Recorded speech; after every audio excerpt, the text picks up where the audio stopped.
nights. So then you know that, well, 4 to 8 of that is product profit, and that's plenty to pay the staff. And the economics make sense in my brain, right?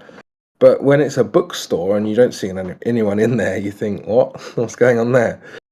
It's not like they're renting. It's not like they've got a second or a third kind of, let's just say, like a mixed model of income. Or it's people aren't in there buying shit. So, like, yeah, how's that working?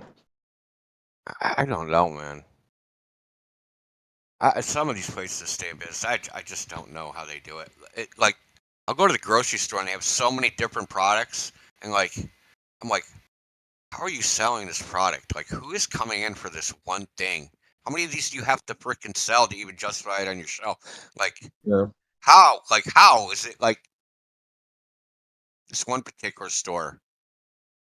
It's called Star Market. It's a grocery store. Like, they have things that are just like so obscure. You're like, who the fuck is buying this? Like, who's buying this? How do you justify keeping this on your shelf? And then like the yeah, things that people buy all the time, they're gone, right? Like, I think you should like recover some shelf space or something. yeah. I often think that about. Oh, actually, I'm not going to say that. I'll be back in a few minutes. All right, I'll be back too. I gotta leave.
So, that Jordan Peterson guy who was in here before, he talks a lot about chaos, and I think heliocentrism is pure chaos.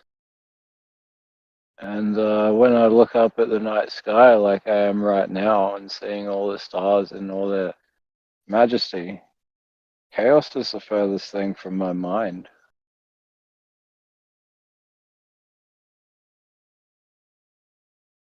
Like it doesn't just appear ordered to me because of constellations. It's like there's hidden patterns and meanings that become more apparent the more that you look at it. But because these things are like shifting in and out of your vision, nothing's really permanent about it.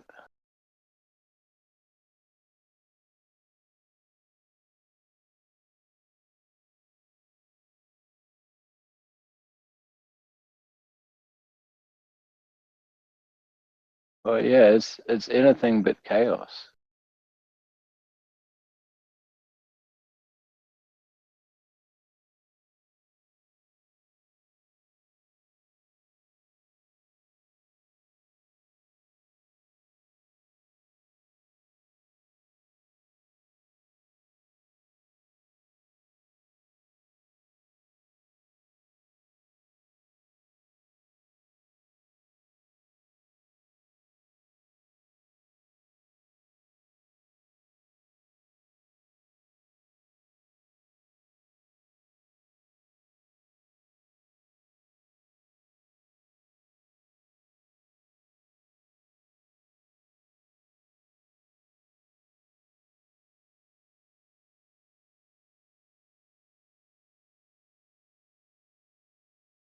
But do you guys get what I'm saying about looking up at the night sky and not deriving chaos is behind all that, or like I'm looking at chaos in motion? Do you mean it feels like the contrary? Does it seem like order to you? I mean, it just gives you like a sense of serenity to gaze at the stars peacefully in like a quiet space. You know, it's one of the most humbling moments that a human being can have. So, I mean, it's not an expression of chaos in the way that you experience it, at the very least. Oh, so via the official narrative, what you're supposed to be, what you're saying is what you're supposed to be experiencing is not as serene because of all the elements at play.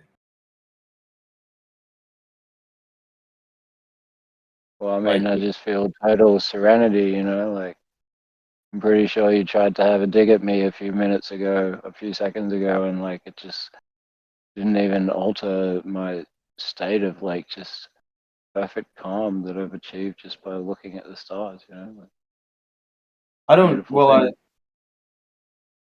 I'm not sure. I don't know if you are at perfect calm. I wasn't taking a dig at you at all. I don't know how you came to that conclusion.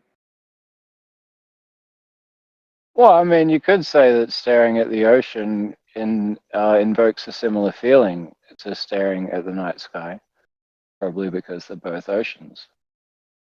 I said probably, not like that. I believe this. hmm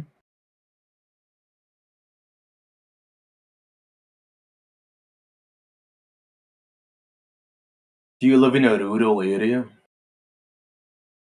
Where's that? Do you live in a rural area? Oh yeah, like super rural. It's actually like a remote mining community. Oh yeah, yeah. So your sky is lit up with stars. Yeah. Yeah, that's what I mean. Like it's a lot nicer here. Every night it feels like you'd have to go camping. Yeah. I've only seen that once in my life. Because I don't really live in a rural area. I live in a suburb. So It's honestly worth a trip to an observatory because they build observatories in spaces where you have the least light pollution obscuring your total view of the amount of light coming in, and the sky is prone to being really clear, like atmosphere. And you go to an observatory like that, and it's not the same night sky that you'll see ever again. hmm, yeah. I should probably not. I should probably not look at that. However, maybe later in my life I should look at that. Um, Try to avoid looking at it. But yeah, that's cool. I yeah, I don't think I don't think people believe that if there are chaotic phenomena happening that you're supposed to see it. Uh, Look at being in an airplane, for example. Many people feel calm in an airplane despite all the chaotic things that might be happening outside of it.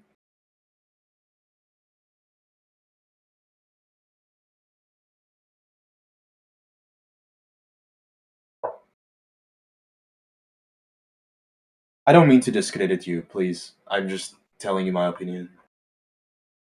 I don't know what you're talking about though. No, he was just experiencing the serenity that he feels when looking up at a well lit night sky.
Do you even smoke, bro?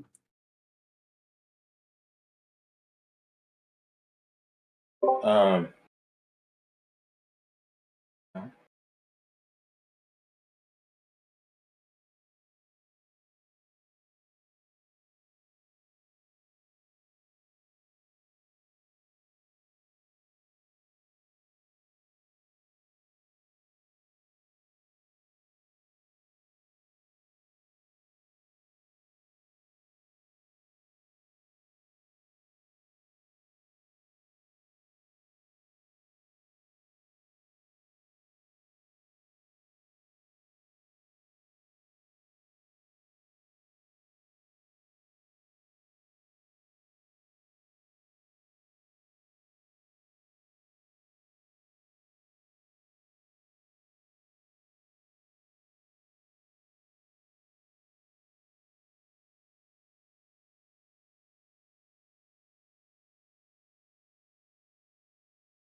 Nice day, huh?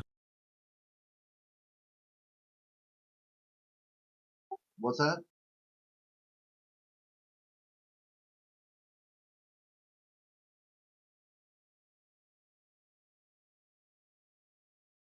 Say again. Nice day, huh? Oh yeah.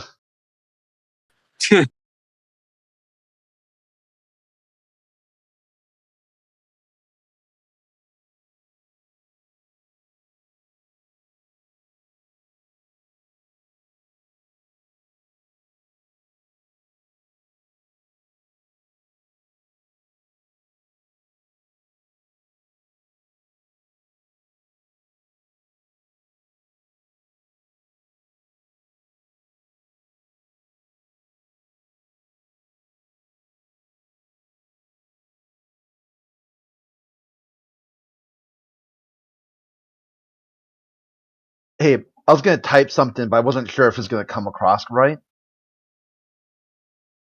You let me call you real quick. Is that, or could you take it, or are you busy?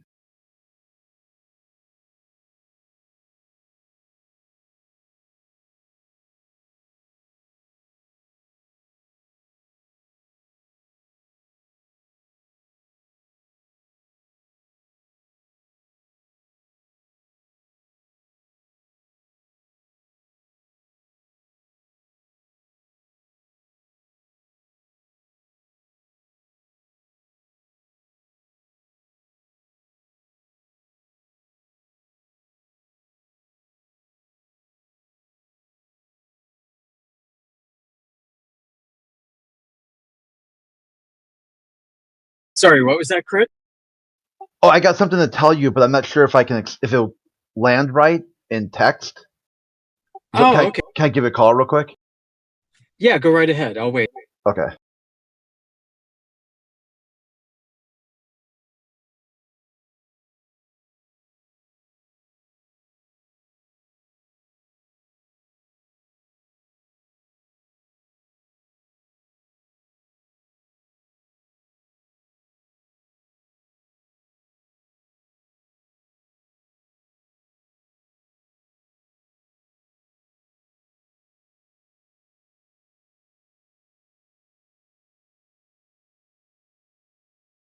Hey, you seriously believe in it?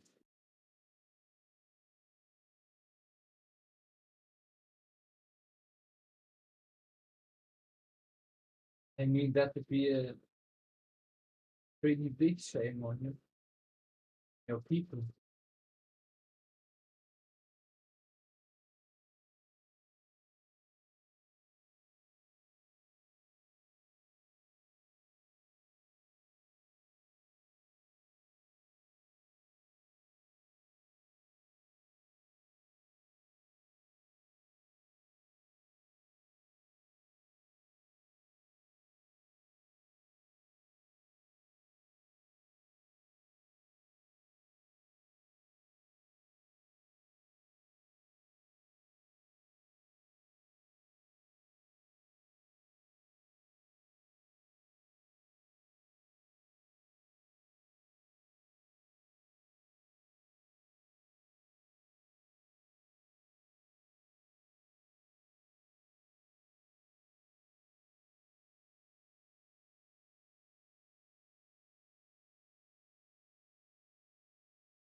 God.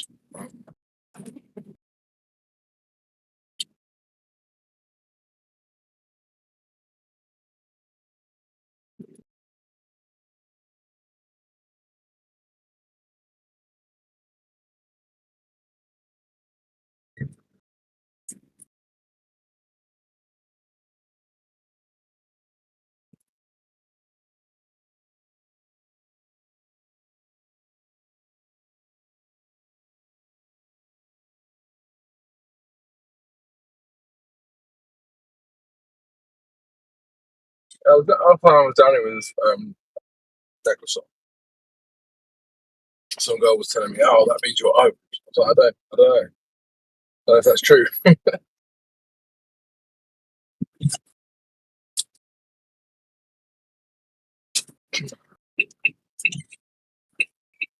Could have just let me go, bro.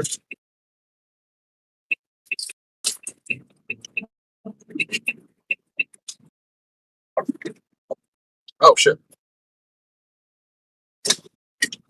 Anyone there? I'm here. Yeah.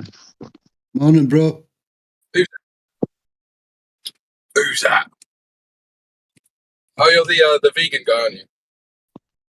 Yeah, I'm vegan. Oh no, I didn't want to talk about that. I just trying to remember who you are. Oh, I see Jedi in the chat as well. Sup, Jedi?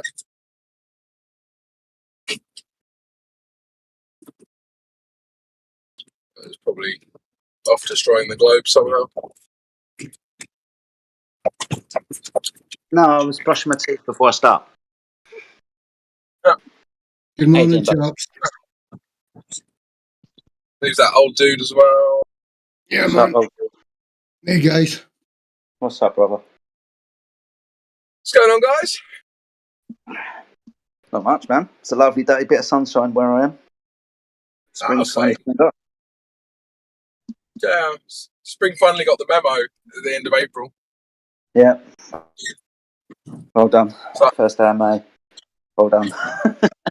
Time to be warm now. Oh shit! Yeah. So used to wearing at least 2 layers, something fluffy and a hat.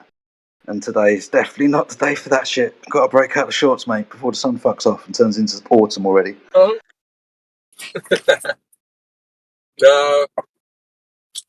To be fair to England, the summer normally takes a while to get going, but as soon as we hit July, it's normally good. Yeah, man. Yeah, this global warming has helped out, that's for sure. The only two things you need for global warming is a globe and warming. Yeah, there you go. That's my theory. The ball's getting warmer.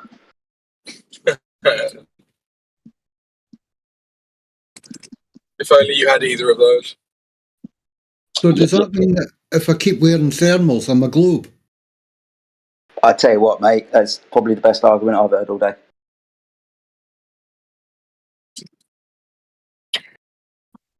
I don't know, there was a pretty good argument yesterday between me and Matt Nuclear. Right. What was Matt's overwhelmingly poignant argument this week? Was it the meme being upside down? Oh no, he was accusing me of being antagonistic, which I pointed out to him was very ironic because he was antagonizing me with the point that I was being antagonistic. So he was actually working against you. Interesting. Yeah.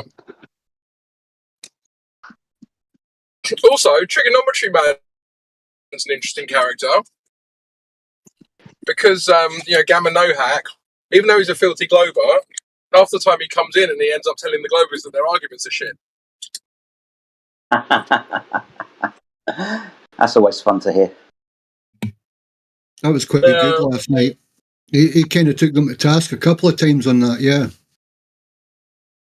Yeah. I have to invite him to do it. Like, when I think, was it Talon made a really shit argument, and then Gamma was like, nah, that's not an argument, bro. Yeah, it was, hang on, dude. Whoa. It was good. Yeah.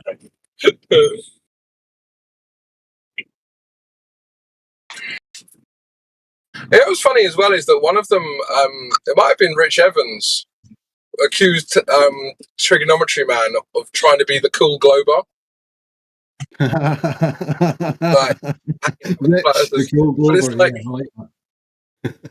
But it's like they're implying heavily then that we're cooler than they are with that statement. Yeah. Because why would it be cool to hang out with us and try and be like us if we weren't already cool? You know what I mean? Yeah.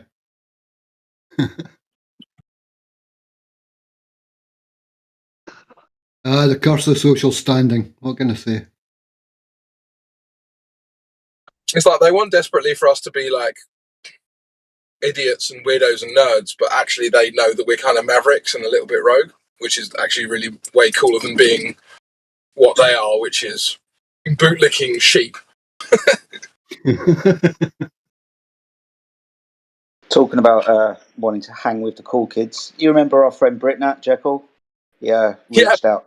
Yeah, he reached out to me today and kind of asked to come back. Condition is he loses the GF6 moniker, so that's no longer part of his name. So I don't want to see him trolling like that. But he reached out and apologised and might come back of a slightly different nature. He's been out for maybe about a month or so, so he still wants to come back. So he wants to come and hang with the cool kids. So I fucking let him. So how long he lasted, right? Well, he started off pretty cool. I remember when Jackal first came in, I had some really nice in-depth conversations with him.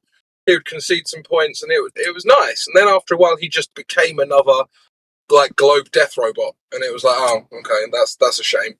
I'm glad you said that because exactly how I saw things and how I saw him. He came in all right. I kind of liked him. Had a good couple of conversations. Then he went mental. Yeah, I'll third that. He was a very intelligent young man, very well spoken, clear, concise, and then the troll appeared, and it was a shame. I'm glad he's going to think again. I really am. Yeah, man. Yeah. Well, like I said, we'll see what happens, but I think we see this with a lot of people. The cognitive dissonance comes out in a lot of different ways, and this time it came out as an attack and it turned into a troll. Like really kind of trying to get entrenched in that side of anti-FE. So yeah, it doesn't suit him. No, it doesn't actually. Yeah, it really doesn't. Some people are good at it. Some people seem cut out for it, even when it's just a mask and they're completely having a laugh. But yeah, it's not in Jekyll's bag. Yeah, man.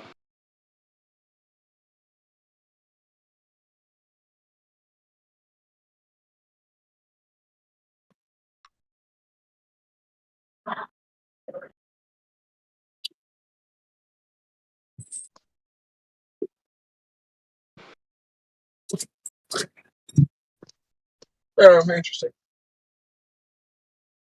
Oh, I banned Rich Evans the other day for racism. I don't know if you know. Watch that. Yeah, well done. He walked right into it, though. You didn't entice him, dude. He walked straight in there and declared it. Yeah.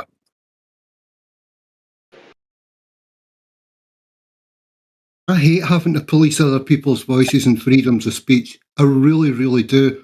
But if people are going to be blatantly ignorant and force the boundaries of free speech where we'll get closed down, then no, every time, sorry, go away. That's it, you're banned. Yeah. It's not even something I would normally particularly care about, but it is a TOS violation. So, I mean, there's not really much I can do about it.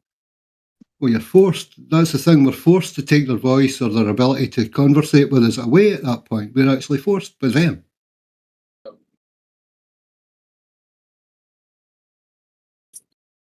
And of course, because Rich Evans is a death robot, he wouldn't accept anything being said to him. So you're just like, okay, bro, that's a TOS violation. Might have to ban you if you don't take it back.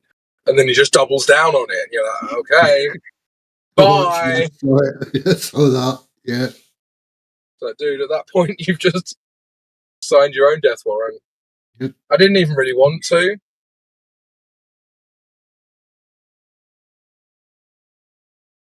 Yeah, I would rather that they think twice, and I'm not looking for apologies or anything like that. They don't need to, but if they wise up and realise, oh, hang on, I'm pushing the boundaries here, that's enough, but if there's no recourse from them, then sorry, cheerio. Yeah. Well, the other issue is if we're seen to not be enforcing it, then we could get in trouble and the channel could suffer for it as well. So, I mean, it just is what it is.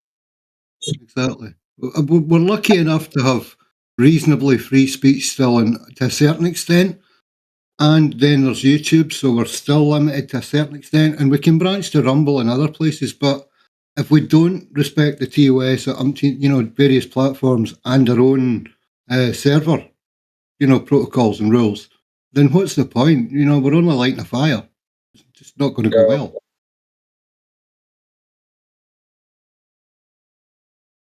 It's funny because I don't even agree with the TOS. Yeah, I think they say literally whatever they want. But it's what it is. The tax on life, dude. If you want to do anything, if you want to trade, there's a tax on it, and you have to adhere to that tax. Some places they just put a gun in your face and say no. Some places they put a gun in your face and demand money. This is a different form of that. If we want to speak, exactly. We have to play within the boundaries of morality in their eyes. Very subjective morality, though, isn't it? Oh yeah. Oh yeah. So it's almost as if there's an underwritten narrative to protect a certain side of it without being, highlighted.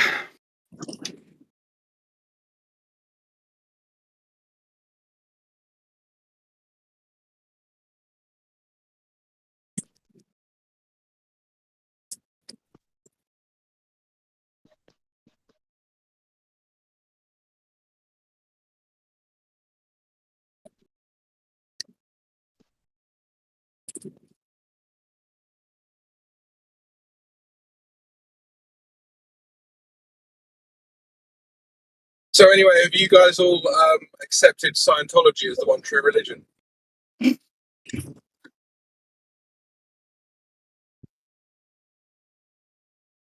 Tom Cruise is coming round to fit me up for a suit quite soon, and I'm giving him my bank details, yeah. Oh, sweet. That sounds like a lot of fun. Have you managed to get your thetans sorted out? Yeah, all in a row. All my thetans in a row, dude. Have you?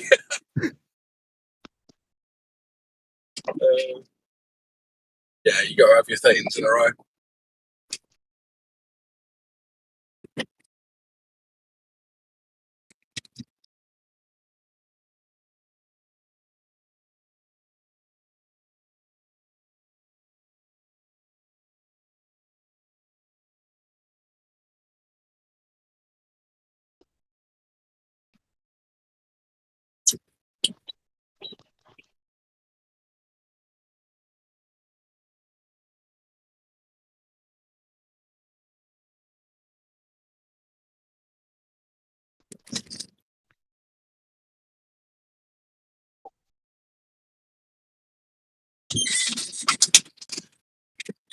Dave Hinkle joined us all the way from Kentucky. Some nice background noise you got there, Crypto. But Dave's joined us. What's up, Dave, man? How you doing? I got background noise. No, not you, Crypto. You're fine, big man. Crypto is turning left. I predicted Ah, it. I was going to say right. I got a 50% chance. You know what's weird is I was turning left exactly as you said he's turning left. Okay. Look at I knew that. you were. I knew you were one of them left commies. Just kidding. It's like a game of leftception. Well, guess what, guys? This friend of mine that believes in the globe lives here in Kentucky. Went out to a beach this weekend with a buddy with a 10-mile stretch of lake, and he's got it on video. He clearly showed the 66-foot drop in elevation, so it is a globe, and we can all go home. Sorry about that.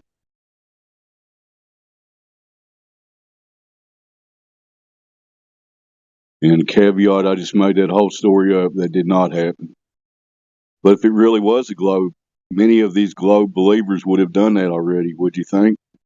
Back to you guys. Well, the problem I have with that is that I didn't believe that you were a glober when you were telling the story, but then when I realised that you'd made up a story, that's the sort of thing a glober would do. So now I do believe you're a glober. Okay, I'm a glober. You got me. 9 years I've been incognito. But it's only because you made up a story, though. It's not because of the story itself. The point being that we shouldn't have to make up any stories. They should be able to show us the drop in elevation, and they don't seem to be able to do that. Weird, isn't it? That is weird.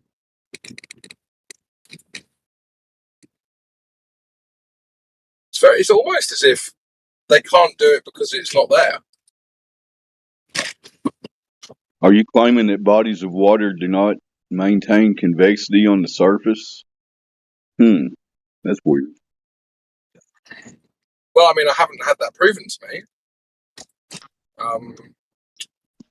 If it was, conclusively proven, then I wouldn't be a flat earther. So, I don't know, man. Seems pretty simple. Make me a glober, guys. Come on. Let's go. It's like that classic meme says, Crypto. If Earth curvature existed, flat earthers wouldn't. Yeah, exactly. Exactamundo. And of course, that's why you then start to see all these tactics come out and psychology strategies rather than because, I mean, the evidence isn't there. So if the evidence was there, that would be what the conversations were about. Well, they do their best to look up in the sky and make up a bunch of stories and tell us that they've got some kind of evidence about stuff in the sky. So at least they're trying that. It must be frustrating to be one of these globe defenders. You spend your whole time in the sky trying to prove stuff. When all we're asking about is the friggin' ground, Come on, man. Tell me about the floor. Well, in the sky, what? I was watching a video with Neil deGrasse Tyson and some other random guy on a podcast called Star Talk. So you already know this is an absolute laugh riot. But they were describing the three-body problem and the issue with it in layman's terms. I already knew about this anyway, but it was interesting to see what he had to say about it. And they were basically saying that even the stable solar system eventually will go chaotic, which makes me think, well, if that's the case, then why hasn't that already done so? Because it would be exponential. The whole point of it, the whole point of the, if you guys don't know, like the maths behind it, is that a tiny adjustment in the starting inputs has a massive difference in the potential outputs. And so for them to say that we have a stable system based on this type of maths is ludicrous. And they know it too. which is interesting. They Anyway, try to give us a general idea that we're on the brink of cosmic chaos, right? Sorry, go ahead. yeah, exactly. It's like, I guess it's like having a 1,000-sided dice and just expecting to roll 500 every time. It's not going to happen.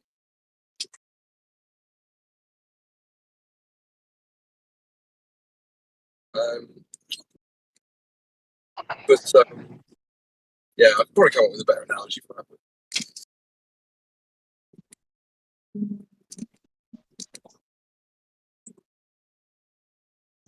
Well, if it came from Neil deGrasse Tyson, I'm sure it was well researched and full of factual information. So I'll definitely check that out.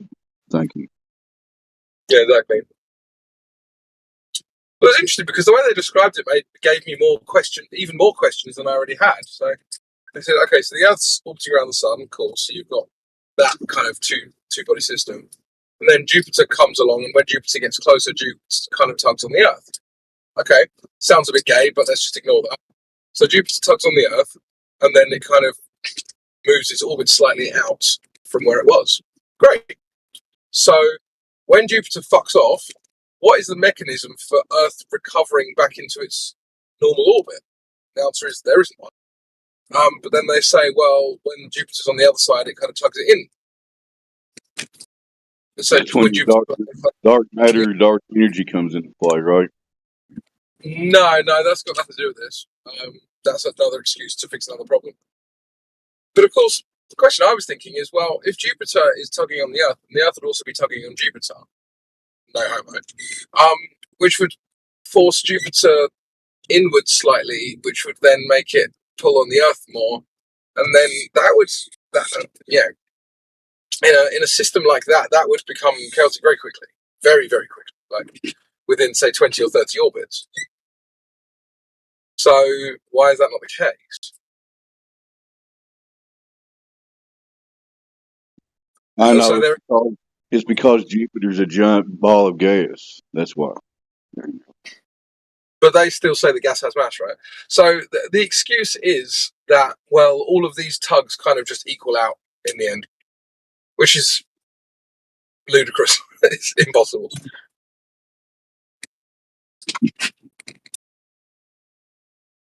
They'll just even out. Yeah, cool story, bro. They do all this math and other stuff, and then they just say, "Hey, it all just works. Don't worry about it." You know. Yeah. Just sit here. Well, even on a mathematical basis, it doesn't work. It just doesn't work. Sorry, what doesn't work on a mathematical basis? The three-body problem. You mentioned that before. Their excuse for the three-body problem is more accurate. Yeah, once you introduce a celestial object, the third celestial object into an orbit pattern, they can't do the math for it. I mean, it is interesting in terms of just kind of abstractly considering complexity, like the complexity of systems, like the fact that you jump from something that's, basically you could do on the back of a napkin, pretty cleanly, to something that is so complex. I find that interesting.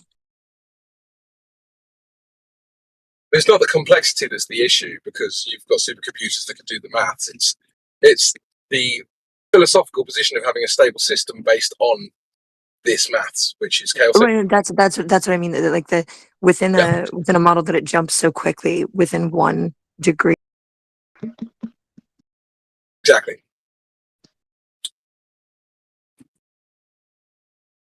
So that is an interesting problem, and of course, it's not that they haven't solved it; it's that it's unsolvable, right?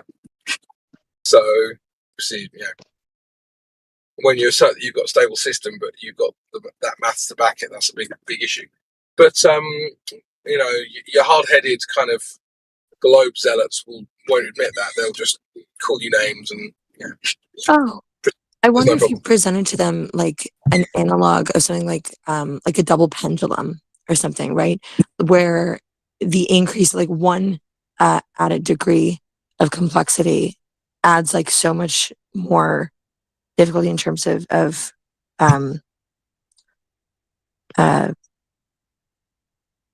I guess describing it. That's interesting. Yeah, because I feel like with the actually, I'll pose this kind of like an abstract question. Do you guys find that with people who are kind of rejecting any criticism to their beliefs, that if you kind of move away from like something that is like firmly rooted in like globes or like flat Earth, and kind of just try and like analog the problem over to something that's not as like fraught within ideology, that they're more open to considering it, or are they just like rejecting even abstractly thinking about the ideas? Varies. Yeah, it varies, I would say. I think I would need you to be a bit more specific in what you're talking about. Are you talking about something that's completely different to flat Earth? Like, Yeah, you're yeah, talking yeah. Like about something totally like, like, you know, maybe looking at the same kind of like physical principles, but having nothing to do with like the whatever the specific topic related to like flat Earth or globes is. Just to keep some of the like Yeah. contention, but to, you know what I mean? Just to be like, okay, we're not like making claims on either side, just to like make sure that we're talking about the same concept. Because I feel like I see people just like not even willing to engage on that level.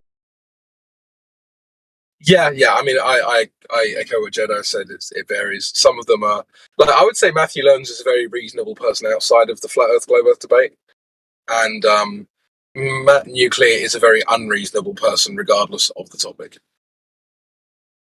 It's a scale, isn't it? Some people are staunch on one side, some people are more open-minded. Exactly. Yeah. Depends.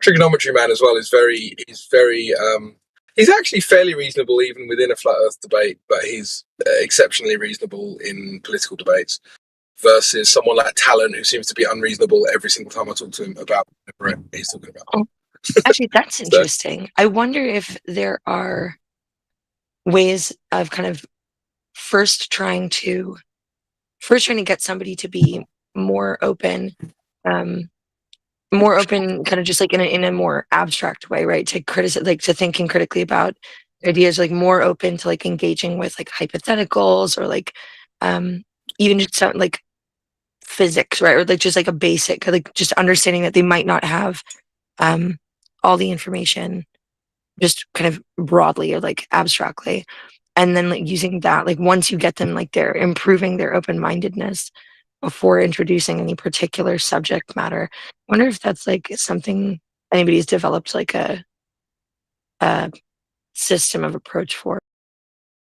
Yeah, I see what you're saying. I mean, in psychology terms, they would actually use the term agreeableness.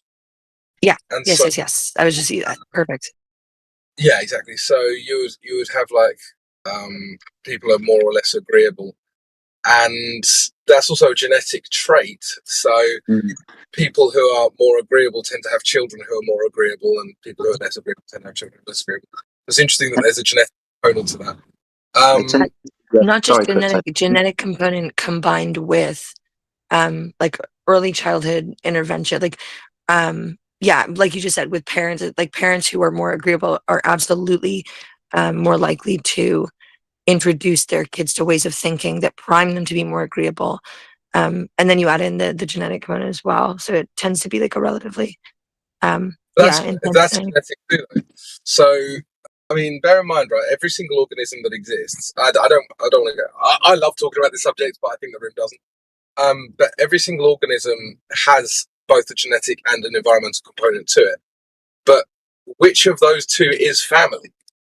Well, the answer is both. So if you are being taught something by your mother or father, is that genetic or environmental? Well, it's kind of both.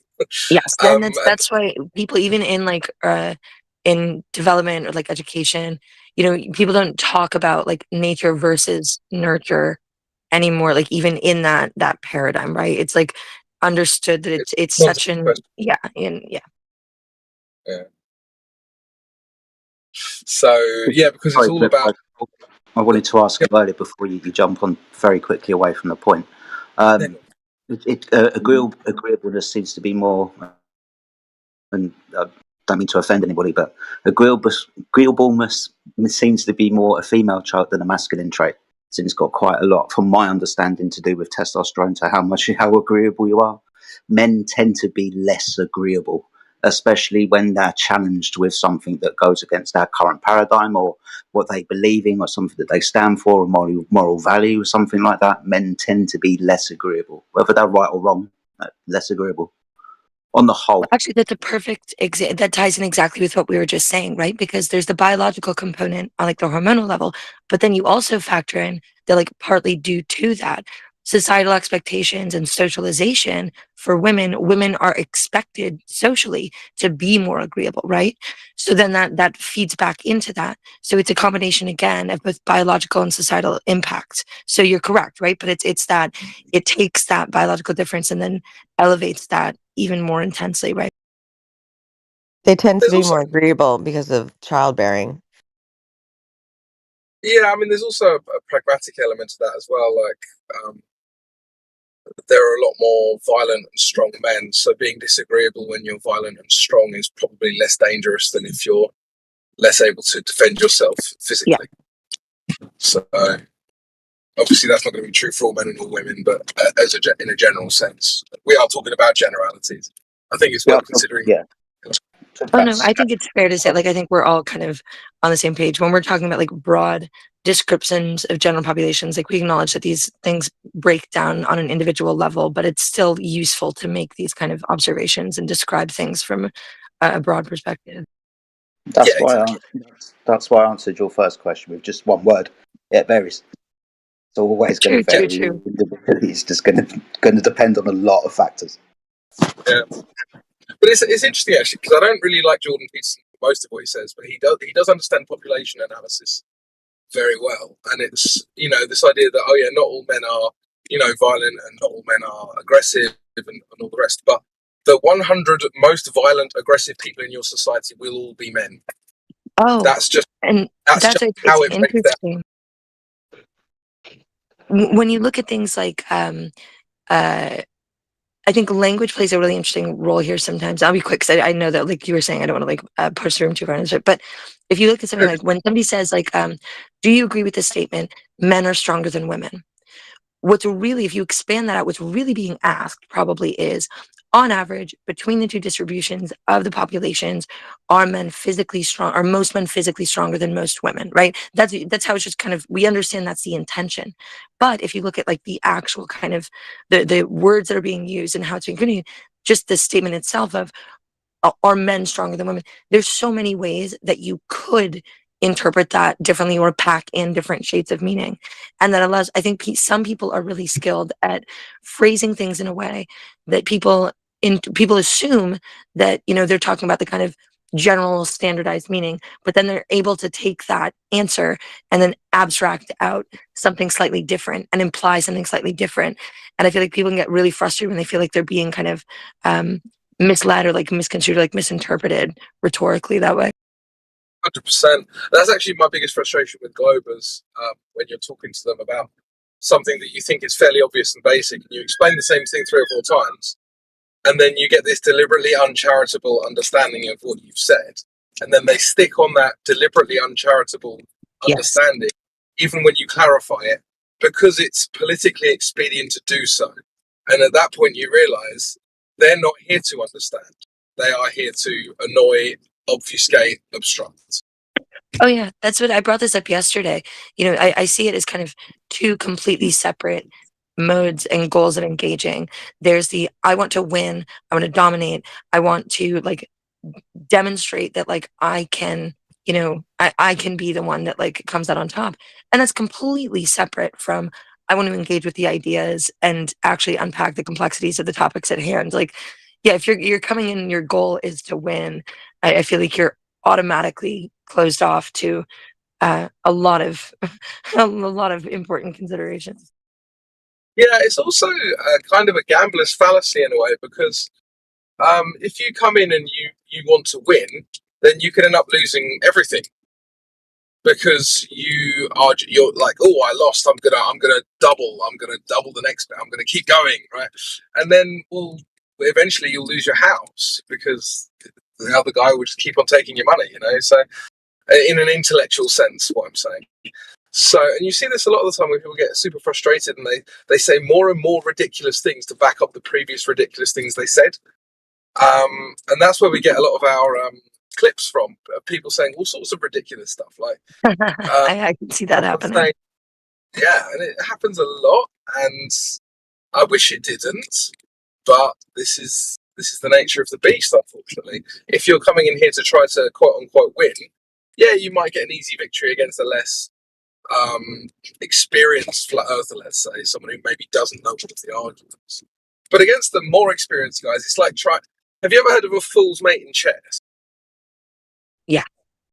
Yeah, it's like they come in trying to get a fool's mate, but the second you come up against anyone who knows what they're doing, you've just lost the game. Trying to get a cheap victory. Yeah. And then the question is like, and I think that ties in with the emotional factor as well, right? Because I think when people feel like they've lost, it feels bad to be wrong or to be like publicly kind of like, I guess people take it in like a kind of social shaming sense. And then that emotional negative response causes people to kind of, it warps their rational consideration of the issue at hand. Instead of, like you said, instead of recognizing it's probably better to just take the L as it is and step back, they keep going and they keep doubling down and they keep getting more and more further away from any actual reasonable point. Just never go full retard. That's all. Just don't go full retard when you come in and talk. I mean, I would say never go full Amish, but that's... No, I don't know anything against the Amish. I'm just... but I mean, I think, folks, you've heard that happen in here. So it's interesting. Because, you'll point out that it's happening and they'll be denying it as it's happening. But you're now screaming and calling me names, talking over me. Oh yeah, I mean, I encounter it when I'm talking about any number of other issues. Like it's something. It's par for the course when people are confronted with. I think it's a classic name. It's cognitive dissonance. We can't sit with cognitive dissonance. It has to be resolved, and there are a variety of ways that it can be resolved. But there's some that are more effective or productive than others, and it's unfortunate when people aren't, I guess, metacognitively aware enough to recognize that they have that choice and they're just reacting on an emotional level. It's not productive. Yeah, for sure. But then also, do you think that sometimes then a lot of people see it as therapy for themselves? Like they come in and they get bashed around a bit intellectually, and it's a way of soothing their cognitive dissonance is basically being for sure. ruined in a debate. Because I have wondered why they do it so often. And then they always, the other thing that I find amazing about these people, they'll come in, they'll get ruined on about 8 different points and then chant victory. And it's always as they're getting super disruptive and really obnoxious, and then you're forced to mute them, and then they chant victory and they say, well, you only muted me because I was right. And you're like, this is literally the Black Knight from Monty Python. It is only a flesh wound type logic. It's like, bro, you're muted because you're being obnoxious and wasting everyone's time. Well, yeah, I mean, the classic version too is like even with something as simple as like, in my VC, somebody will come in, they'll be like really disruptive and like really obnoxious. And I'll give them, I'm incredibly patient before I mute somebody. And I'll give them, so many opportunities to address their issues. And then, when they ultimately do end up getting muted, they'll be ranting and raving and screaming in side chat in my DMs and messaging other people. And it's like, what are you doing? What do you think that this is a good look?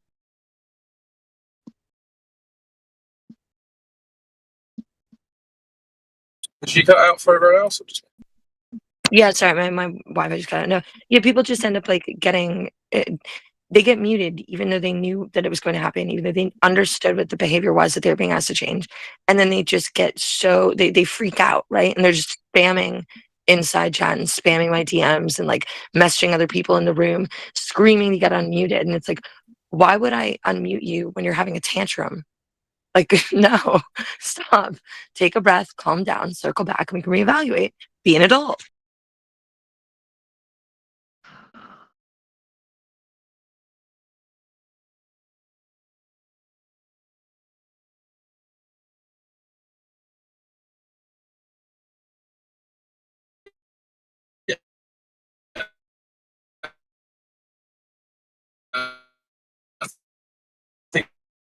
think your Wi-Fi's cutting in and out. Mine probably is as well, to be fair.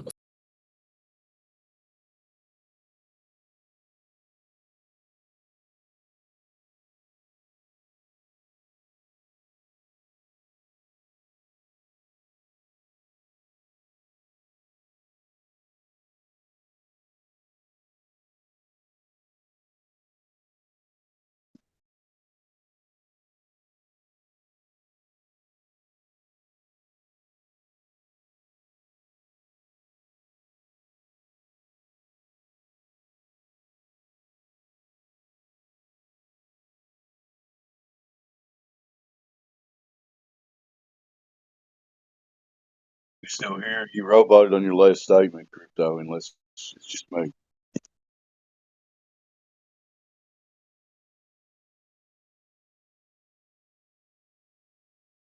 Yo.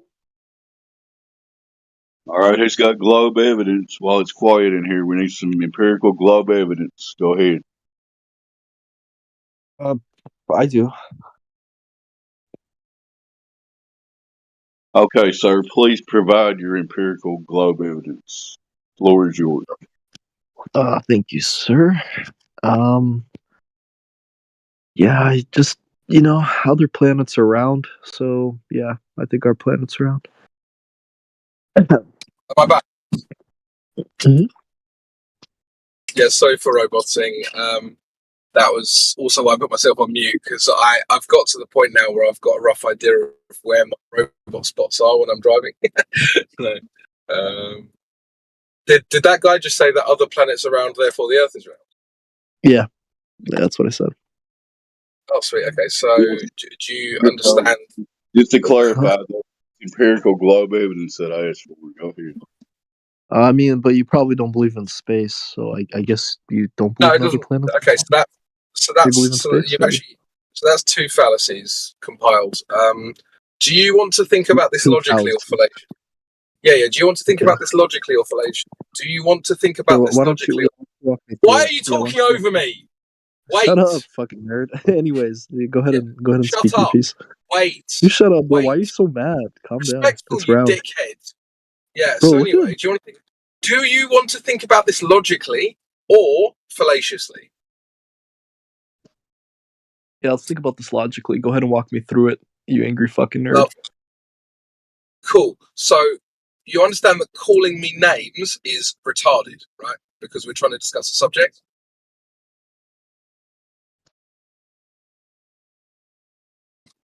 Yes, no? Because we can't carry on if you're just going to keep calling me. You understand calling me a name is retarded, right? Crypto, it seems he chose that moment to exit the call at the moment. So, right. Wonderful. It was some real good empirical globe evidence. This is what they have to offer. Just letting the audience know. Go ahead. Just a shame, isn't it? Like you have to get them to understand that just insulting you isn't going to be accepted, and then they leave.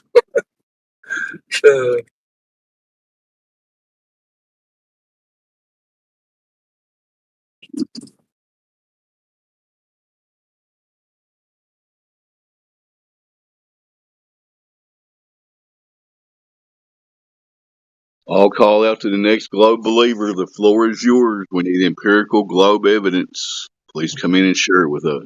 Thank you. What a strange insult. Anyway, calling someone an angry nerd.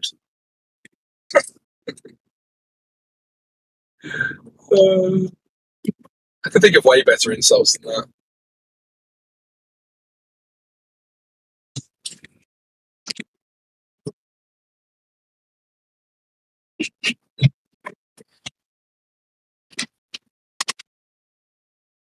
I'll give anybody thinking about clicking the link right now a hint. Just calling us names is not empirical globe evidence. Just clarifying that. Thank you. Yeah. It's also not very good conversation.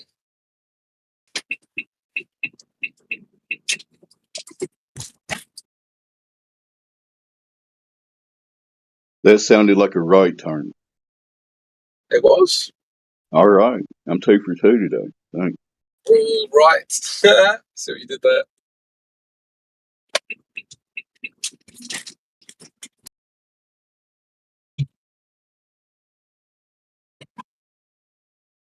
What about that one? You know, if you take your vehicle and you go in a straight line, it proves it's a globe. And there's a bunch of bullshit. A bunch of bullshit goes with that, but I'm not going to repeat it here. Yeah, I want to wait for Trigonometry Man to come back in, actually, because we were having a conversation yesterday about the conservation of momentum, and he just conflated linear and angular momentum. And I've done a little bit of reading on it, and they're absolutely not the equivalent of each other whatsoever, which I already thought, but it's, yeah, I've got sources now, so. Hi guys. What you've got now is I've had 2 or 3 do this the last few days. Scott Mackey was one, and I think Bacon was another. They're actually making their own models up. You know, not sticking with the globe, but they're actually drawing diagrams and putting figures to it and mathematics and doing their own model. So the Bacon globe Earth model. Yeah, that's what they're doing. Scott Mackey did. Scott Mackey did one with a curve, and he was on with Alpha the other day, going through it and showing like the where the physical horizon is in relation to the actual horizon. We didn't get into the invisible horizon, but then he drew an arch and he put crosses on there and said, you know, this is why you can't see. So, but he was using his own very own model to prove this. Yeah. Well, Yeah, that's very interesting. Because I mean, the definition of a horizon is apparent, so I don't know how.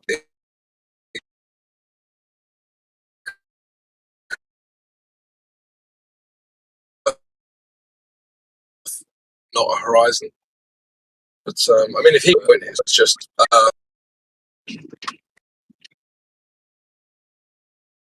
No, it's physical, but it moves about, mate.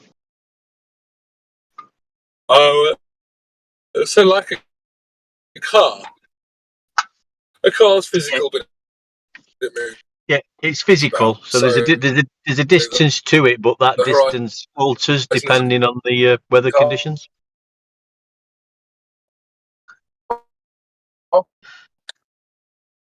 Yeah, so I think you're just breaking up. I think it's you breaking up a little bit, mate. It might be me. It might be me. I'm not sure. Yeah, just breaking up, pal. No, he's breaking up for me too. I think it's on his end. Yeah. He might have drove off the edge of the earth or something.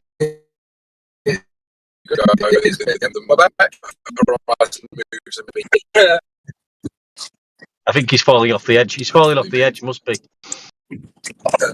Yeah. Be careful, he'll keep falling. Never stop. What's it like at the edge of the earth, mate? They've latched onto that one again as well. Where's the edge of the earth? It's really cold.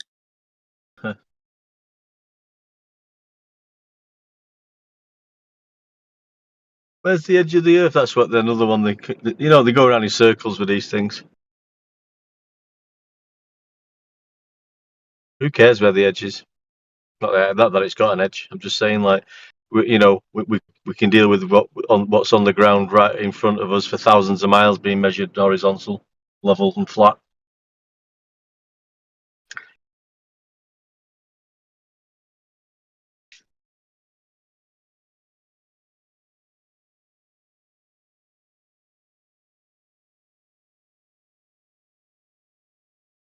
Yeah, am I back? Yeah, you're back now, mate. So, yeah, I went to the edge of the earth and it's really fucking cold, so I came back.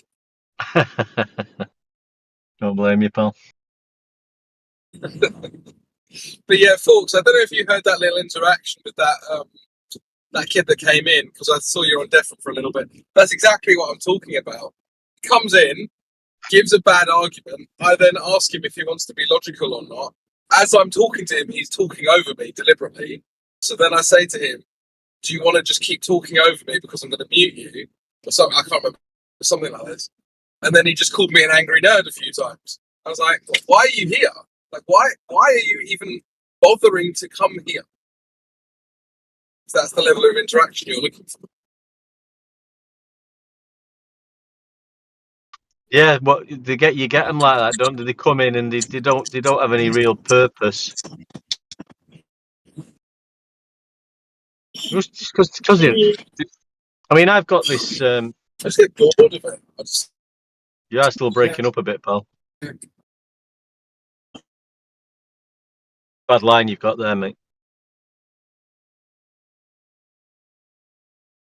Should probably drop out and drop back in.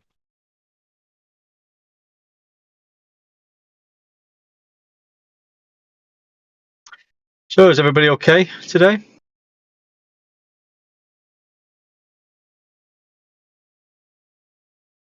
I'm having a ball. Had any conversations with any Globers today or recently? Anybody that you'd like to share any information or discussions that you may have had?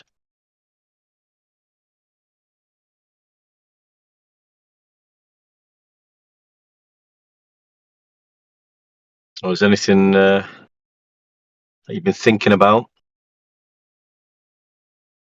that you don't fully understand?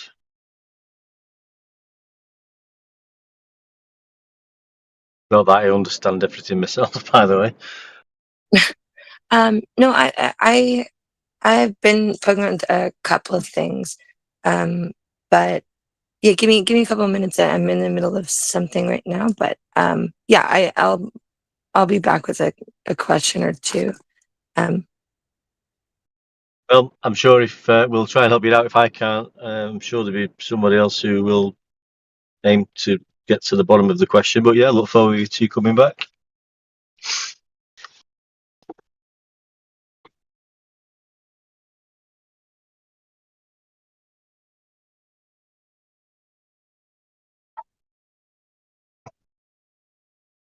Well, I'm still grafting at the moment, just working still.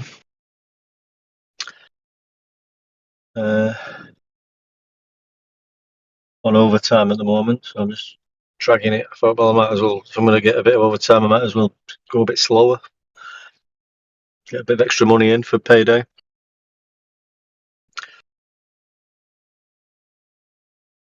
Try and work smart, not hard.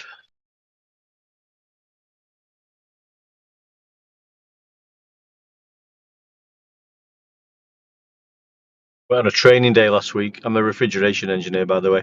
I went on a CO2's been introduced into the well. It's not only just it was used years ago. CO2 as a natural refrigerant within refrigeration systems.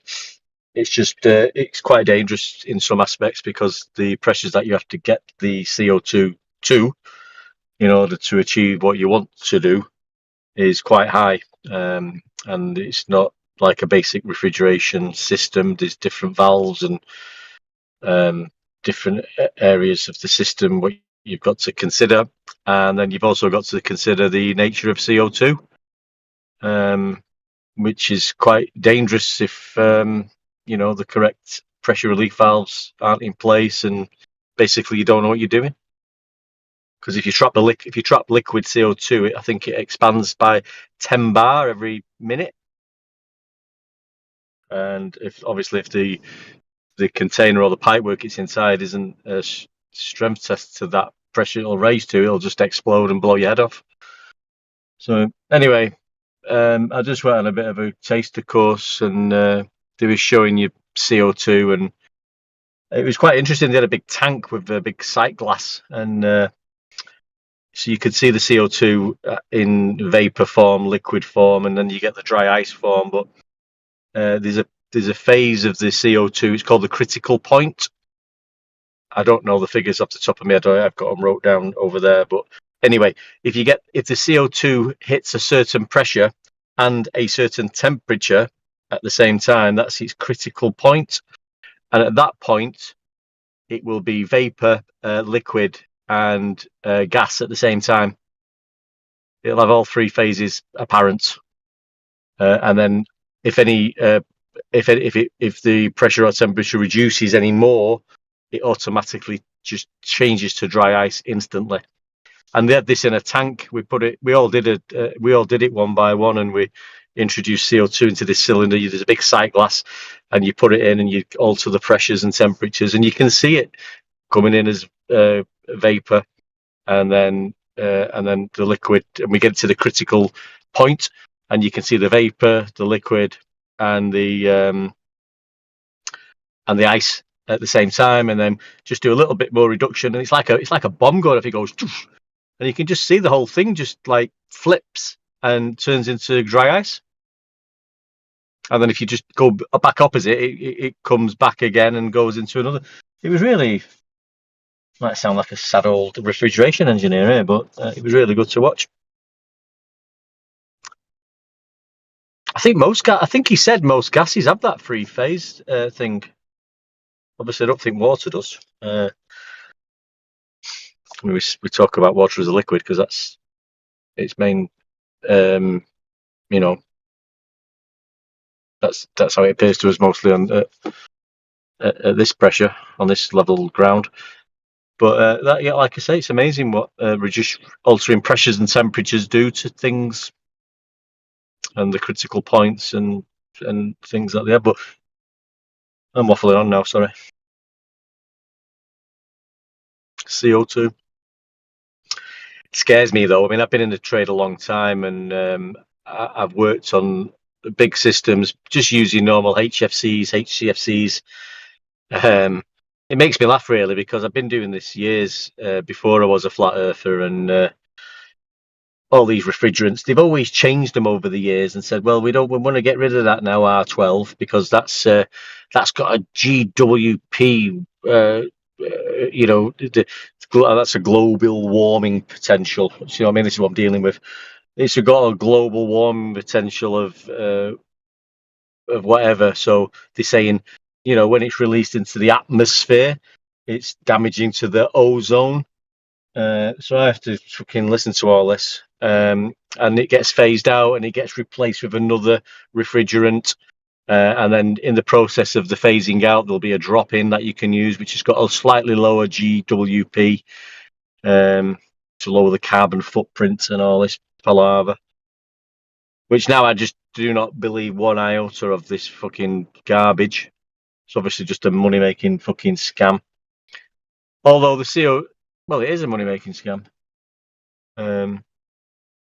But now they come to CO2 because obviously CO2's they're trying to go to CO2, ammonia, which is a natural refrigerant, and you've got these propanes refrigerants, which are very, very low apparently. But like I say, I don't like working on the CO2. I wasn't brought up on it. But I'm having to face it now in my later time of an engineer, and I don't like it. I'm not sort of getting on with it. I'm a little bit older now, and I'm not so sure about it. I'm so used to working on the systems I've worked on, but they're trying to change everything now to CO2. So they're just ripping systems out of supermarkets, putting CO2 in, but not giving you the right training. You give you day courses to it, like I've just been on a day course. But unless you're working on it day to day and opening and closing these valves and, doing it day to day with somebody by your side who's used to it and who's experienced, it's difficult. Even though I'm an engineer and I understand the basic principles of what's happening in the system, it's still different, and it's you've got to think a little bit slower, do things a lot slower, think twice, because you make you close a valve and trap liquid in a pipe and walk away and think and forget about it. Bang. I mean, I know a lot of people who've been injured. And if you get your hand trapped on a valve and liquid CO2 comes out, I mean, it's at minus fucking, it can be minus 60, the liquid coming out, and it burns off that horrendous. So, I don't even know I'm talking about this, but I don't even know how I got onto it. It might have been gas pressure without container or something, I don't know. But yeah, gas pressure does need a container. On all the refrigeration systems I work on, hermetically sealed, and the gas needs the containers and the pipe work, and it's just pumped around the system, going through different phases. It's going through the compressor pump, sucks it back, compresses it to a high pressure vapor, Yeah, sends it through a condenser, which removes its heat, which turns it to a liquid. Then it's sent down to the shop floor in the refrigeration cabinet, goes through an expansion device. So that then is expanding into the evaporator, and that's a low pressure liquid. So it's absorbing heat out of the air. And while it's doing that, it's changing its state back into a vapor, which is sucked back to the compressor at a low pressure. It's compressed up to a high pressure, sent out to the gas cooler, condenser. The fucking temperature, the pressure's reduced, turns to a liquid, and it's just a cycle like that. And it has to be sealed.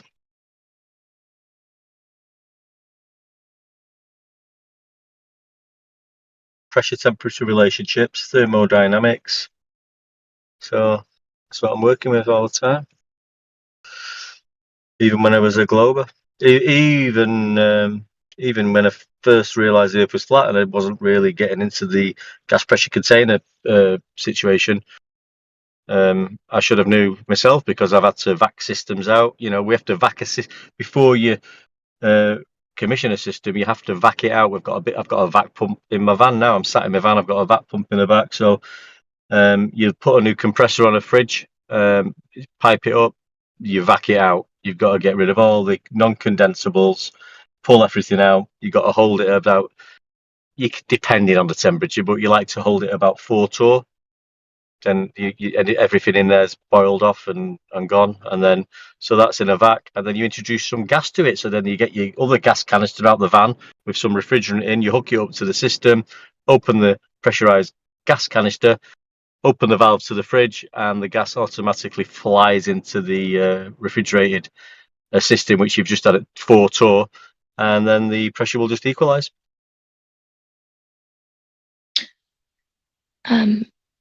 May I ask a question? As long as it's not about CO2 and refrigeration, yeah. No, so like I said, I kind of was just kind of asking around, like poking around stuff, and because you were mentioning the kind of like gas pressure needing a container point, but I'm curious. So if there was if somebody presented a model, like if somebody had their own model of like a globe Earth, but one that was like contained within some kind of like, I don't know, like external sphere, or like something like that. Like, does anybody like kind of advocate for something like that to kind of explain the gas pressure issue? Is that making any sense? Did I articulate that at all clearly? Can I maybe attempt to answer that one day? Please. Yeah, you can do, mate. Yeah. Sure. While I'm here. So I actually want to ask you a couple of questions first of all, folks. So, have you seen a film called Spaceballs? Years ago, yeah. Yeah. So you know Spaceballs. Do you remember Mega Maid from Spaceballs? Yes. Yeah. You know that whole scene, right? So obviously the whole suck. She's gone from suck to blow thing, but the whole scene revolves around basically the gas pressure is being kept in by an external container, and when they go to suck the atmosphere out, they actually have to open the container. Yeah. To then suck the atmosphere, right? So I think that was their way of saying, yeah, we don't believe in this gravity BS either. But let me ask, yeah, why else would that be in there, right? So let me ask you another question. Like, say you've got the planet Earth, and then you've got, say, like a spherical barrier around the Earth. Let's say 20 miles up, just arbitrary, but let's just say it's 20 miles up, right? That's keeping the gas pressure in. So, what do you think would happen if you then removed that barrier? One day you just removed the barrier. Do you think the gas pressure would just stay there, or do you think it would leave? Oh, I mean, it would depend on what was on the other side of the barrier, right? The vacuum of space. Sure. Yeah. Obviously, if there was like a vacuum on the other side, then yeah, it would attempt to equalize, and sure. Right. So why is it not doing that anyway? Well, it wouldn't, because of the container, right? Am I misunderstanding? Sorry. So, I'm giving you a scenario where you've got a container that's holding gas pressure, and you remove the container, and then the pressure equalizes, right? So, we are in a situation where there was no container to start with. So, why has the pressure not equalized? Oh, but that's because the model without the container is asserting that like there's a gravitational force that's pulling things towards the center of mass, and that's strong enough to hold the. I feel like I might be misunderstanding. I think let's just go slow with her, mate, because I think she's trying to understand. So I think you're right there. They do tell you that. Well, they're saying that this gravitational force, or if they, one minute it's a force, one minute it's a bending of light and in a space time, but the gravity is acting the same way as a container would, but it's not a container. Right, but we see all the time, right? This is the whole concept of having like competing models with explanatory power, right? Like we have a series of observations. People can look at the same set of observations, and the question is, okay, what is your explanation for that? Like, what is it that's causing that pattern of events? And you can have two different explanations that explain the same phenomenon, but they don't have to rely on the same underlying mechanism, right? Yeah, of course, but explanatory power isn't actually that relevant in science. It's relevant to theoretical concepts, philosophy. But I think what a lot of people have done is when they're trying to pretend that philosophy is science, they talk about explanatory power and prediction rather than experiment, which is what they should be talking about. Well, wait, isn't so? And please correct me where I'm stumbling here, but in my mind, I feel like when you're talking about experiment, the predictive power, that's what is being asserted, right? So there's an observed pattern of events, and then there's a theorized explanation for what's causing that pattern of events, and then saying, okay, if this is correct, if the pattern will continue in this way, so I'm going to like try and create that situation, try and isolate as many like extra, just trying to focus on this one like causal relationship to the best of my ability, and then if my prediction fails, then I know I have to readjust. I have to throw out the model. But you're always just kind of you're just waiting for the model to fail. Like you're never actually getting to like absolute certainty. I mean, I see what you're saying, but the problem is that both prediction and explanation don't establish causality. So right. Yes, I agree. But then my point is that like causality isn't being necessarily asserted. Like, sure, people do it because they don't understand what they're talking about, but like what they're actually saying is like, okay, like this explanatory model, this framework for I guess what's causing the pattern of observations, it's held so far, right? Like it's, of course, we're always flawed and using previous experiences to project into the future. It's the chicken thing with the farmer again, right? Like we're just saying like, given the information that we have now, this is, it's doing its job, right? Every day that the chicken wakes up and farmer comes in and gives him food, his model is still valid. But like once the farmer comes in and chops his head off, well, okay, now you need to reevaluate the model because we have to like throw the old one out because it doesn't work anymore. But like, yeah, but that's not asserting causality. That's just saying like, okay, I think this relationship exists. I can never be sure. I don't have access to that objective truth. Sorry to interrupt. I do know what you're talking about. For itself either. It's not an abductive justification. Sorry. It doesn't have that for itself either. It's not an abductive justification. So the theory is supposed to be accounting for the causal phenomenon. And so if it doesn't have an account, if it doesn't have a logically sound argument to verify the hypothesis as to what is causing the phenomenon, then they don't have what is logically required to verify, to demonstrate that the position is verified. So they don't have an abductive argument, and they don't have a verification for their hypothesis about the causal phenomenon. Exactly, but the problem, that's exactly what I'm saying, right? Is that it's fallacious, it's flawed to assert that because causality is it people think of causality in terms of like a linear A to B relationship, when in my mind it's more of like it's such a complex interconnected web of flux, of like constant flux and change. When you're doing experiments, what you're trying to do is you're trying to account for as many confounding external factors as possible. You're trying to isolate as many aspects of the web of causality, but you recognize you're never going to be able to absolutely isolate out one linear causal relationship. So you always have to hold that door open and say, okay, given the fact that I recognize that I can't be absolutely sure, I'm not able to control for every possible interest. I can't even be aware. There might be things going on that I literally can't even detect or be aware of that are having an impact. So yeah, it's the problem is that people just don't. It's intuitive to people to think of it in terms of that like linear causality. I agree, right? It's silly. You can't make that causal assertion, but that's not what you're really. That's since you can't do it. That's Okay, just be don't. that as it may, by that line of argumentation, then you don't know the hypothesis is true. Exactly, because you're never exactly. Scientific method, Yes, science is the just throwing out causation inquiry incorrect. method, the whole Yes, point of science doesn't give us the truth. method of Yes. inquiry is to ascertain knowledge.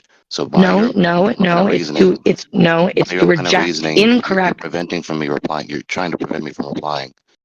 By your line of reasoning, that implies that you don't know any of the hypotheses to be true. So you're shooting Exactly. yourself in the foot. Right, so No, that's a science concession doesn't. to ignorance. Science doesn't purport to deliver capital Can T you stop truth. trying to prevent me from replying, please? You conceding that you cannot know your hypotheses to be true is Yes, not I a am. defense against your position, against the critique. That's a concession What? to defeat. Oh my God, you're The just way not you're understanding. arguing is necessarily implying that you do not know your conclusion is true. You don't Yes, have a because I'm method saying that that I can actually can't know that verify it's or true. falsify your conclusion. Science That's the doesn't. problem. Science doesn't proclaim to deliver capital T truth or absolute certainty or knowledge. Okay, It then, so proclaims to there's your reject incorrect. concession, right? There's your Yes, I'm not. concession. I'm conceding. I've Acknowledging conceded. What are when you you say doing? that, that doesn't defend your position against the What critique. position do you think I'm? What position do you think I'm Calm defending? down, love. Calm down. Yeah, can you just let the reply be said? So we're What position trying do you to think I'm ascertain defending? knowledge. I'm gonna butt We're out in a trying to minute, but know that. sorry, guy. I'm gonna butt out because I'm not. I'm just gonna let you take it because I know what you're not on about. But the lady came in saying she had a couple of questions to ask, because she was unsure about a few things. But it sounds to me like that you're sort of on a different vector. No, sorry. Than that. Sorry. I was just trying to check. I thought that I just want to be clear because like I felt like I wasn't making a claim or trying to defend one, and I don't want to go down like I don't want to get into an argument, right? Because I am just trying to kind of like unpack things, and I didn't make any claims about having like access to truth. Like I just don't want to be defending things that I'm not actually like trying to defend. But if it sounds to me, you can go back to the water boils at sea level at 14.7 psi, right? That that you can test that and it works, right? Then you might have other factors. Someone might have done it a little bit higher up at altitude and say, well, no, water doesn't boil at water doesn't boil at this temperature. That's a different. So we know it boils at 14.7 psi At a sea level. specific pressure. Yeah. Wait, So I'm still confused. So then there's other things around that now that would be another hypothesis. That hypothesis is dealt with and it's been proven. You could say, well, at an altitude of 3,000 feet, then what using this type of heat, what does water do when we put heat to it then? And then we can determine that. That's a separate hypothesis. It's a separate experimental test. It doesn't mean that water doesn't boil at that pressure. And so there's lots of, there's different things. It's not all one thing. Once you've dealt with one, it's done. Anyway, I'm going to let the gentleman take over because I've just got to nip in and look at my refrigeration system, see if it's working now. See you in a bit. Well, I just wanted to pick up on like where the conversation came from was the insistence of theoretical scientists or theoretical physicists to try and impress upon the psyche of people that predictive power has some sort of merit in science, which it doesn't. They say it does, but experiment king. And so, I'm mentioning it because this is a common argument for the theoretical physicist. Oh, we can predict X, and we can explain it. Yeah, I mean, most people are scientifically illiterate, but to my mind, the way that I think, well, I can predict the sun rising tomorrow. Hang on. so I'm not sure if it was clipping on my end or your end, but I missed the last bit of what you were saying.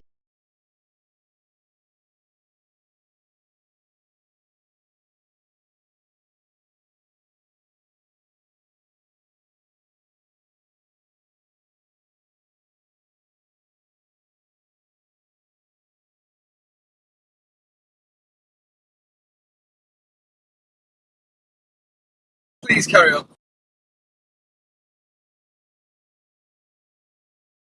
No, sorry, I missed the, you were clipping in and out on mine. I might have to hop out and up again because I think it might be my internet.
Mic check, mic check.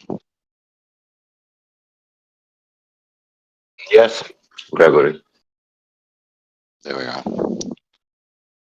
So, regardless of our effort to try and prevent the critique from being said, it's not valid to say that science never even intended to ascertain knowledge in the first place. That's a concession to defeat.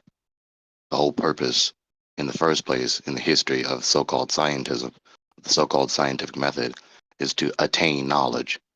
And so if you then say that this is not even trying to attain knowledge, or that it's not even capable, it's not even within the scope of the applicability of any of these inquiry methods to attain knowledge, then that's a concession to defeat.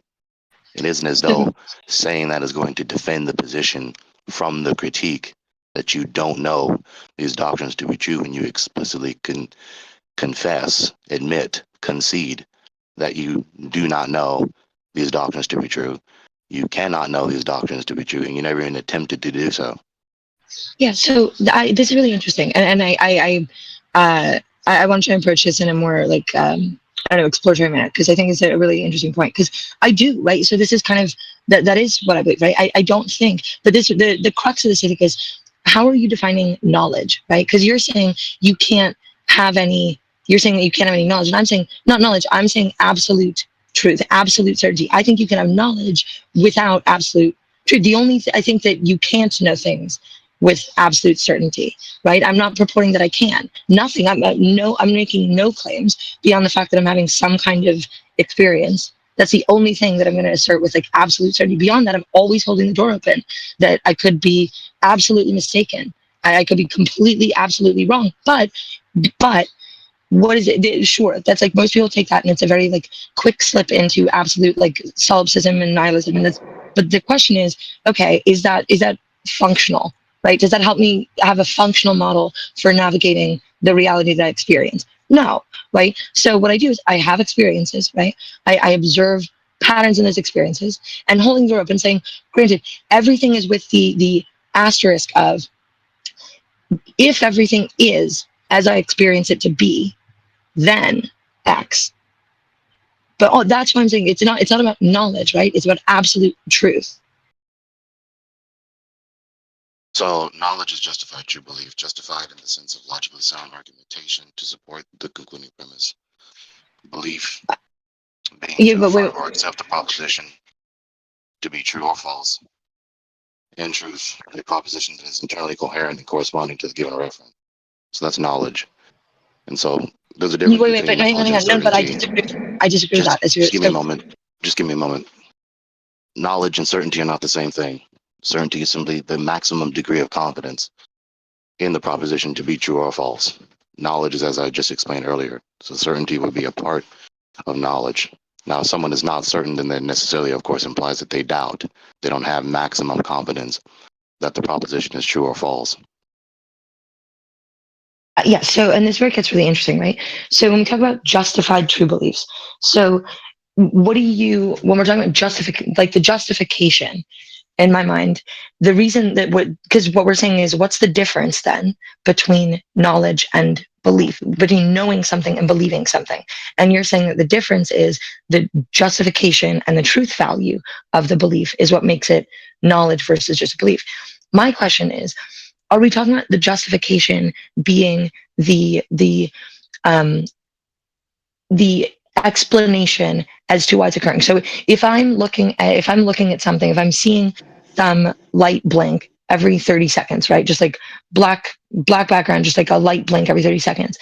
And I'm saying, okay, I know that the light is going to blink once every 30 seconds. And my justification for that is that there's a flashlight that someone is flicking behind the screen every 30 seconds. If in actuality, it's actually like just an automatic timer. There's no person flicking a flashlight. Well, then I'm wrong, right? Like I don't know that, right? That's not true, right? So my justification is incorrect, but the truth value of my assertion that it's going to blink every 30 seconds is correct. So the justification, how am I ever able to ascertain if my justification is correct? That's the causal aspect for which we have to develop models, and we don't have the ability. So I reject the justified true belief description of knowledge. Okay, so then if you reject it, then it means you don't have a justification. And if no, I'm saying that you can never ascertain the truth of that. Can I finish the reply, please? If you don't have a justification, then you don't have a good reason to believe the proposition to be true, even if it is true. And if you don't have a true proposition, then you either don't have a proposition or you have a false proposition, and you can't know a false proposition to be true, of course. Yeah, so I want to try running through like a thought experiment, like genuinely like trying to throw some spaghetti. Because again, I could be 1,000% wrong on this. And it seems like you've thought about this pretty, in a pretty engaged way. So I'm happy to kind of like think about this a little bit. So if I park my car by my house and I walk inside, is it fair for me, like, is it reasonable for me to believe that my car is still parked outside 5 minutes after I come in? Sure, that's just the belief that my car's like, I believe my car is where I parked it. The question is, do I know that my car is where I parked it? So I have a justification. The justification is, well, I just parked it there. I live in a pretty safe neighborhood, so I don't think anybody stole it. It would take some kind of like weird, barring some incredibly unlikely event, like an alien spaceship showing up and beaming it into outer space. No, it's a hypothetical. That's why it's an abstract. It irritates some people in philosophy, but this is a real issue. Yeah, and so my question is like, if do I know that my car is where I parked it?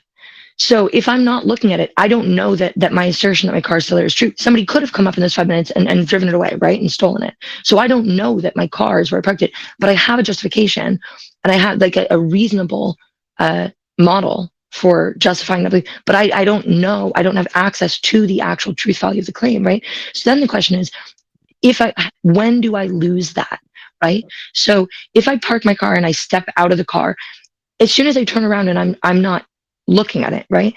So now I don't know if it's by me. It's incredibly unlikely that it's gone in that split second that I turn my eyes away.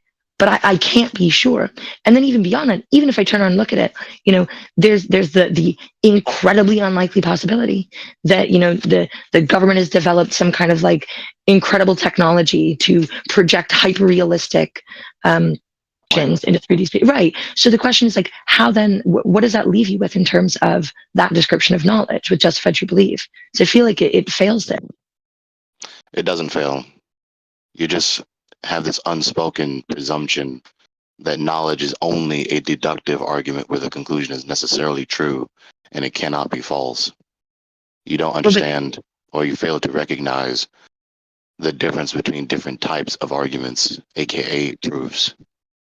But no, but hang on. But I thought we were working with the justified true belief, because if you're saying like, I feel like I'm missing a point, but I just want to point out where I'm stuck, because I think I just heard you say that like, it's not about like the truth or something about being.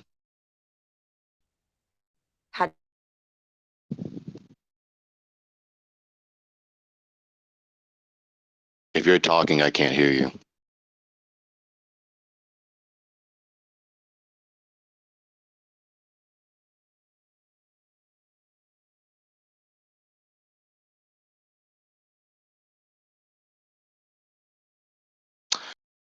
So until that she returns, she's simply giving an example where the conclusion is not necessarily true, because the type of argument is not going to necessitate the conclusion to be true, because it's an inductive argument. It appeals to whatever number of particulars, whatever greater or lesser quantity of particulars of empirical data to then support and strengthen the conclusion. That's what this is. So she's simply moving from a premise that you cannot necessarily indicate your conclusion to be true with any inductive appeal. Therefore, it's not possible to give a justification to believe the concluding premise is true. It's not possible to prove it. That doesn't follow. That's just a failure to recognize the nature of this type of argument that she's giving examples of, that this is an inductive argument. It's actually an interesting way of seeing it, because I wonder if that's why Globers generally fail to understand then why, for instance, if they say the boats disappear over the curve bottom up, they don't understand that they're being inductive, and that doesn't necessitate that conclusion. See, very good observation. It's because maybe that's just the psychological kind of state of a glober, is that they are happier with a conclusion that could be true over a conclusion that isn't definitely true. Sorry, with a conclusion that isn't definitely true, as long as it's societally backed. Yeah, they do that. They inconsistently point out that even with their own appeals, let alone other appeals, they inconsistently acknowledge that this inductive appeal is not going to necessitate the conclusion to be true. At best, it may very much strengthen it. You have a maximally strong inductive argument. But then in the next breath, it can not be consistent with that So they will acknowledge the validity of an inductive argument to indicate that their premise is true when they want it to be true. When they don't want it to be true, when they don't, especially when they don't want the critique against their position to be true, they will then abandon and forsake or recant the validity of inductive appeals, of inductive reasoning. And this is the inevitable inconsistency that they must eventually fall into, because in their worldview, they don't have what is necessary to secure, to guarantee, to instantiate, to manifest the reality of the uniformity of nature. They don't have a justification to believe that nature is uniform, so then they don't have a justification to believe the inductive principle, so that inductive reasoning is possible and reliable. It's not only that, it's the only way forward for theoretical physics that has no experimental backing. It has to be inductive. But what's also interesting is that you could, even when comparing apples to apples, using the boat over the curve argument again, you could give a similar inductive appeal for the same phenomena and they'll reject it, even though it's using the same logic. You can say, well, I think it's optics over a flat plane, which is also inductive. And they'll say, no, that's the same logic. Funny. And so here we are, when we have these debates, it exposes the errors of their position, exposes the faults in their position. They do not study well enough philosophy. And this is cosmology, so it's categorically philosophical already. Cosmology, we're talking about cosmology in this voice channel. And that's a concern of metaphysics. Metaphysics being a basic subcategory of philosophy. And of course, how we know anything, of course, is an epistemological concern, another basic subcategory of philosophy. So there is no neglecting philosophy. You have to study it. The more ignorant the given person is on philosophy, the more likely they are to commit these errors, and it shows. So because they don't understand these things, they commit these inconsistencies like we just talked about. And then we also expose in principle within their position, they don't have a justification to believe that knowledge is possible about anything whatsoever, including any inductive appeals. Yeah, I agree with all that. What happened to the lady though? She's still? Oh no, she's on death. It's a shame. Because I wanted to Her ask connection was breaking up, and then I see. Yeah, I wanted to ask her a couple of things about because she talked about explanatory power and prediction, and I do find that interesting because they sound really important until you understand what's actually being said, and then you realise don't matter at all. And the reason they don't matter isn't because they don't matter in principle; it's because of how they can be used as rhetorical weapons. Let's just put it like that. Yeah, it's not sufficient. It's not logically sufficient, and not at all what is logically required to demonstrate that they know their conclusion is true.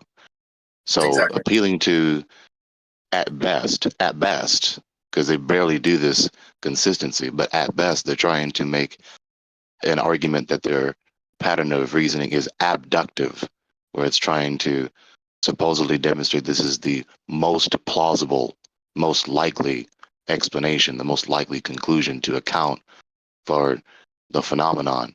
And it's not even that either, because they haven't they haven't even done the process to verify or falsify the hypothesis as it concerns the causal phenomenon. And then they haven't even conceded, or they rather recant, or how do I say this? They inconsistently sometimes acknowledge or recant that these methods of inquiry are valid or sufficient to falsify or verify the hypothesis. So they haven't even done the process, but then even before even doing the process, they can't make up their mind as to whether the method of inquiry, the method of scrutiny, is or is not valid and sufficient to verify or falsify the hypothesis. Yeah, and even once they've done all of that, and they just quickly, because I need to go, but I'll be back in 10 minutes. What's even more interesting at the end of all of that, Gregory, is that once they even jump through all of these logically fallacious hoops, they get to the statement that this is the most likely explanation, which is also a probability fallacy. So they're jumping through all of these fallacy hoops to arrive at a logical fallacy anyway. So it's like, Yeah, to say that this is most probable is a different premise from saying that this is true. There's two different premises. This premise is most probably true, as opposed to saying this premise is true. Yeah, absolutely. So yeah. Anyway, I'll be back in about 10 minutes, guys. Yeah, so I was going to ask, so do you believe that you have access to objective reality? Yes, in the sense of, are my empirical sensations sufficient to inform me of empirical facts? Yes. Oh boy. So, in that vein, like, so you're asserting that like your sensory perceptions are like deliver you like true like absolutely true information? In the sense that my empirical sensations can inform me of what the material objects are as they are, yes. I can empirically perceive things as they are. So, but how do you know that, like, because sure, like you could say you like, because I just want to make sure that I'm understanding, because like I could take that one way as like, yes, like I believe that my senses are capable of like perceiving objective reality, which like sure, like with this, my question is, how do you know that your senses are delivering you true information? How do you know that that's that they're delivering you information that is in line with objective fact? The God who has revealed himself, whose name is Yod-Heh-Vav-Heh Yahweh, has made the world according to his character, and he made the world to where it is intelligible, endowing creatures with intellect in order to make the world intelligible, and sustains the uniformity of nature, so that everything, including my empirical sensations, function consistently, and that the external world functions consistently, so that my empirical sensations can successfully inform me of the material objects that I'm detecting. So it's just precept. Yeah, just like everyone else. Exactly. Like I said, yes, exactly. I'm doing the same thing, absolutely. But I acknowledge that, right? Everything is based on I'm making the assertion that everything has that asterisk, given that my senses, my experiences are in line with reality. Given that, but yeah, I'm assuming that. So, but I'm happy to concede that. Like that doesn't bother me at all. You don't have a justification to believe that. So the difference is this: it's not just precept, right? It's not just precept. How is it not just the scientist precept? is very much in the. Can I finish the reply, please? The scientist is very much in the habit of trying to lock everyone else out of the possibility of knowing. So we have to acknowledge the fact that your unbelief and your incredulity is no refutation to anything. Yeah, and I'm not so saying the it fact is, of the matter though. is the following: is that I gave a worldview that is coherent, that successfully justifies believing that knowledge is possible, including a posteriori knowledge, that is to say, empirical knowledge, knowledge that is attainable by empirical sensation. I have a justification to believe that, right? And the alternative, there's no alternative that is coherent to justify believing that knowledge is possible, including a posteriori knowledge. That's the difference. That's an a priori transcendental deductive argument that necessitates the conclusion to be true, and then further bolstered by a reduction to absurdity argument against the contrary. Oh boy. Yeah, I need to go get a waffle and think about this. But yeah, so I do want to kind of chew it over. But no, I appreciate you taking the time to unpack some stuff with me. I'll be back in a little bit. Thank you. All right.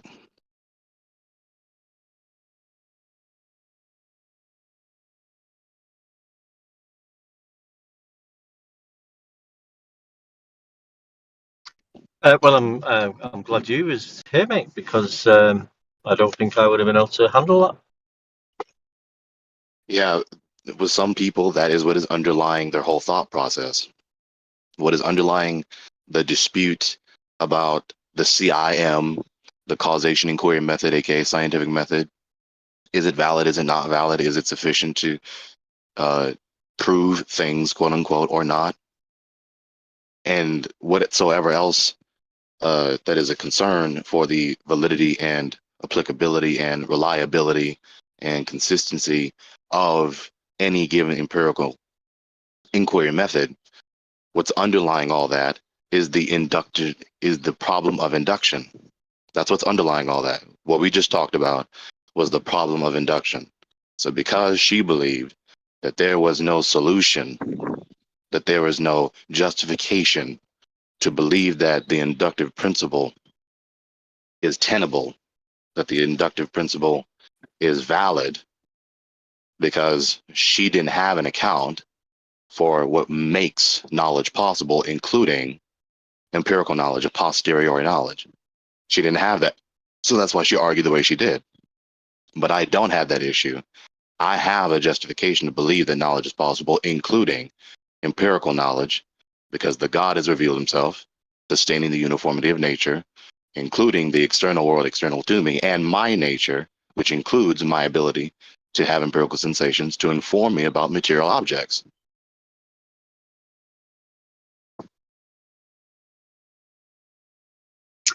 Yeah, it sounds. I'm sort of following you. I don't get into many of these conversations. I'm more like, elevation angles from Polaris back to the equator and the Earth is measured flat type of thing. But I do love listening to it, and I can sort of maybe it's something I need to delve into a little bit. But I do get what you're saying, but it's not something I'd be confident talking about. But I know what you mean. But it's not one of my strong points. If I've got any strong points whatsoever, anyway, that is. But great to hear you, Gregory. Thank you, likewise. I do think you do a great job on it, mate. I love listening to you, and I do enjoy listening to you. So, and I'm glad that she didn't resist the fact that everyone inevitably and necessarily, quote unquote, does presup, because everyone has presuppositions, inevitably and necessarily, in order to make anything intelligible. Well, isn't that part of the scientific method anyway, presupposition? Yeah, there's a network of presuppositions that is the worldview through which one interprets the world and also does their behavior, including the act of performing the CIM. That's like the causation inquiry method. There are necessary preconditions for any method of inquiry, including the CIM. Sorry, I'm sorry to sound thick. What is it? Can you go into the CIM? I don't actually. When you say that, I'm hearing your words, but I haven't got the picture in my head of it. I don't know. No, yeah, it's just the causation inquiry method, aka scientific method. That's just the acronym for it. Oh, right. All right. Okay. Yeah. So they say in the scientific method is possibly not proving something true or null. This is why she mentioned this earlier, why they have to, because they cannot give an a priori argument, they cannot give a sufficient deductive argument that justifies the inductive principle so that any empirical knowledge is possible. Then they try to fabricate some other category of knowledge where they can walk around the obvious insurmountable issue that they cannot justify any of their inductive appeals whatsoever. So it sounds to me like as things are closing in and getting a bit more pressurized, then people will start to do other amazing things to get out of this situation of realization, if that makes sense. In fact, here's a comparison with morality. That's why people like them coin these self-contradictory, analytically false terms like subjective morality. It's a contradiction in terms.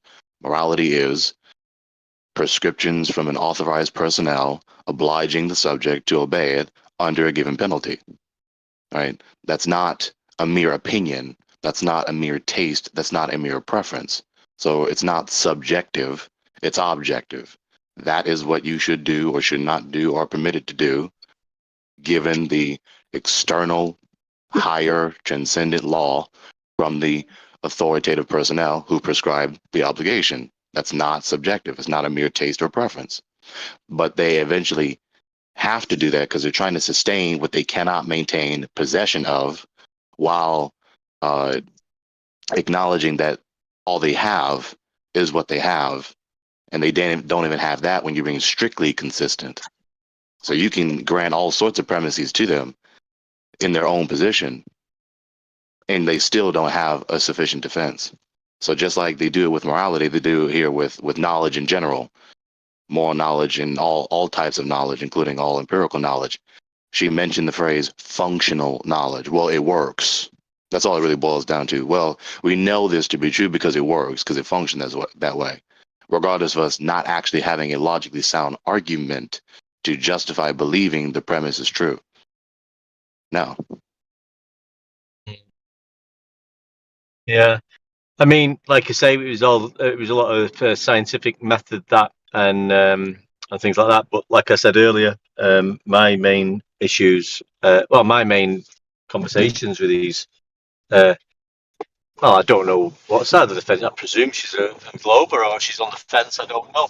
But it's like you can't use the scientific method. It's got nothing to do with the physical measurement of Earth. And that's all even though these other conversations I find very fascinating and great, I'm sort of in here myself, mainly discussing how's Earth measured in physical reality, which that had nothing to do with, really.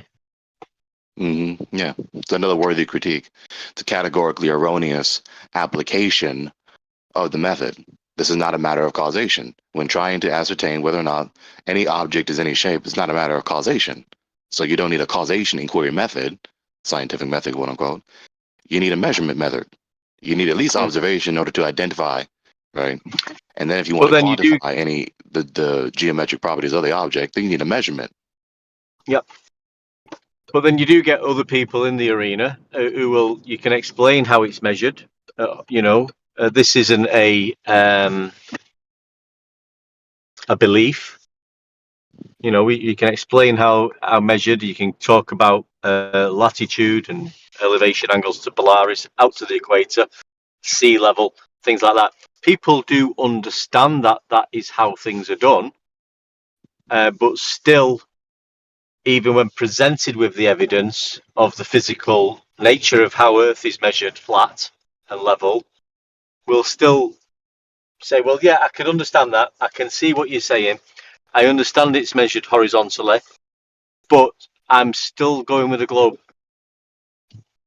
I'll say this last comment about that appeal to her functional knowledge. It's another categorically erroneous thing, too. It's similar to what I said earlier about subjective morality. Because, like I said earlier, that garbage about subjective morality, not that she mentioned it, of course, that garbage about subjective morality, again, follows from someone acknowledging, at least implicitly and tacitly, that they don't have a logically sound argument to justify their moral evaluations, and then contradict themselves trying to make that which is not sufficient to justify their moral evaluations to become sufficient just by sheer fiat, just by saying so. And so, because they don't have what is required to justify any of their empirical inquiries, any of their empirical interpretations, right? They can't justify believing that they know any empirical facts. Then they beg the question when they talk about functionality, because how do you know that the thing is functioning if your empirical sensations cannot successfully inform you of the material objects themselves in the first place? For all you know, it's all illusory. Every empirical sensation you have is all illusory, for all you know. So you can't know that anything's functioning. So you can't appeal to functionality. You just beg the question and not being consistent with your own critique against the possibility of empirical knowledge. Yeah, it's like a contradiction type of thing, isn't it? Saying one thing. You don't have knowledge. You're calling that which is not knowledge, and you're begging the question while you contradict yourself. Functional knowledge. Just noticed Matthew Learns is in. Hi, Matthew.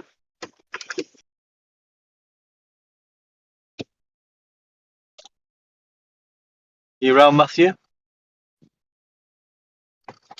Before we get off of that subject, I was interested to see if Fawkes was still here. It looks like she's gone. But I wanted to know if she'd ever heard of the Gettier problem, because it sounded like she was nudging towards the Gettier problem, but I wasn't sure if she was actually aware of what it was. And that's a very interesting problem for the justified true belief philosophy, I think. Anyway. Yeah, the Gettier problem. It's a good mention. What basically? What's to it called? summarize it very succinctly. Sorry, mate. Because I've got to go for 10 minutes and knock off. What's it called? I'm gonna look into that. What's it called? Gettier problem. Yeah, GE. Yeah. How's it spelled? GETTIER problem. Right. I'll look into that. I will be back in half an hour. I hope you're still on. Well, I'll just be leaving. I'll just be leaving in half an hour, but maybe I'll catch you. Peace. So yeah, the Gettier problem, very succinctly, without going into too much detail. Basically, Gettier problem is trying to say there's an instance where you make an observation and it is true and you believe it to be true and your justification seemed to be true, but then something changes without you knowing it, without you being aware of it, right? So let me see if I can find the article that explains this. The best example I have of the Gettier problem is the mirage in a desert problem, and then when you get there, there's actually water. So you see the mirage, so you're justified in thinking there's water because you see it. It's true that there is water, and you believe that there's water because you see it again. But what you're seeing isn't the water. So yeah, that for me is the best kind of example of that. Where are you?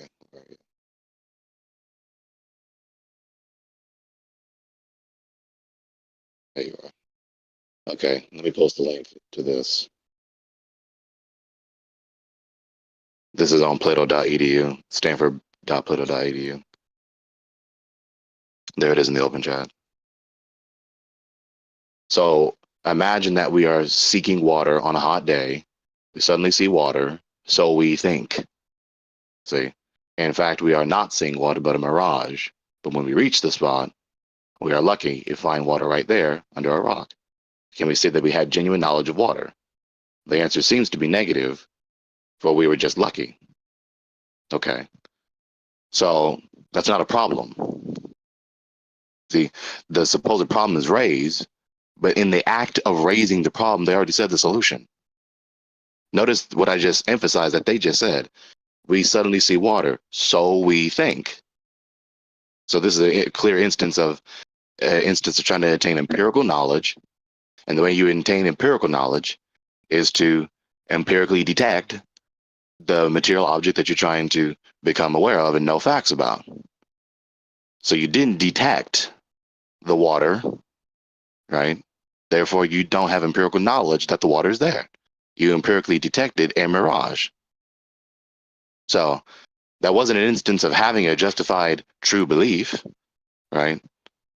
That was an instance of having a belief, and that eventually was true, or you eventually knew it to be true, once you actually saw the water itself. But before you saw the water itself, you didn't have a justification to believe the water is there. Appealing to the mirage is not a sufficient justification to believe the true premise is true. Actually, empirically detecting the water is a logically sufficient appeal to justify believing the true premise is true. So there is no problem.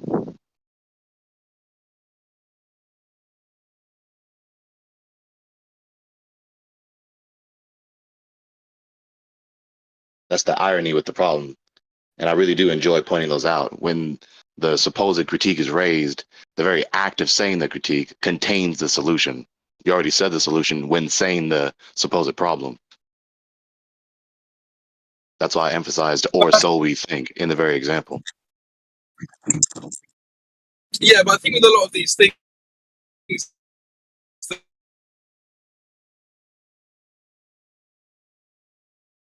If you're talking, I can't hear you.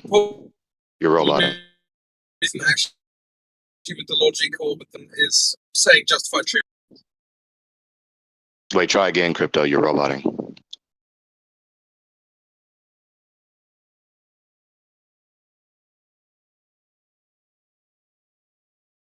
Am I back? I heard that. Okay, cool. So I think a lot of the time with these things, it's not actually the problem with how the logic functions mechanistically, but it's how people use the logic. Mm-hmm. And I think that's what the Gettier problem is actually all about, is pointing out that people think they can justify it, think it's true, and think it's a belief, but it's not actually in essence. Yeah, it depends who you talk to. They'll say in the one way or the way you just mentioned. Yeah, depending on who you talk to, they're going to say one or the other way. Mm. Absolutely. And of course, Globers will use whatever's politically expedient to back a globe as their interpretation of this. Yeah, to try and sustain the pretended invincibility of their position.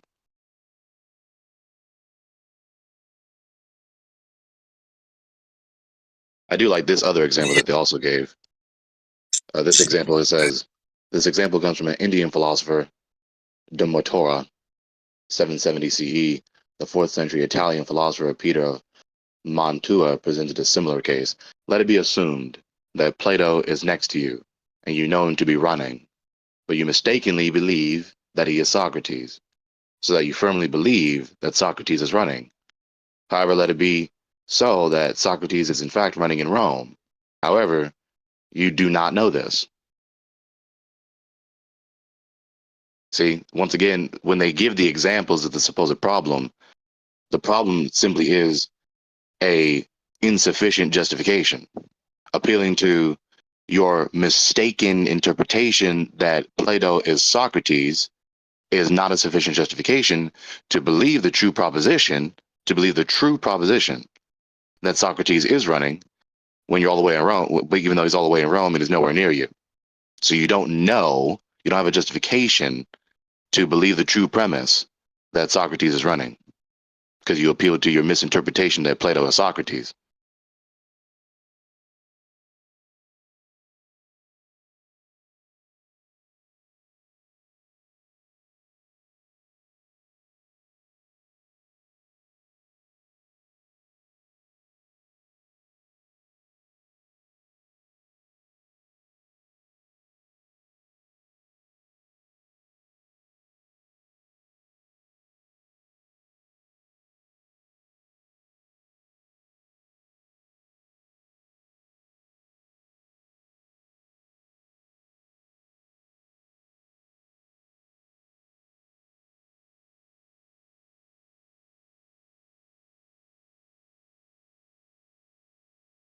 I did actually have a really a thought the other day of how you could make quite a lot of money in a very dishonest way that Globers would like justify. And I'm not sure if this has got a name or not, but let's say, how do I put it? So you can abuse probability and psychology in the sense of, let's say you started 32 Twitter accounts and you said on 16 of those Twitter accounts you said that I don't know, the Denver Nuggets are going to beat are they a basketball team?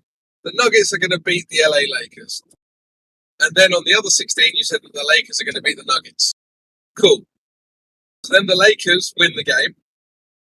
And then on 8 of those accounts, you say that the Lakers are now going to lose to whoever. And on 8 the other accounts, you say that they're going to win. And the 16 that were wrong, you just discard them. And then the Lakers go and win that game again. So now you have 8 accounts that have 2 correct predictions. And you have 24 discarded accounts. You then take that 8 and then you make again a prediction that, I don't know. Are you talking about in-choose K, binomial coefficients? What the fuck? Yeah, binomial coefficients, man. I don't know the name for this, but what I'm eventually get to the point where you have one account that has 5 or 6 or 7. Can hardly hear you. How Your many phone was- is breaking up every Do other word, dude. correct match predictions in a row. Your phone's breaking up. Here's the thing. Everybody who's doing this gambling thing using all sorts of wonderful mathematical tools, once that gets factored into the market, you end up resetting the odds. So it doesn't help anybody. This is why the best always make the most and other people just lose everything. Don't play with statistics unless you have a degree. It's a waste of time. Yeah, I mean, I wasn't playing with statistics. I was presenting something else. But I can tell you didn't understand that, which is why. Oh, I did. That's why I knew the name of it. It's called binomial coefficients, champ. Yeah, so what did you think my idea? What did I think? What? It's a universal tool for applying compounding statistical matches in a sequence. So anything you're discussing could be described by it. I just don't think you know that. It's not what I asked. What I don't think I asked you what you asked. You're just rambling. That's the point of me saying what the term is. Yeah, I feel like you're just not listening. And Continue, I guess. Yeah, I don't really want to talk to you now, though, because I feel like you're going to be looking for an uncharitable. I have nothing more to say. Just leave. Just leave. No one cares what you think, bro. You're offended. Your emotions are hurt. Oh. I'm not. I'm bored that you decided to Carry on, man. Stop getting hung up. Nah, just fuck off. Just go away. You're an idiot. You're clearly here just to be disrespectful.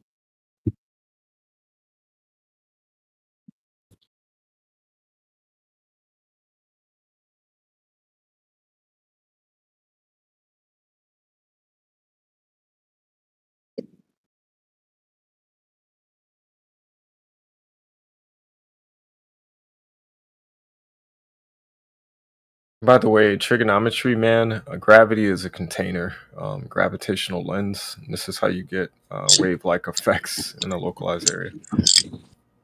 You don't need an actual container, bro. Define gravity. Let me take this one. Something more dense than something else. Yeah. The diffusion of something more dense into something less dense. There you go. Hey, you seem like a smart guy. How does over-the-horizon radar work if the horizon should be blocking it off? You're missing what I'm saying. Something more dense than something else. That's all it takes. You can have two gases that have a difference in density, and if one's on the left and one's on the right, it's going to have causal effects that create the phenomenon known as gravity. Sorry, can I be There's a uniformity. I heard you. This applies to your radar question. Gravity is the answer? No, you asked me if I knew about what near horizon radar? Over the horizon radar. Over the horizon. Okay. Yeah. So How relatively does that work? speaking, well, here, you stand up, you take both your arms, you make the alligator clap thing, and then you widen your hands, and now you have a relative angle in between them. So no matter how you want to pitch this or claim it's pitch, flat, or round, you have a above horizon radar scenario, right? Relatively in between your hands. Yeah, I don't think you understand what's going on. So if there's Just a describe horizon, it. You want me to draw a picture? It should be blocking, right? Do you get the picture? Can you do this with your hands? Because it's right hand on the bottom, left hand on top, and just open them up. You have an angle in between your hands now, right? Okay, Right? so yeah, I don't know what you're talking about. You're talking Can about you do hands? that with your I'm talking hand? about- I'm buddy, talking about over the horizon radar. Do you know what that is? Yeah, it would be the angle in between your right hand and the left hand. One's on top, the left, and the right's on the bottom. So now you have a horizon, and you need to detect things that's within it. This is how they explain it, by the way. What Can are you doing? cite your source or something? Yeah, sure. You don't know the alligator opening up azimuth angle thing for radar? What the fuck? You seem like you're really confident, though. You don't know this? No, I don't know what you're talking about. I can't gotcha. read your mind. I'm listening to You're your talking- words, but it's not I'm making listening any to you sense. say things that don't. You're trying to sound like you know about above horizon radar, but I don't think you do. I just described it to you, and you No, just it's sat there over ignoring it. the horizon, not above. This guy actually has a problem. Over, above. Jesus Christ. Synonyms, champ. Let me get this for you. You can tell that you can tell that this guy has a problem actually hearing words, because when I was describing my... Yep, I got it right. I'm so good at this. Yes, I was talking not about statistics, but about It rendered great. Side chat, alligator clap, champ, azimuth, angle, elevation angle. See it? Radar. What do you want to discuss? So unfortunately, what we're working with here is someone who can't listen, so there's no point talking to him. Yeah, he's interrupting and disrupting everyone else's reply because he's not competent to actually engage in a discourse about these matters. He's out of his depth. I just did. I posted a picture in the side chat. That's the actual diagram for azimuth when you use radar above horizon. Can you see the red line, champ? Can you please post like the link? article? Yeah, man. This is basics. Like, what are you doing? Yeah. For over the or above the horizon radar is what you call it, right? Yeah.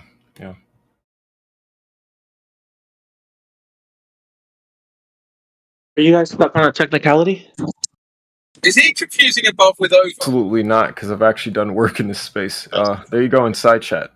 Enjoy.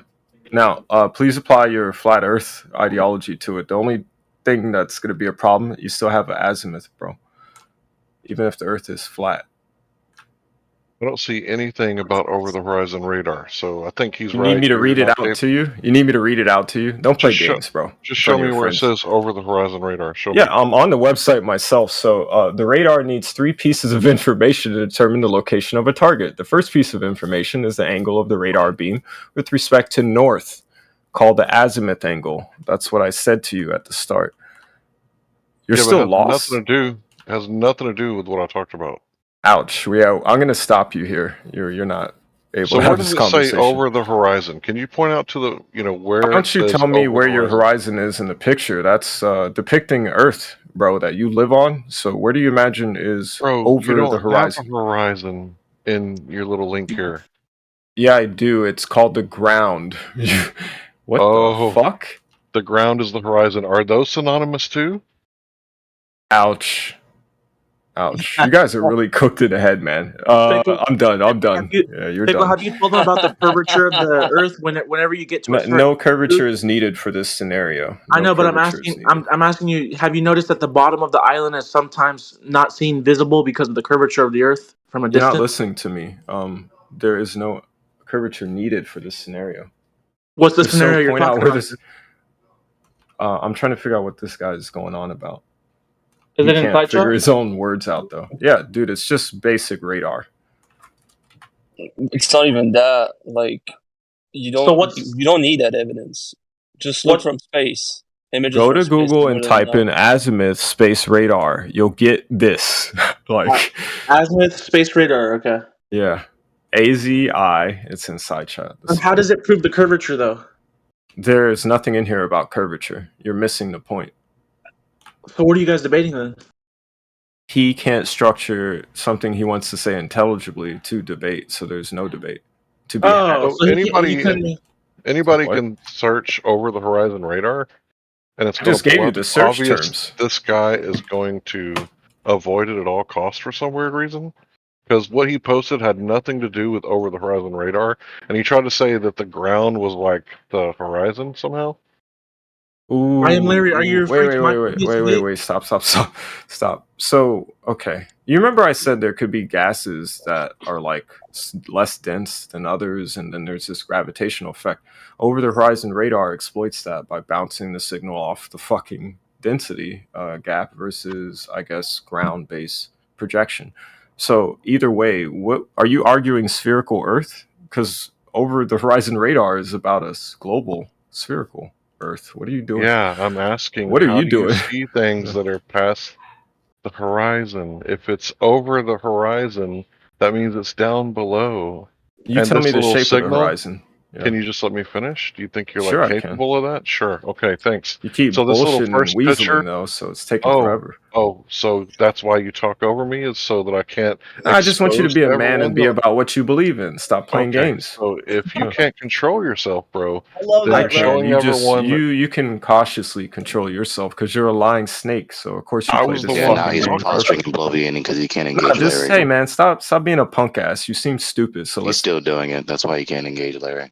Wow, that guy was like really weak. Okay, so anybody want to search over the horizon radar and like Can you let? show Can me you how it unmute? works? Can you address what Face said or Newt?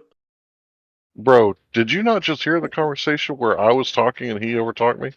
Yeah, well, he was going to let you finish. He was Well, he gonna actually let me. he He's actually gonna Hold let on. me. he actually But that overtook doesn't three. matter. How do you flat earthers Actually, disprove yeah, the yeah, I'm images still from space still going, showing the Earth still being going, a globe? still going. He actually overtook three separate people in about 5 minutes and didn't understand what any of them said. So I'm not sure it's actually worth talking to him. Are you referring to Pickle? Yeah, here comes the ambush and deflection. Yeah, Well, exactly. I've already proved the Earth is curved. If you actually look at, Of course, yeah, you're I've getting already confused proved as that well. with photos. You're When you're just here to 20 kilometers gaslight. out, you No can. one cares about gaslighting. Well, are We there know any what globers? gaslighting is because we've been dealing with it for years. So I don't know why you guys think you're slick and novel by coming here and gaslighting. It's boring at this point. Yeah, they tried. They tried to ambush us with deflection. So anyway, what I was talking about before that idiot came in and decided not to even understand what I said while talking over me, while calling me stupid. You get to the point where you have, say, 32 Twitter accounts. You get them down to 16, down to 8, down to 4, down to 2, down to 1. And you're left with one Twitter account that has 6, 7, 8, whatever, perfect predictions of sporting events. At that point, I'm pretty sure you would have a lot of people say, "Oh, that guy knows what he's talking about," and then you can sell betting products and all sorts of other shit. And that what we were talking about earlier with the Gettier problem kind of buys into that same inductive logic where they're saying, "Oh, well, he could be the savant or whatever, the farseer that knows the future and can predict sporting events." And I think a lot of people would buy into that bullshit. Anyway, moving that on a little bit further, I feel like when these things become more theoretical, because obviously sporting events they're defined, so the result either was a win, a loss, or a draw, depending on the sport, of course. But when you're talking about things that can't actually be defined by a result, it's much easier to get into these ways of thinking. That was where I was going. Is that related to flat Earth? It was related to psychology and globe believers. So, sure, if you want it to be, it can Did you say sorry? Did you say psychology and globe believers? Yes, I did. I said both of those things. Oh, okay. Is there a problem with either of those phrases? No. There's no problem with Okay, no problem with globe believers. But you're giggling. So why are you giggling? Oh, that. Never mind. Sorry, I'm just here to listen. Sure. Is that why you unmuted and started talking? No, just wanted to ask. Cool.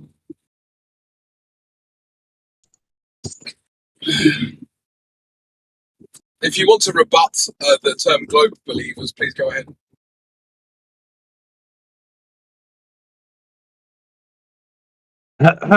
Well, I believe months ago I was in this channel and I was asked a question.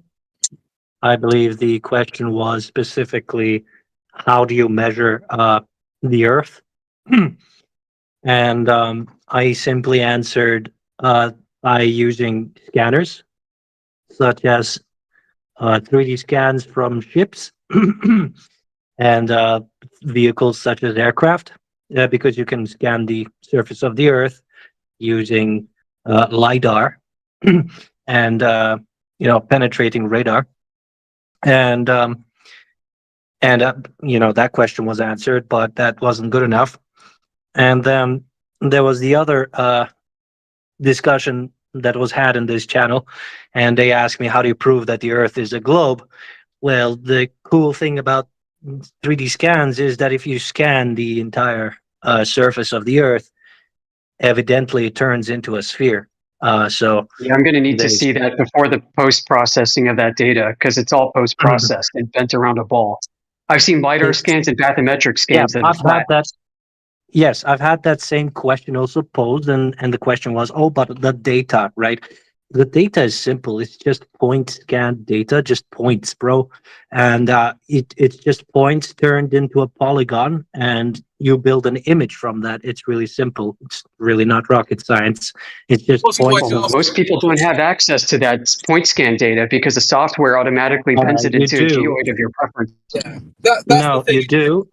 In fact, your present it. I'd love to see that. Sure, just give me a second, right? So before you spurg out. The same thing that the other guy was doing, So which is I'm not being allowed to speak. Well, I was talking and you talked over me, so you can wait. So this one, okay. I was speaking first. That's Okay. how that. So well, I could hear you talking after I started talking. So yeah. Oh, did he just leave? Oh no, he's not this. Okay, Amish, have you noticed how you asked him if you could see the data pre-processing, and then instead of actually presenting that, he's just reaffirmed that no, it's okay. I've been asked that question before, without presenting what you've asked him for.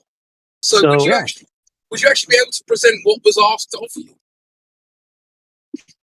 So to continue where I was interrupted, basically point data and LiDAR is as simple as just a laser pointing at one point. And that point is registered in the database, and that, when you constantly make these points, you make a 3D image of whatever you're scanning. And a simple example of this is your iPhone. It has a LiDAR, if you have the feature, of course.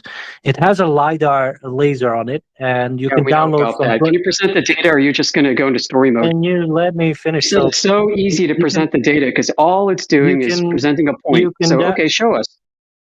You can download the app from Play Store that allows you to 3D scan I don't need anything. an app from a LiDAR app for a phone. Show me a LiDAR app from an airplane, like an Embraer or one of these airplanes that they fly over and do the fire mapping studies of infrastructure and crop yields. I know all about it. Show me the platform. Show me the data. So yeah, continuing on, as I said, this continuing app, on, you're just going to go. Listen, this is the crux of your argument. If you're not going to stand up to it, then you can't finish. Yeah, as I said, this is exactly the same behavior that I saw some few months ago and got me muted, actually.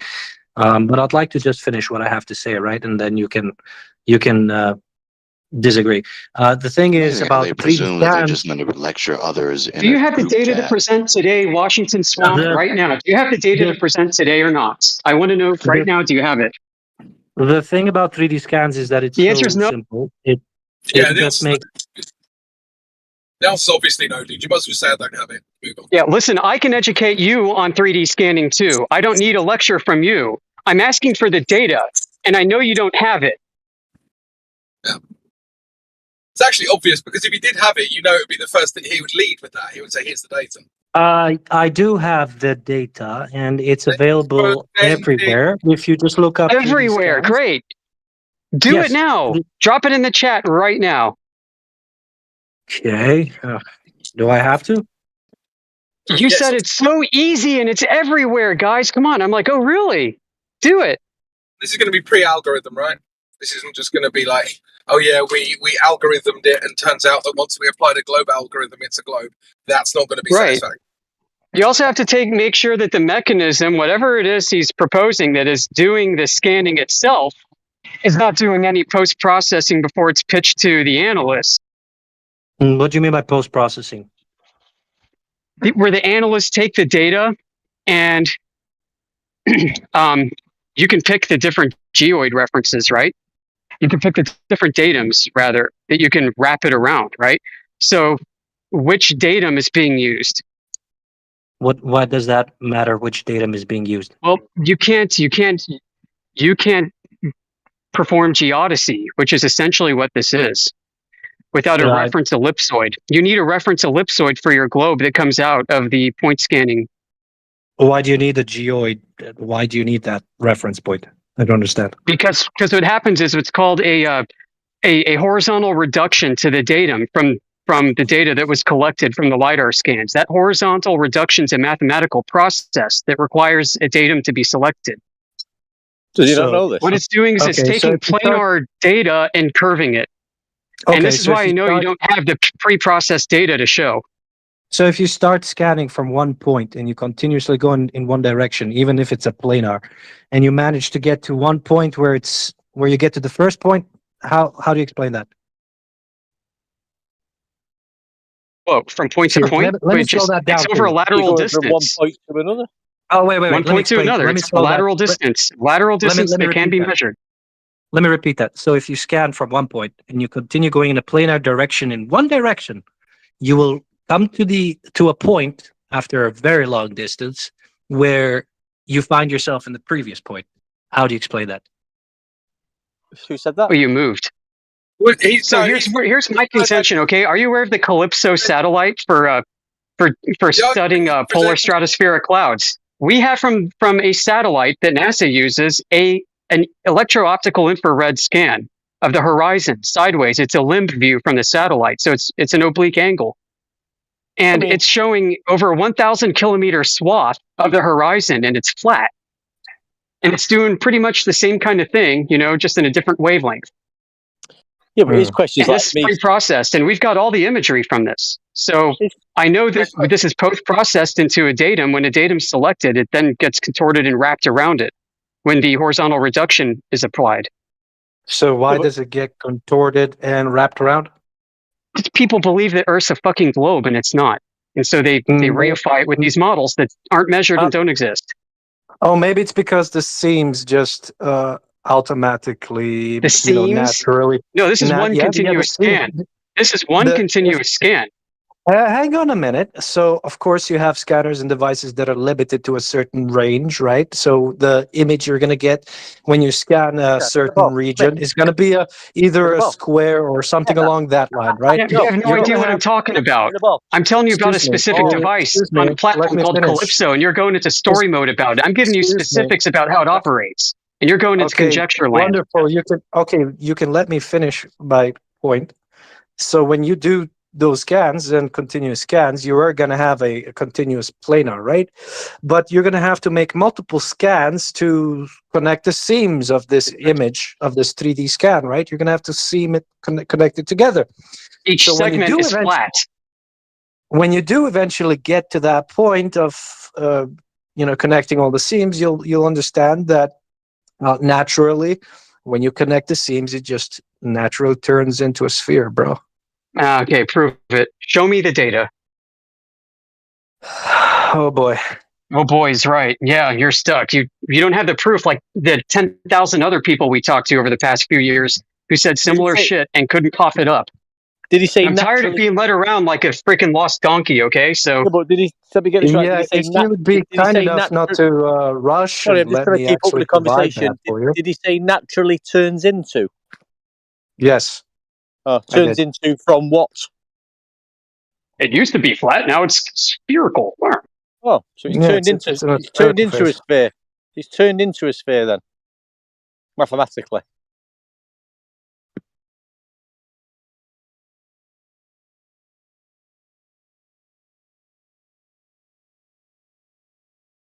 See, sometimes I feel that the other folks are talking above my head. So Amish, can you help me understand what you were just refuting him on? We could Just before I go, it's Amish. It's funny because what you find is with all of these varied arguments, they normally get distilled down to say the same 10 or 15 arguments, and for him it was just circumnavigation proves the globe, right? So I find that interesting. That's what he was talking about the whole time, Crypto?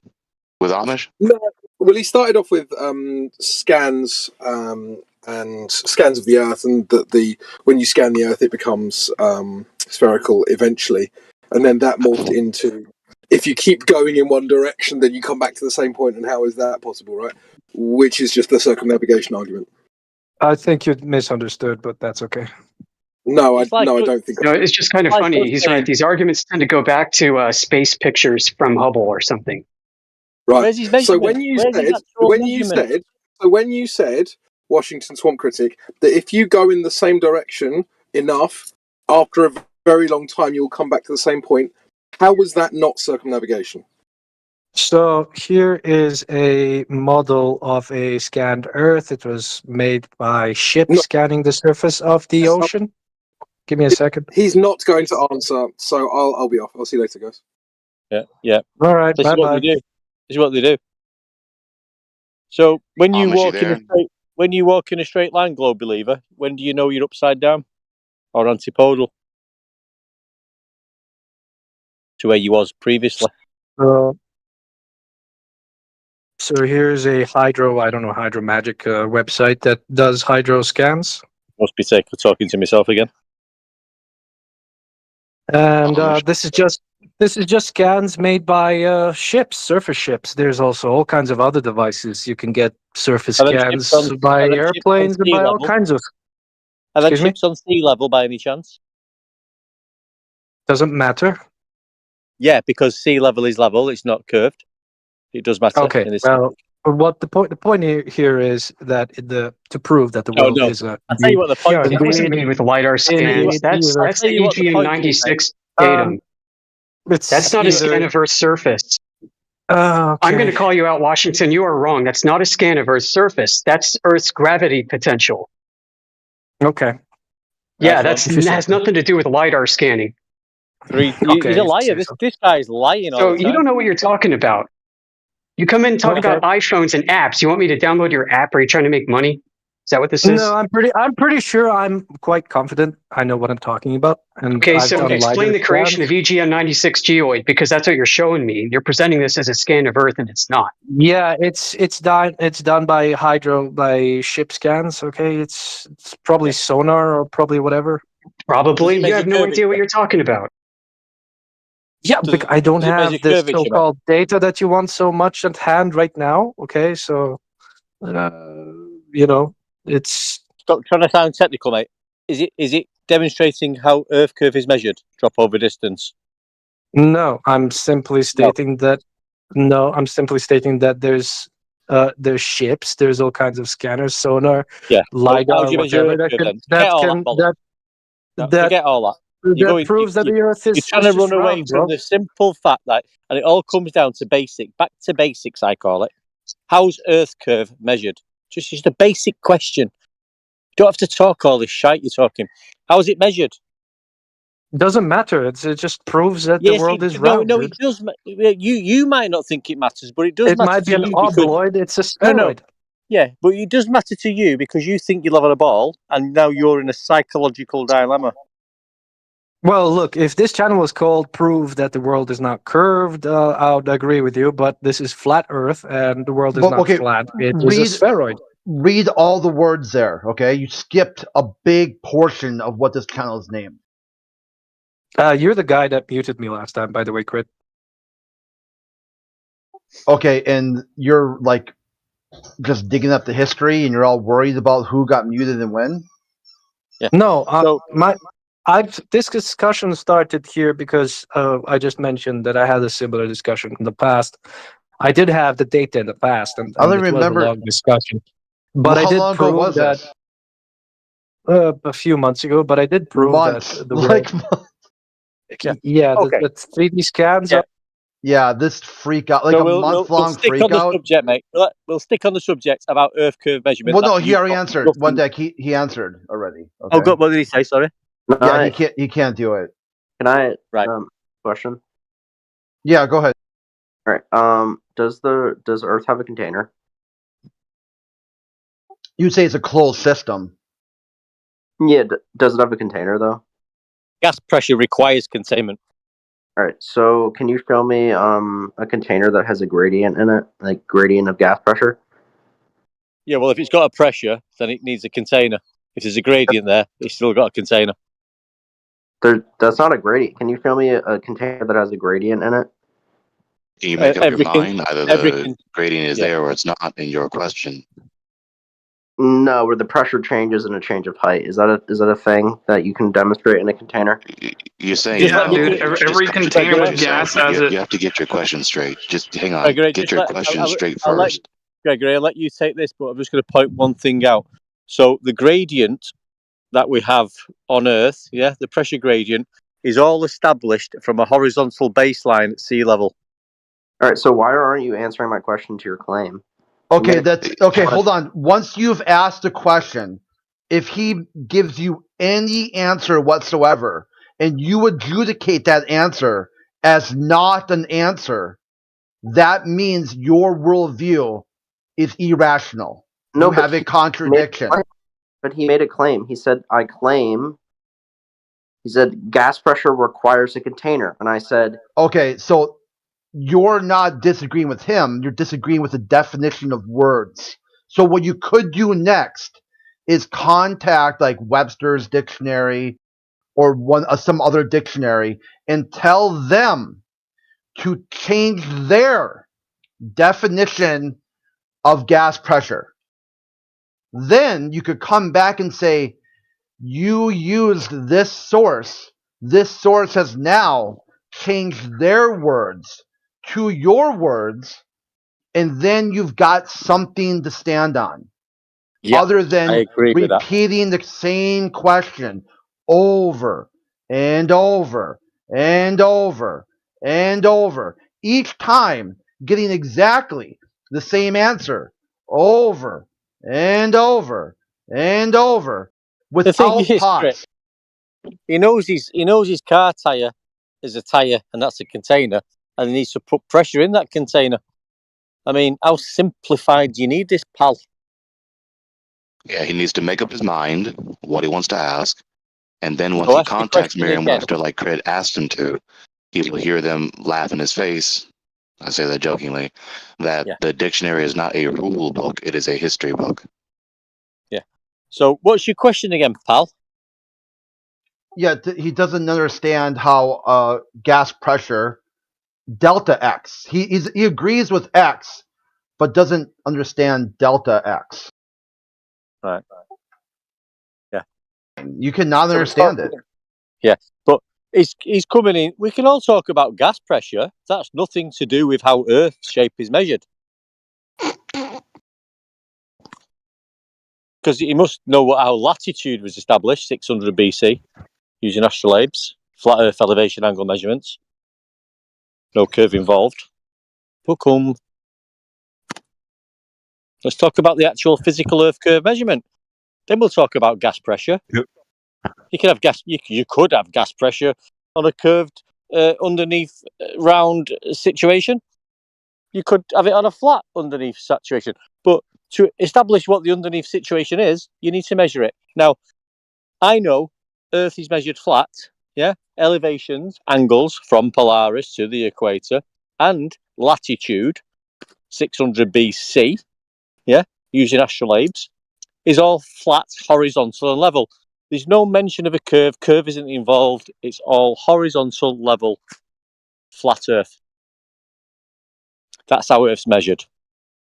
And it's understandable why they are so concerned with gas pressure, with the gas, because one of the precious tenets of their cosmological paradigm, of course, is that they live in a cosmic vacuum where they can zip, boom, bam, fly around willy-nilly, however they please.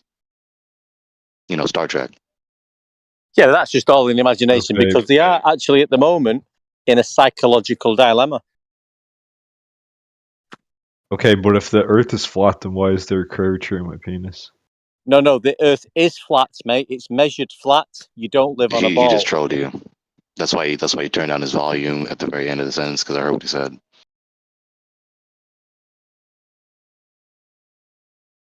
Okay, but if it's flat, then why is there a curvature in my penis? What's that last word you're saying? Say it clearly. I got them. Say it clearly with confidence. I missed it the first time because I was dealing with this guy crying in text chat. Shout it out dead loud. It's curved because you're pulling on it too much.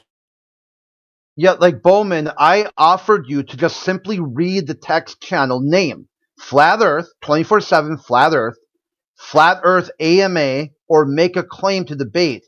You chose to not do that. And you chose to bring up some drama that you're upset about some months ago. That's a mute, dude. Sounds like Crit's got your ass, mate. It's the same behavior with these ridiculous scientists. Crit, I'm going to quote you now. Over and over and over again. So any globers then who can present any evidence of how Earth curve was measured, please speak up. About the Earth, not gas, not lights in the sky, how Earth curve is measured. Curvature. With lasers and water. Sorry? With lasers and water. Okay, talk us through how that's done. Drop over distance from one point to another. 8 inches per mile squared. You have Tell a us what detector and you have an emitter. And when that whatever travels, you can see that. Okay, just before you go any further, who's done this? Just give us the name of the person who's already done this so we can look it up. It's a guy called Hartlesch. It's a German one. I can give you the video. Give me a second. Yeah. And there's also a Okay, if you could post that, we'll have a read through it. So what you're saying is this German guy. I will give you. I It's just all right. need to look it up. Listen, mate, I'm not arguing with you, mate. Just let's have a conversation like two human beings. So the German guys measured Earth curvature, you're stating, drop over distance, 8 inches per mile squared, and he's used a laser. And you've got a PDF experimental document that we can all read through to prove that this happened. Let's have a read of it. It's a video. He did it in a video. Sorry? He did it live in a video. No. I mean, if it was an experiment and it was proven Earth curve, it will be documented. We need the PDF, experimental PDF documents. Yeah, 1 second. I will just show it to you. That's curvature measured. Oh my god. Oh my god.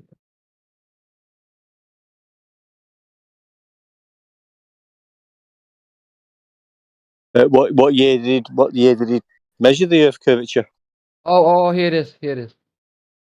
Is it? Oh no, wait. It's not this one. Give me a second. Sorry, just speak up, mate. I can't hear you. Yeah, I'm just searching for it. He has millions of videos. Give me a second. Oh, I thought you would have had it to hand. What was the experiment called? And I don't know what it was called. I don't know what physical Earth curve measurements got to do with experiments. By the way,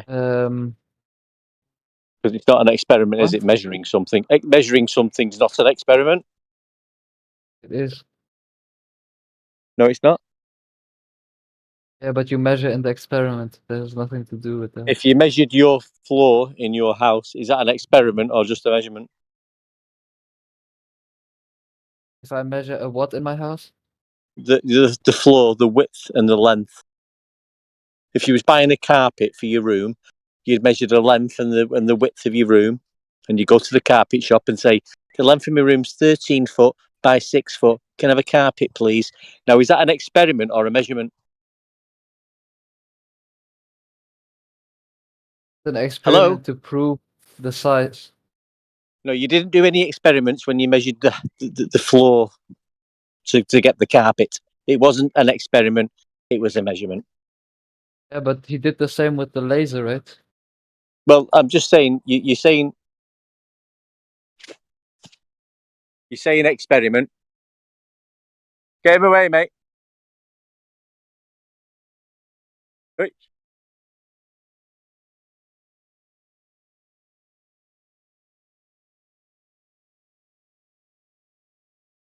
Sorry, mate. Yeah, I was just you're saying experiment, but I'm just saying measuring your floor is not an experiment, mate. So get back onto the Earth curvature experiment, which isn't an experiment, it's a physical Earth curve measurement. Let's have a look at it. Have you posted it yet? But what's bad about this experiment? It's not an experiment; it's a measurement. Anyway, No, post I'm your talking about the laser thing. But what is wrong about doing that? Well, I've not seen what you posted yet. Post what you think is proof of Earth curve, and we'll have a look at it. Have you posted it? 1 second, I'm just looking Hello? for it. Yeah.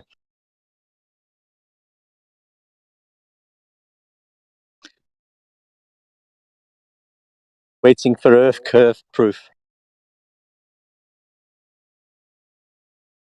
This will be the big one, guys. All the flat earthers will have to go and hide in air raid shelters once this is posted.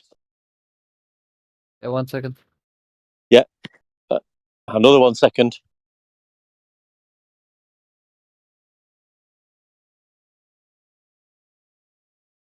Oh.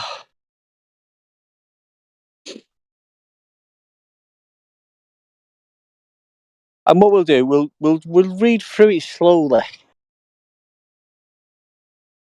In fact, you could read us through it. We'll all look at it, and you can read through and explain exactly how that Earth curve... Okay. Is it in there now? Is it there? It's the...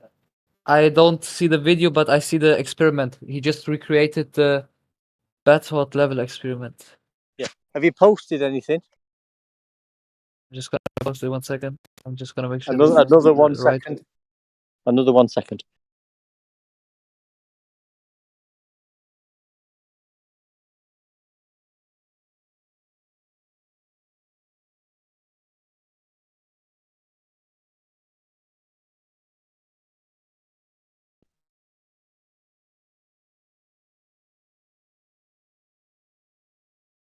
Duds, hey! Hey, Dudley.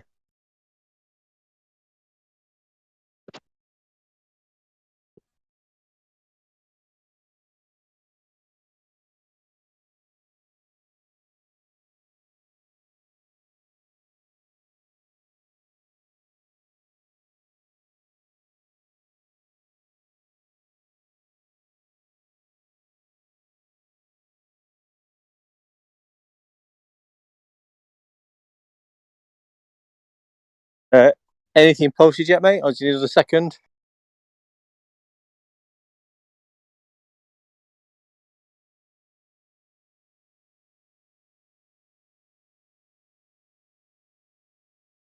Yeah, it's actually the debunking of another theory. So I need to find the approval of a theory so I can post it to you. So you have actually nothing to say against it.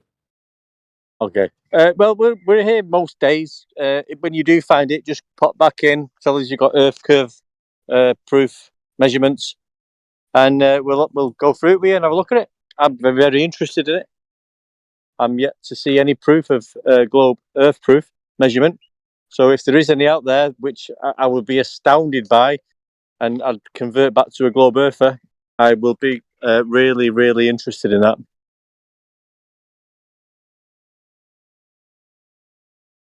So, see you tomorrow, mate.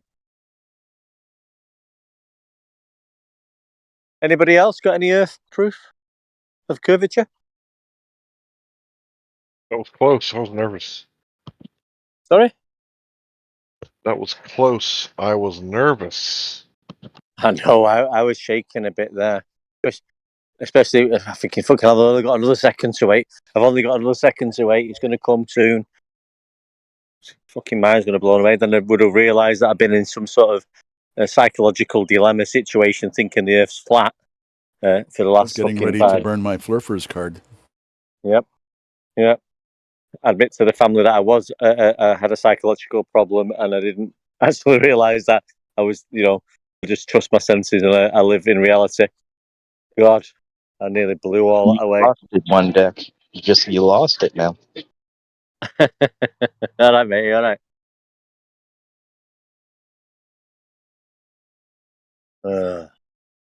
All right, here we'll try Bowman again. Are you going to be able to talk about the discussion topic, or are you going to go into BuzzFeed, TMZ, top 10 flat earthers, number 1 will surprise you? Are you going to talk about the topic or talk about people?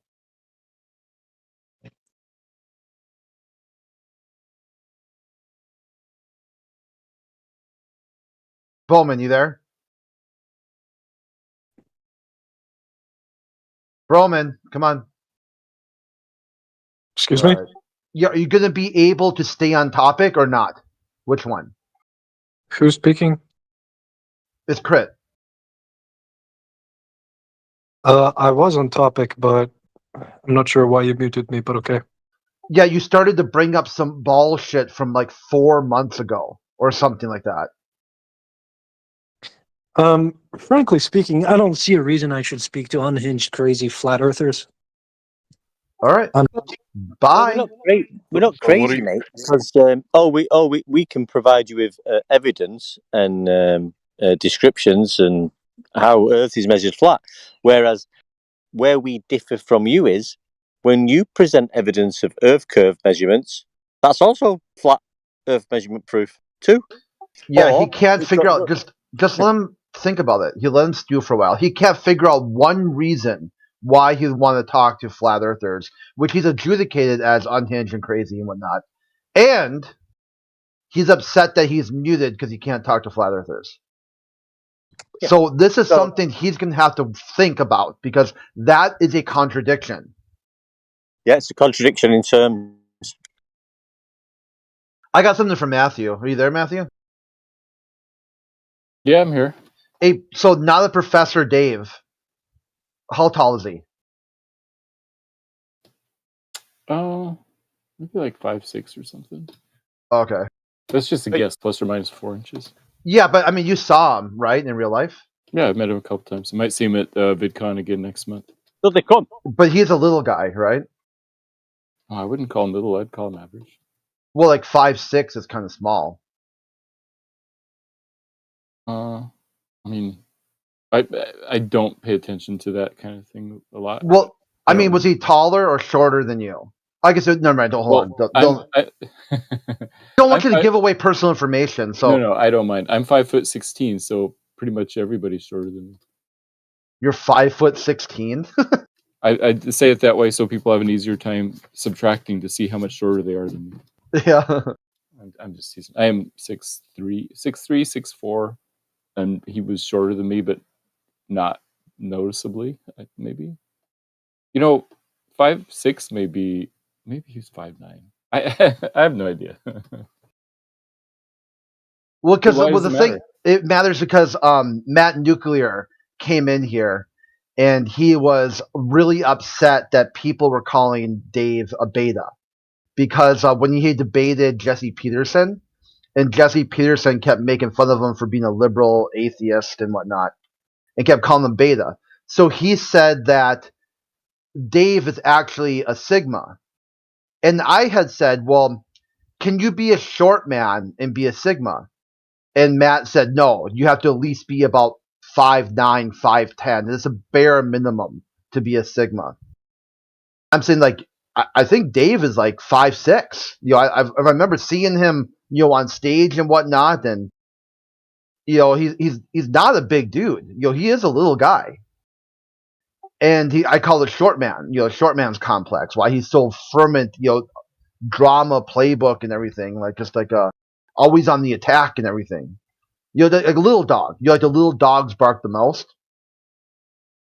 Yeah, I know. So he said that he thinks he's 5'10" or something like that, based off looking at the stage stuff too. So I'm like, yeah, it's pretty subjective. Camera angles aren't right. So I know someone who's seen him IRL. I mean, I know what you're on about, Crit, and I'm totally with you, mate. We're friends and everything like that. But then, we're still, no disrespect to you, Matthew. We've had a few little chats, haven't we? Yeah. Yeah. So, have you progressed anywhere in your thought process of how the Earth can't be curved? No, I haven't. I've yet to see a good argument for why it's not curved. I mean, I know you have lots of arguments. I just don't buy them. So what's your argument for curvature? Chiefly, it has to do with looking in the heavens, like celestial navigation, sunsets, moon phases, those kinds of things. So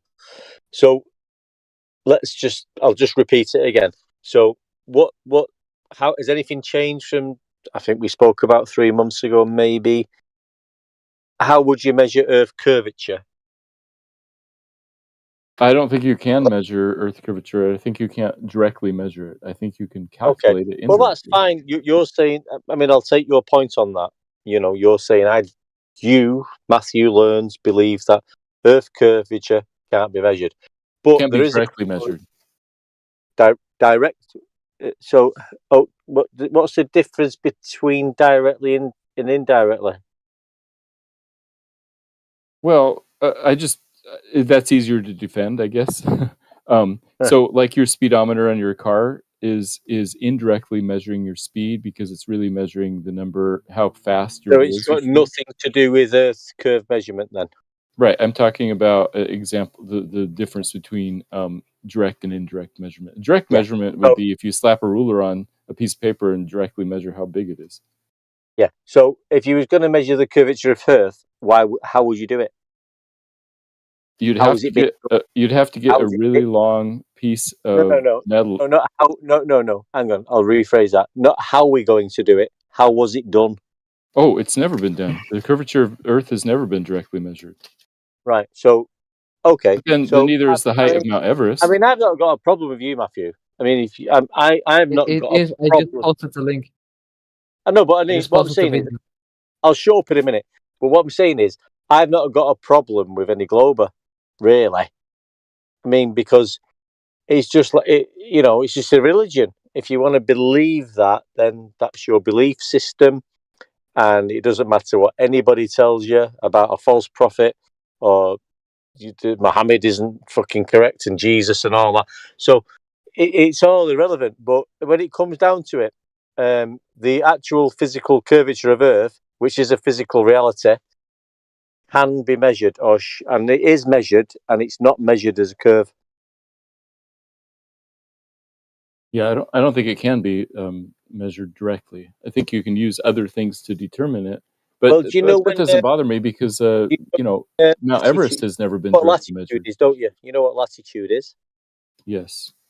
So when was that discovered? Oh, I don't know. It's probably been known for a long time. 600 BC. Okay. Yeah, and it was and it was all measured with astrolabes and flat horizontal angle measurements. So those were measuring the angles to the stars, and from that they were indirectly calculating latitude. Right. Okay. So how does latitude correspond to Earth curvature then? I mean, they're related concepts, but I mean, I don't know. So what's latitude got to do with curvature? It doesn't. It's just the location of the. So latitude's got nothing to do with curvature. Not nothing, but I'm saying that they're related concepts, but you're not like going to prove that the Earth is curved based on latitude or longitude. Well, you can't prove the Earth is curved, can you? No, not really. No, and why can't you do that, Matthew? Because it's in the realm of things that you have to figure out by logic and reason, and it's not like proof. It's more like looking at the evidence and best explanation, that kind of thing. So, if you were going to measure your front room for a carpet, would you just logically, if you were sat in the chair in your front room thinking, I need a new carpet, or I need some new laminate fucking floor down. So what you do, you just look at it, think, right, I've looked at it. I'm going to go to the carpet shop tomorrow, and I'm going to tell them I need a carpet for my front. So you go to the carpet shop, say, hey guy, I need a carpet for my front room. It's getting a bit stained. I've had it a few years. It's looking a bit shabby. Okay, what size do you want? Well, it looks about 18 foot. But so you've not measured it then? Well, no, I've not measured it. Well, you need to measure it. We need to know the measurements of what you're saying you need. So there is a claim on the table of Earth curve measurement. Who measured it? Oh, I think the claim is more general than that. The claim is that it's curved, and then after that you can calculate it. Yeah, but who did measure it in the first place? Like I said, nobody's ever measured the circumference, the radius, or the curvature. However, well, they must have done. Well, they As must have early done. as Eratosthenes, they've calculated it. Yeah, but no. Well, yeah. Well, okay, yeah. Well, that you're correct there. He did calculate it, presuming a spherical Earth, didn't he, Yeah, Matthew? plus parallel sun rays. Those two things he presumed. Yeah. So you realise that he was in a paradox there, don't you? In what sense? In that he had to presume parallel light rays and he had to presume a spherical Earth. No, those are the presumptions he used to calculate the size of the Earth. Yeah, so they're both presumptions. The parallel light rays was a presumption, and the 360 degrees that he had to divide into 7.2 degrees angle measurement was a presumption. Oh, I see what you're saying. Yes, it would be circular reasoning if he were trying to prove the Earth was curved by assuming the Earth is curved. That would be circular reasoning, but he wasn't doing that. Yeah, but he did do that, didn't he? No, he measured the circumference of the Earth, or calculated the No, he didn't. No. He measured an angle, and he did some mathematics, depending on the distance between the well in wherever it fucking was, Cyrene or whatever you want to fucking say, and wherever the other place was at 500 stadia away. And he divided 7.2 into 360 and got 50 and divided that, and he got the circumference of the Earth. Right, so that's a calculation, not a measurement. It's a mathematical concept. It's not an actual measurement. Right. Yeah, nobody's ever measured the size of the Earth. They've just calculated it. Yeah. So we don't actually know that we live on a curved Earth, then, do we? Well, there's two parts. One is the Earth curved, and then part two is, if it is curved, what's the radius? So those are two separate questions. So don't mix those two questions up. What was the first question? Sorry. First question is, what is the shape of the Earth, or is the Earth curved, or is the Earth spherical or not? That's question number one. Let's take question one. What is the shape of the Earth, Matthew? It's roughly spherical. And how do you know that? Sunsets, the success of GPS, satellite TVs, pictures from space, eyewitness testimony. We'll go back 2,000 years. So how do you know the Earth is spherical, Matthew? 2,000 years ago, it might not be as clear as it is now, but sunsets would be a good clue. But they didn't know about time zones. No, they wouldn't really. A light moving in the sky above you is not anything to tell you that the Earth is spherical. Right, but the half of the day where it goes beneath the Earth is what I'm talking to. They clearly saw the sun set in the west, and then 12 Well, you just seen a light moving. You just seen a light moving away from you and disappearing into the distance. Well, specifically going behind. I know, but I'm enjoying this conversation, but we'll just keep it. I'm noticing you're getting a bit more rapid with your answers. Can I ask a quick question about this? Wait, Matthew, so are you saying that there wouldn't be a sunset if the Earth was flat? I think it would just sort of fade away into a point and then get dimmer and dimmer. And it wouldn't clearly be cut off halfway like sunsets are in a clear day over water. Yeah. So, but what we're saying is we're seeing a light disappearing has got nothing to do with the measurements of the ground. Is that correct? Right. That's just the hypothesis that the Earth is spherical. That's question one. Question two is how big is it? So, if you're going to presume the Earth is spherical, why would you be going off something a light in the sky to presume that the shape of the Earth is spherical? Because all evidence is worthwhile to figure out the cosmos. And when you say evidence, so you've seen a light in the sky moving away from you and gradually appearing to get lower in an angle measurement and disappearing. What's that got to do with the shape of the Earth?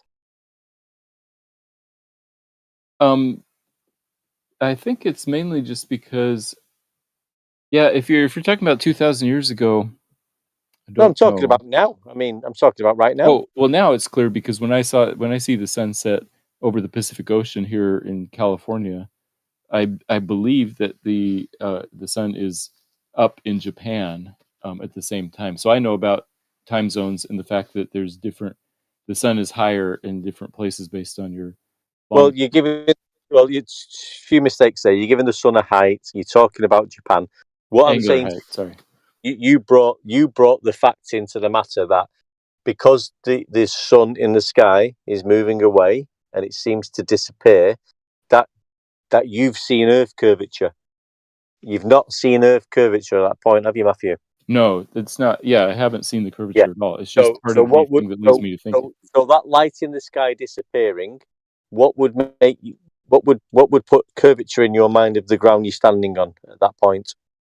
Oh, because the angle to the sun from my location is different than the angle to the sun in Japan, and that leads Yeah, but credence we're to not the fact. talking. I'm going off what you said. We'll talk about angles later. You said, right? Correct me if I'm wrong. I may be mistaken. That because the sun disappears, that is proof that the Earth is curved. I guess I would have to say that So, the sun disappears and is visible in Japan at the same time. You'd have to see the Earth. You'd have to think, well, that I can see some curvature. Now I'm going to measure it. So where did you first see the curvature? Oh no, you can't see the curvature from the surface of the Earth. You're never going to see the curvature. Okay, so you don't know it's curved, then, do you? I think there's good evidence that it's curved. I think that's So explanation. what evidence would you present to tell me that you've seen Earth curve? I haven't seen Earth curve. So then what evidence would you present that the Earth is curved? The fact that the sun sets for me while it's still up in Japan, indicating that the angle of the ground here is different than it is in Japan. And so I got a quick question about this, the sunset thing you're talking about. So do you have two Earths to compare to each other, one spherical and the other flat, to see this comparison, to see this difference? No, the difference is two locations where the angle to the sun is different. So yeah, no, I think you're misunderstanding my question, Matthew. My question is, you're saying the sun would be doing something differently, you know, if the Earth is flat as opposed to the Earth being a globe, right? You're saying that. Oh yeah. That's based on geometry.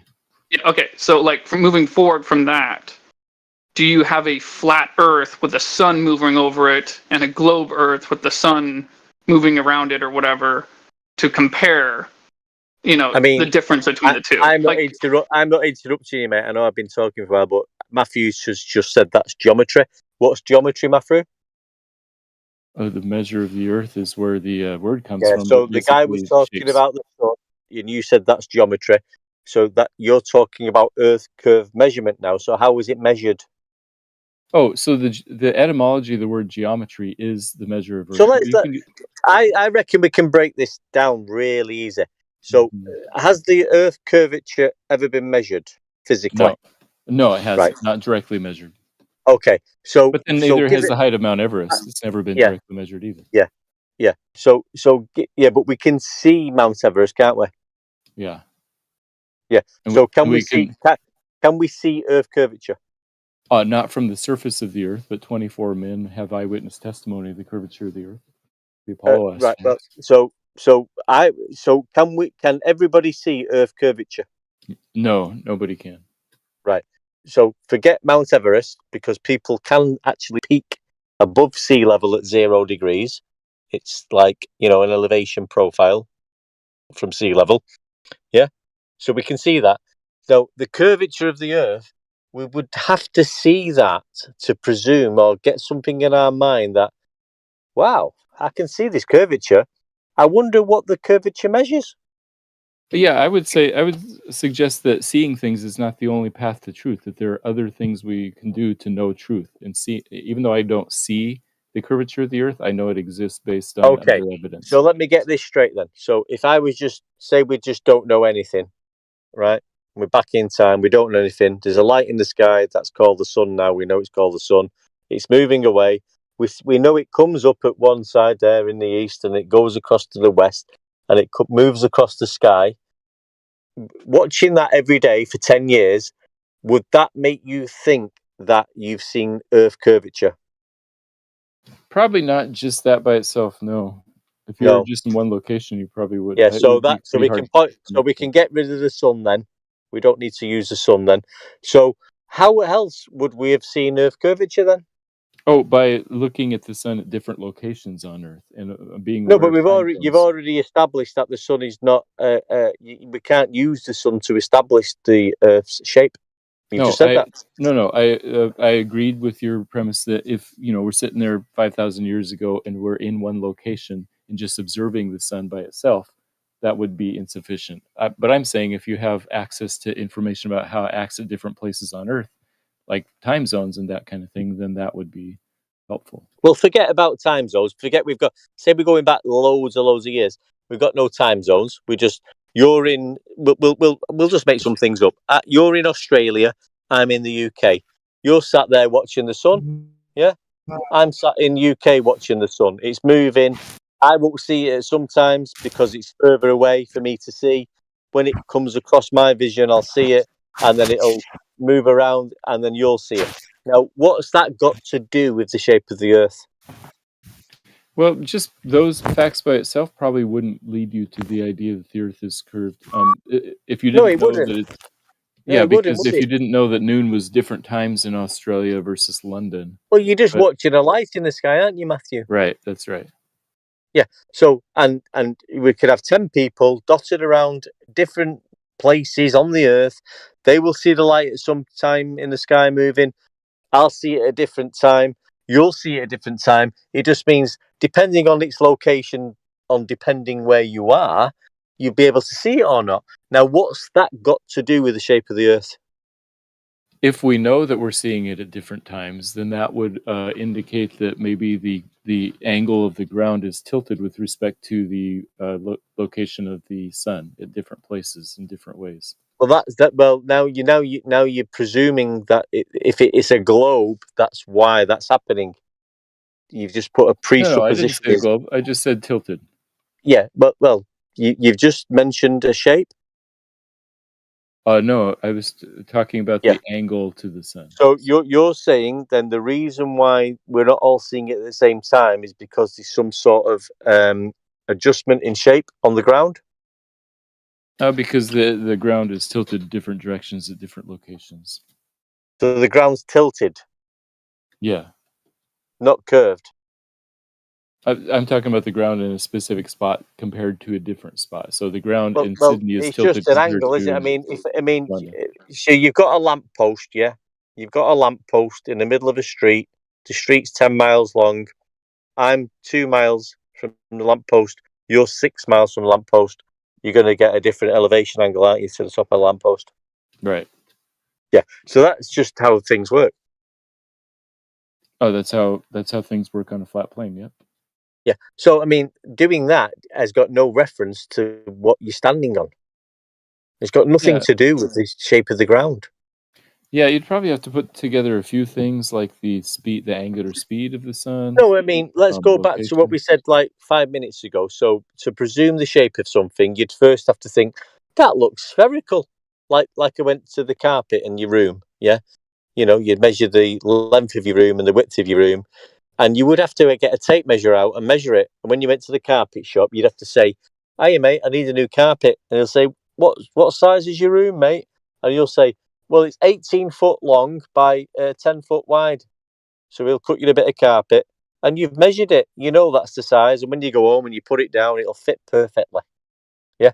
So what shape is the Earth, Matthew? Yeah, so I'm agreeing with you that the Earth does not appear to look spherical and it doesn't measure spherical. Those two things are true. I'm saying that there are other reasons why we think it's spherical. Yeah, but there's other presuppositions that have no reference to the actual measurement of the shape of the Earth. Right. There's no measurement. There's no direct measurement of the curvature. I'm talking about other things like sunsets and that kind of thing. Yes. Well, I agree with you on that. Yeah. That's correct. It's just presuppositions. There's no actual physical Earth curve measurement. It's saying like because the sun's there, and so if it was a globe Earth, that's so. Yeah, I agree with you, Matthew. You're correct. There's no actual Earth curve measurement. You keep saying measurement, but I'm specific to say direct measurement. There's no direct measurement of Earth curvature. That's correct. I totally agree with you. Sounds like you're one of us now. Oh, no, I didn't say that there isn't any curvature. I said there's no direct measurement of it. Yeah. So how are you going to prove that there is then? Logic and reason and other observations like we've been talking about, time zones, sunsets, satellite TV, GPS. But that's not a direct physical Earth curve measurement proof, is it? Is someone's hot micing their keyboard? I think it might be Matthew trying to get some more No, information. yeah, I need to Google all the answers. I'm running out of answers here. Just real Anyway, quick, one deck. This is I'm stepping out now, Chris. I'm one stepping deck. out. I've got to Listen. go. Okay, I need some. No, I'm here, but I need some food. I've got to go and get some food, but I'm listening. But my point's Yeah, across, it's getting so. a little cringe because Matthew believes Earth is a globe. So everything you ask him, remember that these are answers inside his worldview. Like, don't be like where the globalists ask a question, then take no answer whatsoever.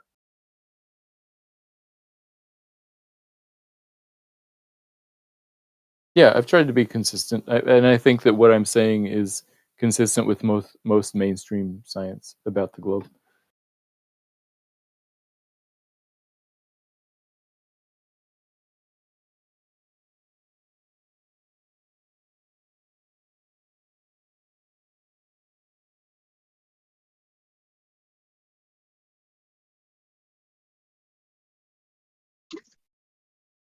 Okay, yeah, I cut out there for a second.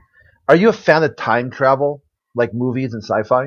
It sure makes for good stories in sci-fi, yeah, but I don't think it actually exists. Well, at least you can't go backwards. I mean, you can, go forwards in time, which we all are doing. Okay, so you could speed time up, but you couldn't be able to go back? I don't know about speeding time up. You just can't change direction, or yeah. So what about like in it's like my take when the sci-fi things is like if you go back in time, but you somehow manipulate energy or whatever, like that would like if the movie Time Cop talks about this. Like if you went back in time and then touched yourself, there would be something, some sort of like effect that would break sort of like matter and energy. Because the same molecule existing, the same particle existing at the same time and place as a future part of it. It would create like some sort of feedback loop and then become like sort of matter, antimatter, and they become annihilated. Sure. I mean, it's fun to speculate about all this, but the fundamental problem is the grandfather problem. Like, what happens if you go back and do something that makes it so that you couldn't do that thing? And so science fiction and books have come up with dozens of, maybe a handful of different ways of solving that. Either they just ignore it, like Back to the Future movies, or they say that the universe is sort of splitting at every second, or there's these different branches, kind of like the Marvel universe. So there's lots of interesting, cool ways to kind of solve that problem. But of course, they're all fiction because I don't think it's possible philosophically. Yeah, that's the one that I thought was interesting in the Marvel universe because they had Captain America, the older Captain America from the future, and he got into a wrestling like a fight with the past one. In the past one was much more physically fit. He had trained more. He was kind of peak of his game. The future one had gone into hiding, probably wasn't eating very well, wasn't as good condition. And the younger one was whooping his ass until he was able to think of a way to get him to to kind of mess with his mind. And that right there, would that somehow change the future? Because then once he knew, I can't remember the woman's name now, Agent whatever Carter. Once he knew that she was alive, would he have continued being part of the Avengers? Well, yeah, and that's an example where if you change the past, what does that do? Maybe it splits the timeline, and now there's two different timelines. So that's one way to solve it. But or maybe he thought. Oh, sorry. I thought you were done. Go ahead. I was just going to say, but then you end up with weird things like there's two versions of myself, and it seems like there's just one of me, and somebody else would be somebody different. So I don't know if you can solve that. Yeah, I've talked to other fans of sci-fi and stuff who said that he thought it was Loki who was messing with his mind, so he never followed up on it until much later in life. He realized all the opportunities he missed. And then decided to go when he went back in time the second time. He decided that he's going to have a normal life. and then he met the Avengers in the future on the park bench, and he's like an old man now because he's been living since like the 1940s or whatever as just a regular old guy. Interesting. Yeah, I mean, like I said, it makes for great storytelling.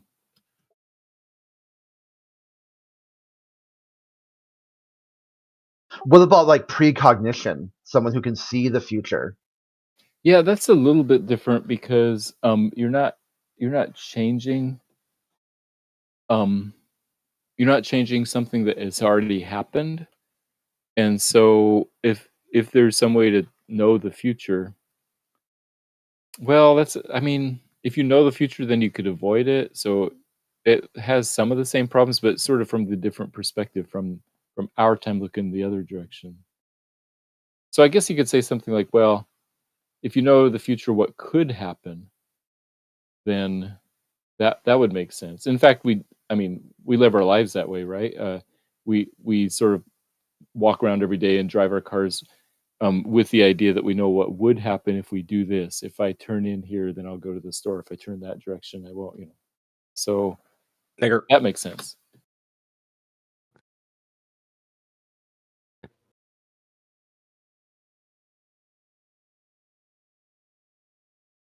Like seers and stuff like that. And Michio Kaku, or I think it was him.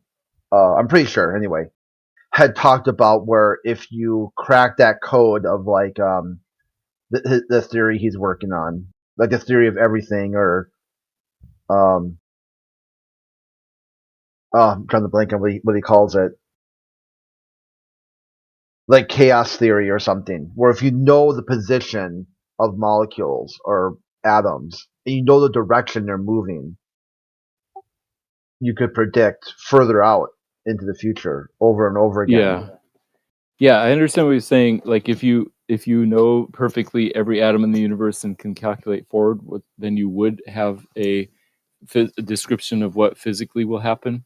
I think where Michio Kaku is wrong is that he assumes that everything that in existence is physical. He doesn't realize that there are immaterial souls that choose things.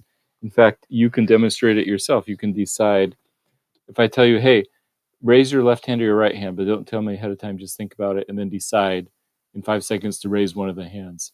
I say that Michio Kaku and all of the scientists can examine your brain as detailed as they want, and they cannot tell if you're going to raise your left hand or your right hand, because that's a choice that your immaterial aspect, your soul, makes, not your physical brain.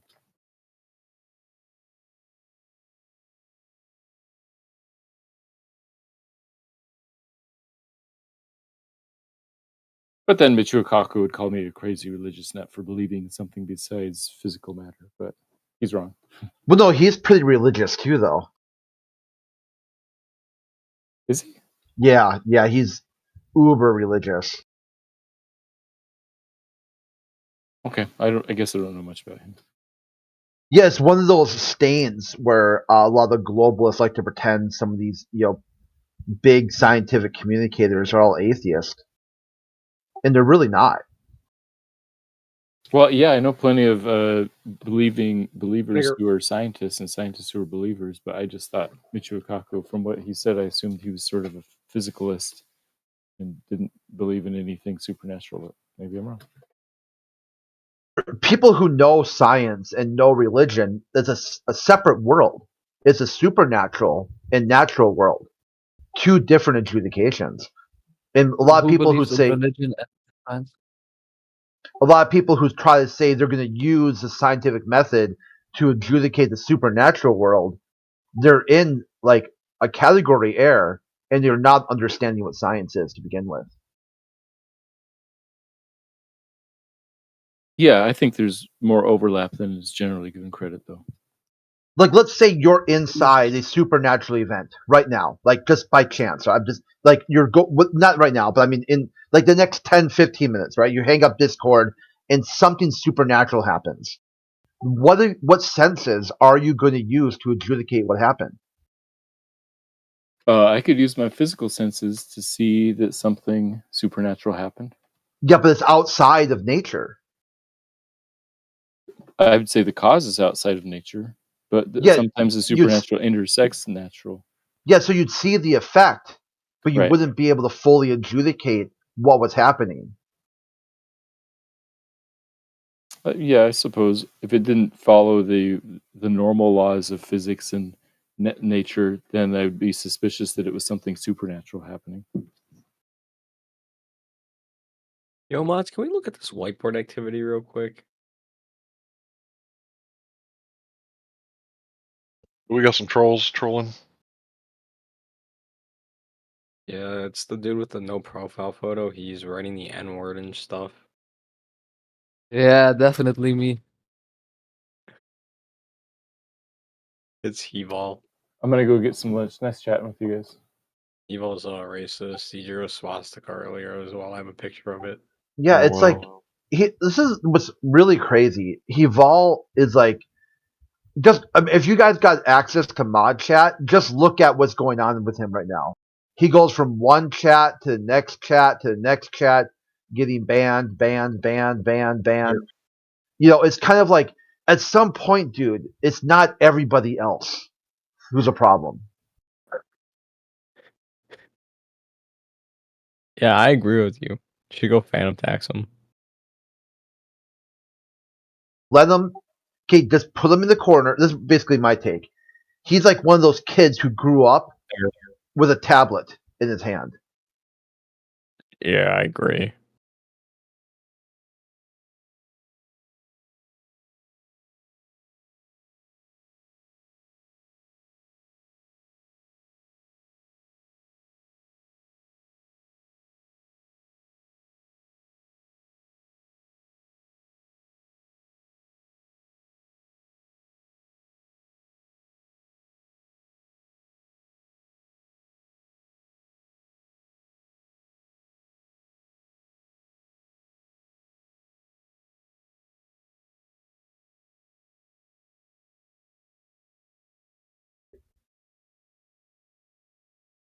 You still there, Matthew?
Don't everybody laugh at once. Yeah, I was just waiting for somebody to provide a demonstration of like gas pressure with the gradient in a container. Every container will have a gradient if it's got gas in it, because every container that could have gas in it is not at perfect equilibrium. Am I right? Can you provide a demonstration of this? I just want to know that it's true. I want a demonstration. Gosh, I mean, you can demonstrate it right now. It's such a dumb thing to ask for a demonstration of. Well, if it just why can't I get a demonstration if it's so dumb? It's gonna be really Because easy. it's not. Nothing's at perfect equilibrium. That's why. All you need to do is Can you provide the demonstration though? All you need to do, third time, let's see if I can get it out now. All you need to do is vary and manipulate the temperature. You know what a convection current is, right? That's one way to do it, but what There is you go, then. You said you wanted a demonstration. There you go. Yeah, so what is the work being done on the gas? Like, you should be able to calculate it, right? If you know how much Temperature gas cycling is one. that is nowhere near enough. Guys, Yeah, this gas is very excitable. You know Gas is that. super excitable in the presence of temperature you know change. that. Have you ever changed a temperature of gas and watched how it behaves? Sorry. This is why within the atmospheric model and within the atmospheric demonstration, and we have two temperature differentials that create a gradient. Did you know that we had two? One is vertically, one is horizontally. One is vertically from the floor, one is horizontally away from the equator or wherever the ground position is done throughout the year. So within the heliocentric model, the reason why we have gas pressure gradients is a temperature. So then you should be able to see if this is true. So what's the temperature at sea level? It is. Okay. Varies. Can you do the math to see if it works out? No, but I can give you the No, you equations. can't. I don't Okay, thank figure you. it out for each other. No, you can't. No, but I can find the equation if you want, and we can figure it out together. It's not a problem. All right, let's do it. Let's see if the temperature difference is large enough. Hey, I have a problem. Gonna throw your own model under the bus, are you? Gas pressure gradient, and gas pressure gradient implies two things: horizontal baseline to measure from, and then a container, which is in the definition of gas pressure. Wait, container implies a horizontal baseline? Let me check which the gradient part, yeah. So if I have a spherical container, then it implies a horizontal baseline, really? That's weird. That's life. Well, if you're going to be measuring a gradient, that's going to be elevation above that surface, right? I mean, yeah. Yeah, so he's correct. Also, which law would you want to talk about, Avogadro's or Dalton's law? Trying to remember which one talks about temperature. Give me 2 seconds, I'll find it for you. You are aware of PV equals nRT, right? That is not what you would be using to see if you would be able to get the gradient. Yeah, no. Yeah, you would. Yeah, you would. You're talking about. Really? You would. So We could also, I can't remember which one this is, but we could also talk about cycles, the input and export of gases into and out of the system. Where gas is produced. So we can do that as well. So we can vary and manipulate the temperature, experimentally verified, and we can vary and manipulate the amount of gas that is produced and recycled. So experimentally verified. So in order to see that, you would have to know the volume of the supposed flat Earth container. The container. Do you have that? You're gonna Do you have the volume? No, but you're going to need a container. How are you going to use PV equals nRT if you don't have the volume? You're going to need a container because pressure. How are you going to use PV equals nRT if you don't have the volume? Pressure is solved by how? No, how are you going to do it if you don't have volume? Pressure is solved by how? You don't know the equation. Pressure is solved by how? You don't know the equation. Over area.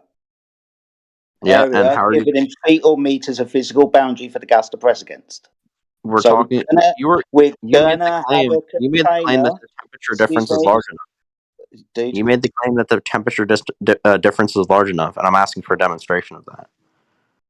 Okay, demonstrate the atmosphere. Would you like me to go and get your heliocentric model? The AMO what? The AMO. Why are you still fucking talking, dude? Do you want because you know what you're talking about? Do you want an honest conversation, or you're just going to rattle through everything that everybody says? I would like. Sounds like you at the moment. Just talk. You ask for a demonstration that's quite easily described within PV equals nRT, where we either vary and manipulate the amount of temperature or we vary the amount of gas that's cycled within the system. All right, so what's the volume of the container if we're using PV equals nRT? What's the volume of the flat container? I don't know the size of the Earth. So then why are we using it if you don't know the volume? Because we're going to need a boundary for the gas to press against to achieve temperature, and then vary and manipulate the two variables that I mentioned earlier, temperature and the amount of cycled gas, to achieve pressure. You're So going then to need how are you going to see if it works out if you don't know the volume of the container? So you're just saying you're going to need it's circular reasoning. You're circular. You're saying the Earth is flat because the Earth is flat. No. Yeah. I'm talking. Not talking about the Earth is flat because the Earth is flat. We're talking about gas pressure. To achieve gas pressure, you must have a physical boundary for the gas to press against, or the gas will keep expanding. All right. So what work is being done on the gas that keeps it in the gradient? You tried to say that it was temperature. You tried Heat transfer, like we said, for crying out loud, dynamic system with heat. Hold on. He said PV equals nRT to explain the temperature difference. Correct? Is anyone disagreeing with this? What's the T stand for? No, that doesn't explain the difference. Yeah, that's know what the I'm trying to difference explain to between Jedi. T and delta T. He brought it up. Damn right. He brought it up. He said he claimed That's the foundation, but then you have a differential. He claimed that the temperature difference is large enough. It is. You can demonstrate this. So demonstrate it. Hey kid, you ever be in a room where it's like cold at the floor and warm at the ceiling? Convection cycle. Yeah, and That happens in containers full of gas. And demonstrate it. Do you know what a convection current is?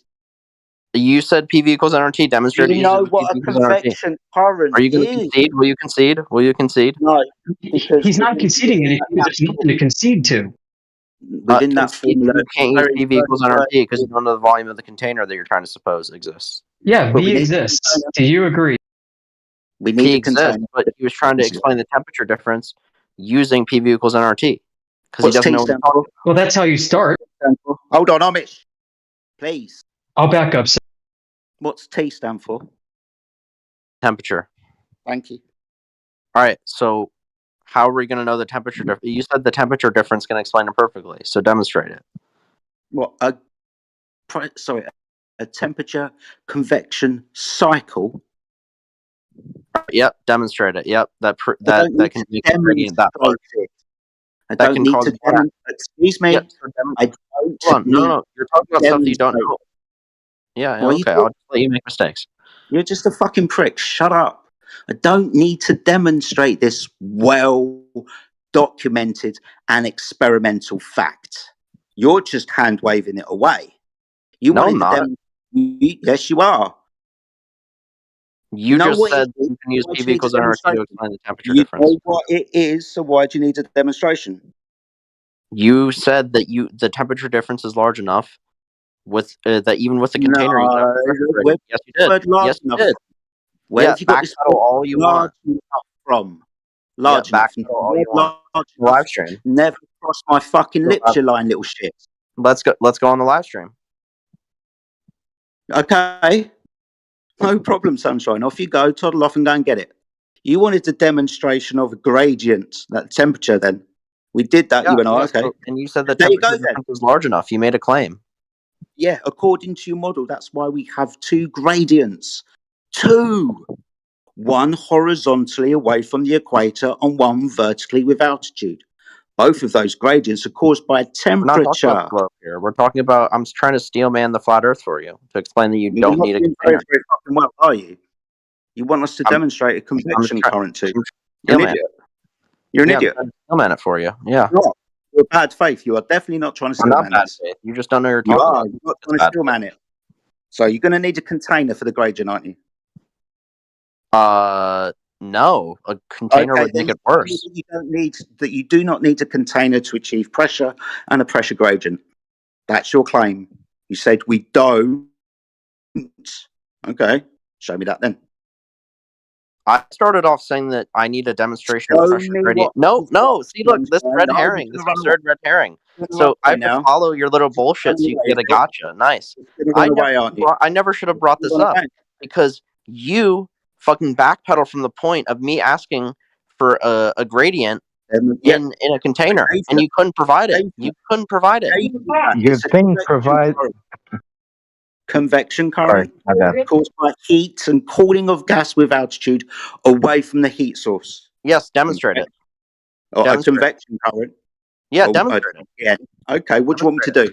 What do you want me to do? Demonstrate a convection current for me. How would you like me to do that for you? I don't know. That's you made the claim. Demonstrate it. Demonstrate that. That's Okay. So would you like me to provide stop saying demonstrate it, you stupid little man? Would you like me to go and get you the literature that's experimentally based of a convection current inside a container? Pussy. Yeah, sure. And explain how that the temperature differences involved are what we observe in reality. So the temperature differences in altitude can explain that. Please do it. What, how we observe? So you want atmospheric science as well now? You want the demonstration and the literature that goes along with the two claims I made about a vertical and horizontal gas pressure gradient because of the radiant temperature from the surface of the Earth caused by the sun. You want that, do you? Yeah, I do. And I want you to explain it on how it'll work on a flat Earth as a container, because it won't. Same fucking thing, dude. Really? It's going to need a container to achieve it. You said there's not a container. Show me that then. Everything I'm talking about. You asked for gas pressure. I asked for gas pressure and it was the gradient. You said, "Nuh-uh." So explain. Do an experiment. Do an experiment. Okay, I'll do an experiment then. Yep, gas pressure. Yep. In a container that has a gradient. Container. Yep, no problem at all. It's called a convection current. I'm doing it now. You just keep saying convection. Yeah, I'm doing it now. Yep. And you said that the temperature in the atmosphere can explain that. And I said, all right, so can you mathematically model that? And you said, sure. And then you used PV equals nRT, which would be the wrong equation to do that. So you don't know what you're talking about. Barometric equation, do you? Is that what you want? You want the barometric equation, do you, for atmospherics? No. I want you to prove how the temperature that we observe in our atmosphere can, account for that, the gradient. It's your model. Would you like me to go and get your model for atmospheric? Yeah. So how can it work on a flat Earth then, if we have a container? Oh, dear me, you're an idiot. Really? You still haven't been able to provide a demonstration. You just keep on saying. What do you actually want me to do? Apart from talk to you? I've asked you. Send all the stuff to me that you think is reasonable. Fuck right, shut up. Can't talk to you anymore. If you're just going to talk through me, I've offered you 3 times to go and get the fucking literature. 3 times. All right, do it then. I'm still asking. Do it then. All right, shut up then. Dumb fuck. Yeah. You're still going to have... I'll tell you what, I'll go get you mine. You can go and get your demonstration of gas pressure without a container. You go get that. What do you mean? Deal? I never made that claim. Deal? No, is that a deal? No. I never made that claim. Yeah, you did. I never made that claim. Would you like to go back on the live stream? Because you did, and I jumped all over it. Now you're saying you didn't. You did.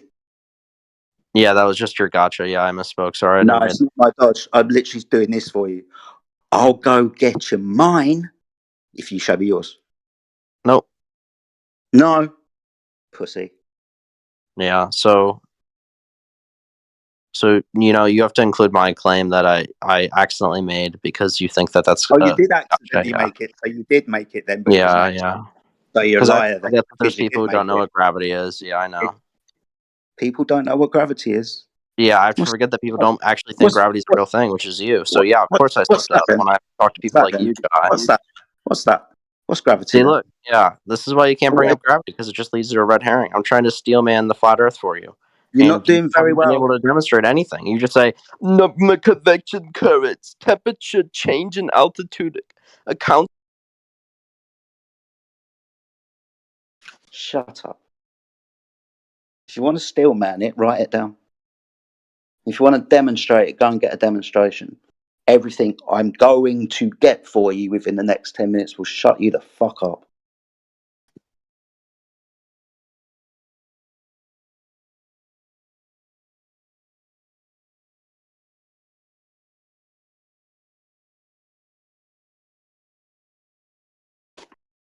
Sorry to shout at you there, Ramesh, but fuck me, that guy's annoying. Yes.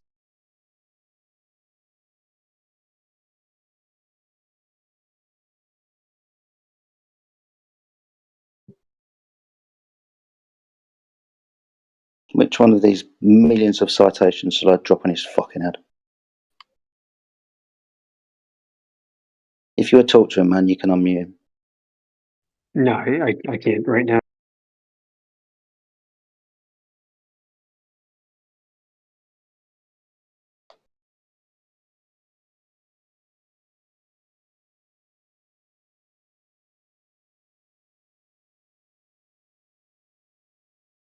We can calculate. We can calculate. We can calculate.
Yeah, so the higher we go, the higher the temperature.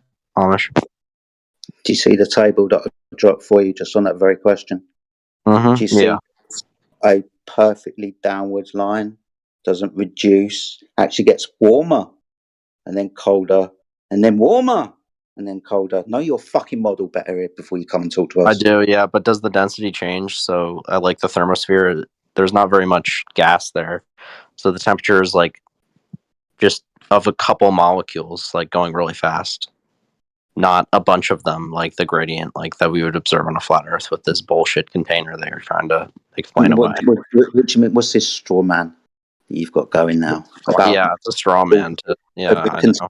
Can you demonstrate without a container? Because all of this is experimentally backed up, always within a container. Really? Because I'm still waiting for your demonstrations that you said you would. You don't know what convection current is, you fucking idiot. Yeah, so show me. You've been like, oh, it's so easy. Let me demonstrate it's called it a to you. convection current.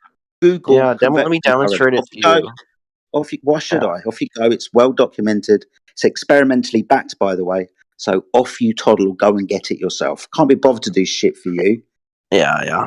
Co-parter, man. Can't even do it. He said he can do it, can't do it. Nice one. Not demonstrate a convection current. You're the one that's in denial at the moment, Sunshine.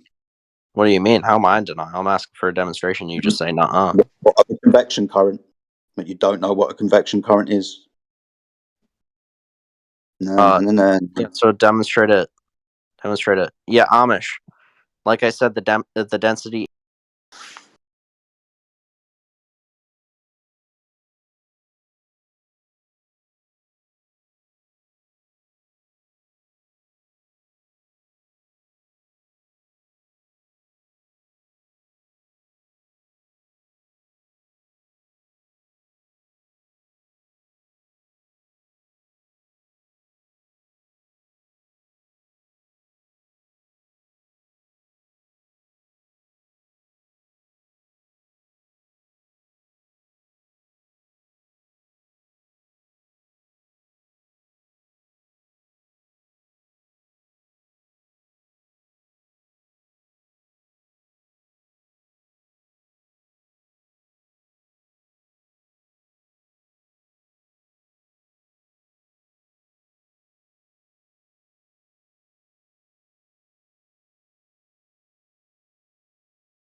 Mic check.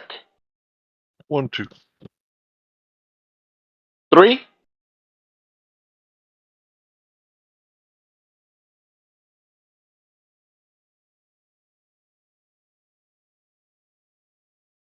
Thought my headphone was broken.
Damn, bro, what's it so quiet in here?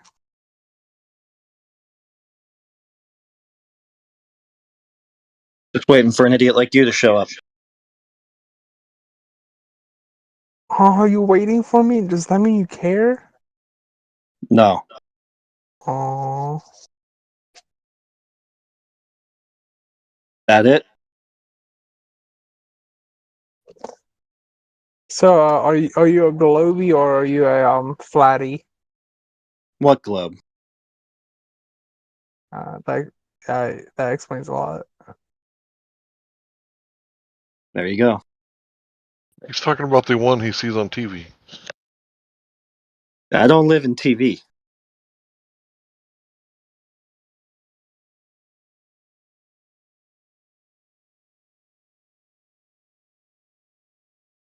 Do you?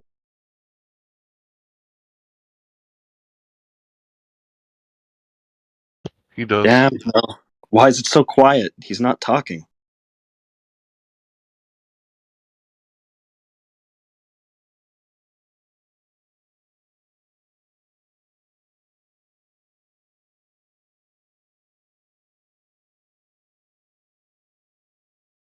You're the reason it's so quiet, deleted user. Damn, that's crazy. I'm working, so I can't really talk that much. All right. I'll give you that. Because I know flat earthers don't like to work. They like to sit down and argue with people on the internet. That's work. That's a stereotype fallacy. You got any more? I thought you was at work and you couldn't talk. I said I couldn't talk that much. I can't have Oh, well, a then don't full talk in-depth then. conversation. Right? He keeps talking. He must not work. Oh. Be a flat earther. Yeah, you got me. You got me.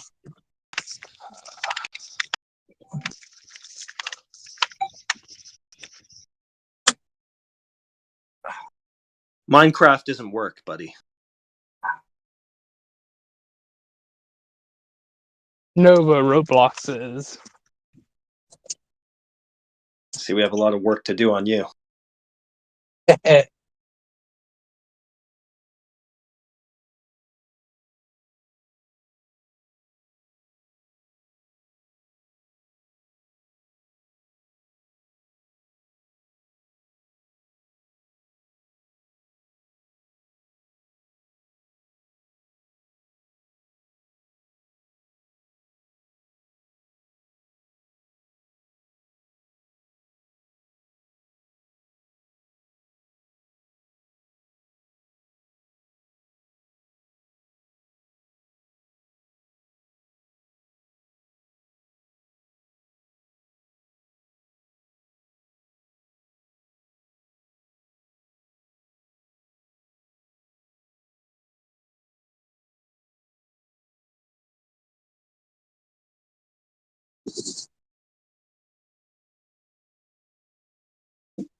Damn, bro, why is it so quiet? Because all the flat earthers have jobs. They're at work right now.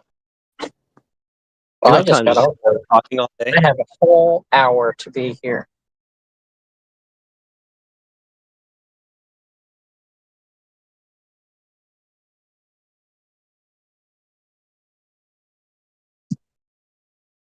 First of all, he starts off with why you so quiet, and then it's you all talk all day.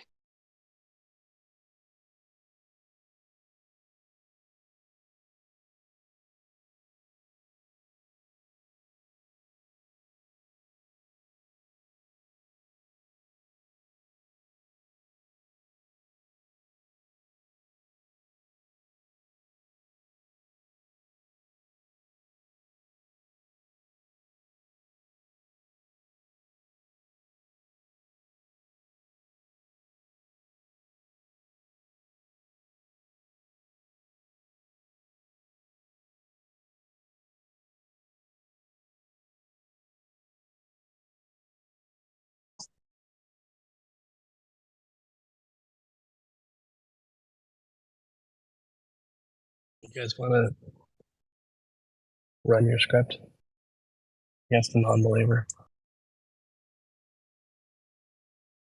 What script? Never wrote one down. What am I supposed to say? What do you got? Oh, let me do my one first. We're standing on a big ball. Why do you think that? Someone told me it was true, and I'm gullible. Okay.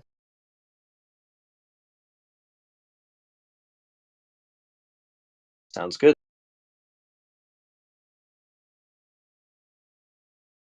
Oh, sorry.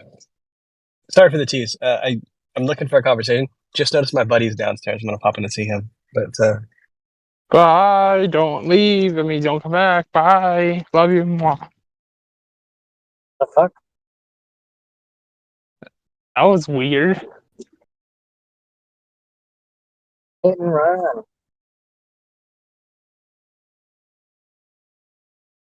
He wasn't ready for this. So how's y'all's day going now? Pretty good. A little toasty 89 degrees according to my car.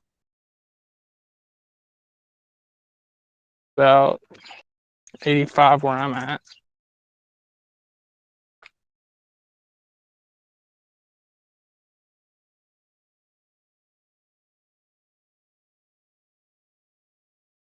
Partly cloudy, mostly clear sky, and no sign of blow proof. Nice. Mine's not a cloud in the sky, 85, and I'm hating it.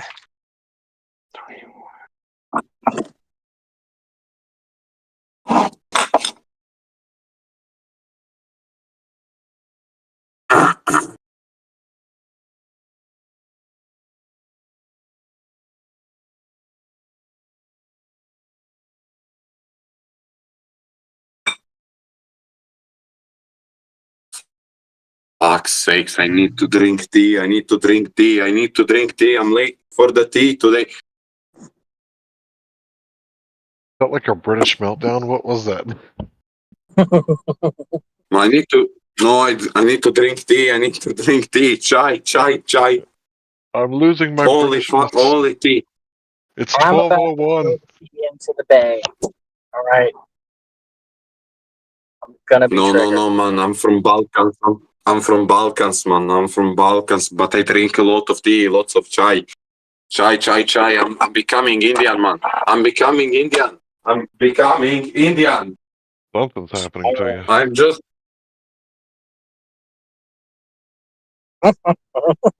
Man, today I smoked so much weed, I smoked.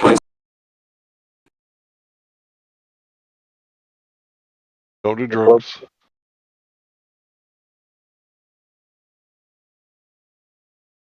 Can you see the curvature from up there? I'm so high that I can see that there is no curvature, man. No matter how high I can get, there is no curvature. There is no curvature.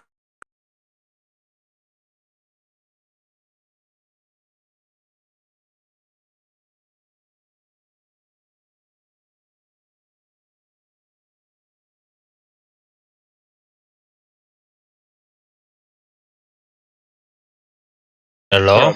Now that I'm done playing Hello. video games on my day off, Hi. are there any globers in here who can show me how over the horizon radar works?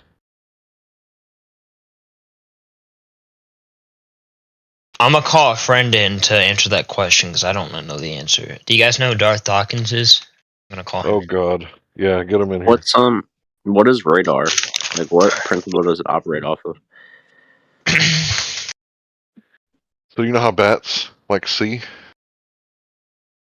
Dolphins? It's not the Nice. same principle, but dolphins Oh. underwater, so it's not exactly the same, but Yeah, so dolphins emit photons that like bounce back off of things and go back into their head. no, not photons. Okay. They use sound. I said it's similar. It's not exactly the same thing. Okay, I don't know if you missed that caveat, but I Maybe. did put that there. But it's the same principle, really. So radar should have like a cutoff at the horizon. If we're talking about, ground-based radar, can't see over the curve, right? Because when boats go over the curve, or airplanes, you wouldn't be able to see it, right? Well, no, because like I said, it's photons. What is the property of photons? They can't go over curves because of obstruction. Really? So photons don't like refract or diffract or anything? Or just like constant straight line? Of course they do. Do you got like a fish tank in the middle of the sky that you're thinking about? No, the fish tank is there. Is it? Yeah. The fish tank in the sky keeps on turning? Oh. Yeah. Alright, so yeah, that's how it works. It's operating off of refraction and diffraction. Operating, huh? Yeah, because... Is that a baseless assertion, or can you back that up with any kind of literature? What, on how over the horizon radars operate? Yeah, show me. Alright.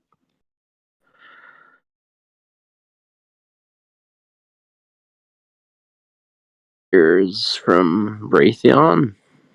Looks like they say sort of top-down approach was what they said for this. I put it in the side chat.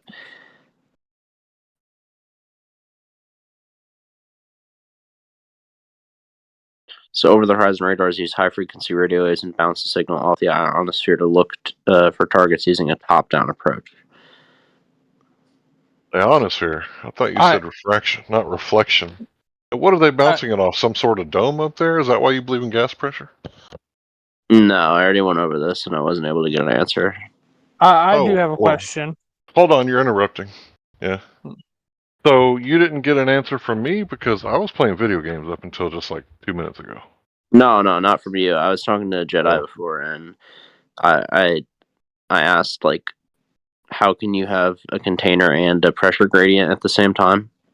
And he said something about PV equals nRT and wasn't able to back it up or anything, and then tried to talk about convection and wasn't.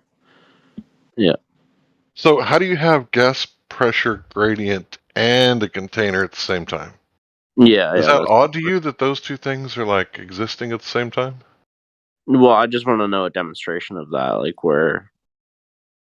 You ever held a propane lighter in your hand or a propane tank? Yeah. There's a container and a gas pressure gradient, right? Yeah, and how does it operate? How does it cause the gradient? What? Well, it's a necessary antecedent to gas pressure gradient is a container. Yeah, so the container causes... So that it can be a gradient. So the container causes the gradient? The container causes the gas pressure. Did you miss that part? The gas pressure is caused by the container. The gas pressure. What? That's circular reasoning. No, it isn't, because listen. Gas pressure causes gradients, so if I have gas pressure, I must have a gradient. Well, can you show me gas pressure without a gradient? Yeah, sure. An air tire, for example, or air tire, a car tire, for example, right? The pressure inside is going to be constant throughout the whole tire. It's going to be whatever PSI you set them to. I don't think that's true. I think that I've been told that there's always a gradient. So if you look at 14.7 PSI at surface level of the ocean, right? And then you go up just a few feet, there's already a gradient. That's why the Black Swan image where you see the crane that's bent, the cranes are bent because those cranes are hundreds of feet in the air, and you're looking through all those different layers of the gradient.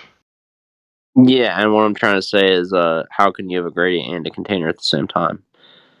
Unless they're not mutually exclusive, are they? Not entirely true. Or yeah, I agree, but I just want to know the mechanism of what causes the gradient. There has to be some sort of external work being done on the gases. Okay, what is it? That's. I just want to know what that is, because I want to know where it comes from, how it operates. I mean, I mean, I guess I could post you the electrostatic model of gravity, but you would probably consider that heresy and probably wouldn't read it. Even No, though I'll it's read done it. by. Oh yeah. No, I'll read it. Oh Yeah. okay. Yeah, I'll post that. Let me find my phone here.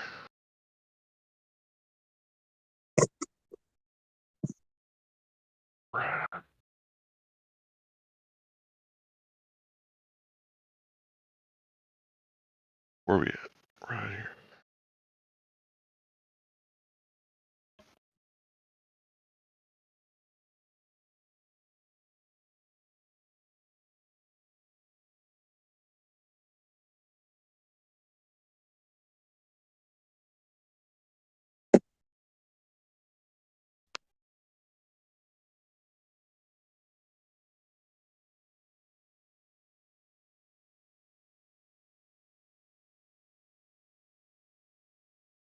Almost sent you something about electroculture, but I did not. So there you go. So I guess if you're looking for another cause, because there could be multiple causes to the same phenomenon, I think that in order to have the gradient, you have to have the gas pressure to begin with. Because if there's no container, then the gas is going to fly off in all directions. But once you get that container, it causes a little bit of order, because now the gas is not going off in all directions. It's contained, and then once it's contained, then that causes a gradient. Now, I don't know for sure if it's the electrostatic model of gravity that's causing it, but I think it's as good as answer as any.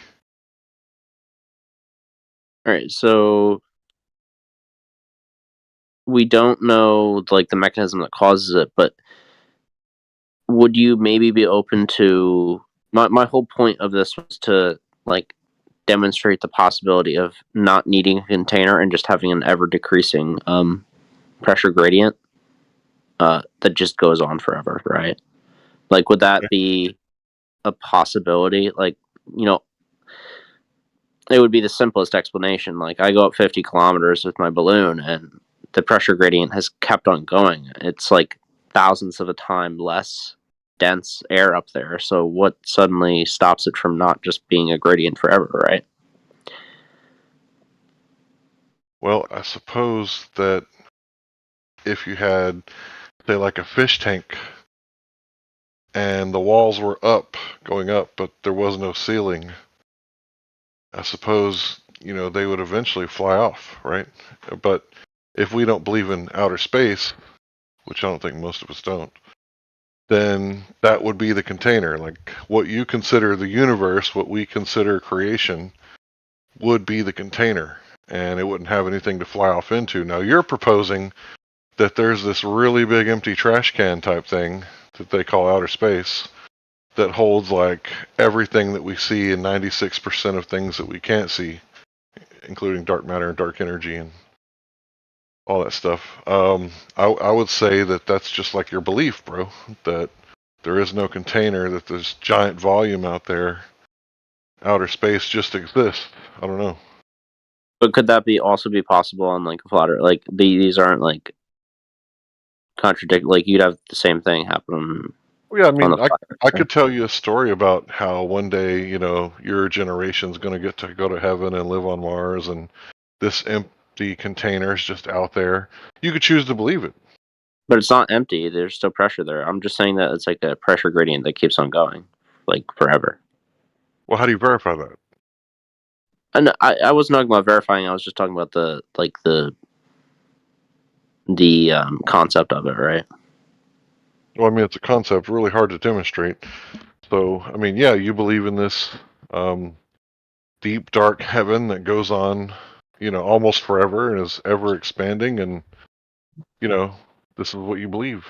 I don't believe that anymore. I lost that belief. Right. Maybe a better thing would be, at what point would we need at what point in the gradient would a container be required? Like, is it 100 kilometers up, 200 kilometers up, 1,000? Yeah, I don't make claims like that. I can't verify anything like that. You're just asking me to entertain, the old Star Trek model You know, space is like the final frontier, and you know, there's no barrier. But like, I believe it's more like a video game world, where yeah, you can stack Minecraft blocks up above the clouds, but you know, there's a limit to how far you can go. I think that's how the Earth is. It's more like that. Then you could just keep stacking blocks or keep riding aerosol rockets or whatever to infinity and beyond. I don't think that actually exists. Maybe what's stopping the container from being like light years away, right? I mean, as long as there's a container, it's fine, right? Well, there's another concept, light years. So, I mean, we're What about talking light about years is bad? This is the concept, not bad. What's the concept about light years that is? Just the concept, right? Can you explain the concept? Why the concept is flawed? No, it's not flawed. It's a measuring utility for measuring something that doesn't exist. It's not The the light year doesn't itself that's exist. flawed. No, you don't understand. It's not what I'm saying. There's nothing wrong with the light year. It's just, does that much space actually exist to measure? Yeah. That's So what I the was trying to say concept is, that's flawed. like, what's stopping the container, the dome, from being, you know, that far away? Does it have to be at a certain distance? Is what I'm trying to get at. Like, is there a point at which I need the container to be at a certain distance away from the Earth? You don't really have an opinion about that. All right, that's fine. Yeah. I don't really know or care. But you guys claim that there's this thing called the ionosphere and that you can bounce radio signals off of it. So if you guys think that you've discovered some sort of container of radio signals, then maybe it contains other things. All right, so space can't exist. Well, the space between you and me exists, right? I mean, outer space can exist, right? Well, that's just a concept. It's All right, kind of so like the if I told pressure you that- that there's a place that you can walk on that has golden streets in the sky. You're telling me, no, actually, there's this place that's rust and you can walk on Mars in the sky, right? They're both just concepts. All right, so the pressure that they claim, like surrounding on the outside of the ISS, like, is that a place that like could exist on the flat Earth, like that high up? You know, I don't know how high the ISS is. I've seen something in the sky. I've seen It's about like 420 photographs. kilometers or so. Yeah, that's on what average. they say, but how do you verify that? You can do transits and stuff, figure out how fast it is, or how fast it's going from two observers, and calculate the height. Yeah. You can calculate, right? So the thing about calculations, they work really well in like a football field scenario. Like if there was a football or a 2-liter, and you were trying to measure a guy's height, you know, and you could see how many yards away he was, you could get your calculation down pretty darn good. But if you're talking about unknown objects in the sky, because they tell you how big it is, and I suppose you could calculate based off of those measurements and the known distance and calculate and see if it comes out to be right. But what if, you know, like the sun and the moon, what if it's a lot smaller and a lot closer? I mean, wouldn't your calculations still come out correct? And the measurement be wrong because it's actually smaller and closer? Well, all we need is like a baseline and an angle to determine. No, you need a known size of an object to compare something to. That's your baseline, right? Yeah, I just need the distance between you and me. So, like, if you live in New York, for example, and I live in California, like, what's the distance between you and me? And then what's the angle, like, that I observe from the horizon to the object?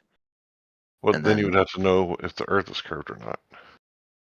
No, we're assuming a flat Earth for this one. And, like, would that be consistent with, like, what we see in reality? Like, if the Earth is flat, then that would be what we see, right?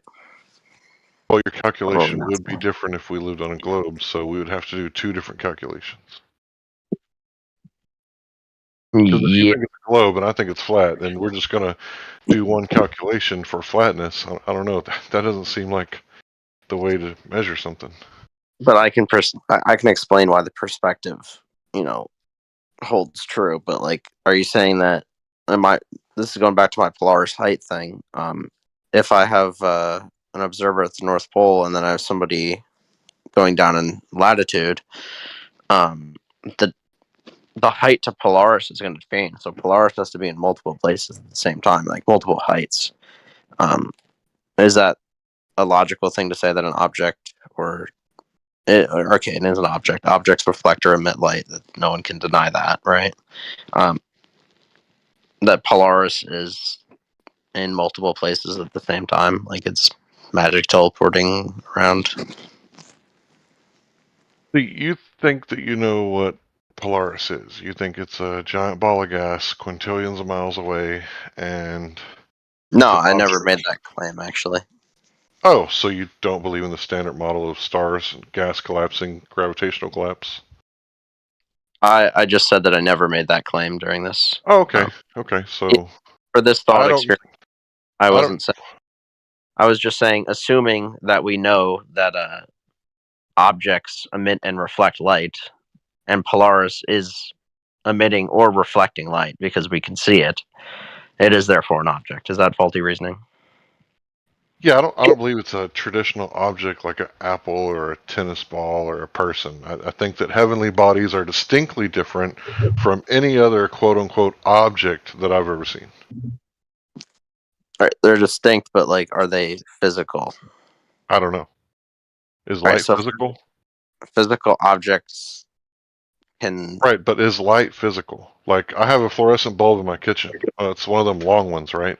And when I look at the light coming out of it, now I know what's creating it, right? Because I can see the source. But if I was really, really, really far away, like quintillions of miles away, and hypothetically this was bright enough for my eye to detect it, I don't know if I could tell you about the source as much as I could tell you about the light. Well, so I mean, I don't think that light is an object. I'm not asking for you to determine the source of the light from Polaris. I'm just asking for you to like know that in order for an object to be reflecting or emitting light, it has to be physical. Not really. Well, plasma is physical, right? But is plasma an object? Yeah, I would say plasma is an object. Okay, plasma is excited gas particles. So plasma is a lot of objects, right? Yeah, is gas not an object? Molecules and atoms. Not like a tennis ball or an apple. You see what I'm saying? Yeah, but it's still physical, right? Like, right, but plasma is not like a tennis ball. Like if I said, hand me that plasma, you'd be like, bro, what the fuck's wrong with you? Like I could hand you a light bulb that's got plasma in it, but I can't hand you that object because it's not an object that you could hand someone. Like I could throw an apple to you. Like, here, bro, enjoy your lunch. I can't throw you a ball of plasma. This ain't Dragon Ball Z. But then it has like physicality to it, which means I can know its like distance. Like it has to be in a place, right? Because it's if it's plasma, if it's whatever you want it to be, it's still going to be physical. You know, emitting or reflecting light, physical in some way. It's going to have to occupy a certain amount of space, which means that I can determine its height using right-angle trigonometry from two observers and a baseline, right?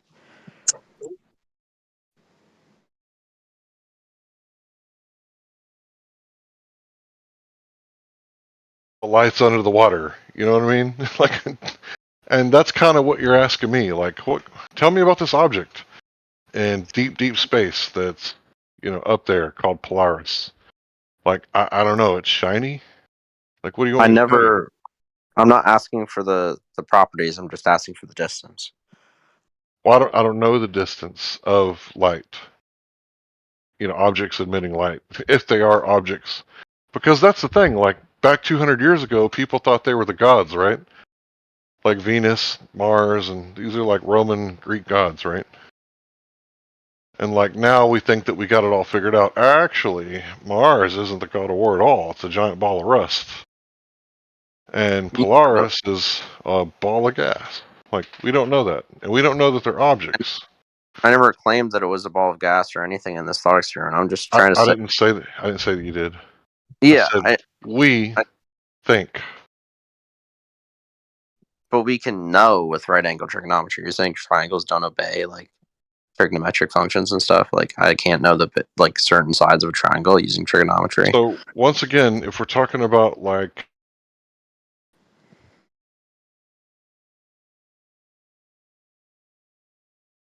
I think you cut out, bud.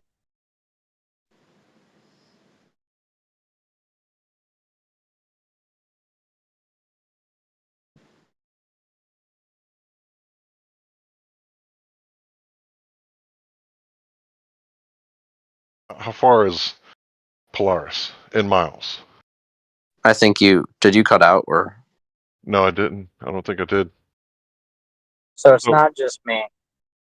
Okay, am I cutting out? I can pass the mic. I can hear you. There was just like a long pause between. I don't know if So how acute would the triangle be if Polaris is like 1,000,000 quintillion miles away or whatever that number is?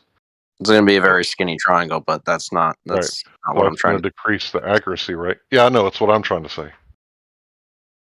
I'm trying to discuss for on a flat Earth, right? Like this distance. No, you're talking about Polaris and the distance to it, and can we triangulate its size and or height and or location?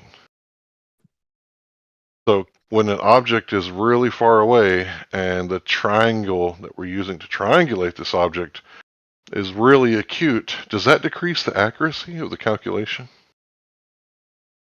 Yeah, if you mess up the calculation or if you mess up the measurement, it's gonna screw it off.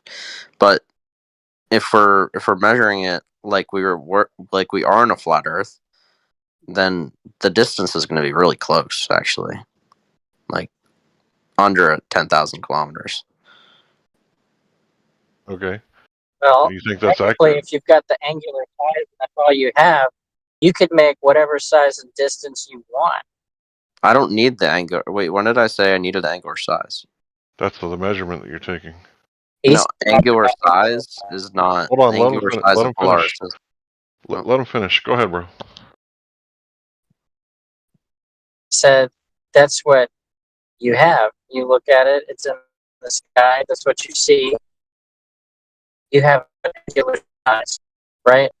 How big it is, how far away it is, those are open variables. All you have, what I get from what he's saying, because that's what I think also, you only have the angular size. You don't have the distance. You don't have the actual size. You don't have the actual distance. You have the angular size, what it appears to be in the sky.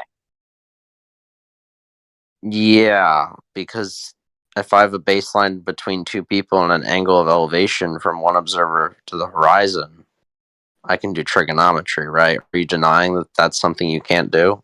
Are right triangles no longer able to be, sides able to be found out using trigonometry? What did I say there with the observation is faulty?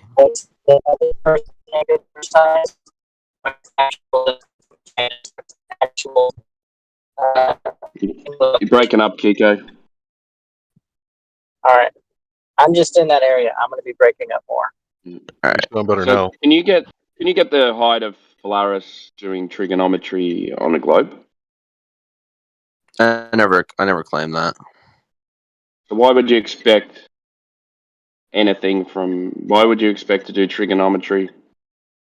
Because if we have a Otherwise, flat, with celestial things, no, you didn't. You didn't let me finish. But you can't get the height of Polaris doing trigonometry, but you're telling us that if we can't get the height with trigonometry, then it's not a flat Earth. Is that what you're saying? oh well, I'm trying to talk about the Earth being like doing this on a flat Earth. I don't care about the globe for this scenario, right? Yeah, but it matters, doesn't it? So you can't measure things celestially in the sky on a globe, but you expect that other people can. Well, in a flat Earth. when I brought that into this conversation, Timbo, yeah, I'm sure I'll let you know when I brought the globe and me being able to measure that. Yeah. Well, so you can't. Yeah. And I never made a claim to anything, Timbo. You're just trying to like red herring your way out of it because it's probably I'm not red herring anything. Yeah, you're like, well, this guy's making too much sense in a flat Earth. I should be able to calculate the height, so I have to, bring it over to the globe, see what he has to say, try and mess him up, right? If that's what you want to think, then you're free to think that.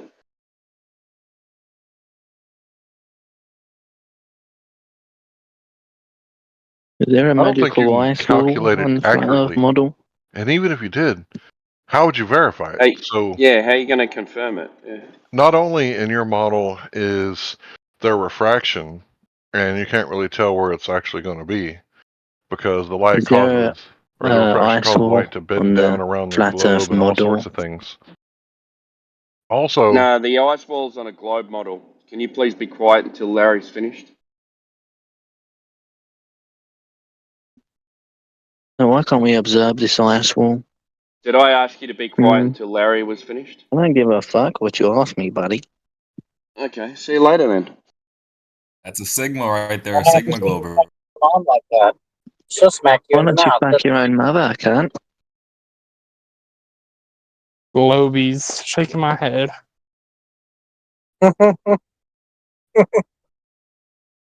Unruly cunts.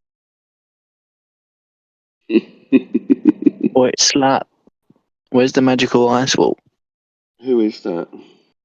Tell me, you have a magical ice wall. Yeah, it's a globe thing. It's not a flat Earth claim.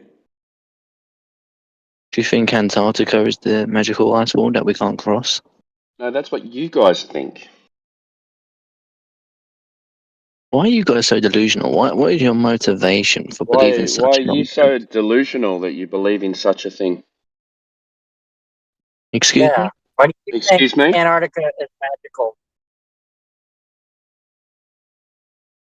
We can't observe the flat Earth, We guys. can't observe things as a flat Earth.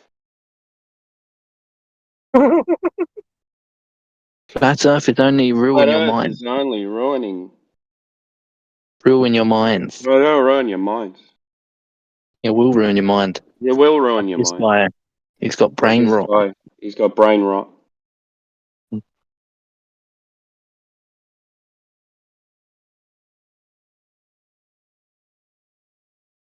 I don't like globies, but I mean that is kind of immature. I don't know if he's a globie or just a retard. He thinks Antarctica is magical. You know, that's the thing. They go, where's the Got a magic flat ice Earth wall? model. Yeah, Where's your the model? magic Where's ice your wall flat comes Earth model? from scientific globers. Scientific globers. They Well, went why down can't we escape? Antarctica. They said they ran into an ice wall. Yeah, and then they put it in the literature. It's not a flat Earth claim.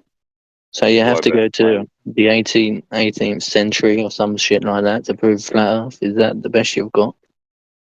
Who said that?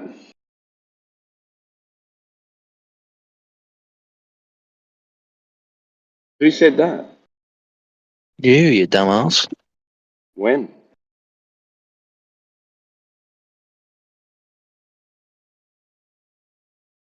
When did I say that? You can't go to textbooks? Shit.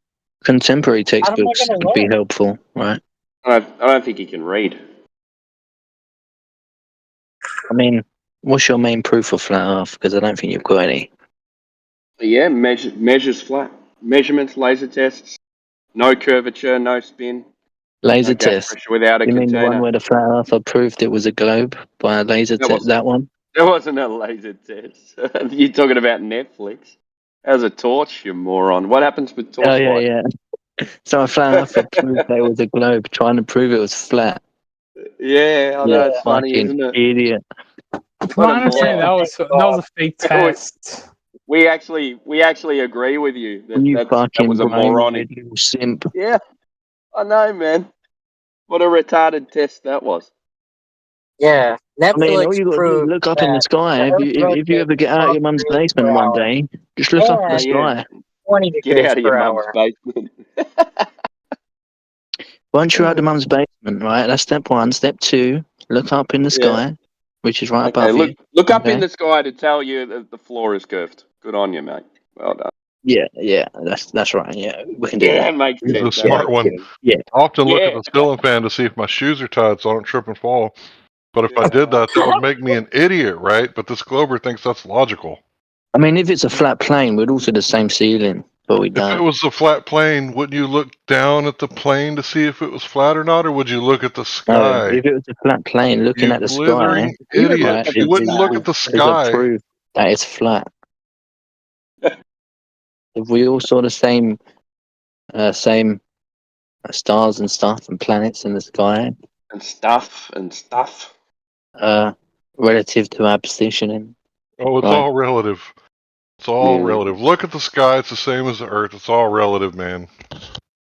I tell you, if you're the youth of today, we're fucking doomed, mate. Mate, you're a grown man, fucking arguing flat Earth on Discord. Go feed your children; they're probably I am. malnourished. It's 6 o'clock in the morning, and I'm going to my business that I own. So What's there you that? go, mate. About a flat Earth church? No, I build shit, and I use. I'm a builder, and I use flat and stationary all day long. You're a dumbass. Go study something productive instead of fake science. Yeah, I do. I have an engineering degree as well. So. Oh, nice. Well done. Well done. So yeah, that's fine, man. You don't worry me because you sound like you're about 16 years old and a bit of a chav. So. You think you can write in cursive? I don't think you can. No, I don't think you can even write. How does the sun and the moon work on the flat Earth model? Can you How explain does that? it work? How does it work on a globe? So is this what you do? Just equivocate, ask questions? When I ask you a question, you're just going to ask me a question? I want to Is that know your if you logical know reasoning? how it works. You're a fucking What idiot. you believe. You're an idiot. Okay, that's fine, mate. I don't mind if you think I'm a fucking idiot. You're Listen, not I know you haven't important to got me. answers So it because you're doesn't not matter. answering questions. You just want to pick holes in the current Okay, model so what without it is providing the model because you're a yeah, I know dumbass with no answers. that's what it is. Yeah, you have a paradigm. You believe in something. We want to show people that you believe in it for no fucking reason at all. You're So fucking you tell delusional, us mate. You're fucking what is the delusional, sun and cunt. okay. So what's the You sun probably and the think the moon? royal How's family are reptiles the as well, sun you and the fucking moon idiot. work? How's the sun and the moon work in the globe model? I asked you the question first, buddy. Right? So answer my question. Okay, I'll give you an answer. I don't know. You don't know. So why the fuck are you? You're trying to give us a model saying it's flat, but you don't know how the sun and the moon Because the work. So sun how do you know? because the sun and the moon have got nothing to do with the surface of the earth. That's why. We can look at the sun and the moon to prove the surface of the earth. Come No, on. you can't. Okay, follow that This is logical common statement. sense. Go ahead, follow that statement. Tell us how you get the surface of the earth from the sun and the moon. Go ahead.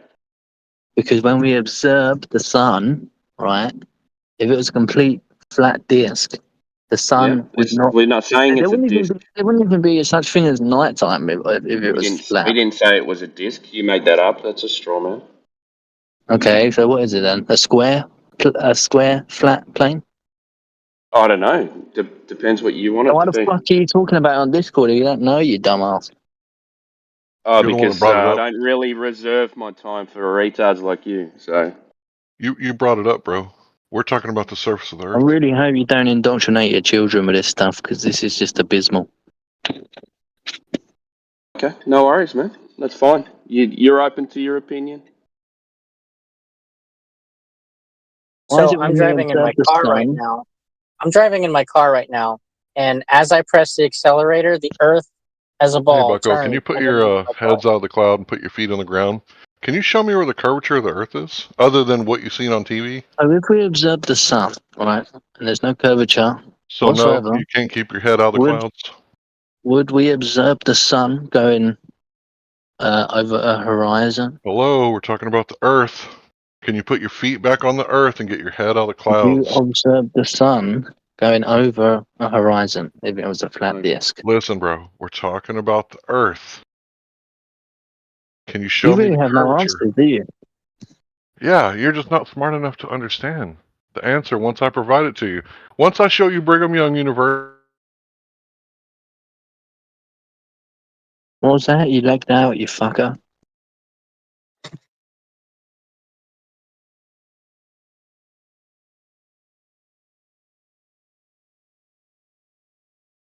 On the flat Earth pizza model, night and day does not make sense. Observing the sky and the because sun it's not a pizza. and the stars does not make sense. Nothing makes sense. I feel sorry It's for all your parents, man. contradictions. It's all contradictions. I feel sorry for your parents. Yeah. It's like Did anybody here like talk about a they pizza Earth? neglected you. No, what You ended got up cut off, happening man. was you cut out at Univert. Okay, I'm gonna get on my phone because apparently my internet is Why shitty. do certain times of the year some places on land have 24-hour days? Why is Why that? is it? I think that's Why is because your parents made a mistake with you. Look at you. Look at you. You're a fucking retard, buddy. So whenever you Stick to imagine engineering. Stop trying to do. in the heliocentric model, do you think it's like the third disk from the sun?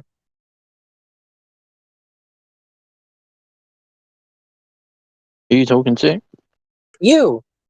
What did you When say? somebody's flat Earth, do you imagine a hockey puck floating around the sun?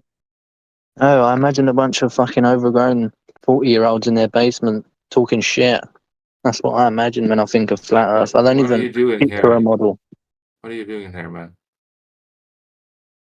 If we're so stupid, why are you talking? Why are you here talking to us?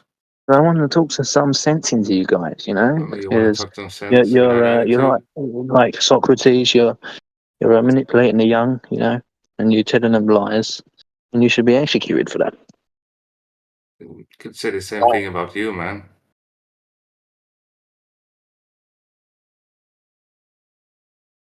So you know what it says about you? Why are you being dishonest and trying to prevent So science you from don't know what progressing? it says Why about can't you you. just work with science I'm and not you might surprised, get a man. Nobel Prize? You know, you guys study this every day. If you studied real science, you could win a Nobel Prize. You know, but you just want to study fictitious nonsense. And you want to talk to retards?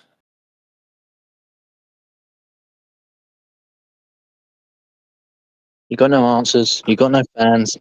Go fuck yourselves. You're too stupid to understand what we're saying anyways, man.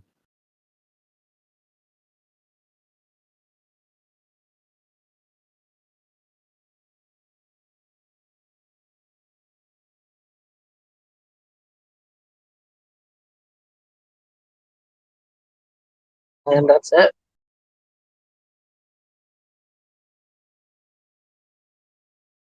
Yeah, that kid will take that as a big win because I got to tell them to go fuck themselves and dropped out at the last second. Don't forget, he got to tell us that he wanted us dead. Ooh, he better take a number. Oh, he's back. I say, look, you start talking when I leave the room. You're a bunch of cowards, man. Well, you're a numpty Holy dipshit. What the fuck? We shit. want to converse with you. Come back and you're all chattering and laughing after I've been sitting there asking questions with no response. Because you're a clown. Oh no, you totally got us. You totally got us. You win. You You're a win. bunch of While goofballs. you're in here, numpty, what You're a proof bunch of of the ball goofballs. have you got? Reciprocal zenith What angles. a bunch of goofballs. He likes to look at the sky. Look at those shiny, bright stars. Prove the Earth is glowing. Where's your magical ice wall? Your Harry Potter style How does magical the ice sun wall. work? How does my ice cream work if the Another Earth is straw, flat? man. How does your Harry Potter magical ice wall work? Go and show us this ice wall. Furthest south I've ever been is Melbourne. Okay, so what, is it just a flat plane How infinitely does long? the edge of the universe work, Is it man? infinitely long? Is it Where's the infinitely I edge? want a long? magical ice wall snow The cone. story, I boy. need it. Go get it. It's a flat plane infinitely long. Fetch, boy. Go get it. Go get my magical ice wall snow cone. I mean, there must be something, because it can't be infinitely long. And while you're doing those snow cones, I want a raspberry one. I reckon that'd be awesome.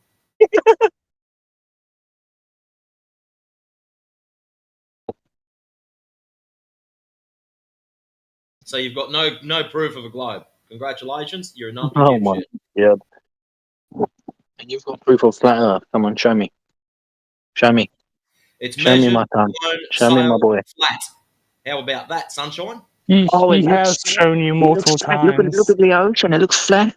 Is that your best evidence? Come on. Look at the ocean, it's flat. What? So you're going against what your own eyes see? You're an idiot. Oh my god, you're a dumbass. I'm a dumbass for pointing out that you're a fucking retard. It's Congratulations. like looking at the sun. It's like looking at the sun and saying because it looks smaller than your hand, therefore the sun's smaller than your hand. You're a dumbass. So prove curvature then.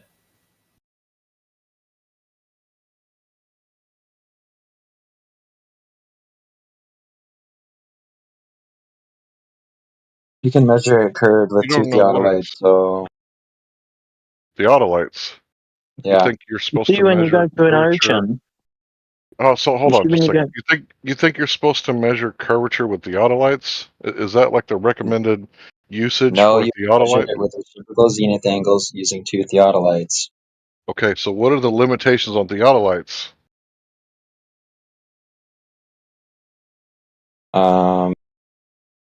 Doesn't know because he's never done it. I don't know. You tell me. Yeah, There it's you not. go. Have you If you done can it? measure the 10 angle, then like miles. that's It's not usable what's within not 10 miles. You can't. Okay, so you Can't can use it that go far. less than 10 miles, right? Okay, so how far are we talking? 9 miles. Okay, you think they're good up to 9 miles? That's what you said. No, I You said said you they're can't good to 10 use them to miles. measure curvature. Listen, bro, listen. You can't use them to measure curvature. Do you Why know not? why? Because objects Maybe not shrink the. in the distance. Curvature. If you observe a boat, right? You see when you observe a boat in the ocean, yes? Yeah, How why does does it it disappear disappear bottom up? when you're observing it? How does it disappear? From the bottom up?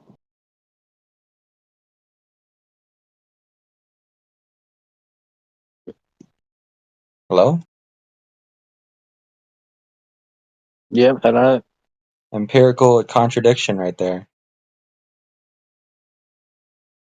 How's that? No, I asked them the same question the other day, and they told me that they think that their eyes like play tricks on them when it gets far enough. Like, and that's why it So you disappears from can't bottom so up. you can't realize in certain situations, like for example when you're observing a boat going over the horizon. But you can trust your eyes when it looks flat. Right. Hold on a minute. The cognitive dissonance. The You said a cognitive minute ago that dissonance. it was too big to see the fucking curvature, and now you're telling me you see ships go over the curve. You can't have your cake and eat it, son. Yeah, of course you can't see the curvature, but you can observe objects going over the horizon over the curvature. When you've got a frame of reference, then you can see the curvature. Also, it's Then all you've based seen on the frame curve. of reference. So if I put the black swan down, why is the fucking horizon beyond the frames of reference? Oh, this is Why is it my eyes are playing tricks on me when I watch a boat go over the horizon, but they're not when it's flat? You fuck face. Answer the question, dumb shit. Why is it in the black swan the horizon is beyond the frames of reference? What are you talking about? Ah, so now he wants to fucking talk properly. Do you know what the black swan is? The black swan? No, I don't. What's that? Ah, nice. Yeah, I don't have a master's in flat Earth studies. Okay, so stop being an ignorant bastard and just fucking answer the question. It's the masters and what It's an argument. I posted it. In text chat, Junior. It's loading. I don't know why it's taking so long. Matrix has also posted.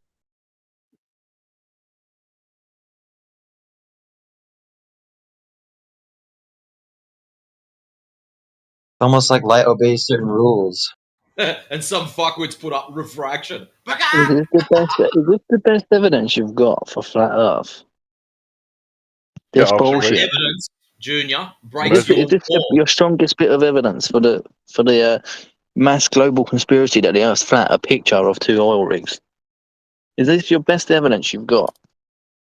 You have no idea what that means, do you? You're a fucking numbnuts. Okay, Junior, if you live on a ball, there would be associated mathematics with the size of said ball. True or false?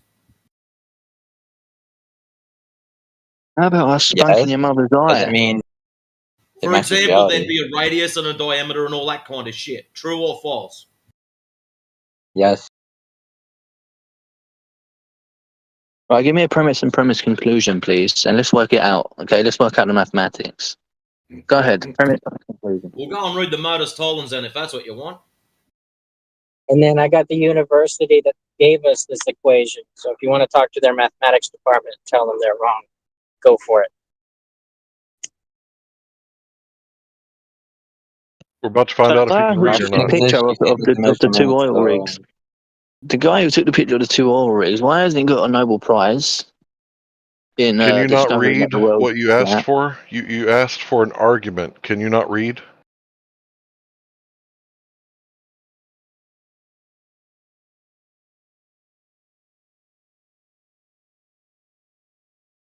Go get your mom. Maybe she can explain it for you.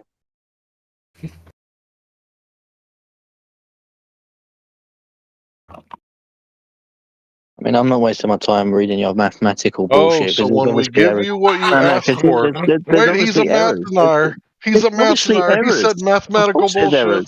Oh Of my course there's God, he's a errors. math Because denier. He otherwise it doesn't would be believe in math math. consensus. If you want to He include doesn't believe in refraction, No, what no, does no, that no, even no. mean? This is He only stupid believes There's argument. errors in your reasoning, right? You can't He hasn't even. read it You yet, can't. but he's already spotted the error. This guy's a genius. Where's your Nobel Prize, bro? Flat Earth, buddy, but you have to come up with mathematical equations which have errors in them. What do you think geometry is, bro? You think that's a math? That's globe math, by the way. You stupid son of a You bitch. can't measure the curvature because of refraction, Buddy, so it's you're a just fucking useless. flat earther and you're This is calling an me stupid. argument. Yeah, but at least I know that geometry is the study of measuring shapes and objects. You think the Earth is a sphere, bro, and you're like, the math is bad, even though you haven't read it yet. Now, if you would have actually looked into it, read it out I know the loud, maths is and then bad. It's 100% bad. here, let me help you out. I know you're not capable of like listening to someone else talk, but let me try to help you out. Okay, so if you would have read the argument and then argued against the argument or showed us where the math was wrong or showed us the error in our logic, that would have been fantastic. But you were like, no, I'm not going to look at the thing that I just asked for. You guys are all idiots and I don't believe in math. Is that what you said?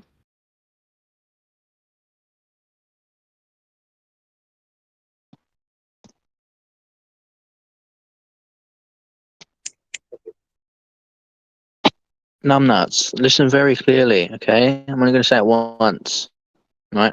If your mathematical equations were correct, it would be consensus, and you would win a Nobel Prize for that. Do you understand that? You would win a Nobel Prize for discovering that the world's flat. Do you not understand that?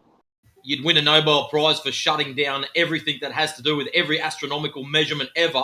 You've got no idea how many people that would piss off.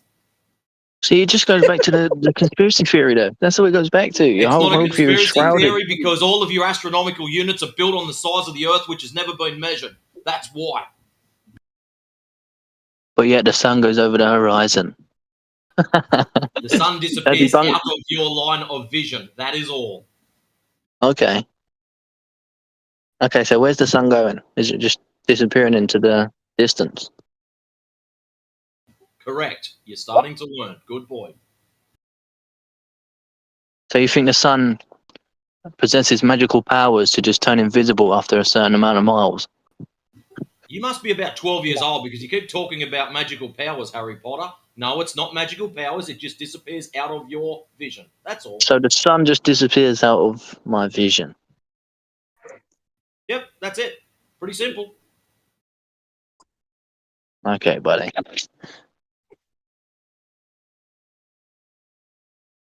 You're a fucking jackass. Can you see a beach ball from 350 miles away? Yeah, can you see an No, artificial I can beam see of your light fat in mum's Disney ass World? from that meters. Y'all were talking over each other. I couldn't hear.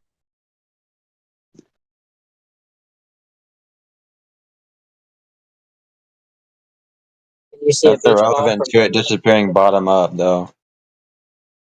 Can you see a beach ball disappear or That's appear? irrelevant. This at 350 miles. No one's arguing against angular size. What? Oh. Well, I just wanted to know if he can see a beach ball at 350 miles. Probably not. Well,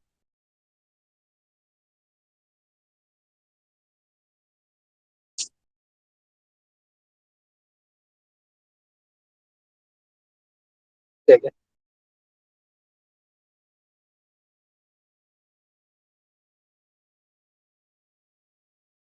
You must have got spanked so hard in your childhood to be absolutely so delusional. No? Can you see a beach ball from 300? There must have been some psychological damage in your childhood. Maybe your father was a priest. Don't even give them time, dude. They're just trolls. Yeah, if you could just address the argument that we've posted for like 5 minutes now. Instead, you're talking about people, you're talking about the sun, you're talking about eclipses, you're talking about everything else but the argument that you asked for. So, if you could stop acting like a woman and talking about people, and act like a man and start talking about things, I'd appreciate it if you could address the argument. Argument's not valid because refraction, so.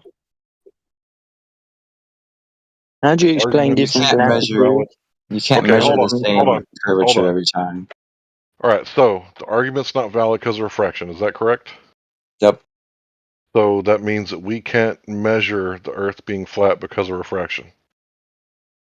You can't measure it being curved because of refraction, yeah. Okay. So then we can't prove the Earth's a globe. It's not the only proof there is. There's like a million things. Okay. You literally can take 2 points on Earth and just measure the difference in the heights of the shadows. Use that and that's how you use that to calculate the curvature or the radius of the Earth.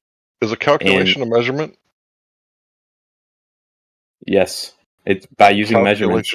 Calculation is a measurement. Calculation using calculation measurements, so yeah. A calculation formed by measurements using measurements. They're all measurements, and therefore it will be a measurement if they're all derived from measurements. The only issue You believe in trigonometry. Like, literally, your argument believes that you can make calculations using measurements. So. Can you guys go one at a time? Well, you disagree that you can't make calculations using measurements? Yeah, you can make calculations based off of measurements, but the calculation itself is a calculation. Yes, but it's derived from the calculation is derived from measurements the same way as like a right angle. Same way as like a right angle. Like we know the values and we know what derives from that, and we can use measurements that we gathered to calculate what other triangles, angles will be and the lengths will be. Okay, listen, yeah, but is doublespeak, okay? So I want you to pick one or the other. Either a calculation is a calculation, or a calculation is a measurement. So can you pick one instead of saying yeah, but?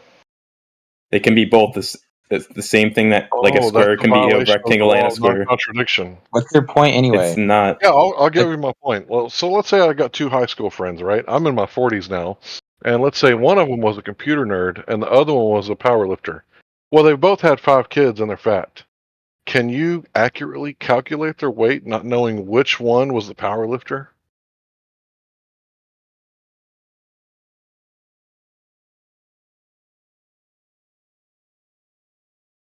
Would you consider it a measurement? I would not consider that a measurement. That would be a calculation, right? They're both covered in fat, so you can't tell which one has really beefy arms and legs. They both look the same after 5 children. But one of them was a power lifter. So she's got way more dense connective tissue. So yeah, you have to make an assumption. Right. Yeah,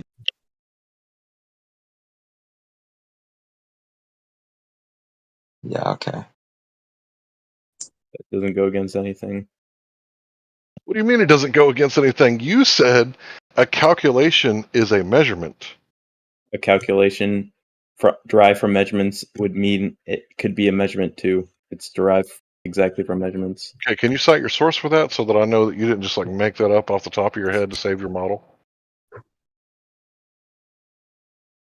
That calculations are in fact measurements? He just made it up, Larry. He's trying to save face. No, I didn't. Okay, good. I was hoping that was true. Okay, so show me where I'm wrong and that calculations are defined as direct measurements. I didn't say it was direct measurements. Oh, so is it an indirect measurement? Yes, because each parts of it is a measurement. Oh, so then it's not a measurement. If it's an indirect measurement, then it's not a measurement. You do know how grammatical qualifiers work, right? You're just arguing semantics. That has nothing to do with my argument. If Yeah, words something's have direct, meanings. You said calculations is defined as measurements.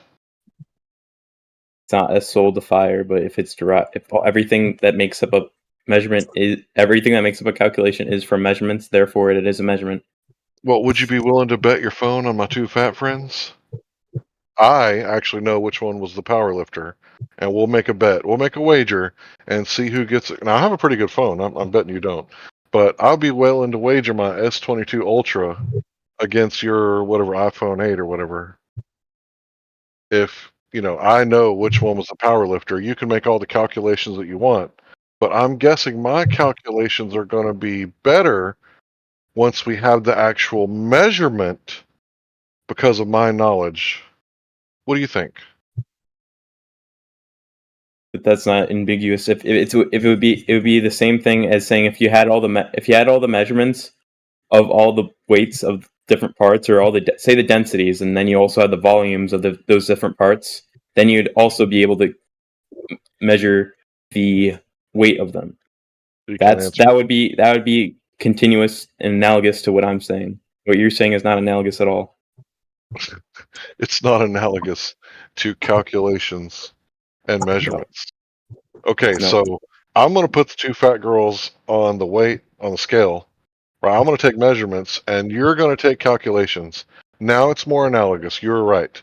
Okay, so which one of us is going to lose their phone, do you think? You're using calculations. I'm using a scale. A calibrated scale. It depends how precise each measurements are. If the measurements are all as precise as each other, then we would get the same outcome. No, you wouldn't. Yes. You think that you can calculate a woman's weight by not taking measurements? No, by taking measurements, like if we knew their bone density. What measurements would you take? Say they would have to be dead in this scenario, but you could take the bones and stuff in the skin. If you measure the densities and we knew the densities of those objects, and we know the volumes, then we could derive the mass. Are you serious? I think he is, unfortunately. You can calculate things without needing a direct calculation. Because all the other calculations involve those calculations. Are you still conflating calculations and measurements? No. It sounds like you are. No. Because that's Larry's point right now. Yeah, We've sidetracked from my argument so much. The same way we can prove our calculations, like calculating the area of a square. We can put 1 inch cubes. We've had enough. You need to save face, so you're just going to keep spinning our wheels. We're tired of it. Just concede that this calculation is not a measurement. That's all you have to do right now. He got you on a point. You need to concede. Everybody knows. The whole room knows it. If anybody chimes in on your behalf, then the burden is going to shift onto them. You have to concede that a calculation is not a measurement. Please do that. Calculation is not a direct measurement. I already said that. There you go. There you go, Larry. Yeah, I know that. I already knew that. So this whole Aristophanes thing, you guys have this globe Earth Jesus from like 2,300 years ago, and you guys like believe what you saw on TV, or the modern version of the TV is your cell phone. So you're like, this Aristophanes guy proved the Earth was a globe. No, he didn't. He made some calculations based on assumptions. One of the assumptions is that light travels from the sun at parallel rays at 90 degrees like railroad tracks. But when you look up the model for the solar eclipse, Kaboom! There goes that idea. So I'm sorry that the model for the solar eclipse debunks your globe Earth Jesus. I guess you'll have to find a new one, won't you?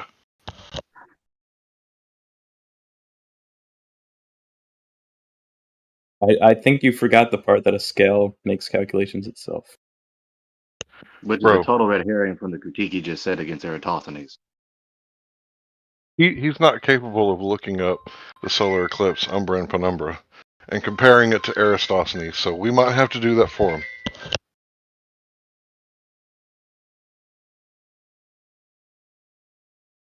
You're trying to go to a different argument. He's trying to answer his phone. Wait, so how are light rays not parallel again? What do you mean, how? We just observe them that they're not. How? Well, like when? When they're divergent. Can you give an example of that observation? Solar eclipse, umbra and penumbra.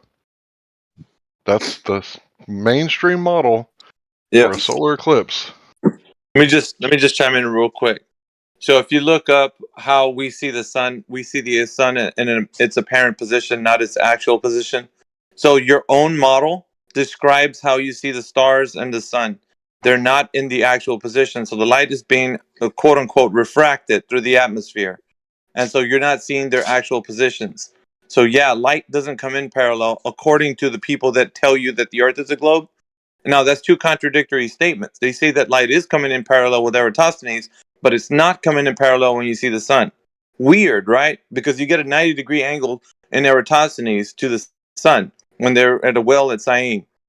It's kind of crazy that they're saying two things. It's called a paradox. But I want you guys to go look up the diagram of how they say you guys see light from the sun. It's in apparent position, not in its actual position, because it's being refracted through the atmosphere. So it's not coming in parallel by your own guys. There you go. Look it up. That noise, dude. RBD on King David. Tyrone Gray. What did that nigga say? Yeah, he's muted. He's using some kind of weird voice changer. But look it up. Right. Anyone do this? You guys. Even if they are all refracted at the same rate, then like they'll still enter the atmosphere You're not parallel. just for this because you just found out. You thought it was coming in parallel. Go look it up.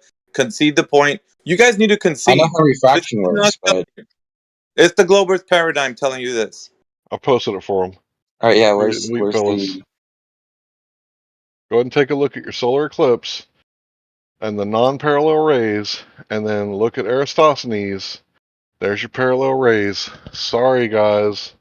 You can either keep the shape of your Earth measured by Eratosthenes, or you can keep the size of your moon, but you can't keep both. Sorry.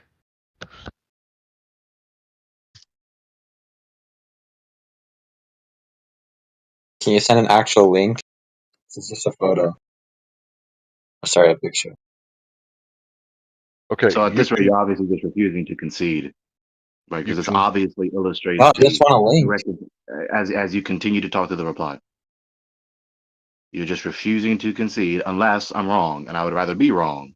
But I hope you can conspicuously, in simple language, concede that the illustration that he posted, including the images that I've been posting, clearly demonstrate the empirical fact that the light rays from the sun are divergent, not parallel, and that you have an irreconcilable dilemma where they're always parallel when it concerns Eratosthenes, but then all of a sudden they converge in a divergent way to the moon.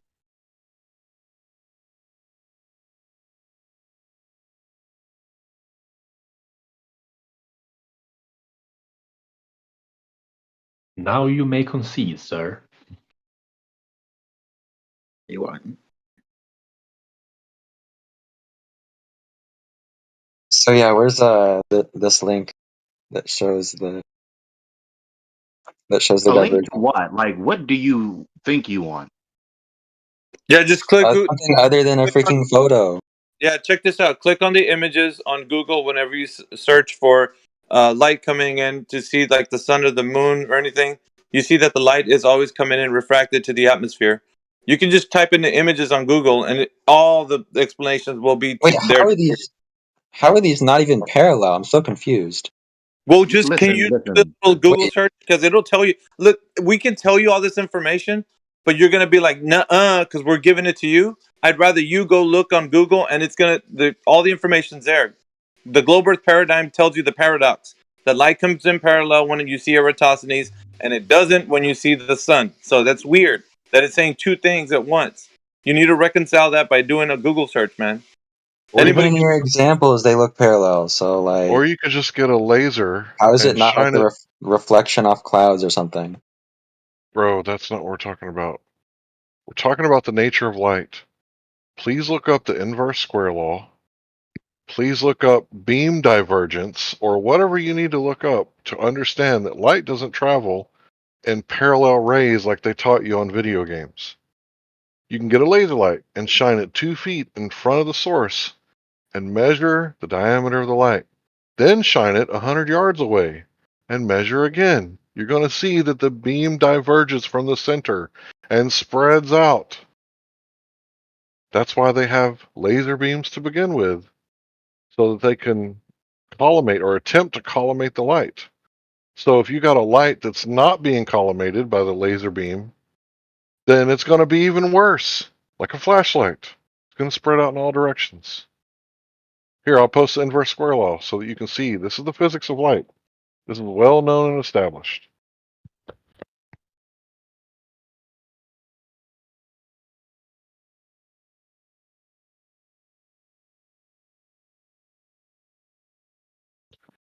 And I'll post you some links. So there's no good What reason if the to deny. divergence is negligible? How would you know that? How would you know if it's not negligible? Well, then you don't get to keep the south of your moon. Man. So there's no good reason to deny that the images are illustrative of the irreconcilable dilemma your position is in. I just reconciled it. What are you talking about? How did you reconcile? I said maybe it's negligible. That's not a reconciliation. That's just an ad hoc retort that you're explicitly saying you don't even know to be true. It's not negligible. The sun is supposedly several orders of magnitude greater in size than the moon and the sun put together. Okay? And supposedly the sunlight is emitting parallel light rays. But the photos obviously demonstrate the light rays are not parallel, they're divergent. And if they were parallel, then they won't be converging only behind the moon that is an infinitesimal fraction of its size.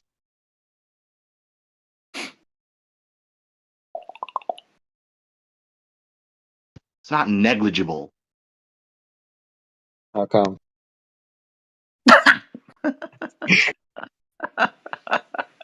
Fine, okay, I give up. Just I'm repeat sorry. everything that you just said. It's like it went straight over his head. You said it twice.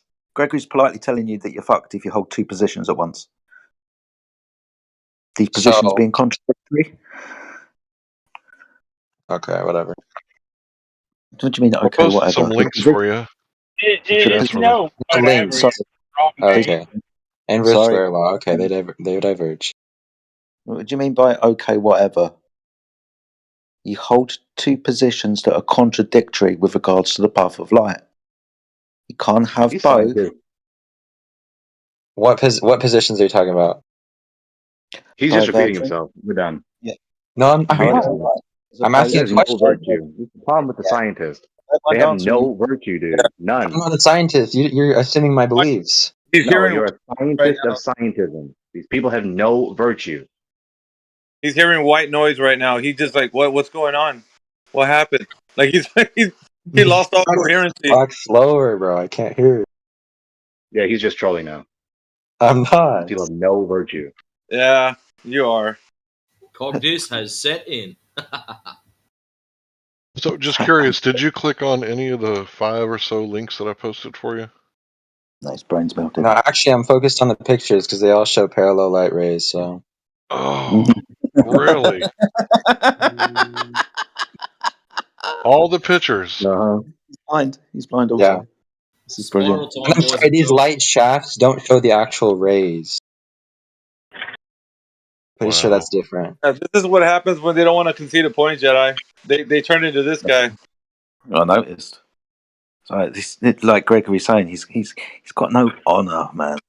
The problem with these people, like, there's nothing in their worldview that obligates them or disciplines them to be consistent and honest and transparent. Nothing. That's the problem, dude. That's what's wrong with the world. Well, I'd say it's what's wrong with the West. Okay, so what did Aristophanes measure then? Hold on, bro. Hold on. He didn't measure anything but a shadow angle. That's all he measured. But he assumed they were parallel, and he measured close to the actual radius of Earth. So the actual he did something right. How did they verify that? How did they verify that he was right?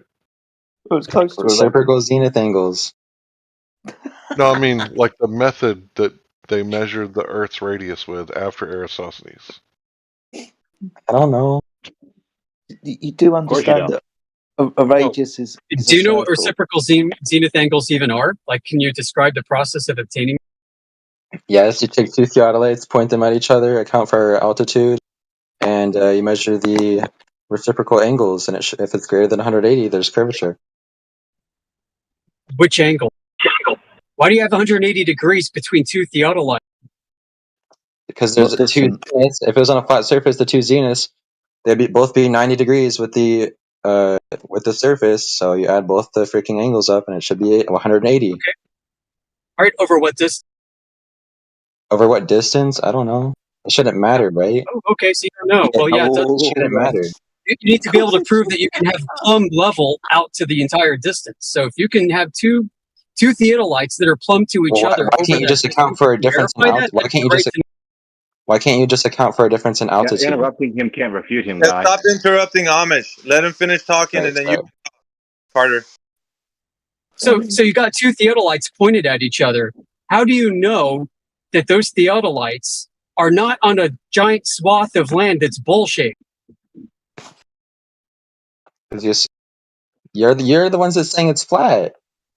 Yeah, because you could be bowl-shaped, but you know what? We actually do surveying based off of what mean sea level is as a reference. And that's a slope of 0.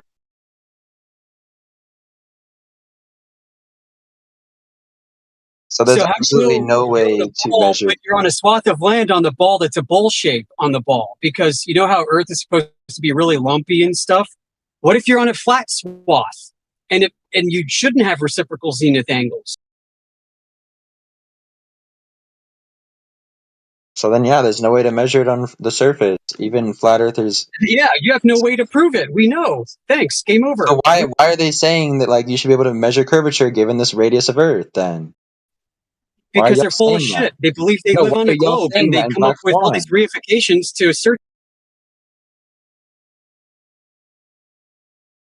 Why do y'all ask us to do that in Black Swan if Earth's surface is never able to be measured as curved?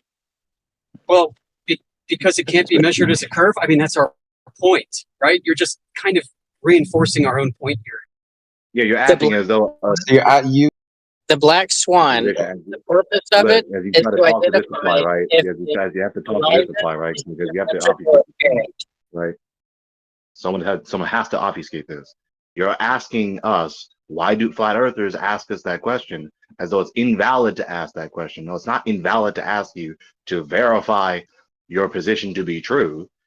You conceding that you can't verify your position doesn't invalidate our question. It demonstrates that you cannot carry your burden to prove your position is true. Thank you for your concession. It's not a valid test, though. That's what I'm saying. Because you can't prove your position? You're not showing a contradiction with the model.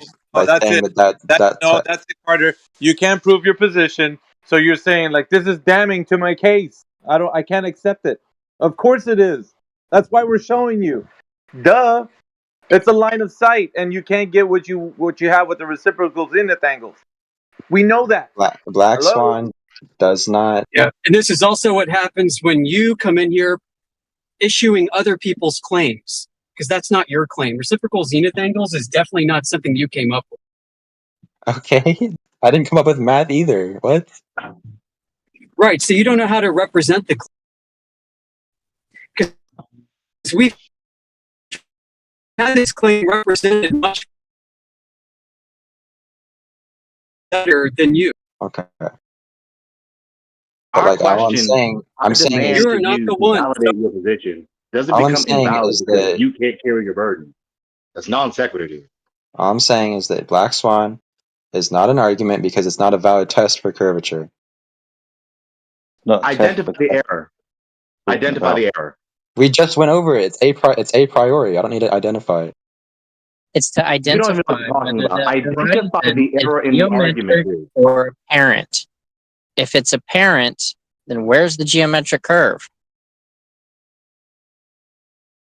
I didn't say it was You apparent. haven't specified the error in the argument. Specify the error in the argument. The test that you're asking us to do doesn't account for like local curvature. Answer, Greg. What? Answer, Greg. Specify the error in the argument for the Black Swan, so that we can know where you think that it's wrong. I just did. No, hold on. I've got to address this. Hold on. He said it doesn't specify for local curvature. Yeah, it does. It's in the maths. 1.225 times the square root of the observer site in feet. The local curvature that should cause obstruction locally for things at distance. You idiot. How do you know you're not on a? How do you know you're not on a hill? That would invalidate the test. Because you're on water. You're on water. So then we can just do reciprocal zenith angles on water then. Hold on. Have you seen the Black Swan argument? We want to know from you what is wrong with the Black Swan argument. At the moment, you said because it doesn't account for local curvature. It's on the water. So the local curvature over distance of water. For that horizon, for that horizon to be at the calculable distance of physical obstruction at 1.225 times the square root of the observer site in feet locally. Try it again. If it's a valid argument, then you should be able to use reciprocal zenith angles to counter it. It's a valid argument. It's got nothing to do with reciprocal zenith angles. We're trying to find the geometric horizon that causes obstruction at the specified equation that I just fucking gave you. Now, you said that was wrong, and now you're coming back where it should be okay with reciprocal zenith. No, point out within the argument what's incorrect. A constant value doesn't account for irregularity in terrain. That's my point. And yeah, now you're saying it's on water. That's great, but then reciprocal zenith angles will work. It's just entirely irrelevant from the issue. You're just trying to toss up every piece of furniture you can between you and the critique. It's utterly irrelevant. There's the globe math. Engage with what I just said. As you continue to talk through the reply. It's ridiculous, dude. You're just trying to toss up as much furniture between you and the critique so that you don't actually get bitten by the critique. Dude, the point is the globe calculator that is supposed to ascertain how much curvature there should be given the observer's height and the distance and the supposed radius is going to inform you how much curvature there would be, how much there would be measured. You don't see that anywhere. You don't see what would be the curvature anywhere. So your critique is utterly irrelevant. It has nothing to do. It is not a logical prerequisite for the validity of the validation method that the Globers said. We didn't make up the Earth curve calculator. They did. They forgot about refraction. Hold on. That should stand as a rhetorical statement, even though you think you have a rebuttal, because there's nothing else that needs to be said. The globe Earth is said to be a certain size, right? With the metrics they give us, the numeric values that we have. Now, it doesn't compare to that size or comport to it when we do this line of sight test. The line of sight to the horizon shows us that we can see a lot farther than the predictable amount of Earth curvature that should be there with the amount that they give us.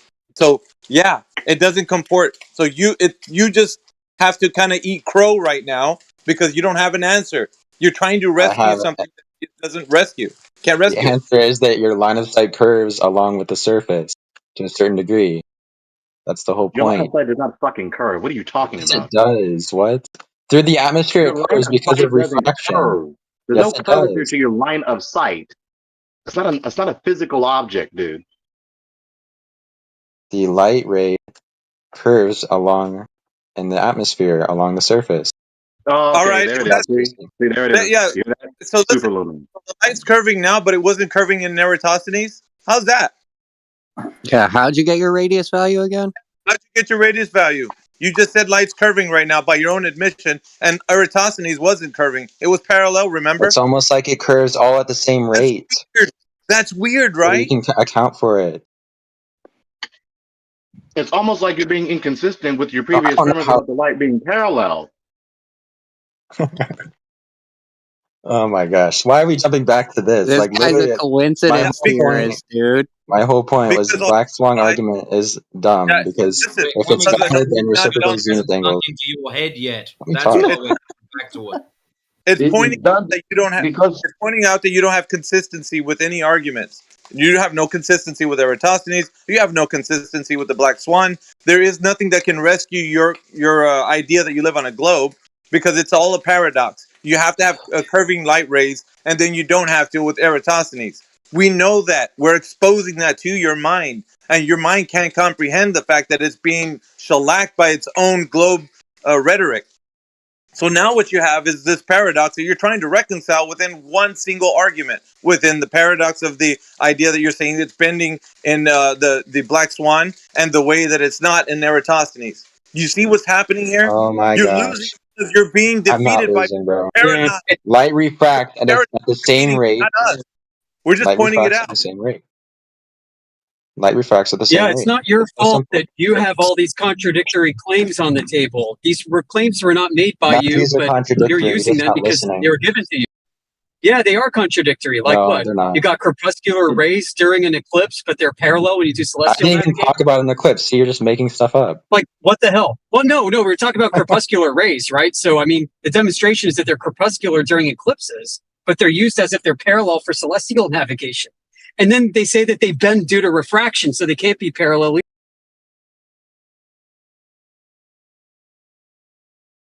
You guys are done. You already Wait. know you're done, and you don't want to get it because you know that there's a Why do you paradox there. guys? Can I respond? Why do you guys say that you use celestial navigation to measure the surface is flat, or you use the surface is flat to measure to like do celestial navigation, but now you're saying light rays are parallel as well, so that like You're the whole done. process is contradictory. No, you're just giving word salad. Listen, this is a problem. You're using This isn't a problem for us. It's not a problem for us. It's a problem for you. It's not a problem. Talk to me. Curvature of the Earth. You are. Your I sophistic haven't word salad contradicted is not myself. our fault. It's I've yours. misspoken. Very I haven't simple contradicted critique, and you have myself to talk though. to this again. Yes, Right? Every Beth. time I begin I talking, can't you even all of a sudden begin talking. respond. You won't even let me Ridiculous, dude. respond to anything. No, we are letting you respond, dude. You're already dead in the water. You just keep disrupting every reply I said to you because you're irritated that we savagely critique your position with your own premises. No, You're you not being committed everything. consistent. We've already pointed out your inconsistency. You're just being disruptive and nauseatingly repetitive. In simpler terms, you're done. I'm not done because light rays do refract, but it's all at the same rate. So effectively, they're parallel. You're just whistling past the grave right now. You won't even engage in what I'm saying. You're going to have to start backing that up now with some citations and an Explanation, experimentation. just like your model's an explanation. Any idiot can give me an explanation. I want demonstration. I want citation to the shit that's coming out of your mouth. Yeah, because it's an empirical knowledge claim, so you need empirical verification for it. Okay, where's your empirical? Where's your? Never mind. Are you going to be able to do this or not? Yeah, this isn't where's your stuff. We're asking you, where's your evidence? Now it's time for you to show. How can you verify that parallel surface straight looking sun at light is rays? flat? We would love to see the parallel curving light rays. Let's do less of the deflection and distraction. Let's just be honest. If I asked you to do this, provide me with experimentation, demonstration, and citation, are you going to be able to do that or not? Yes or no? Maybe white knighting earlier on wasn't such a good idea. Why are you asking me that? Like, it's an Because you're explanation. making because an empirical you're making knowledge claims. claim.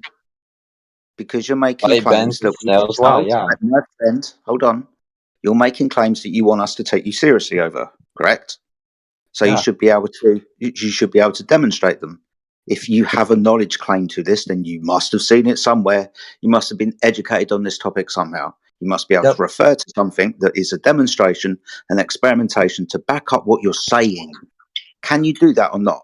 If not, Yes, just I say can. it. We'll move on. No, I can. Okay, cool. Go and do that then. So you can You're demonstrate Thank refraction. you. That's the You end right demonstrate there. refraction. Why aren't you Yeah, letting me that's the end respond? right I just there. said I could. Without any empirical. I'm explaining a test you can do. That's empirical. Yeah, so the problem is, I elucidated the point once again. Once you do show us that demonstration, one of the two things that you claim is, or at least the other gentleman claimed, and you're backed it up by white knighting for him, is that Eratosthenes, the light rays are coming in parallel.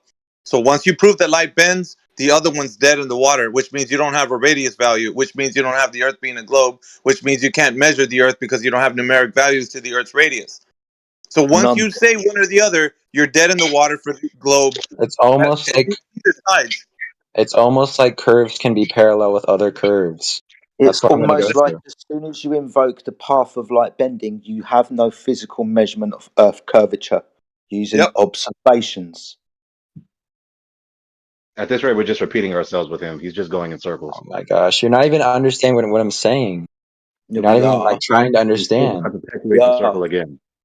We are. What did I just say? What did I just say?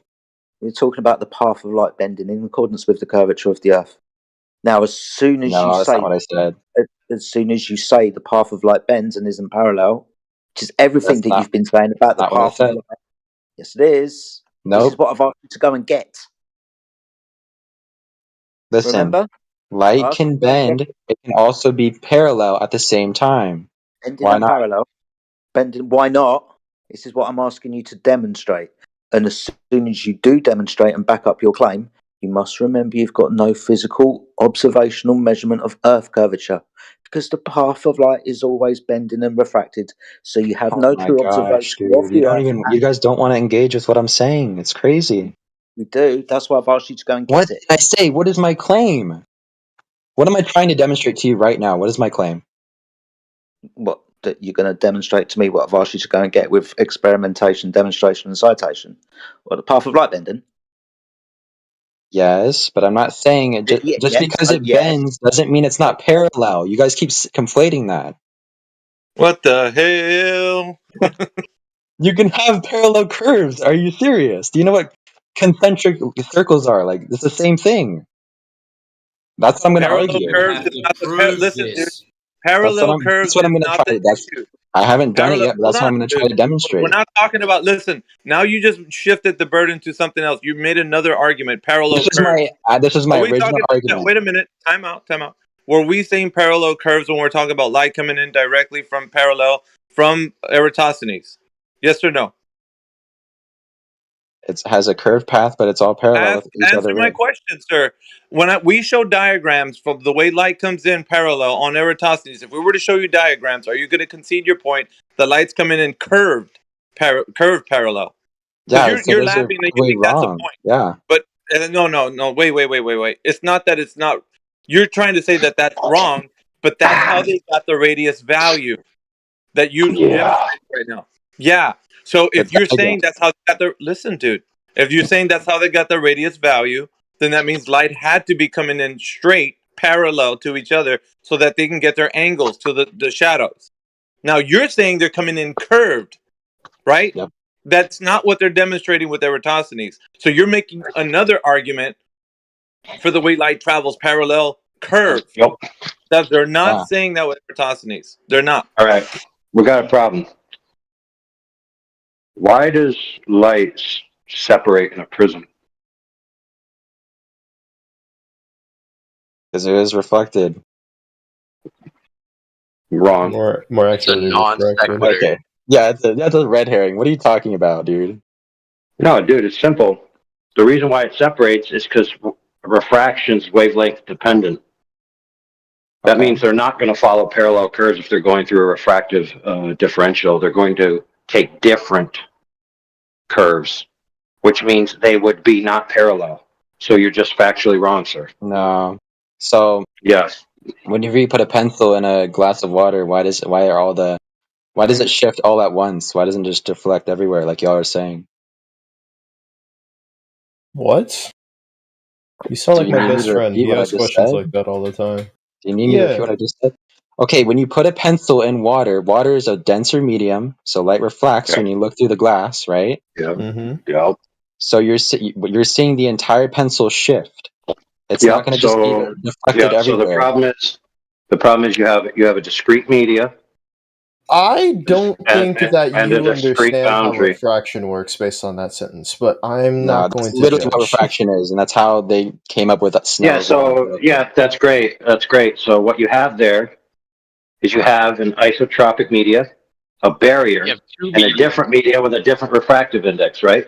Yes. And a boundary, right? So please demonstrate that in the ambient atmosphere. Okay, so it's the same exact thing, except the atmosphere is a gradient of density. Yeah, it's the same exact thing, except there's no boundary, dude. So you're talking about a single incident of refraction, right? Versus a curved gradient where the paths of the light are going to be a constant variable. Now, different wavelengths refract at different rates, dude. Do you understand that or not?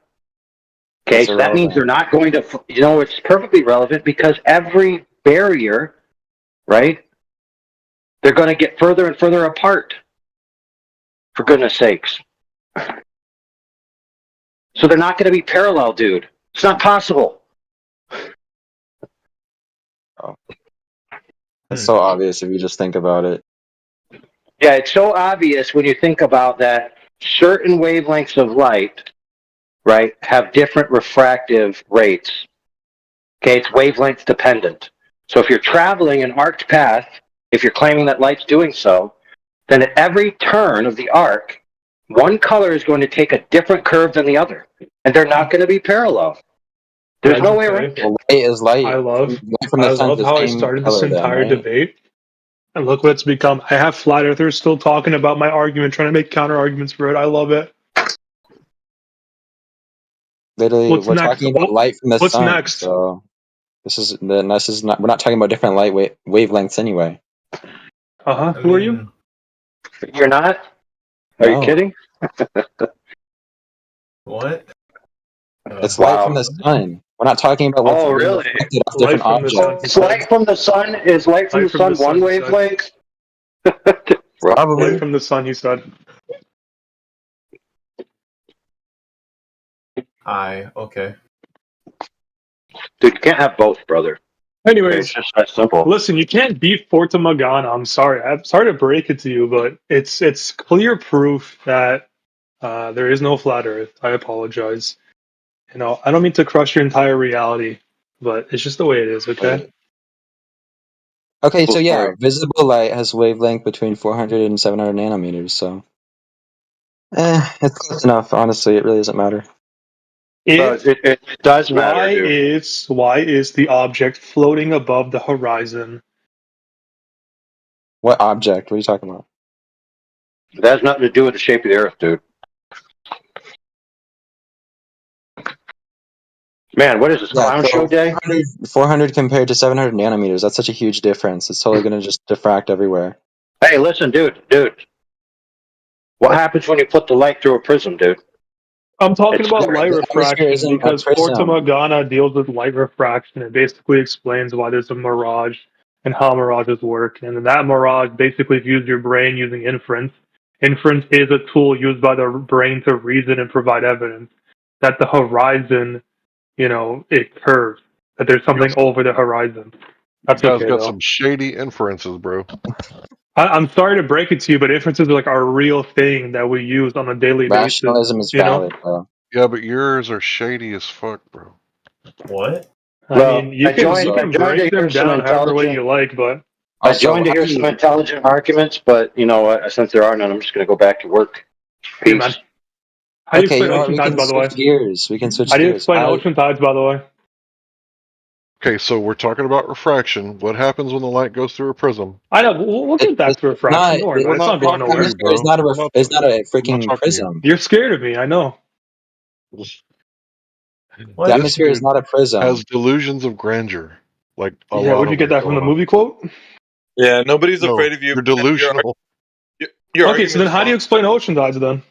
Hold on, relax. The Relax, non bro. sequitur. I have to hold on? No one's Yeah, claiming, you no one's have to claiming the wait ocean. because we're talking about light going through a prism. Listen, I'm not a sociopath where I have to hold on to a teddy bear, bro. I'm right here, okay?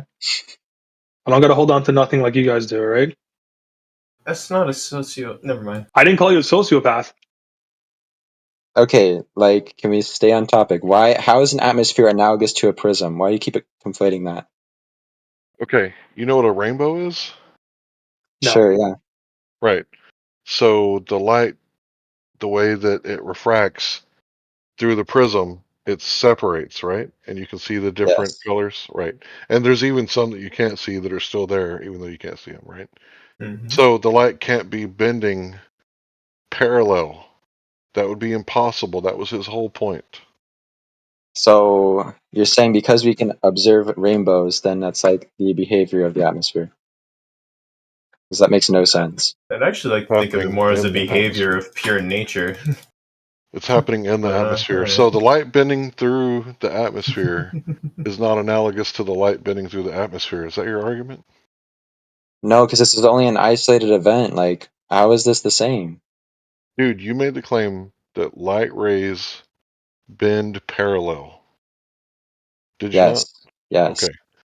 So now that you know that light at the different frequencies bend at different rates through the same medium, you no longer believe that to be true, correct?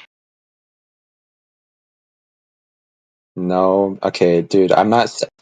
Dude, these are not different wavelengths, though. So no. You telling me that purple has the same wavelength as Do we yellow? see the sun as purple and green and blue? Like, what are you talking about?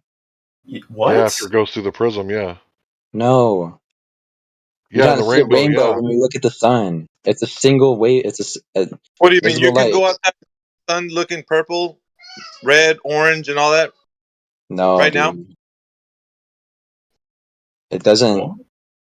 Carter, buddy, the sun is not a single wavelength. Okay, it's a small range. That's No, you it's a haven't very proven. large range, actually. No, it's 400 to 700 nanometers. That's not That's not large. true. Look it up. Oh, I'm familiar with the concept, trust me. Okay, but you're Dude, wrong. no, he's dude. Okay, whatever, dude.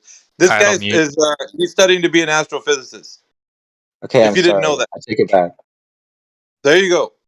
See, I have to invoke that for you guys to retract your statements. When you're wrong, you're just wrong. That's all there is to it. 400, 700 nanometers. Yeah. You know, world would be a lot easier if people were okay being wrong. It's not like it makes you a bad person. Yeah, it just means that you were wrong and you're willing to be corrected. Okay, but y'all like don't have any science. proof, honestly. I respect Like- the person willing to be corrected a lot more than one who's too stubborn. And especially if you're studying to be an astrophysicist, there's like this whole department that, that has, ethics. And I anticipate the anti-flat earther to come in here and to be ignorant. But people that are actually going to college, I expect you guys to be somewhat ethical. You're expecting far too much. Let's be honest. Just because you got put into an institution doesn't mean you're automatically going to come out with manners. That's All always right. So 400 to 700 nanometers is not large. at Let's all. relax. That we're sticking to the arguments. Come on now. So I'm what? correct. It was just some nice little I'm silly correct. banter. My bad. Ethics is a class you'll take as part of your general studies too. So people are going to be taught in college about that it's better to be wrong for the right reasons than it is to be right for the wrong reasons.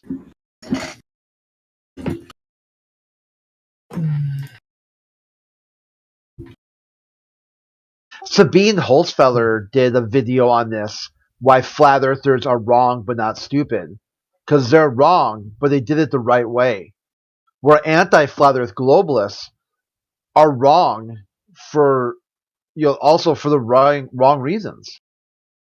Because they're against a flat earth, something they don't even understand the methods and practices. It's about repeatability and understanding versus like a complete lack of understanding.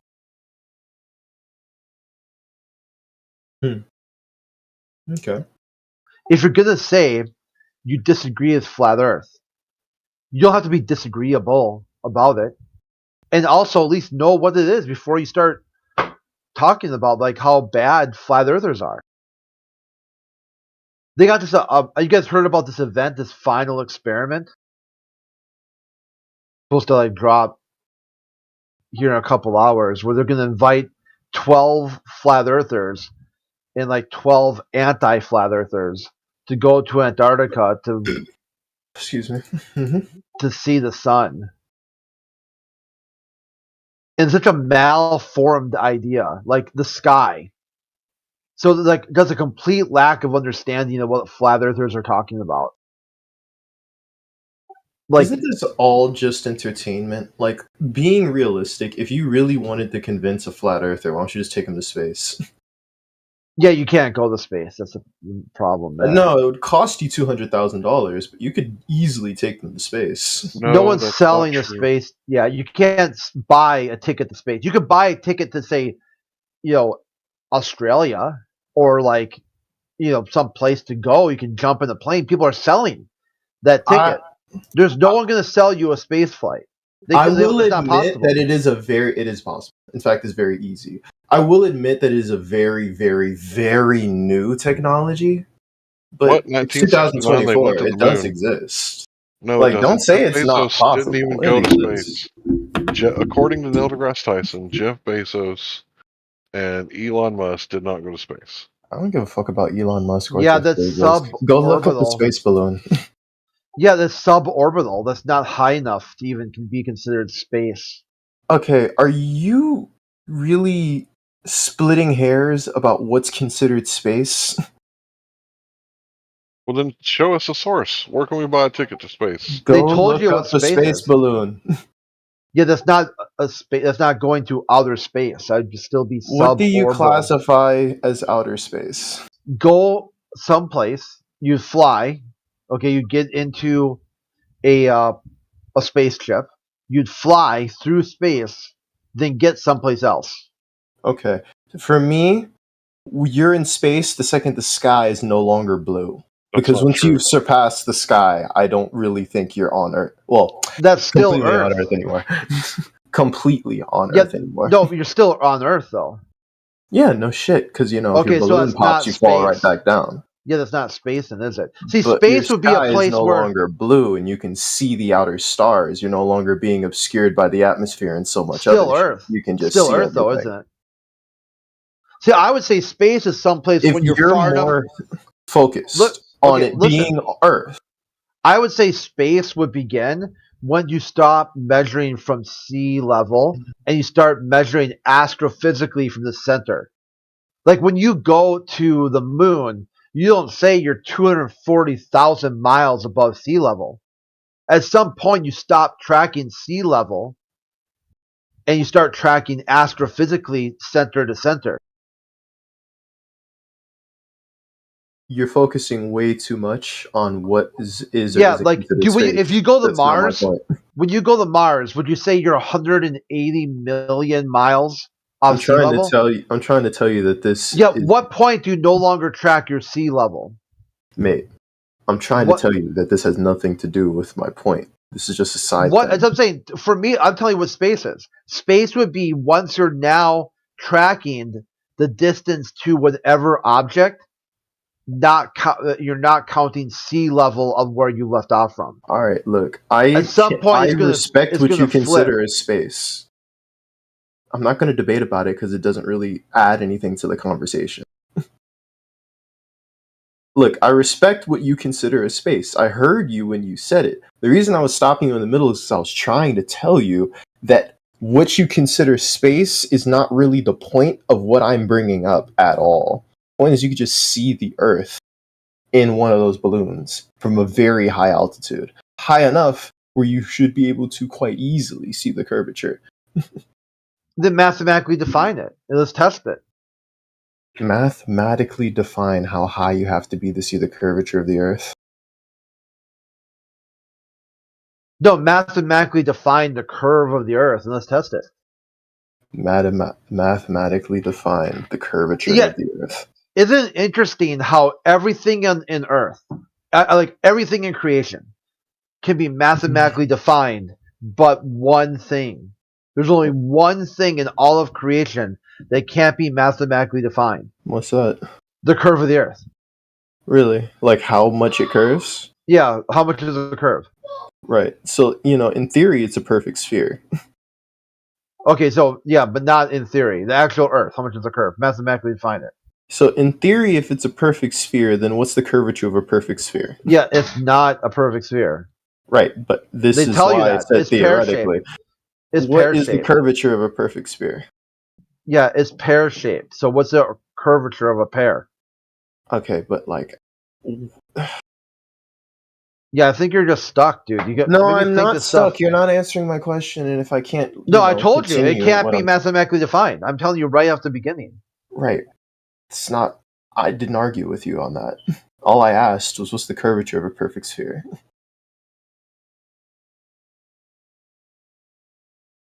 Basically, I'm not playing the game here. I'm just having a conversation. You need a radius, which is a straight line. Good luck with that on Earth. When you go into the center of the Earth to get your radius value. Radius value? Couldn't you get the radius by measuring the diameter?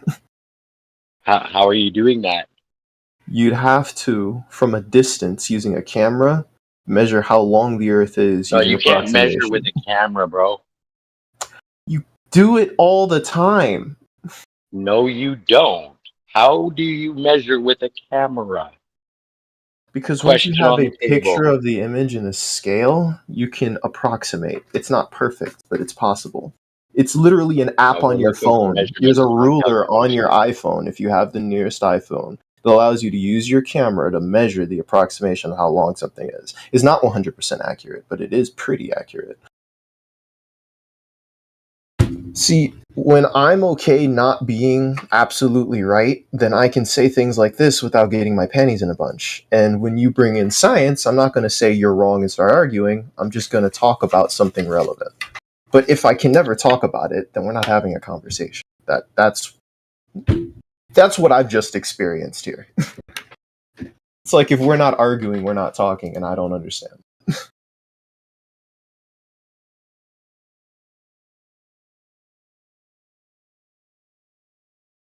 Mm-hmm. So you can't dig to China. No, you can't. You can't dig to the core. Absolutely not. And there's refraction, so you can't use cameras. Wait, what? Yeah, you can't take a picture of the whole Earth.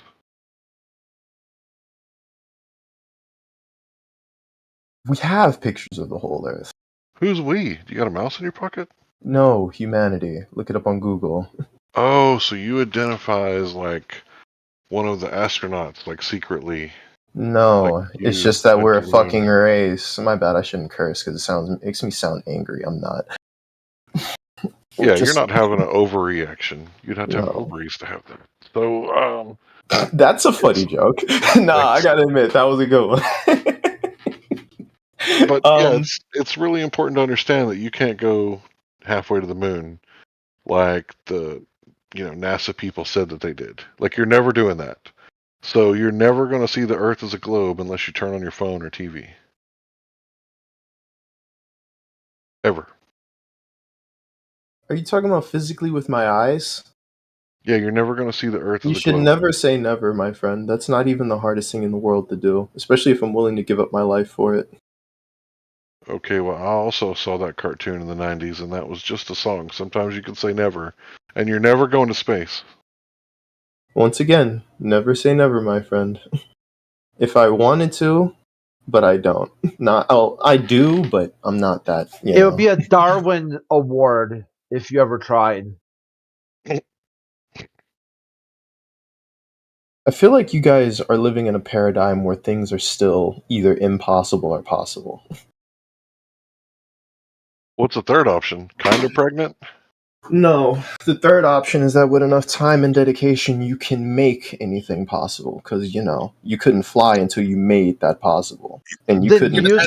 And air conditioning didn't exist until you made that possible. And I couldn't talk to you from millions of miles away on a fucking computer screen until we made that possible. So It's just, you know. Use that to understand flat Earth. Just tell yourself it's possible that you'll get it. That's called delusion. Are you talking to somebody? Yeah, because he's now conflating my words and trying to compare it with delusion. Like, telling yourself it's possible and just realizing that with enough work you can make it possible are two different things. So why one takes longer to say. Make it possible for you to understand something before you agree or disagree with it. You have to understand it to even attempt it. Yeah, and you don't. Understand you've got a full lack of understanding and a full disagreement. See, here's where I'm confused. What am I disagreeing with? What don't I understand? All of it. All of what? You're like saying, hey, if I can buy a ticket to space. No, but it sounds like it. No, these guys remind me a lot of oregano. By the way, my bad, I have my phone on. Yeah, no one wants to hear that shit, dude. Like, maybe put yourself on mute until you're in a safe space. You know.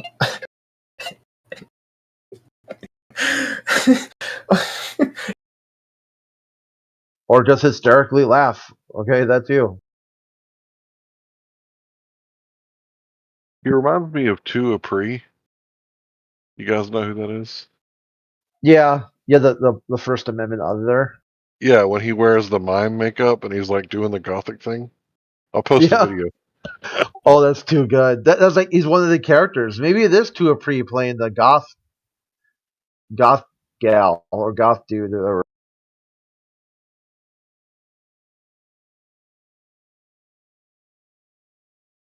Yeah, that's his emo.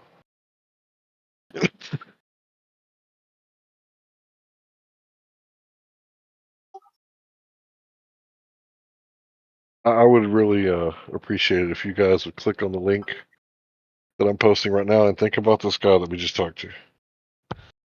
Oh, that's so funny. So he's like in an IKEA and he's laying in an IKEA bed.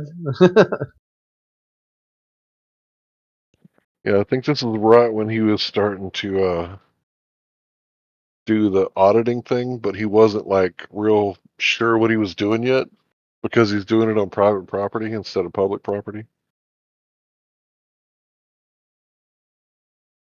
Yeah, private property works good too because if they show this sort of bigoted opinions towards people, like I don't like what you're doing.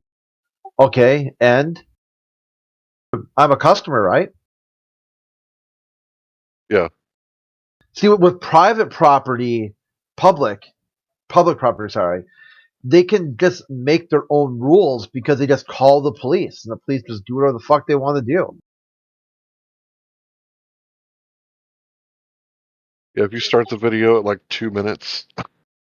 There's a guy called like Gettier Press where he does private property first, public property. But he does it from the sidewalk. Yeah, but he gets people to really act batshit crazy because they think they own the sidewalk and whatnot. They're entitled, yeah. But he's doing the First Amendment audit into looking into the windows and whatnot. Yeah, but how many kids window shop? I mean, that's not just a song. It's weird. What they got in that story was the government got people so scared of anything that isn't mundane, day to day. Like if they don't see the same thing a day in over and over again, anything out of the normal, the government told them to freak out because it's probably terrorist activity. Right. Absolutely. If you're not going to work and making just enough money to put in the gas tank to go back to work, if you deviate from that, like you're some sort of, soft sit, It's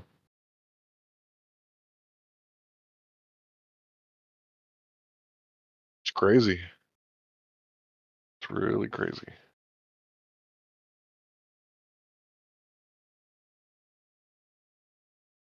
So if light was divergent, how's the shadows? Shadows is the absence of light. There could still be divergence in the light beam. Yeah, but it's parallel enough. If there was like absolute divergence, there would be no shadow, right? Well, there's also light extinction and attenuation. So what is that shadow actually showing you? Well, there's that light doesn't go to the bottom of the ocean, not at the same intensity. So the shadow at the bottom of the ocean shows you. Okay, but we're talking about a Styx shadow. Oh. Eratosthenes. Yeah, I'm sorry, I didn't catch on. Yeah, that's different. Okay, so ask the question again. So if shadows do exist and there's no such thing as parallel light rays, how is there a shadow? Well, the shadow is caused by the object, in this case a pillar, that's blocking out a majority of the light. There's still light there, right? In the shadow. It's just not as much. Yeah. You can obviously the shadow has physical bounds.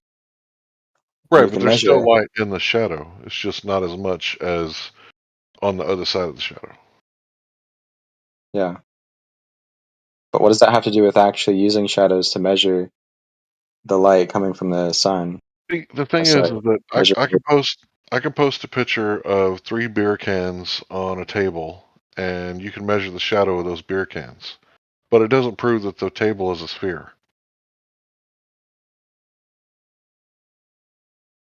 True. So when, we're talking about geometry, you want to measure an object directly to get the dimensions of that object. Well, since you guys, some of you, claim refraction, you can't ever measure that object directly. So you can't verify that the Earth is a globe because the light's always refracting. So when it looks curved because the boats are disappearing from the bottom up, you can't go, aha, there it is, because that's cherry picking the data, right? But then when you can see the bottom of the boat, it's like, okay, well, what do you do with that Nat Geo documentary where they tried to prove the Earth was a globe, and what they showed was the boat disappearing from the bottom up with the horizon behind it. Okay, bro. I love That's that called one. a wave, and that's obviously it's going to distinguish at some point. So I'm sure that observation wasn't taken over a long enough period of time. Okay. And also, there's no hills on the water, so I mean, as long as you're sure, then we you're should just all cutting go out. along with that, right? But yeah, so if the black swan, as I was saying before, with the black swan, if we can't measure the curvature, if it's never going to be the measurement that we say it is, then the reciprocal zenith angle should also help demonstrate that as well. But they don't. And there's no local topography that would explain why reciprocal zenith angles are always showing some greater angle or something. Crypto, would you chime in again, please? Oh, can you hear me now? Yep. Oh, he said he was sure that it wasn't measured over the right time. And I'm just like, well, as long as you're sure, then I suppose we should all just believe it, right? It just makes sense. It's like how would that even make sense? You're saying that the bottom up of the boat is being obscured by something, and then there's a horizon behind it. Globe claim, right? You understand So what is that's that? the globe claim. So it's a globe claim which is being refuted by itself in that image. That's what Larry's telling me. What image? I thought he was just giving an example. No, it's there's a documentary. I think I saved it somewhere, maybe on my phone. But it's the Nat Geo documentary where they try to prove the Earth was a globe, right? And what they did was they took a picture of a boat that had lines drawn across it, parallel to the surface of the water. And one of the lines had disappeared. So when they took that image, they showed everybody and said, look, this proves the Earth is a globe. But when you look at the horizon in that image, it's not in front of the boat. It's behind the boat. That's showing stupid. that it's Yeah, I know. You can't use that as proof for the Earth being a sphere. I would never use that as proof for the curvature. Well, Nat Geo's got lots of funding, and that's the best they came up with. Well, they're silly. That's not. I don't look to that example when I'm trying to show that things disappear bottom up because of the horizon, or like over the horizon, obviously.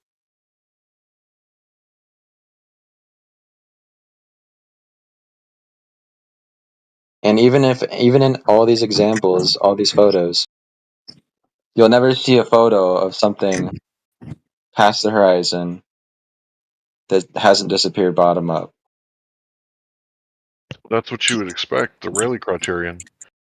The larger the aperture, the less convergence of an object. Yeah. Would you like to see the Brigham Young University demonstrating this with lasers and optics? Okay. But the distance matters too. Yeah, I mean, there's lots of variables. But when it comes to convergence due to the Rayleigh criterion, the size of the aperture decreases that. But yeah, there's still limits. Like you said, distance matters too. So if we're talking about, objects that are 70 plus miles away, like it doesn't matter how big of an optic you pull out, there's going to be limitations. So that's why Chicago appears to be disappearing from the bottom up from Michigan. But the point is that you shouldn't be able to see Chicago at all from Michigan. The tallest building is what, like 1,600 feet, and the curvature should have been like 1,800 feet. But I'm sure they've worked that out, backward engineered the calculators. So they're going to add Also, refraction the city, it's below lake level, below the water level, actually. Right. I don't know if you know that. Yeah, the buildings are in a tub.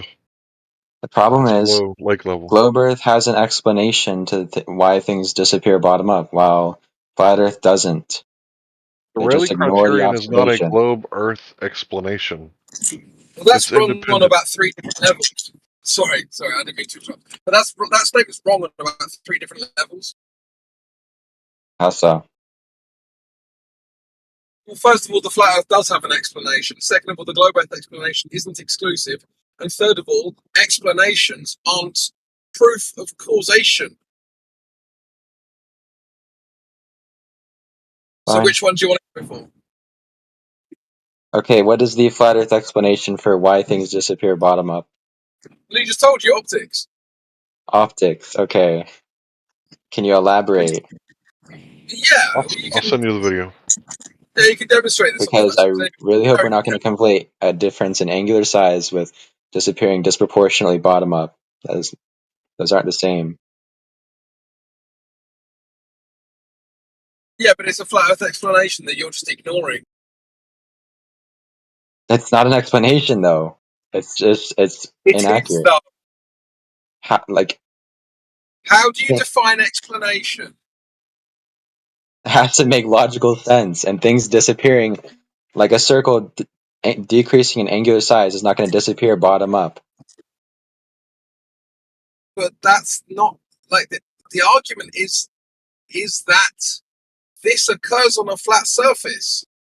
This effect. That is the argument, and we have demonstrated. It's inconsistent with the claim, though, that it's flat. But that is the claim can't be inconsistent with the claim. That doesn't make sense. No, the observation is inconsistent with the claim. But we've demonstrated this. Go on, Larry. I posted the video, timestamped at 1:10:25. You go ahead.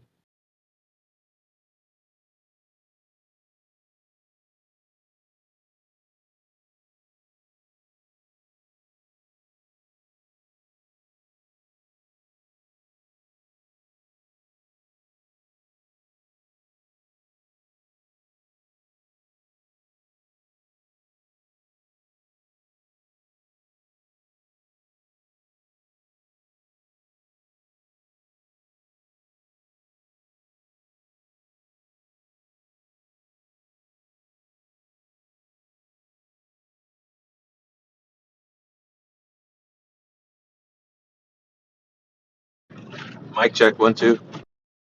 2 2.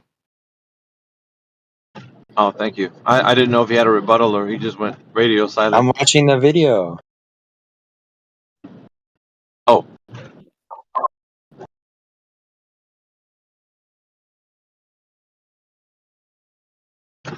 It's kind of funny though. Mid debate, you have to do that. It's weird that you didn't already Show know. me the video. So, like, what am I supposed to do? Well, that's true, but I'm just saying. Usually the globe Earth side has already packed the information ready in the hopper. It's weird. That's all. Well, if somebody presents a source, the good faith thing to do is to examine it. Fair enough.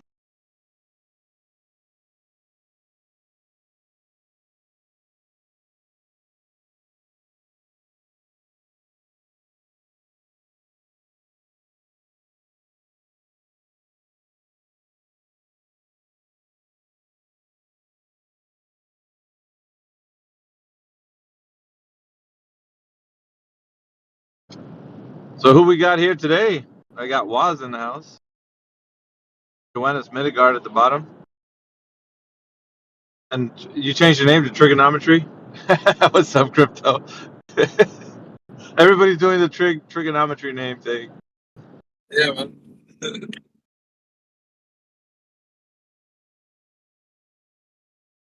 Monkey see, monkey do. I heard you yesterday say that you love triangles in a way that I don't think a man should say they love triangles. What do you mean? I heard you were saying like, dude, I fucking love triangles. I'm like, oh my god, dude. Triangles are my bae. What can I say? Yeah.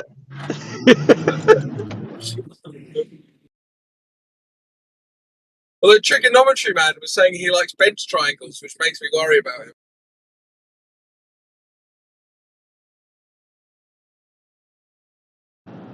Does he know bent triangles are not triangles?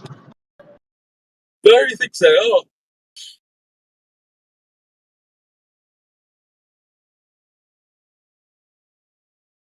Spherical triangles. Oh yeah. No, they don't. They don't exist in reality, right? It's a concept. I mean, triangles are also a concept, but that's what you're saying. What I meant to say is, like, if you look at the what's it called? Grammatical qualifier. A triangle is a triangle, where a spherical triangle would be something else. So a spherical triangle is not a triangle. It's a sphere angle. Because isn't the triangle defined by having 180 degrees internally? So that was one of the key definitions. So that would have 270 degrees, therefore not fit that definition. Right, we all know what a man is, but what is an honest man? Like, that's a totally different thing, right? Yeah.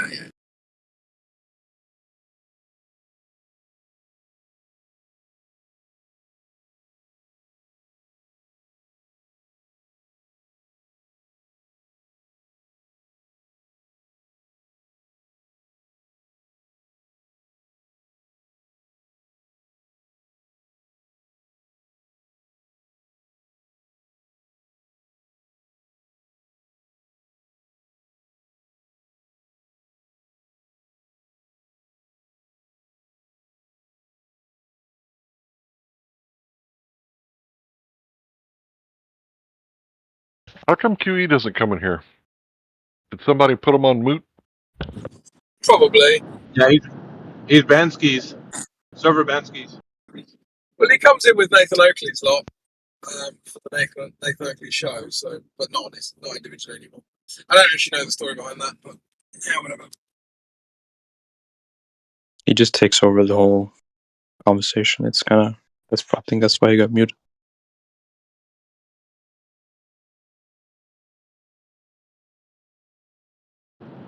Yeah, we play with our food. He doesn't. He takes big chomping bites out of it and swallows it whole. So.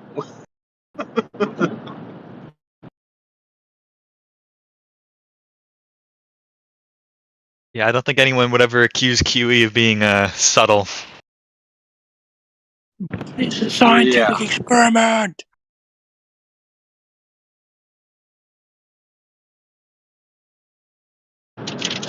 What's experiment? And right away you're gonna find out you don't even know what experiment is.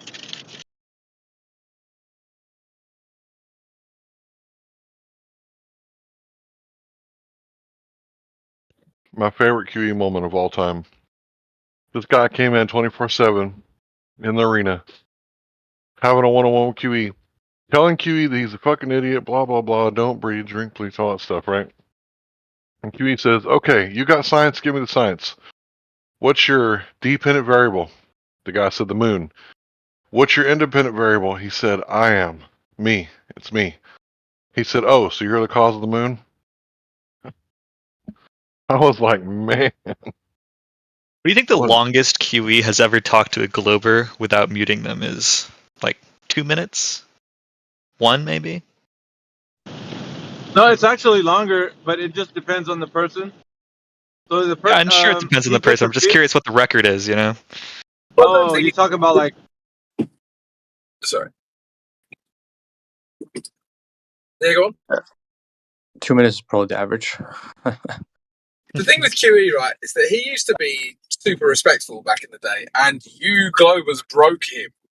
Like, you are the reason. So when you're like, oh, QE's really mean, it's your fault. If you'd have treated Playing him with about it, more I just think it's funny. Yeah, but if you'd have treated him with more respect starting out, he would never would have become what he is now. So, you know, if you're going to cry about what he's like, own that shit because you caused it. You don't hear me crying. You were crying. You were like, oh, QE mutes everyone. It's your fault.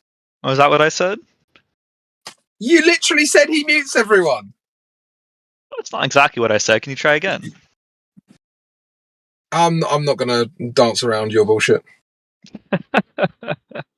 You said that he mutes them within like 2 minutes. I said I wonder what the longest he's gone without muting the Globers. See, when QE first started coming around the debates in like late 2015, it was after I went on the Robert Bassano show. He came in and they said, well, to think the Earth is flat, you would have to disregard all the science. And he said, oh, okay. Show me the science. What's your independent, dependent control variables? Yes. And they started mocking him, calling him Independent Variable John. So yeah, you guys. Bro, but the Earth is as round as your mom's asshole, bro. Don't say it's flat, bro. Shut the fuck up. Why don't you go back to Habadullah, not a land about. Careful there, Larry. Careful, Yeah, buddy. bro. Shut the fuck up, bro. I'll actually fuck you up. I'll rape you and your family, bro. Yeah, whatever. Stop playing with me, huh? Internet tough guy. Is this that? I'll fucking rape you, bro. You and your family. Shut the fuck up. Is this that Swiss anti-Zionist dickhead? Because I heard him in the other chat the other day. Yeah, John loves the word independent variable. That's his favorite word. That's for sure.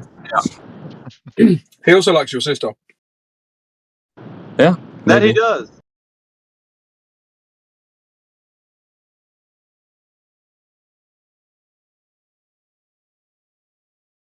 Little Johnny. You Can I sound edit like my you're... nickname on the server. Does it let me do that? Oh, it does. All right, I'm going to be codependent variable. You sound like... It sounds like he really hurt you. Like, you Sorry? sound like you're breathing underneath all of that kind of false bravado. You talking to me? Yeah. That's an interesting read of the situation for sure. Show me where on the doll that QE hurt you. All right, buddy. Yeah, but I mean, we can all hear it in your voice, bro. Yeah, you can try it if you want. What do you think, Alpha? Am I secretly seething? I'm not gonna answer that fucking idea. Why do you always put me in these compromising positions, man? I don't understand. It's funny. Yeah, Alpha knows it's true as well.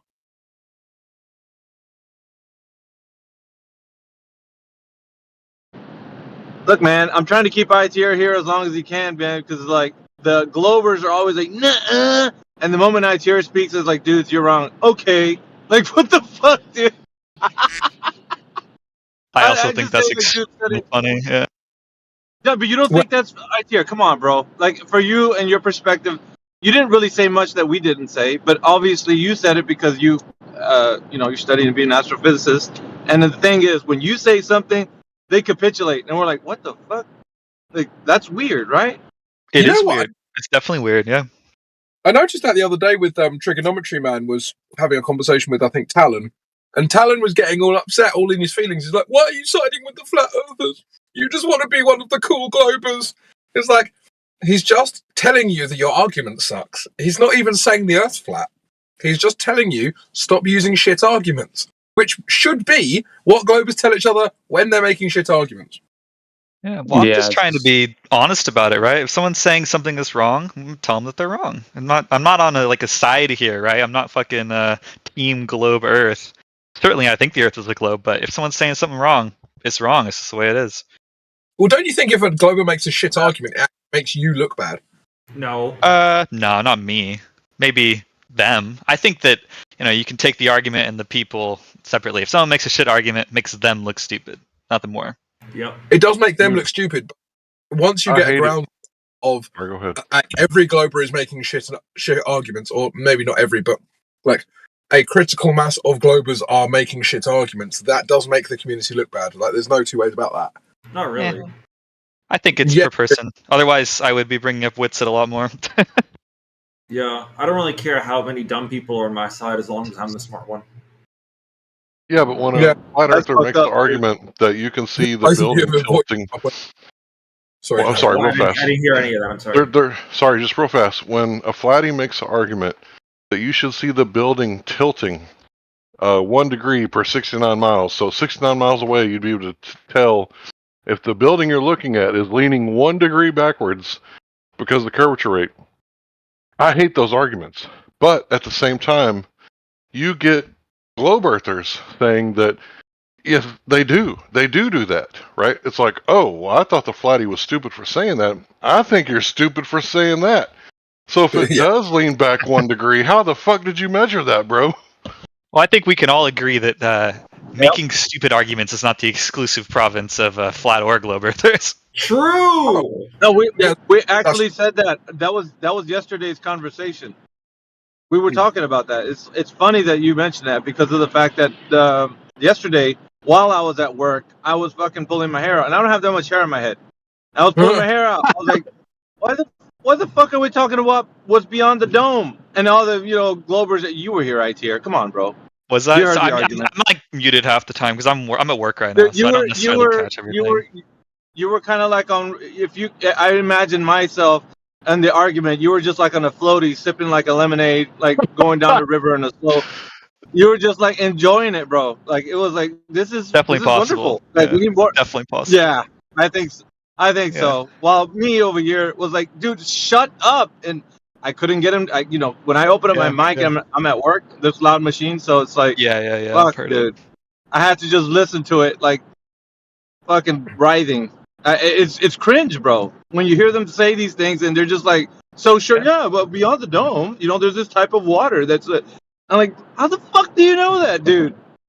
Why are you even saying that? Like, why? Why are we doing this? And then the globe earthers were just loving it. Oh, really? Tell us more. And like, shut up, dude. Oh wait, was this the guy? Oh yeah, I remember this guy with the structured water or something. Yeah. Yes, dude. Oh, dude, that guy was on one, man. Holy shit. Was that APOC? I told you. It wasn't APOC. It was like he had some crazy long name. I don't even remember. It's in the live stream. You look it up. He's in here. He's in here right now. Yeah, he is. Yeah, he's in here. Oh, is he? So that's what. Yeah, that's what I was saying. The only thing to me was like, dude, the globers were just loving it. ITR was something else. He was just having a good one. Yeah, and well, the thing is, dude, we don't. I think that's literally what I said. Yeah, I'm like, tell me more. Tell me more about this. I'd love to hear more about that. Yeah, and I was like, I was throwing you the finger when you said that shit, dude. I was like, fucking ITR.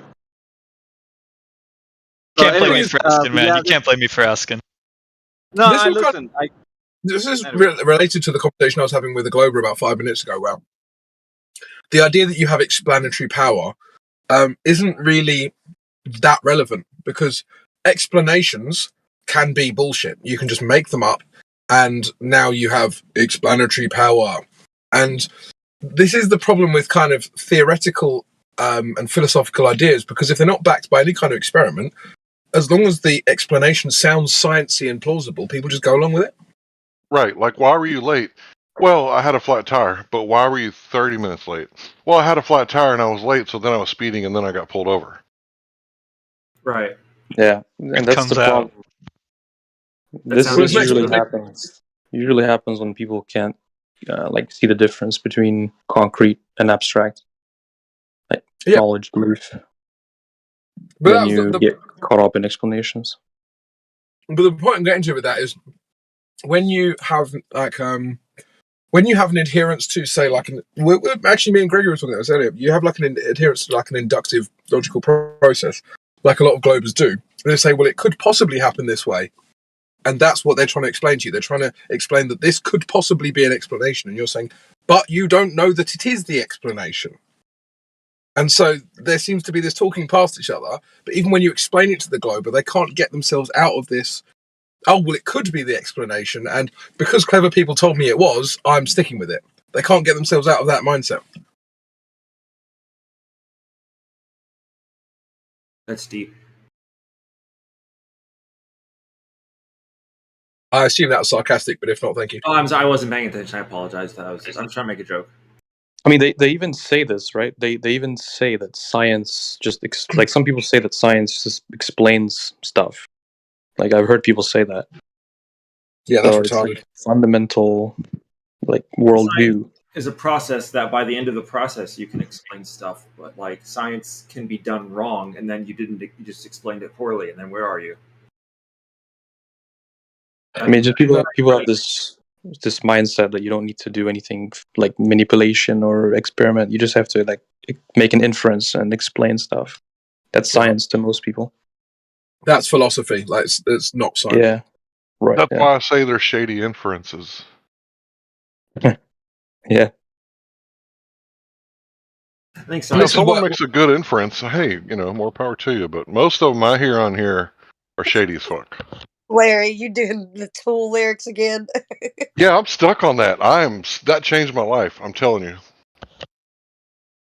I think science is pretty cool. It explains a lot when it's done right. Yeah, no, it doesn't. Though science isn't there to explain.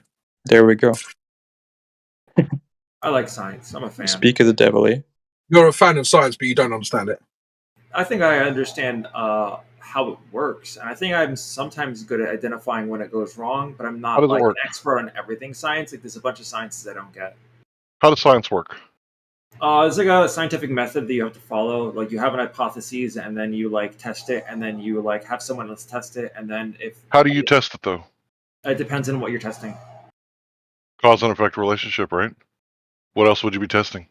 You test a lot of different things. It depends. Like, is grass green? And then you go outside and you look. Is the grass green? And that's a piece of evidence. But that's observational science. So that's the first step of the scientific method. That's not the experiment part. Yeah. I'm talking about the experiment, right? That's what science is, right? The experiment. Yeah. You're not doing science if you're like gathering data, preparing for the experiment. You're not doing science yet. Well, I'd have to Google the scientific method to remind myself like everything. But I'm sure there's like other parts to it. Yeah. Yeah, of course. There's a lot to. No one said it's just a method of doing, finding out the truth, or as best you can. Obviously, it's only in so-called theoretical science where people start talking about predictions and explanatory power. Like in any actual real science, it's all about cause and effect. Sure. Yeah. Right. So then it's not science. If it's like it, I can give you a prediction right now. I can say, well, I know the sun's going to rise tomorrow. Okay, cool. That's a prediction. You know that's not science because you can't. I mean, well, it is a prediction, though, isn't it? I think you could say. I think you modified the statement. It would be better. So it's like according to all the information we have available to us, we can make a good prediction that the sun will rise tomorrow. But you can't say I know the sun will rise tomorrow because it's like, well, how do you? Sure. I don't want to be pedantic. I made the prediction that the sun will rise tomorrow. That's a prediction. I didn't say the word I know. I just predicted the science will rise tomorrow. Sorry, the sun will rise tomorrow. And I can explain that as well. I can explain, well, I looked out my window every single day and I saw a cow in a field. And because of the correlation between the cow in the field and the sun rising, I know that the cow in the field causes the sun rising. That's an explanation that links to a prediction. Yeah, it's not necessarily a good one, but... Yeah, it's bullshit. It's completely bullshit. But the problem is that because it's entirely conceptual, there's no way of testing any of that. Right? It's unfalsifiable. Right. Well, I guess you have to modify the statement a bit different, because if you say it like that, then it's yeah. You're getting lost in the weeds here. The point I'm making is that predictions and explanations don't mean anything. I think they can mean things. What? Because you say so? No, because we find things out with science. Then you make predictions, and if those predictions turn out true, then that means that you had a good prediction. Yeah, so my prediction was that the sun will rise tomorrow. Yeah, that's a bad prediction. That's based on what? No, because it's true. It happened. Well, what if you had like a telescope or what is it called? What are the really big things? That wasn't my explanation. My explanation. I know. Was Well, that your explanation's bad though. Like I could say that like it's not. It is because I explained. Because I've explained something, I've predicted it, and the prediction has happened. No, but you used the wrong method. Remember, science is a method. If you're using the method wrong, then you didn't actually answer anything. I could say the Earth is. Wait a second. Wait. Just a second. I could say that gravity is the love of baby Jesus holding me down, and then I jump and I fall back to the ground. It's like, look, I proved it. The love of baby Jesus. But that's not a good explanation. Like I said, science is a conclusion. It's a method. If you do the method wrong, you're going to look like an idiot. Yeah, but you just coming up with like explanations that sound good to you is fundamentally arbitrary, and no one cares about that. All right, I'll give you an example of a good explanation. Okay. I'm eating almonds. I'm taking you seriously. I just love almonds. I've told you that the problem is that it's arbitrary, and now you're going to give me another arbitrary explanation, proving that you haven't understood what I just said. Right, I'll wait until you're done. Yeah, you're going to give me another arbitrary explanation that sounds good to you, which was the critique of the last thing you said, and now you're just going to prove that you didn't understand what I just said. All right, are you done? Yeah, you weren't listening. That's the problem. So I read this book about how we know evolution is true, and the book was making the case that we found a fossil of one animal here, and we found the evolved form of that fossil over here is like several miles away. So that means that we can infer that this animal had a migration and evolved slowly over time, right? And if that's true, then we would find the mid-species, a sort of missing link between this animal. Just a second, I'll let you finish. Between this animal and that animal, somewhere in this area, while they were migrating. And then scientists, they went over to that area and they found the fossil of the missing link. So it's like there might be some other explanation, I guess, like the love of baby Jesus or whatever. But it's like that is such a compelling piece of evidence that I'm going all in with that and not the love of baby Jesus. So again, what are the chances? We're going with your fuzzy feelings, right? Okay, cool. Yeah, I mean, at a certain point, you do have to trust your senses, right? Well, I'm not going to be trusting your fuzzy feelings. I'd rather have a cause. I mean, it'd be like I think that finding the missing link fossil in a certain area is a pretty big prediction, and it is absolutely the case that someone could have planted it there to trick scientists. I can't prove that that's not the case, but at a certain point, you got to say, "Come on." What is a scientific nigga. Buddy, what's a scientific prediction? Yeah, I mean, at this point, he just hasn't understood what I've said, and that's fine. I don't. I think you're just bad at explaining. I'm sorry. No, I just think you don't understand. I think most other people in here understand what I'm saying. All right, well, you can believe it if you'd like. Does anyone else in here have any trouble with what I've just stated? Yes. Anyone? No. No. Yes. Got him. Yes. I think so. I win. Yes. So 2 idiots didn't know what I was saying. Everyone else did. Cool. Everyone but me is dumb. That's your argument. You guys just don't want him to be right. You guys don't want him to be right. That's all it is. Because when it comes to like explaining something, the way that the globe explains things, you want it to be based on somebody saying something that sounds intelligible, but that doesn't have what is considered to be a scientific understanding. So that means there's no cause and effect relationship. It's a correlation to what they think is going on, and that's the case. Sure. So you want that to be the case. So that's why you would disagree with what Crypto's saying. Yeah, because you want that to be the case. Yes, really good correlation. That's the truth. No, that's the truth. Been getting You want to think that he's that whatever somebody proposes to be correct, so that the only thing that you could establish is a correlation and not a causation. Sure, That's what you guys fine. want What's wrong right with now. correlation? What's So wrong with correlation? that's why you would say that crypto's wrong, because Yeah. you want that to be the scenario for how you explain stuff. Yeah, I think I Correlation, demonstrated not pretty well. causation. Yeah, I think I made a pretty good argument why correlation is pretty good evidence sometimes. You got egg on your face because you didn't jump for the opportunity to tell me what a scientific prediction even is. Lady, a lot of people are yelling at me right now. Come on. So hypothesis, Crypto, right? you've been getting a lot of zesty glibbers today. Yeah. Scientific Crypto, expression. I demonstrated my would you, point pretty well. It would was you fun say talking to you guys. Have a nice day. would you say that saying the sun's gonna rise is a post-diction as opposed to a prediction? So you're asking me? Yeah. Sorry, what was the question? I didn't realize you were letting me say again. Would you say that observing or saying the sun's going to rise is a post-diction as opposed to a prediction? Oh yeah, of course it's a post-diction, but because it's a cycle, right? But the way Glover used the word prediction is this way. I didn't think it was it's dishonest in its use, but it's not dishonest in the way that it's being used in this discussion. Okay, sure. Makes sense. I get it. Right, okay, fine. He was just trying to point out a correlation. And correlation isn't what the scientific method is interested in. The hypothesis is a special type of prediction. It's what you predict the cause of a phenomenon is. Now, that's kind of what we're asking you. What is a prediction? The scientific prediction isn't just something that correlates. Cock crowing in the morning, making the sun rise because I see a cock crow in the morning, or whatever it is, crypto said. At the end of the day, science, that method you mentioned, is to observe something happen and then you predict what caused it. You then test that prediction in an experiment where you, the researcher, vary and manipulate what you presumed your predicted cause to be to see if it changes in any way, shape or form. A phenomena in your dependent variable. Yeah, he kind of just said correlation isn't causation. I like it. It's just fucking redundant. I'm with you, Cyclone. I'm with you.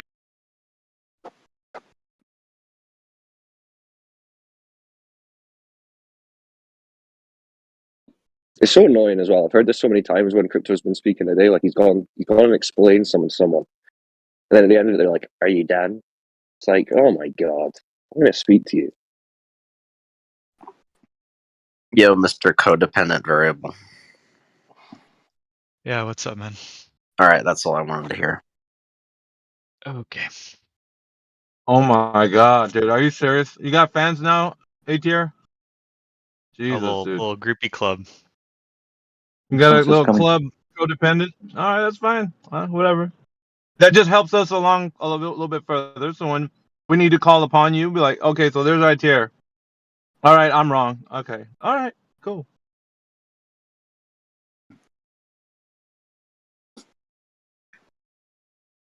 It's been a funny day, wouldn't it? I gotta get to work.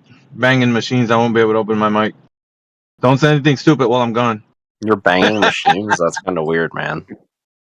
I said machines will be banging in the background. I can't hear you guys. And then I try to talk and it sounds like garbage.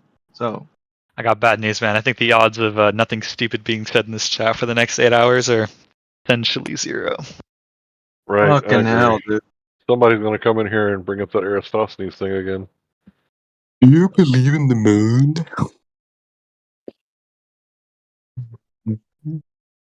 Do you, Az? Do you believe in the moon? Yeah. That sounds like a brilliant, I don't know, album title. Why is Checkmate, flat earthers? You don't believe in the moon. Why is Jupiter round? Checkmate. In the moon. Checkmate. What do you mean by believe in the moon? Did a Glover No, bring up Jupiter in my presence? Somebody was saying that somebody's going to say something dumb, so I was like, yeah, somebody's going to come in and say, do you believe in the moon? Ah, gotcha. No worries. Yeah. Shoemaker Levy impact in the 1990s debunks the current model of Jupiter. How do you have a scar on a gas giant for 2 months? How do you have the scar on the surface of a gas giant for over 2 months?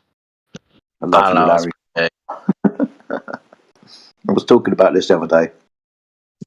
Bringing up I don't know, impact. Bringing it's up pretty impact. big, I guess. I mean, like, I don't know if the gas would have enough time to travel that distance or whatever in that period of time. I don't know. I don't claim Exactly, it's space gas. It just does Yeah, different there you things. go. I don't know, maybe Does gas have a surface? in this instance, I guess it does. No, does gas in any instance have a surface? I mean, sure. When you drop a solid impact object through gas, how does that look? Do you drive a car, Jedi? Yes. When you drop Alright. something from gas, how does it look? Does Drop gas have a something surface? from what? Does gas have a surface? Well, it has to. That's how you drive a car, right? Like, how do you think internal combustion engines operate off of? The surface of the gas is pushing on the pistons, driving them down. Yeah, because they're contained. This is slightly different, dude. This is uncontained gas. First off. So gases don't have surfaces? Second off, what Larry's pointing out is a solid object like a comet left scars for, I don't know how many rotations, but a long enough time for it to rotate and for us to see the impact. Scars because it was on the far side of Jupiter when it impacted. So that's a good question. Why did Jupiter suddenly change? Like, if it's just not a physical object or something? I'm saying it's not physical. I'm saying it's not gas. You know, things can be physical, right? There are other states of matter, solids, liquids. Yeah, I don't know. Like I said, I don't know what the answer to that would be. I never claimed to know the answer. I just made up something, which I thought sounded kind of reasonable. Any story that you bring up about Jupiter is not going to be reasonable if you say that it's a giant ball of uncontained gas in a vacuum. Especially if it's been demonstrated that you can't have impact scars on gases when you drop solid objects. It doesn't look like that. Same with electromagnetic arc lines on the sun. When there's coronal mass ejections and some of that gets pulled back because of the magnetic field of the sun, the impact with the surface of the sun ripples out like it was hitting some kind of fluid. It doesn't ripple out if it's a gas. That's all cool and all, but have you been able to figure out? Have you been able to figure out the V and PV equals nRT to figure out how you would calculate that, like you claimed you could? Never claimed that I could calculate it. Just asked you if you'd heard of it. Really, I have a video. Gases. I'm talking about gases. You could. Gases. This is a different subject, though slightly along the same thing because we are talking about gases. So do you want to stick to that point? No, I'm just going to send the video of your you claiming this nonsense. There's 2 videos of you just rambling on. That's lovely. 2 videos of me rambling on what that you can't have gas pressure without a container. And if we're going to be talking about, can you show me or demonstrate to me a gas pressure gradient? Yeah, we're going to start off with in a container for me to, or anybody to demonstrate that to you. It's the whole point. The container, doesn't matter what we demonstrate, gas is going to be in a container when we demonstrate it. Gradient or not? So are you still coping with convection currents? So you didn't provide any source? Not even a demonstration? You didn't even provide a source? You're just like, yeah, convection current. Solve it, bro. I brought this up with you earlier. You conceded to know what convection currents are. You asked for a demonstration of gas pressure gradient. There you go. It's quite easy to demonstrate a gradient within a contained gas. If you vary and manipulate things, if you turn them on and off again, if you don't keep the system in equilibrium, quite easy to do. Sometimes all you've got to do is take gas out and put it back in again. Like I said, quite easy to do. Yeah, that's cool and all, but have you figured out the V and PV equals nRT? Have you figured out the V and PV equals nRT? Whatever demonstration, that P is going to be force over area. That area is a physical boundary for the gas to press against, given in feet or meters. But that's cool and all, but you said that like some sort of temperature difference could account for it, and you said you could calculate that if like No, we I would never use said I could formulas together? Yes, you did. Watch the video. No. Watch No, the it video said of you saying. get the formulas if you wanted to, and we could go through Watch it. the formula, or watch the video so you can see all the stuff you claimed that you're not able to back up now. I know. Mean not back up that you need gas. You need a container for gas pressure. Whatever we demonstrate is going to be in a container. Back up your claims. Gradient's going to be in a container. What is PV equals? But what's the V in PV equals nRT? Volume. Account for the gradient. Sorry, it doesn't. It does. What you said it did? What V? How does that account for the gradient? The only thing that's going to do is the amount of volume. Yeah, you said PV nRT would account for the gradient. To what altitude? What are you talking about? It's going to be in a container. PV. Dude, I don't know. This is what you said. Watch the videos I just sent. Force over area.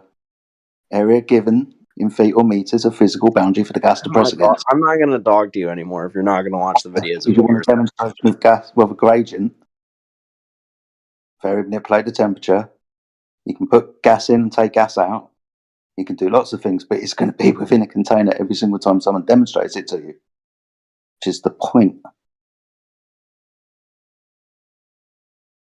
Dude, just concede you can't use PV equals nRT. That's not even like that big. What do you mean you can't use it? We're talking about gas. Pressure is going to be solved by force over area. All right, and you claim that you know the volume and you know the temperature. No, and they all know. Definitely didn't. Then watch the video. The video literally lied. Okay. You asked me over it. What's the size of the Earth? And I told you, I don't know. Yeah, watch the video so you can hear yourself claiming this stuff. What the fuck are you even talking about now? Watch the video. Watch the video. Watch the videos I sent. Do I have to tag you? I'll tag you. Okay. I don't really care because I'm not going to watch them. I can have this conversation with you right now. He's not going to watch them. Quite coherently, thank you. You want to demonstrate gas pressure gradient? It's going to be in a container. Jedi. I know it's hard for you to click on the video and watch it. But you need to click on the video. To watch a video of a conversation we're currently having right now. If you want to be in good faith, you got to watch the video. I'm going to watch your video. I tried really hard to get a claim out of you, and it worked. What? Watch the video, man. What? Watch the video. I'm asking for Is this what you Globers consider a win now? Total of your time. You can hear what you said. Having a flat Earth claim something. My what?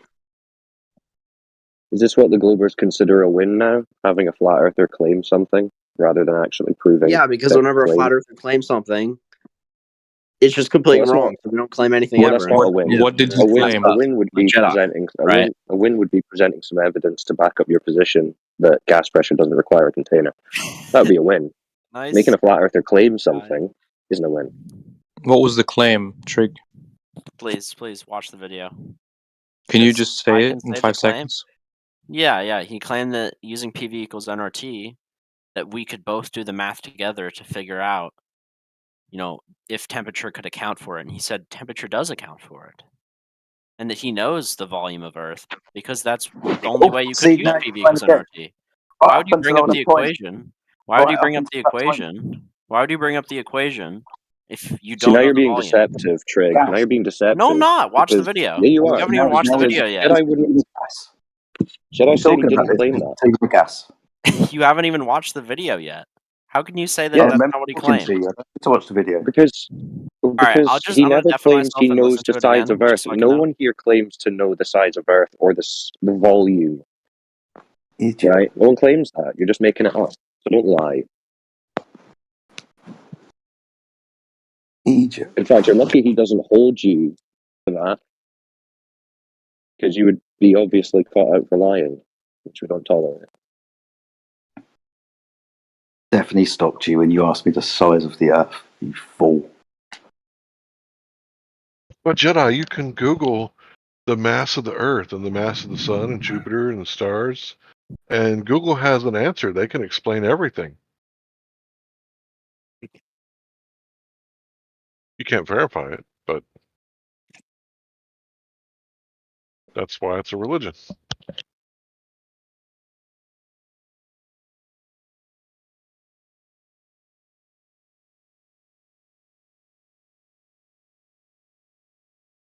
Yeah, really, you guys are the ones making the wild claims about knowledge that you don't have at all. It's quite ironic that the win is that you made, or you claim to have made Jedi make a claim that you guys make all the time. If he was a good faith interlocutor, he could just ask Jedi if he holds the position now. Well, that's what I was saying. He was having the conversation with Jedi while saying, having listened to this conversation that we just had about the same topic yesterday. Like, you're talking now. Yeah.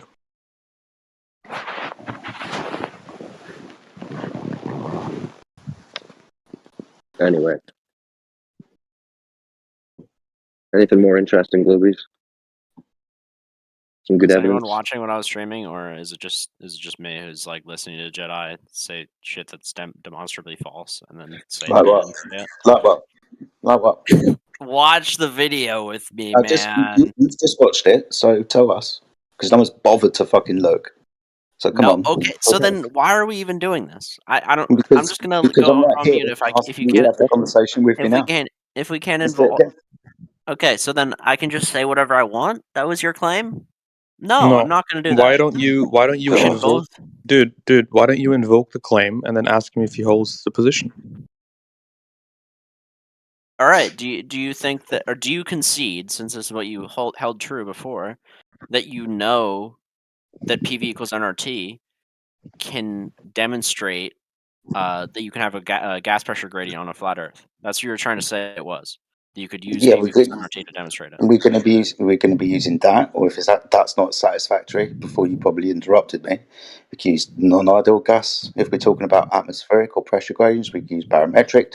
Depends on what question you ask, but we're primarily going to be using P when it's invoked with PV equals nRT, or any other derivative of this, because P is solved by force over area, like I keep telling you, a physical boundary for the gas to press against, given in feet or meters. Well, that's an interesting thing, because you claim gases The can't. gradient. You claim gases aren't affected by like downwards acceleration, but if you think that barometric altitude calculations can be correct, then why is G a variable in there? G. That's how you do your little magic trick and make gases go down at 9.8 meters per second squared. You were the one who claimed it, man. You were the one who said we can use barometric pressure. That's fine. And then at this point in the conversation, that's where I point out the magic trick. At this point in the conversation where you said that we can use it as well to determine it? Because it's a formula, and you're making gas go down. You're solving for not having a physical boundary for the gas to press against, by making the gas go down, accelerate to the fore at 9.8 meters per second squared. You're literally saying that gas falls down like rocks. So welcome to this part of the conversation. Yeah, so then how is the barometric altitude or barometric pressure form like it's observable, like that it's correct? It's observable. What do you mean? Yeah, if I use the formula and I get a certain value, I can test to see if the formula is correct, right? Mm-hmm. And yes. barometric that formula provides correct results, right? Like we don't use it for nothing. No, it's a good formula. All right, so gases do accelerate downwards at 9.8 meters per second. No, they don't. All right, so then why is the variable in there? Because it solves for this equation. This is where the magic trick's done. Without the container, you make gases compress downwards to the Earth at 9.8 meters per second squared. So then why does the formula work? That's not what's happening. It's just a magic number that I came up with. That's not a magic number you come up with. It's within the formula. It's the G. And G accelerates gas down to the floor at 9.8 meters per second squared, which gas doesn't do. So then why is the formula correct? Because it's helpful. Maths does wonderful things. And in this instance, as I've said for 4 times now, you replace the container with the gas going down. Yeah, but why is the formula correct? Like you said, it's helpful and predicts things, right? Like it's useful. Mm-hmm. Yes. So if there's a variable in there that shouldn't be in there, then why is it giving correct results?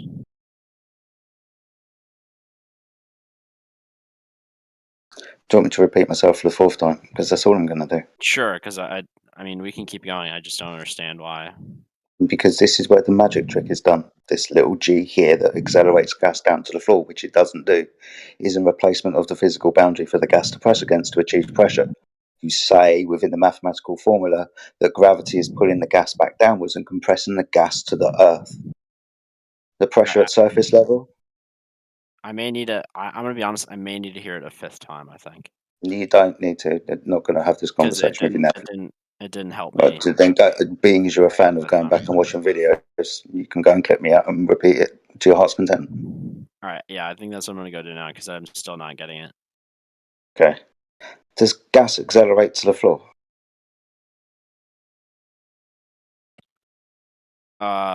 If the formula holds true, yeah, it does. No, observably, does gas accelerate to the floor? Is pressure observed to be consistent with that formula? Yes, it does. No, observably, the motion of gas, the direction of it, does it all accelerate to the floor? Not all the gas. No. You can breathe on the floor. How do you describe the motion of gases? There's many ways you can do it. Is it freely and randomly in all directions? Not necessarily. Is it having elastic collisions or collisions with other gas molecules and interactions with container and other solid objects? Shooting off in variable vectors freely and randomly in all directions until impeded by something physical? Certain situations, yeah, it's going to be... In all situations, yeah. Depending on the energy of the gas, and the temperature, depending on the size of the container, it's going to be directly proportional to the amount of pressure. Thing is, whatever we talk about is going to be inside a container. That's why PV equals nRT is useful, because very right at the beginning, and with any other gas equation, apart from this one where you substitute pressure by force over area, is gravity pulling gas down at 9.8 meters per second squared, which it observably doesn't do. All right, so then we should be able to solve for the volume if we know the pressure and we know the gas and we know the temperature. In all honesty, yeah. In all honesty, I've wondered this too. Is it possible to figure out the size of the Earth if we know the gas? Yeah, well, if we were to know the pressure gradient, the amount of gas, can we solve for that? I don't know whether we can. Maybe a brighter mind than me can do that. But we'd have to know the size. We're trying to figure out the size of the Earth and the three-dimensional value above the surface of the Earth, including all of the craters and down below. I mean, I don't know, man. I don't know whether it's possible, to be honest with you. But if the pressurized space, like, right, hey, if you can figure out the volume, that'll be pretty. I can't, man. I can't. But if you have the pressure, the volume, or if you have the pressure, gas constant, and the temperature, you think you could? Yeah, that's how equations work. If you have Okay, cool. So you seem to be a bit of a brighter mind than me, and you've got the curiosity with this. I wouldn't be able to know it if you want to walk me through it and everybody else. See what you come up with. All right, yeah, that'd be interesting. You have a certain amount of unknown variables in here. You can manipulate equations to get what you want on the other side of the equation. Okay. All right. So we want to know the size of the container, the three-dimensional volume within inside that container. Yeah, well, we would need to know the temperature in every place on Earth at the same time, which is interesting. I don't know how you would do that.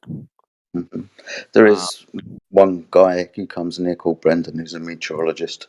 He might be an interesting guy to speak to about this.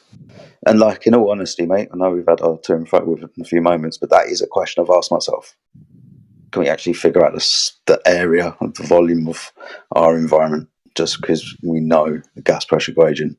And that knowing is just relying on information that primarily we've been given without personal exploration, as in finding out the gas pressure gradient ourselves. Yeah. Tough one. But you could probably work out the height of the container. How wide doesn't matter too much. Is well, the gas is exerting pressure on itself, right? So it doesn't really matter how wide it is. If you look at any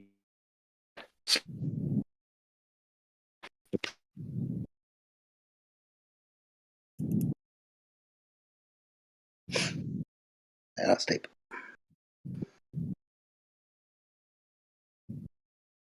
Of gas.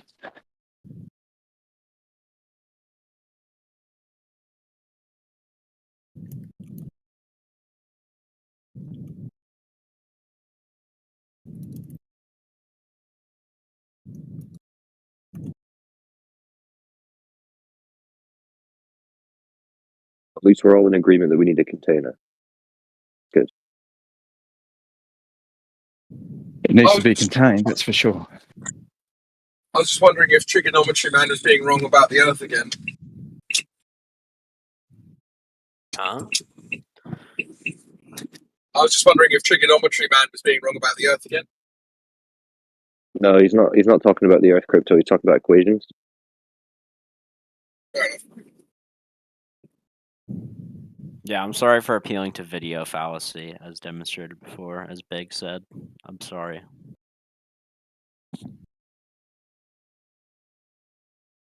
Yeah, I mean, I didn't believe in Bigfoot, and then someone showed me footage of Bigfoot, and then I was like, well, facts.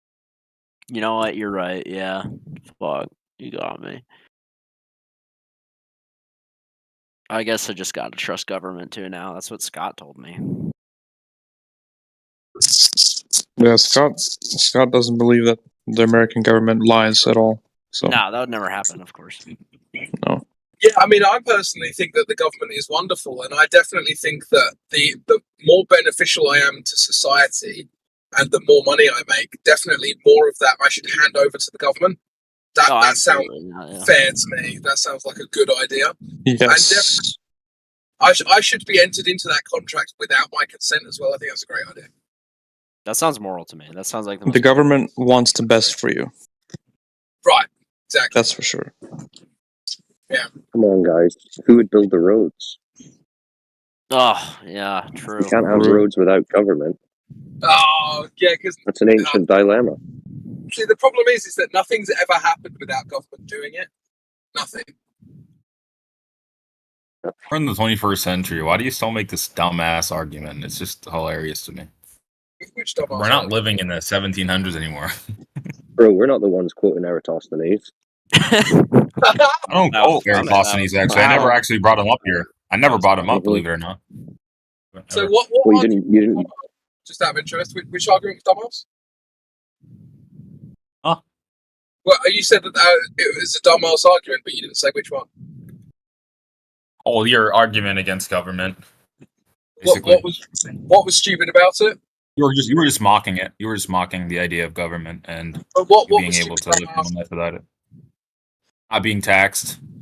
I don't like the fact that people that make more money should get taxed, which is literally perfect. How it should be. They should get taxed even more. I disagree with theft. Yeah, I think that's controversial. Theft is bad. Yeah, I don't think that I should be entered into a contract where my resources can be stolen from me. I mean, yeah, I don't think that's moral. Describe the context. That is the context. More in depth. You know, if you go more in depth, me, you're just saying like your resources can get stolen from you. Can you go more in depth with it? Yeah, I mean, all right, yeah. If you told me that the roads that I was going to be driving on, I could somehow pay for the service individually, and maybe even to like a private contractor or something, without having gone through a middleman of the government, who wants the cheapest and least efficient way of building them because they want the cheapest way. That's their incentive, not about quality. Yeah, I would definitely pay a private individual or a corporation money to drive on a road that they built. Yeah. And hopefully there's a lot of you out there that are willing to pay some private corporation to, fund these roads. Yeah, but what about that was immoral or wrong in any way? I'm not saying it's immoral or wrong. I just don't think it's sufficient. That's my issue with it. I don't think that's going to be very sufficient at all. You trying to individually pay a corporation for roads?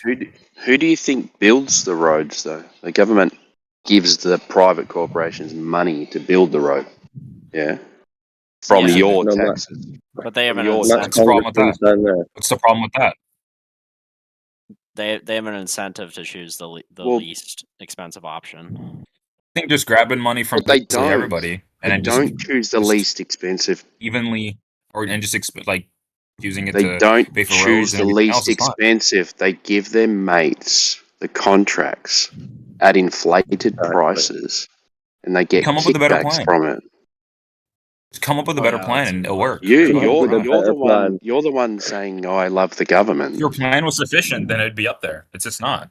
Yeah, it's called free market capitalism. It's kind of like I don't know if you think that revolutionized a the bunch of entire people are planet. gonna a bunch of everyday people are gonna come together and be like, you know what, we're gonna individually pay for roads, guys. We're gonna pay this certain corporation. We're gonna make a deal. We're gonna pay for roads. I don't think that's sufficient at all. So. Yeah, so we were saying that voluntarism was a better system, and here you are saying, "Come up with a better system, guys." Yeah, we have. It's voluntarism. It's a far more moral form of government. Far more? Because can you cite me where that works? Go ahead, cite me that. Cite you? Okay, so I think that theft is less moral than contracts that everyone enters into by consent. Yeah. Oh, so you call taxes theft? Okay. It is. It is by definition theft. Yes. Okay, by definition theft. Okay. But it is. It's funny because my whole comment about the roads was a joke, highlighting how all the brains hyper-focus on roads when it comes to why we need this corrupt, insane government. And here's Matt Nuclear proving exactly the point, focusing on the roads. Proving no point. Proving no point of yours at all. Have you noticed how all he's got is mockery, but then when I actually ask him to clarify it, he says nothing, just goes silent. All I got is I literally just asked you for a source of your view. You're talking to a 17-year-old. Maybe someone talked about You're it. Maybe talking to a someone brought it up 17-year-old that doesn't pay taxes. Yeah. I paid taxes before. What, I had a job $2? last time. I didn't have a problem with it really. What'd you pay? $10? Before $16. McDonald's fired him. I didn't work at McDonald's, but I don't think taxes is a bad thing at all. Really, it is what it is. Yeah, if they're dealt with correctly, okay, fine, whatever. Yeah. I mean, I disagree in the terms of like taxes. Do you agree that they're? Do you agree that they're dealt with Ukraine and stuff? Do you agree that they're dealt with correctly? Not totally. Definitely not totally. Okay, so there's a better way then, isn't there? There's a better way in terms of like using it more here and abroad to fund Russia's wars. Okay, so they're dealing with it wrong. So what the point was is correct, isn't it? No, we were talking about roads and stuff, and like if you want roads, Timbo, you've got to have a few illegal wars in there. Yeah.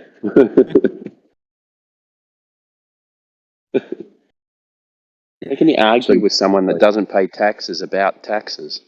It's fucking moronic. I pay taxes. It's not that bad. I mean, you tax you a lot. I'm not gonna lie, but it's not that bad. It's not that bad until you actually start working really hard and making a decent amount of money, and them taking half of it. Yeah, it's not that bad. The one thing I was surprised with, because I thought when I was a minor that they wouldn't tax me. They taxed me as well. I was like, damn, I thought they wouldn't tax a minor because I was a minor. You mean the 6.5% Social Security tax in the United States? That if you were to put it into a private like holding account or stocks, over 50 years, you would have orders of magnitude more money per month than the shit Social Security provides you. Yeah. That system.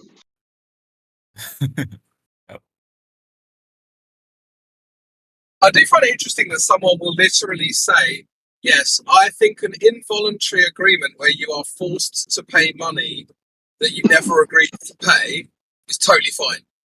I find it mind-blowing that people back this and think this is cool. I would have actually been mind-blown if Matt Nuclear said anything else. Interesting.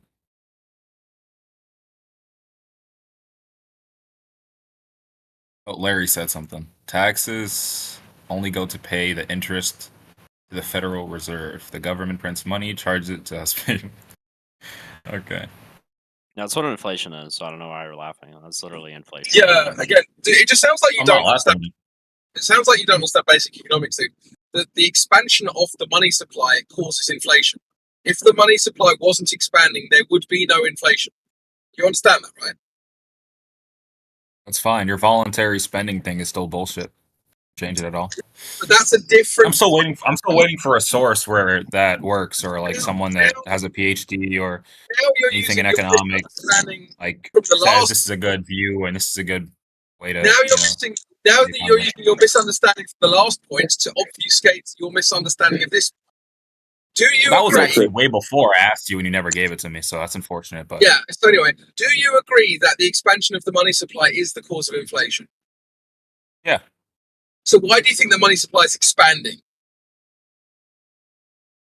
Why do I think the money supply is expanding? Yeah. We're using it. The government's printing money. The government's printing money. That's how it works. Right. Yeah. Of course. So why are they doing that? Why does the government print money? Are you gonna just ask me stupid questions now? Because we choose to go to the moon because it's not easy. Because it's hard. This has nothing to do with flat Earth. Yeah, you can try to mock JFK all you want to. It's not gonna help you. Yeah, no, dude, I just feel like this isn't getting anywhere. But I don't think you understand economics to even a basic level. And so when you mock things like talking about the Federal Reserve and interest rates and why inflation is happening, when you don't understand it, I don't know, man, it's cringe. Yeah, you were asking me why the government prints money, so I think that's pretty cringe as well. But yeah, it was a rhetorical question to elaborate on the point. Whenever you find me a source of your economic view, you can go ahead and send it to me, and we can check it out whenever you're down to do that. It's not about my economic theory, is it? It's about the fact that you don't understand these things. And they're okay, so it's changed now. So first of all, it was him talking about economics. Now it's because not nuclear doesn't understand. So that's what it's about now. So what do I have to do with this? I'm the one that's to blame for inflation and everything now? I'm the one to blame, or no, you're just making not the economy? Straw man arguments, and it's just cringe and making it. You changed everything, dude. You literally just shifted everything. Entire conversation, like pulling teeth. Yeah, come on, Matt. This is brick chat. Let's move it on. This has nothing to do with flat Earth.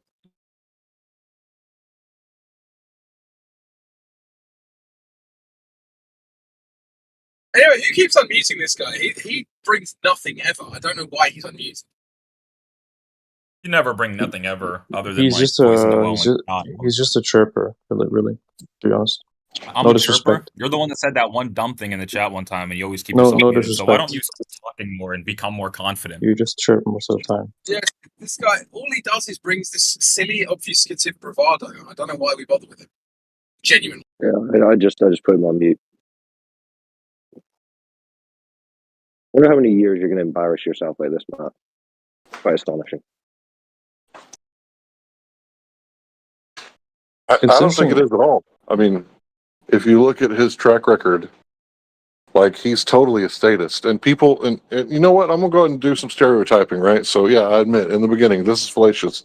To me, people that are statist, they're just as religious as everyone else because they believe that the state has higher authority, right? People that make up the fiction called the state have higher authority over their life, liberty, and property than they do. If that's not a religion, I don't know what is.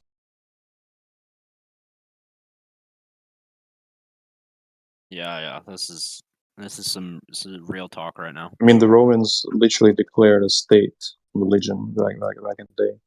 Essentially the same thing today. Just they don't call it that now, but it's the same kind of format. It's the exact same thing. I mean, the empires never went away, right? That famous quote that's been going around. They just, turned into a bank or turned into a religion or turned into a war machine, whatever.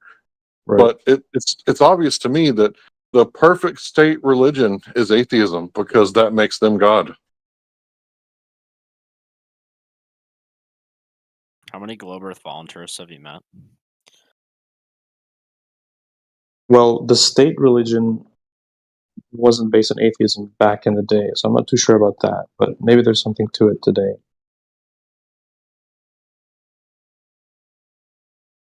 Yeah, how many Globe Earth volunteers have you met before?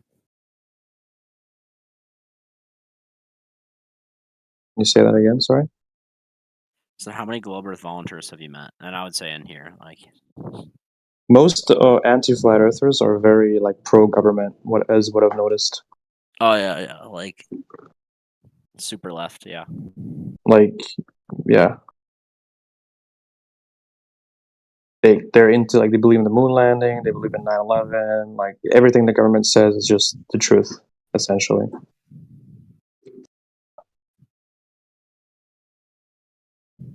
Yeah, you will drink the soy. But some Globers are also like kind of into anti-government, but the really staunch like anti-flat earthers are usually pro-government. And again, we're stereotyping. Yeah, we're stereotyping, but that's been my experience too. Since 2015, all the anti-flat earther type have seemed to have some sort of belief or trust in government, and that's why I always say that it's a religion, because I grew up in a religion.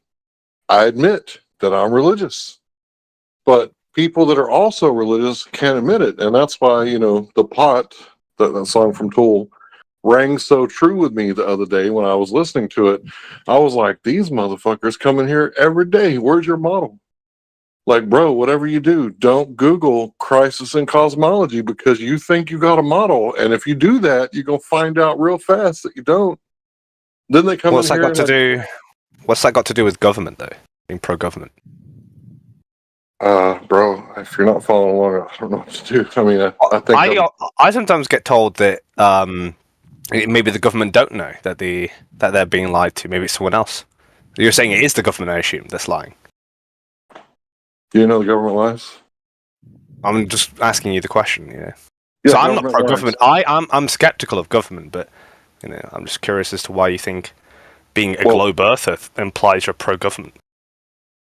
I said it was a stereotype, so that doesn't mean that all of them are. I'm just talking about my experience talking to anti-flat earthers for going on a decade.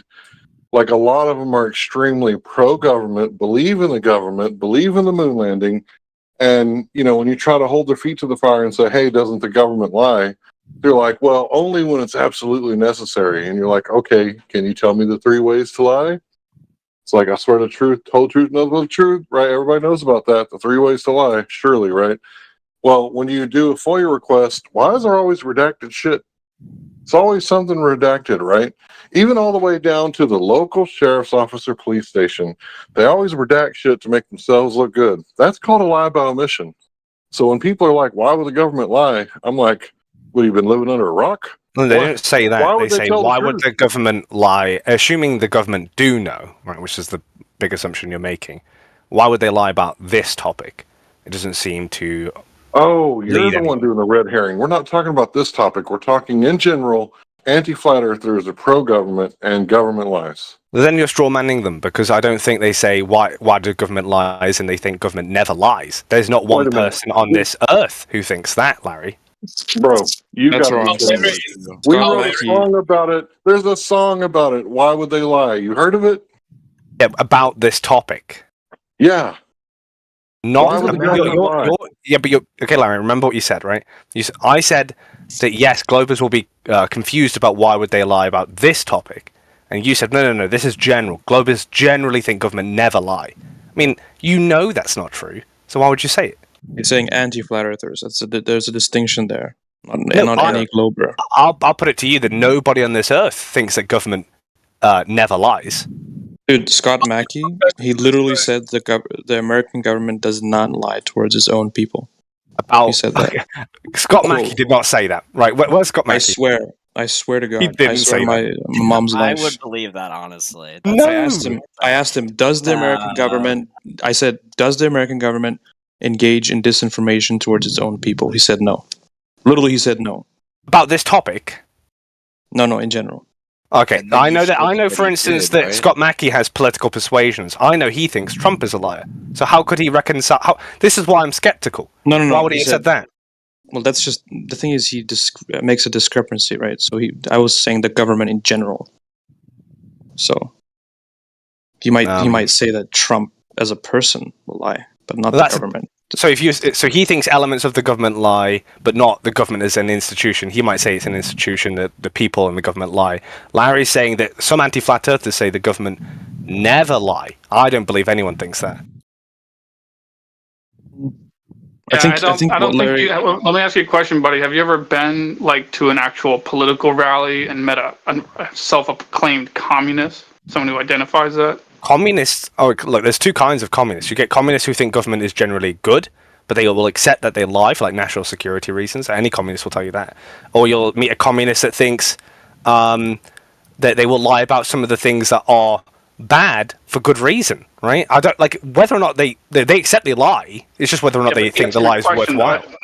Have you ever met someone in person and talked to them face to face who identifies as a communist? More than one person, take for instance. Of course I have. Of course I have. Of course I have. Really? Yes, I'm like in public. Yes, I am. I'm expertly trained in politics. Yes, I spoke to communists. All right. So I don't know how much. I don't know what kind of conversation you had with them. But I've had conversations with lots of people about this, and I typically talk to them about, civil liberties and have conversations about that. And basically, they have a very cult-like mentality, and with the things that they have said to me that are really off the wall crazy, I wouldn't put it past many of them, at least half of them. I wouldn't put it past them to say the words, "The government will never lie about anything." Like they are that crazy. You may not realize that because you haven't spoken to them as much as I have. Communists think the capitalist government lie, so they don't ever. We would not say government never lies. They think that the capitalist government will lie to the population to set up controlled opposition. You're missing the point. The point is, listen carefully. The point is, they are so crazy. I'm not saying that they said that. Listen carefully. Okay. I'm not saying they said that. I'm saying that they are so crazy, I wouldn't be surprised if they were to take that position. That's just how you feel. I don't care if you feel that way, right? No, I'm just saying that. I'm just saying, buddy. Like you're not getting the relevance of that then. It's not relevant. That's why. Let me get back in there. So I used to work with people that were like staunch Democrats, and they would say things like the Constitution is an outdated piece of paper. It's irrelevant this day and age, and it's outmoded basically. And my response was, wait a minute, you think limiting the government's authority is like outdated? Like some people think that. Some people are authoritarians, but the idea that government never lies is a completely it's a different question. Authoritarians might believe lying for the pursuit of a consequential good, right? Whereas, you might say all lies are bad or whatever, but nobody, global or otherwise, says government never lies unless they are 5 IQ, right? Because everyone has seen a government that does lie. Well, here, let me ask you this, Jekyll. Do you think anyone in this country would say that communism worked well in Russia? Do you think anyone would be crazy enough to say that? Yes, I've met those people who say that Soviet Union was a good thing. So do you think that's equally crazy as saying government would never lie, or do you think that's less crazy or more crazy? I think whilst there are mental gymnastics involved in that, I think it's more crazy to say that some person, like anti-flat earthers, have this general tendency towards saying government never lies. That is more that just seems like you're trying to character assassinate people rather than actually. Yeah, but I mean, well, hold on, Jekyll. You understand though that communism didn't work out well in Russia, right? Like you would say that, right? I'm happy to say that. I'm happy to say that. Yeah. So then, since you and I see eye to eye on that, I mean, certainly you must like. Don't you think that making that statement that's obviously not true? Like, don't you think that's equally crazy as saying, "Oh, the government never lies"? Okay. There's going to be barriers here because there's going to be alternative sources they'll appeal to for why they think whatever they think, right? That's what communists do, right? They always bring up their weird sort of esoteric alternative sources, alternative reasons. Saying government never lies is a harder thing to swallow, right? To say that people think that, because no person on this earth can look around the world and look at governments and say none of them have ever lied. Because sometimes there are contradictions between what governments will say to each other, right? And in those instances, there's an obvious lie because law of non-contradiction. A cannot be A and not be, and be A at the same time, right? They're not going to contradict each other. Other things, like an obvious thing, like the Iraq War, everyone knows that was a lie, right? I mean, like, we know government lies. It's whether or not you're more sympathetic to your particular lying government or not. That's not true. I've actually met a guy who was wearing a uniform at the DMV, talking with the guy. I said that there were no weapons of mass destruction. He said there was. So there are people out there that say that there were weapons of mass destruction found in Iraq. Okay, yeah, maybe some people say that. I don't know. I mean, that might be an instance of people having alternative information. But generally, right? Or not even generally, just universally, there's no one's going to say no government lies. All governments tell the truth, because a Westerner will look at North Korea as a pack full of shit. That's what we said. I think we said that it's a stereotype that anti-flat earthers are like pro-government and pro-state, and they think they're not lying about the moon landing. That's what we were saying. Yeah, no, I asked you directly, Larry. Are you talking about this topic? Because I think, right, the anti-flat earthers and globers will all say the government does not lie about the shape of the Earth and the moon landings. Probably, right? That's probably the case. But when you said no, I'm talking generally about all topics. Well, who the fuck is going to believe that? Nobody. Well, I didn't get what you were asking. So if I said something crazy like all globers think that the government never lies, that's not what I meant to say, if that's what I said. But I don't think I actually said that. You said anti-flat earthers generally believe the government never lies. And I asked you about this topic, and you said, no, generally. I was like, okay, about this topic I might agree with you, that they don't lie about the shape of the Earth, but generally, I think every person thinks the government lies here or there. Okay, I would agree with you. But what I was trying to say is that the anti-flat earther are more often atheists, statists who bow down to the authority of the state and have trouble with questioning authority. That's speculative. I don't want to play in that realm. No, come on, you know. I don't know. Like, I mean, that's 10 years of debating, right? I don't think there's any. I don't think there's. I mean, there might be some sort of pattern between being an anti-flat earther. I can't hear you. Well, just let me finish then. If you're talking over me, you're not going to hear me, are you? You know that it's more true of anti-flat earthers than it is of flat earthers, because our position has baked into it a distrust of authority. So it can't be that our position is distrusting of authority and the opposite position is also equally distrusting of authority if our position is based on the distrust of the information that you trust. Yes, if you're saying relative to flat earthers, globers tend to be more authoritarian. I would say, based on my experience, that is typically true. But regarding lying and everything else is a different question. But lying and trust are intricately linked, right? Yeah, I'd say so, obviously. Well then. But that's not okay. But if you say that well, it's just how you take it, right? Because whilst you know that governments lie, you also know they tell the truth, and it's about parsing out where you trust the government. I mean, if you just don't trust the government on anything, right, then that's a harder pill to swallow for most people, because sometimes the government do tell the truth, right?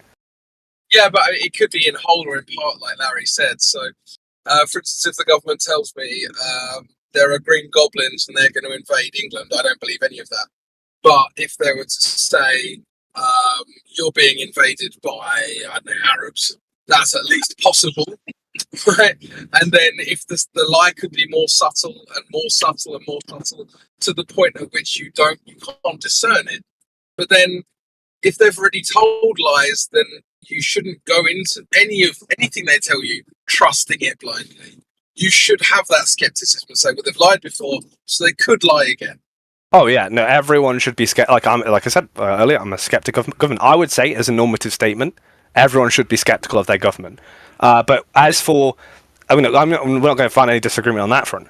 I was only disputing the idea that this kind of common idea that globalists think that government never lie or whatever. I don't think that makes any sense. That globalists don't really do that.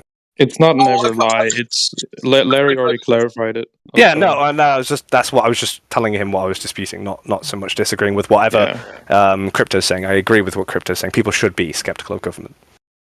there's something else to consider here as well. It's not necessarily that they would say it, even though I have heard Globers say that. It's how they act. So when you start questioning the government and say, oh yeah, I don't really quite trust what they're telling me, you get mocked, you get called names, you get ridiculed, right? This is the actions, not the statement, but the actions of someone who implicitly trusts their government not to lie to them. I don't think that's the case. I think that it's the actions of someone who thinks this particular problem is a problem. It's like a non-issue in terms of like what does. They don't really see any consequential gain for anyone by just saying that they're spherical or flat, right?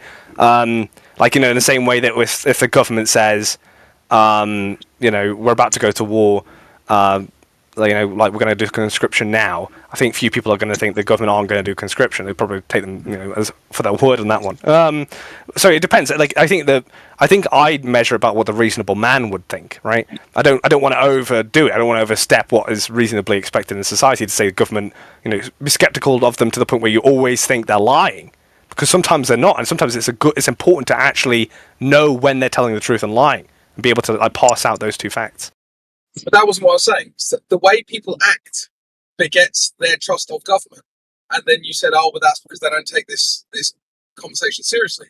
But the reason they don't take the conversation seriously is because they implicitly trust their government. This is circular. No, it's not. Well, it's not circular, because I said that sometimes government tell the truth, right? So there's going to be elements to which you're going to trust your government, and there's going to be elements to which you're going to be skeptical of government. It's about finding what the reasonable man would think and going off that. That's directly responding to what you said. No, it's not. Of course it is. I mean, like, if you're because what you're saying, I'll repeat it back to you, right? That there are the government lie, and so that the people who are exposed to those lies will, as a result of the relationship between trust and lying, find it harder to believe that the government are telling the truth in future instances, right? No, I didn't say that in this instance here. In this last statement, I was talking about the people who act like they implicitly trust the government and then ridicule and call us names and come at us aggressively, right? So I was making the distinction between people who say, yes, I implicitly trust the government, they would never lie, or people who act like they implicitly trust the government and that they aren't lying, right? They're very different things. And you often see that people will act in a certain way and say certain other things, but how they're acting gives away how they really feel. And so if they're coming in here and ridiculing us, then it shows that they trust the government hasn't lied about that same thing.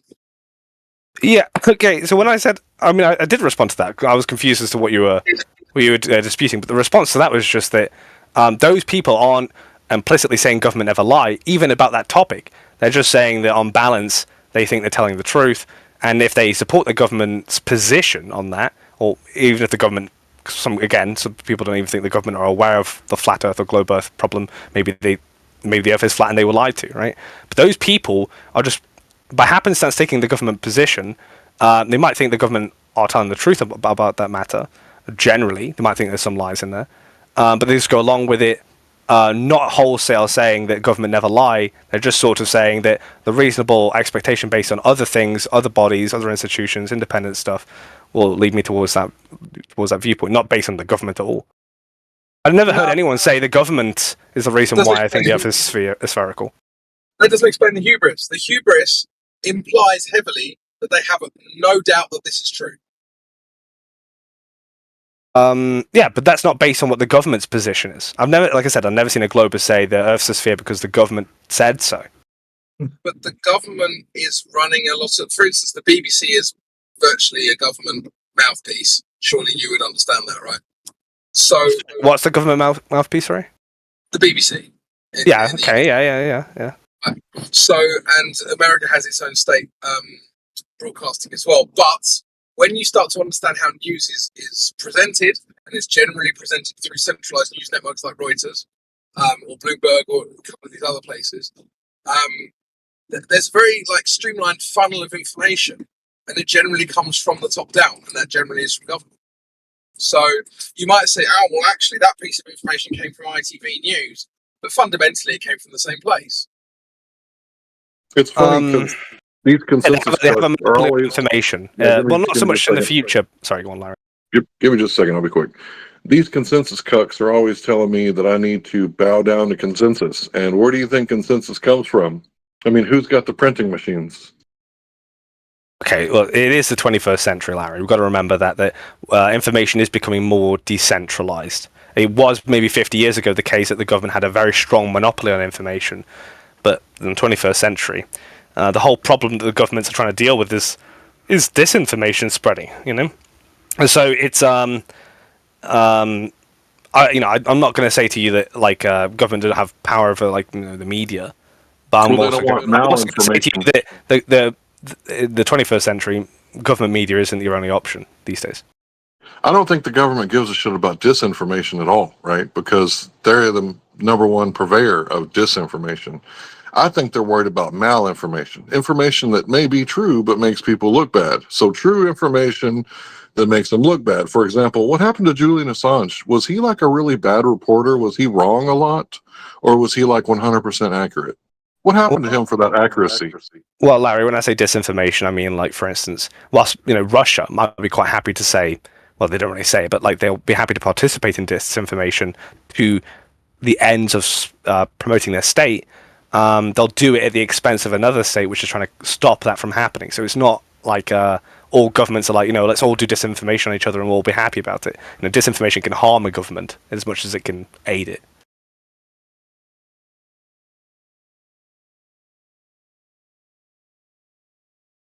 But malinformation, bad information, whatever, that's also a thing, I suppose. So this conversation, go ahead, bro. Just quickly, this conversation seems to have gone quite far from landed quite far from the original tree that it grew from. We were talking about globers and their general adherence to being statist authority cucks, and I think that's absolutely true in relation to flat earthers. And that's why, because the reason we were talking about that was because Trigonometry Man is a voluntarist glober, and that's quite unique. I think most Georgists, most ANCAPs and so on are globers, and that is true. I wouldn't say it's unique. But that's a misuse of statistics, and you know that. Oh yeah, well, proportionally, flat earthers might be more tend towards that. But when you say it's like a rare thing, right? I mean, I probably would say that if I went to an ANCAP server, I don't know, almost all of them will be globers, right? And obviously, proportionally, there might be more flat earthers who are ANCAPs, but at the same time, there's still a lot of ANCAP globe earthers, and it's not a rarity, really. The rarity is about proportionality. You know that. Why no, it isn't. Why are you making these silly claims, man? Come on. Oh no, because proportionality is just like looking at, the disambiguation of this population, right, and figuring out what kind of groups fit into what as a percentage of what, right? There's lots of Indians in the world, right, and they make up a large proportion of the world, but lots of Indians will have met British people who make up only a fraction of the proportion of the world. But you wouldn't say there's not many English people in the world. There are. There's 65 million of us, right? You're not all English, mate. That has nothing to do with what I said. It's just telling you that the raw numbers of actual ANCAPs are going to be globe earthers, even if there's proportionally flat earthers tend towards that. Because there's not many flat earthers, are there? That's why it's a misuse of statistics. So you are talking about proportionality. So when we're talking about globe earthers who are anti-government, that is rarer than flat earthers who are anti-government. Because the proportions are different. Right. I wasn't talking about that. I wasn't comparing it to globe earthers who are statists. I'm saying in raw numbers of, because I thought you were saying, in terms of ANCAPs or libertarians or people who are that persuaded, right? Will there be a lot of globe earthers, or is it a rarity to find globe earthers in that camp? No, I'd say that a sizable proportion of globe earthers are in that camp. Most of them aren't, right? Most of them probably are a bit more centrist, or even maybe towards authoritarian sort of leanings, but most globe earthers, most ANCAPs are globe earthers, and whilst they're a fraction of the population, of that population, most of them are globe earthers. Yeah, and that's irrelevant. Again. Well, we're talking about proportion. You're proportioning it in a different way to I am. You said like ANCAP. You said the idea of an ANCAP who's a glober is rare. I don't think that's the case. Yeah, but you're using proportionality and raw numbers interchangeably when you shouldn't be. It's dishonest. I just went off how you framed it because like if you meet an ANCAP and he's a glober, you shouldn't be surprised. Well, I probably would be surprised. What? Because most globers I meet are statist cucks. No, you got to think about it. What most ANCAPs you meet are globers, right? That's how you should view it. When you meet an ANCAP, they are globers typically. No, you're talking about the proportion of the larger group. Always. No, you're talking about what you expect an ANCAP to be, not what you expect a glober to be. You're doing it the wrong way around. No, you say that. I don't think I am. Why? So if someone said I'm an ANCAP, you're saying you expect them to be what? Well, I wouldn't have any thought about it either way. But we were talking about globers versus flat earthers. That was the distinction, and I made the claim that a higher proportion, it would be rarer, i.e., smaller proportion of globers to be anti-government. Yes, it's true. Well, I mean, okay, it depends. So if you're saying anti-government is in skeptical of government, then it's going to be quite an even split. If you're going to say ANCAPs or really anti-government to the point of like maybe even abolishing a government, well, yeah, most globers aren't because globers make up most of the population and ANCAPs fucking don't, right? Yeah, I got that bit. I already got that bit. Yeah. I don't know what you're arguing about. You're saying anti-government. I mean, like it's quite a vague comment. If you're a libertarian, you're technically meant to be anti-government or skeptical of government. No, libertarians aren't anti-government. They're for small governments. They are for government, but limited government. Yeah, limiting their government. I mean, anti-government in the sense of like holistically like abolishing the government. They're already and if you're just saying that most globers aren't ANCAPs, I mean, well done. That's pretty obvious, I think. Well, I don't know why you argued with it for 10 minutes if it's so obvious. Because I thought them. I gave you the. I thought you were saying it the other way around. That actually ANCAPs are typically not globers, right? I thought that would be the most logical interpretation of what you were saying. Crypto. Were you referring to globers in general, or these sort of like anti-flat Earth characters? Well, I was talking specifically about anti-flat earthers because I mean, globers in general.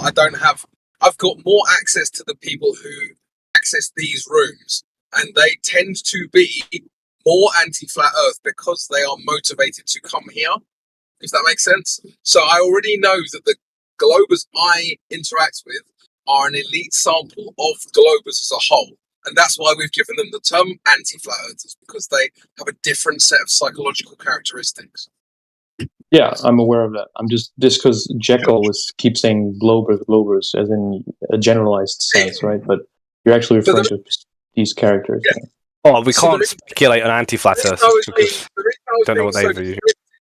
The reason I was being so descriptive was because with Jekyll, if you don't tick every single fucking box, he's going to just obfuscate every little thing you leave out. That's very true. But I wasn't. I mean, the anti-flat earther thing. I mean, I hear different definitions of anti-flat earther, so I don't know what you're going to classify as that. You said cornbread. Technically, it was cornmeal, not cornbread. Therefore, you're wrong. Right, I'm pedantic. We all know. All right, we get it. Yeah, but it's here for a month. It's been a while. You don't even try though. Sometimes, like, surely you must be able to at least like. This is the thing I was saying earlier as well. It's like how you globers tend to, or I don't know if you're a glober or anti-flat earther. You go between the two, but you guys seem to have this very uncharitable understanding of what flat earthers say, and I think in the case of guys like Matt Nuclear, it's deliberate because they're just here to wind you up. But there's people like you where I feel like you actually have the intelligence to do better, and you choose not to. Well, I'll take that as a compliment towards my integrity and an insult towards my intelligence. No, it's the other way around. The other way around. No, because he's saying that I'm not being deliberate, so my integrity is intact, but I'm not engaging my brain to figure out if he's what he's saying. It was the opposite. No, because you said you said I've got the intelligence to, but I'm just not using it. You know? Right. So my integrity is intact, but my intelligence is lacking. No. Or maybe not intelligence, maybe my capacity to actually engage my intelligence. How about that? Oh, Jesus. We told you it was opposite. And you still said... No, because my integrity is intact because I'm not doing it deliberately. You're telling me what I meant by what I said. No, I'm saying that... no, That's okay, listen, just to be clear, when you say I'm not being deliberately dishonest, then I'm not dishonest, so my integrity's fine. But when you're saying I have the capacity to understand what you're saying, but I choose not to, in that sense, you're just saying I'm just disengaging my brain. Because you think I'm not being deliberate, but you think I'm just not trying, right? Do you understand? Yes, so I'm saying you have the intelligence to do better, and you're choosing not to, which is what I said. Yeah, but when I said that my integrity is intact, but my intelligence, my capacity to engage my intelligence is lacking, means that you're saying I'm intelligent, I'm just not using it, right?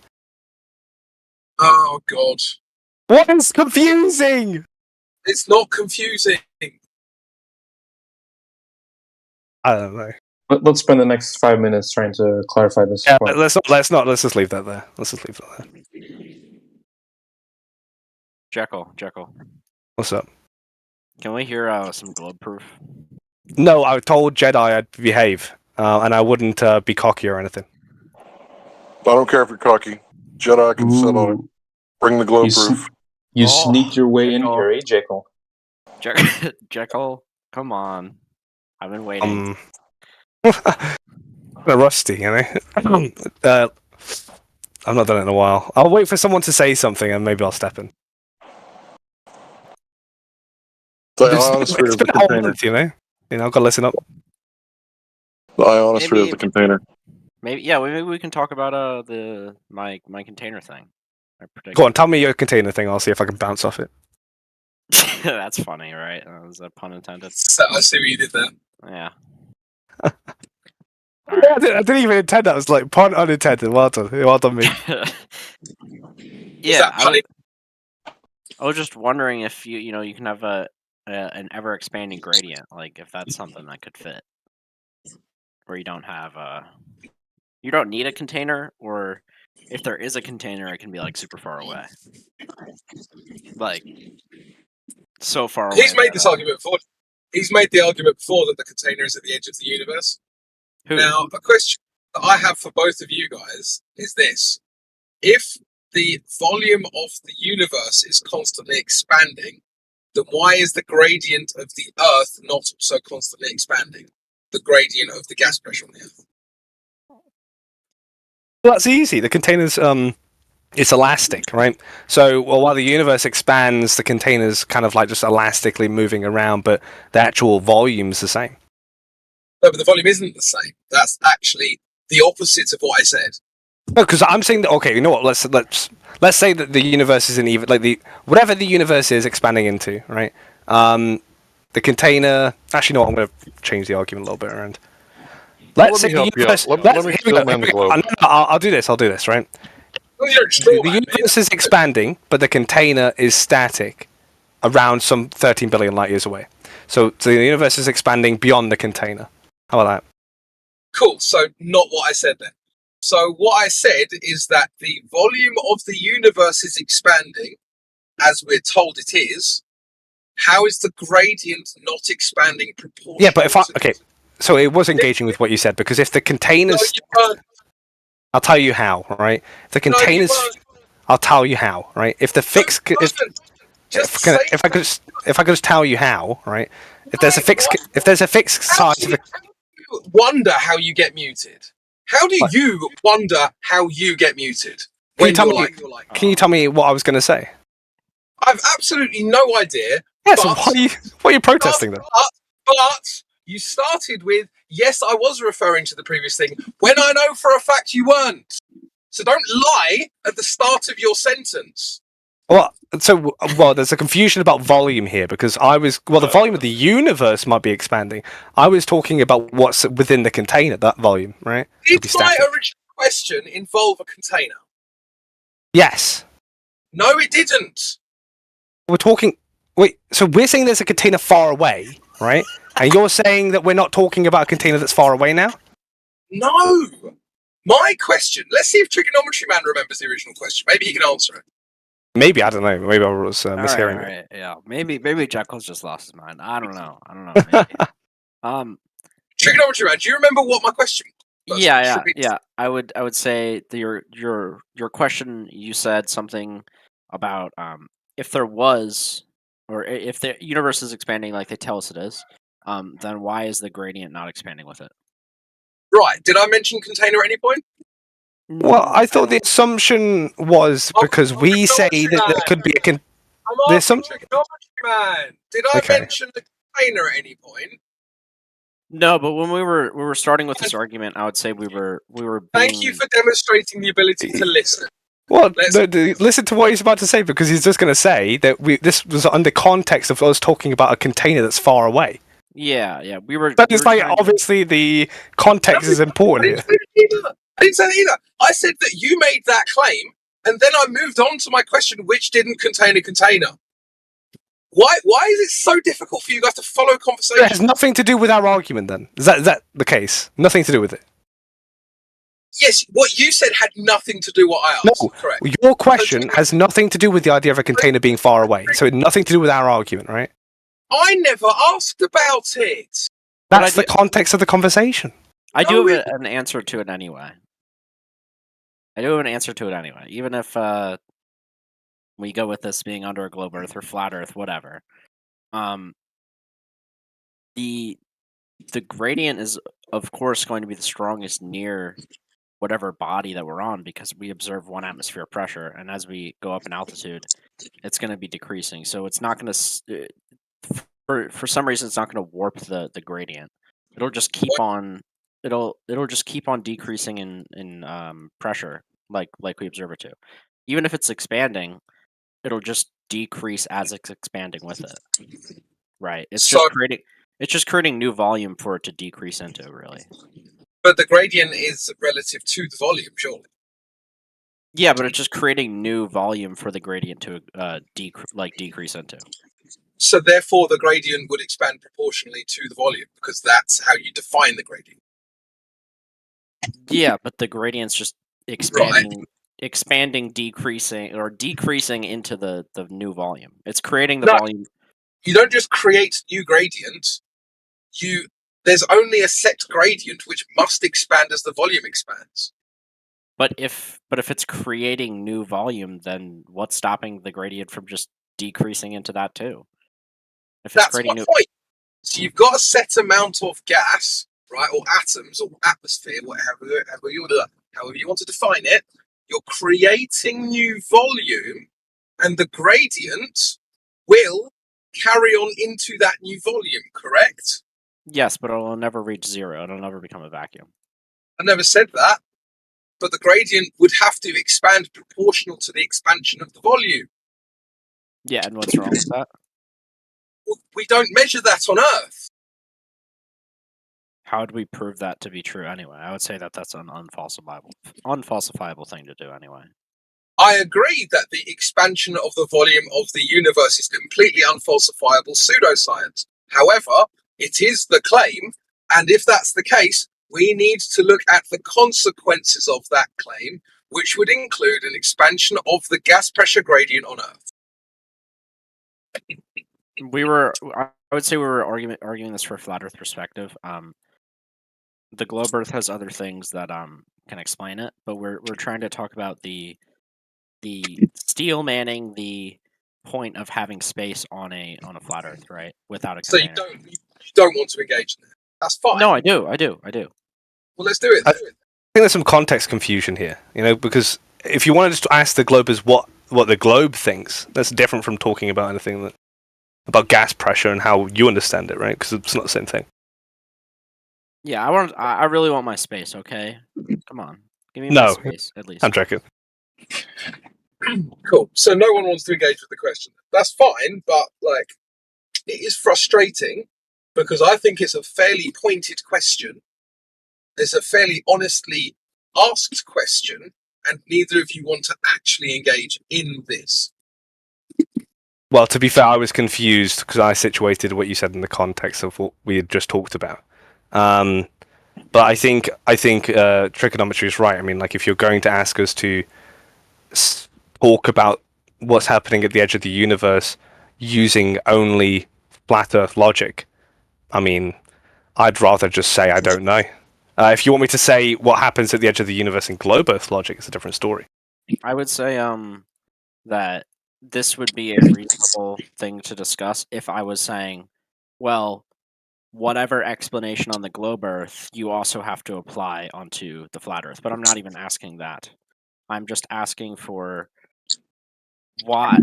I'm not even asking for an explanation necessarily. I'm asking what is the mechanism that stops like space from existing on a flat Earth? Like, as what necessitates a container to be at a certain altitude? Yeah, I mean, I would argue that we actually don't have a burden of proof on this claim because we're not claiming that the volume's expanding. So it's actually comparing apples to oranges. So we've got this claim by the globe that the universe is expanding in terms of its volume. That has consequences. The flat Earth doesn't make that claim, so there's no consequences need explaining. I agree, yeah. Do you not think that that's at least a problem? What, the expansion thing? Yeah, you've got a volume expansion. They say the galaxies are moving apart, hence all of the redshift propaganda, except our gradient doesn't change. Don't think that's an issue? Well, if we really want to... I'm going to use globe Earth logic, so don't laugh at me for this one. I would say that it's because the new volume being created is insanely far away, so it's going to take an equally large amount of time for it to reach us. The new information about what's being created, so it's not instant. The No, but it didn't just start happening yesterday. Yeah, I know. So it would have been like the expansion of the universe, according to the globe, happened since the start of the universe. So that would have carried on forever, which means whatever happened, however many years ago you want to claim that it takes, would be affecting us now. Yeah, I would say that this also leads to like the same. We shouldn't be. I first need to get on an agreement that, gravity is a thing, but that requires like I've never been able to do that. Even if I accept that gravity is a thing, and if we were saying Newtonian gravity for this purpose, because we're talking about the mass of the Earth, right? Yeah. The mechanism doesn't change, so it would have to be consistent. So then you've got the mechanism which holds the gradient in place, which doesn't change.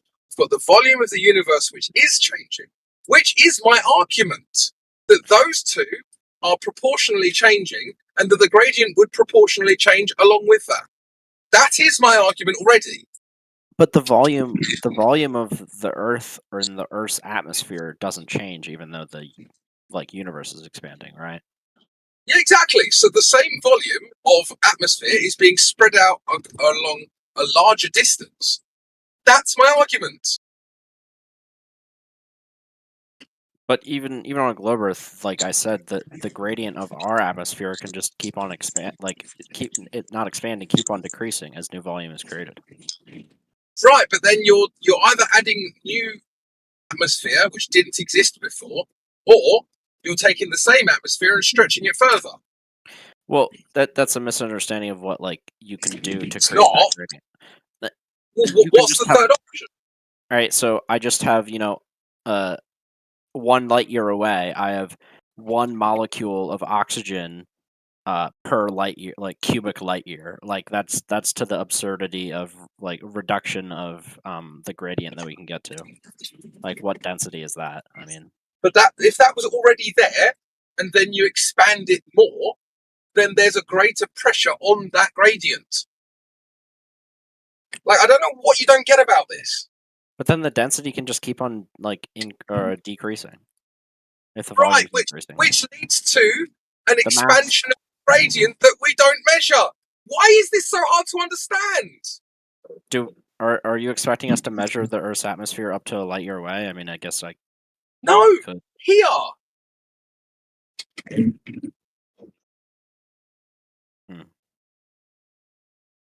Is anyone else struggling with this? Because I find it very frustrating. I think this is very simple am I stuff. struggling with this? I just want to make sure I'm. I think you both are.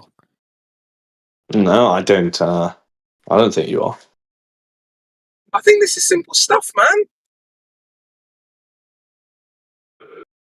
Is your main point that it's so far away it doesn't matter, or not so far away that it doesn't matter? But density being mass divided by volume, I don't have to increase the mass to decrease the total density. I only have to decrease the volume or increase the volume being occupied. Right, but I mean, still at the same time, I don't think there's an agreed upon theory for how the universe is expanding, like whether it's stretching or whether it's discovering something new or something like that. You know? Yeah, I mean it's the universe. It's kind of BS. Like I've never claimed to know. I'm not like a traditional glober, and then I'm just gonna start arguing points that I know nothing about, which I see often come up in here. Like the guy who's saying reciprocal zenith angles who didn't even know what they were. Yeah, I do appreciate that. Look, man, I'm actually not annoyed with either of you. I'm just frustrated because I feel like I'm making a fairly simple point, really, and I just feel like you are clever enough to understand it, but aren't, and I don't know what the sticking point is. I'm not laughing at you, sorry. I was just. Trust me, I talk to a lot of globers who are fucking stupid, so I don't say that. I don't just say that all the time. So what are you trying to explain again? Like try it like, but treat me like I'm 5. I thought I was treating you guys like you were 5.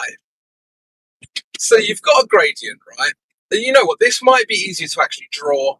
When I get in about 3 minutes' time, I'll draw it. But I do feel like I'm kind of dominating the room now, so I'll step back. But when I get in, I'll make a drawing and I'll show you what I mean. Okay, all right, I'm excited. So I've got an interesting postulate. No, I don't. But I'm gonna say something about some science because I like science.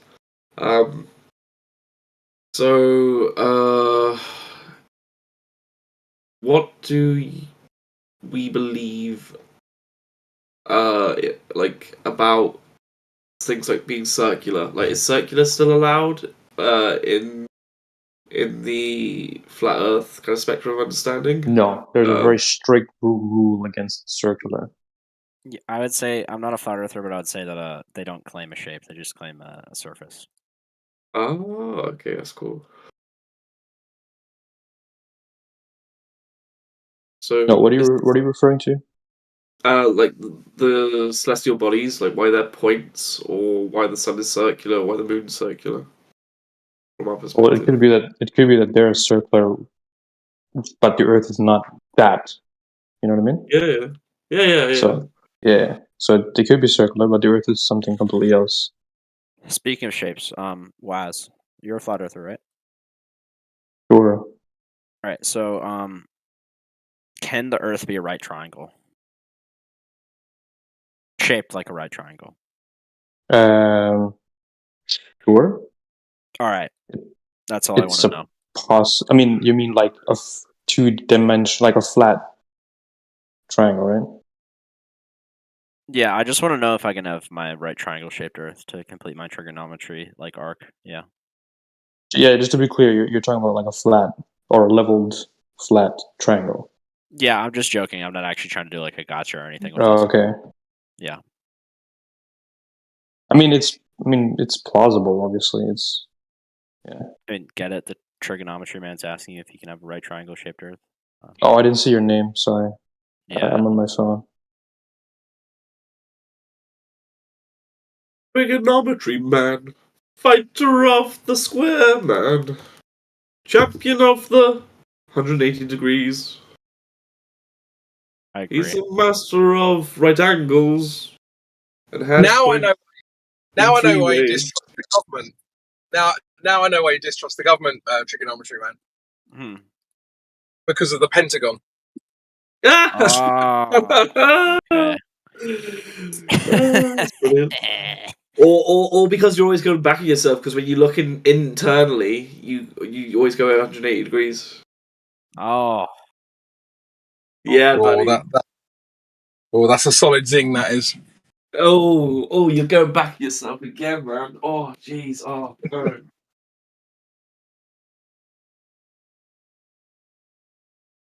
I thought that was a solid dad joke. I'll be right. Oh, I would be proud to have said that joke in front of my maths teacher. That's what I'm saying. By the way, Crypto, remember to make your drawing with a bunch of fancy colors because we're 5. So. Yeah. What are your favorite colors? I'll make sure. Blue and green and stars. Blue, green. You know, you said that like Don Pettit described the sky, right?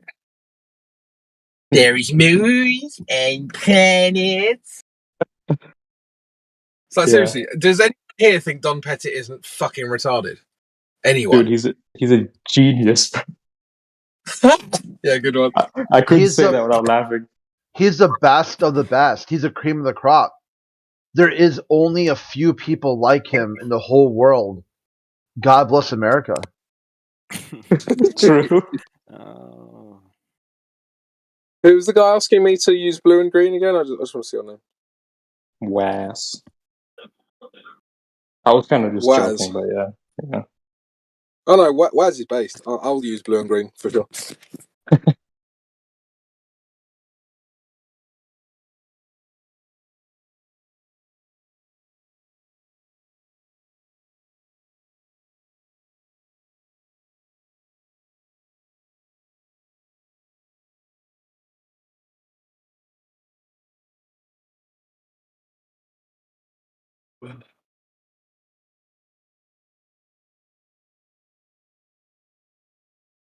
Well, Crit, what's your...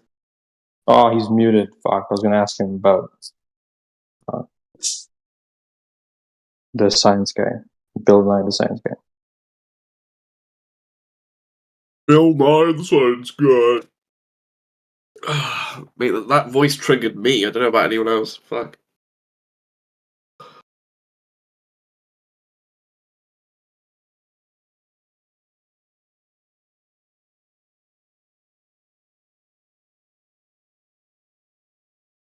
He just said the 3 branches of government is a lobotomy on the people's autonomy.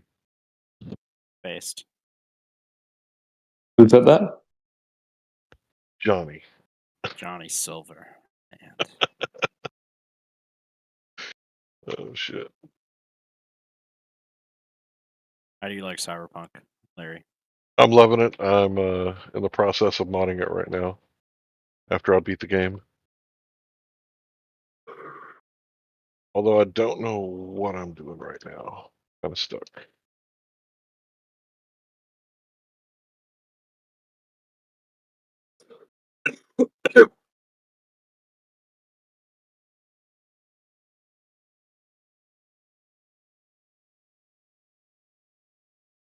Tell me about the crisis in cosmology, Larry. I'd rather you read it yourself. What is the crisis in cosmology? I've got a very personal crisis in cosmology. Yeah, me too. But mine involves a woman.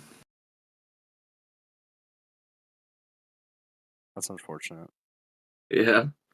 Go to university, get high off weed, go too high. Get kicked out of university. She goes to after you like go out with her for 2 weeks, which is more token gesture than it was anything else. Like fucking simp over this girl as if like infatuation is a viable route in life, and then she goes off to do a PhD in astronomy and goes to the Max Planck Institute for Physics, discovers something about quasars, gets an honorary fellow at some Netherlandian university, and you're just sat there being like, "Can I get a job now, please?" Wait, is this? And then happened to you? you. Is this something that happened to you?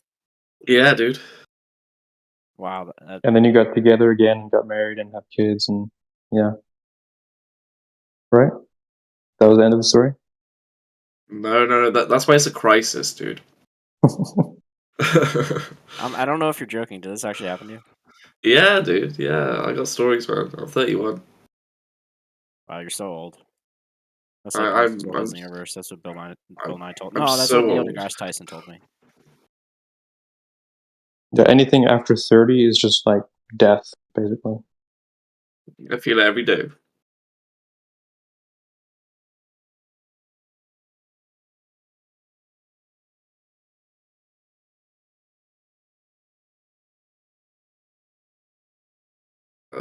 Yeah.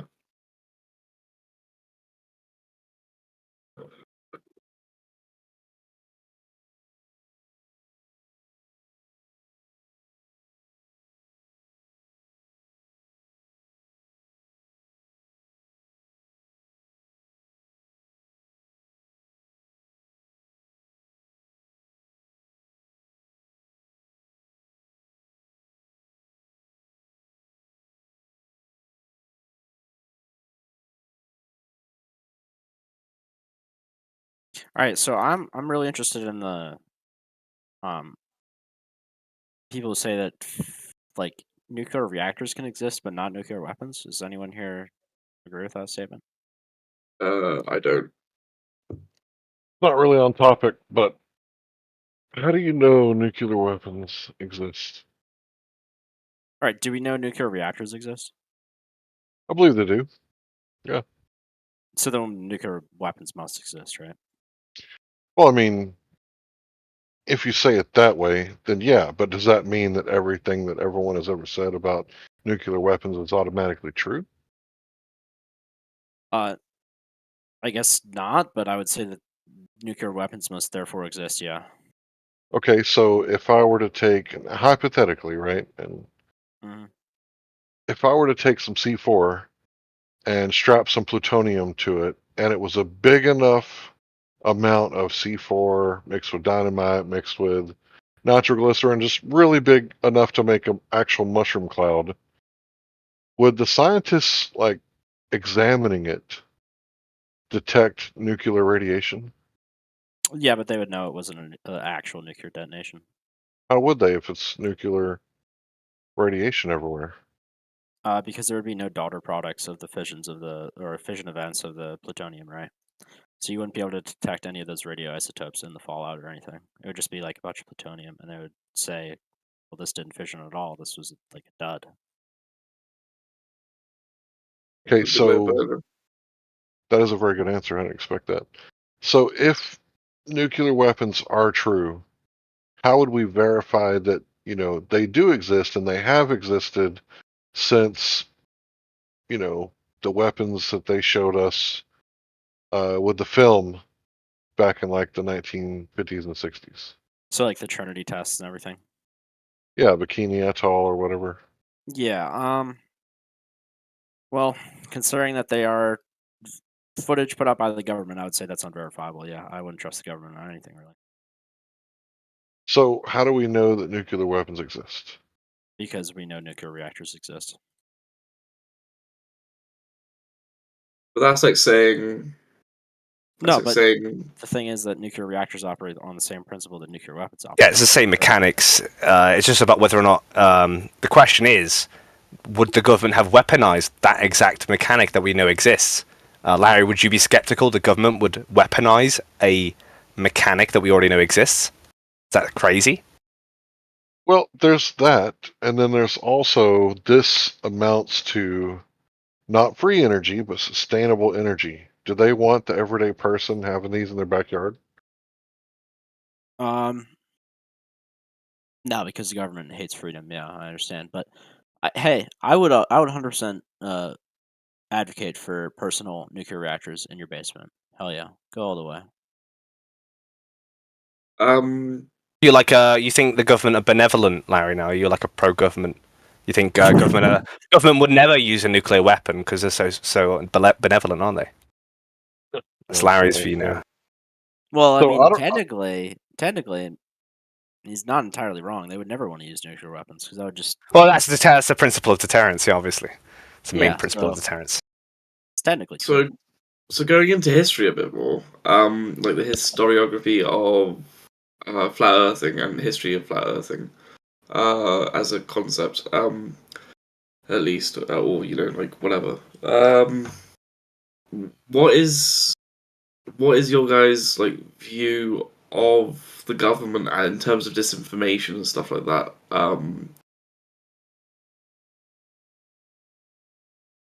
Well, didn't they pass a law in 2011 that basically says that the government can now legally lie to your face and there's nothing that you can do about it? Yeah, What's that's that law cringe. called? I don't know. Fuck you law. Yeah, I forget what it's called. But yeah, so there's that. So they told us the truth there. So everything they say now has to be verified or believed in. Could you be more specific in your question? Kind of vague. Sure.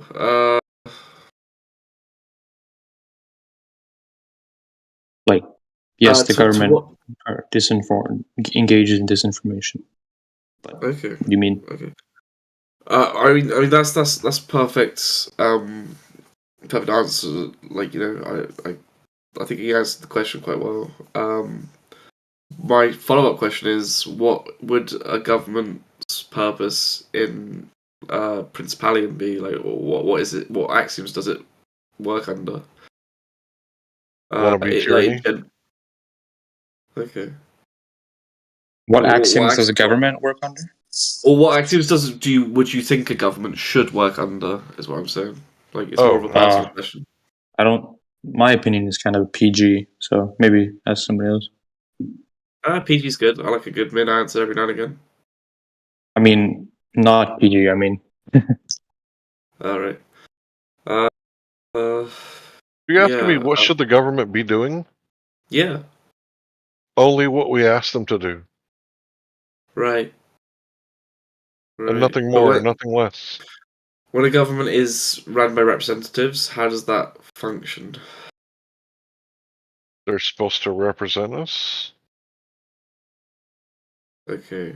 But, I mean, not everyone has a direct line to their local congressman or MP or senator, right? Is that because of the lack of technology or the lack of the ability to lobby against the lobbyists? Yeah, fair point. Fair point. Like, I think they're too focused on trying to use their power than they are in trying to make the power more like redlined, like flat. That's a big shame. That's like a paradox of being in power, right? And we'll always face that. We'll always face that. That's why political or they call it democratic revolutions or something like that. That's why they are very slow to come by, unless America does its whole Team America thing. But yeah. Let me ask you a question, and I'm only speaking about the United States government because I'm pretty ignorant to the rest of the world. If the United States government wasn't completely corrupt and tyrannical and wanted the best for the everyday citizen, what would they be doing different? Great question. Right. Fucking utopic question, ironically, because it's about utopia. So, I think the main pleasantries of the government would come from an axiom of which is unilateral, like flat, like kind of power sharing, right? And I think that with the tools, let's just make some rudimentary tool usages up. So I think they would employ the internet as a very simple and easy to use interface in sharing ideas, submitting votes, not necessarily for people, but for like policies, referendums, and stuff like that. I think the internet would also be greatly used for the voting of the way we employ representatives to carry out tasks for us that manage the country. So I think government in itself has like three main suits. One is security, protection, and like the paranoid kind of strands of society. One is the administration, and the other is the growth. So if we see how we need to stay stable, if we see how we need to protect that stability, and if we see how we need to grow stably or in instability, then I think the government has some core axioms there. And so if we just go to the middle one, the admin one, this admin role basically should just, rather than be like, oh, I'm going to employ like a guy to manage these people who are going to run the finances, run the hospitals, run the schools. I think we should have a look, and we should, as a country, because there's about 36 of them. Okay. So if they weren't completely corrupt and tyrannical, what would they be doing different? I mean, you got to start at like at the base level, right? If they really cared about people, they would do things like abolish junk food and like fast food restaurants. That doesn't sound very free, though. No, that's definitely not free. That's like they would limit anything that damages your health, right? Right. So a soft kind of business. So using the information we have to make things safer for the general public, by appreciating the recommended daily allowances of products, and kind of like going with the whole like, well, you shouldn't have plutonium in your cheeseburger, that kind of stuff, right? Well, it's not plutonium. No. It's glyphosate, right? Oh, yeah. Because what's the difference between plutonium and glyphosate?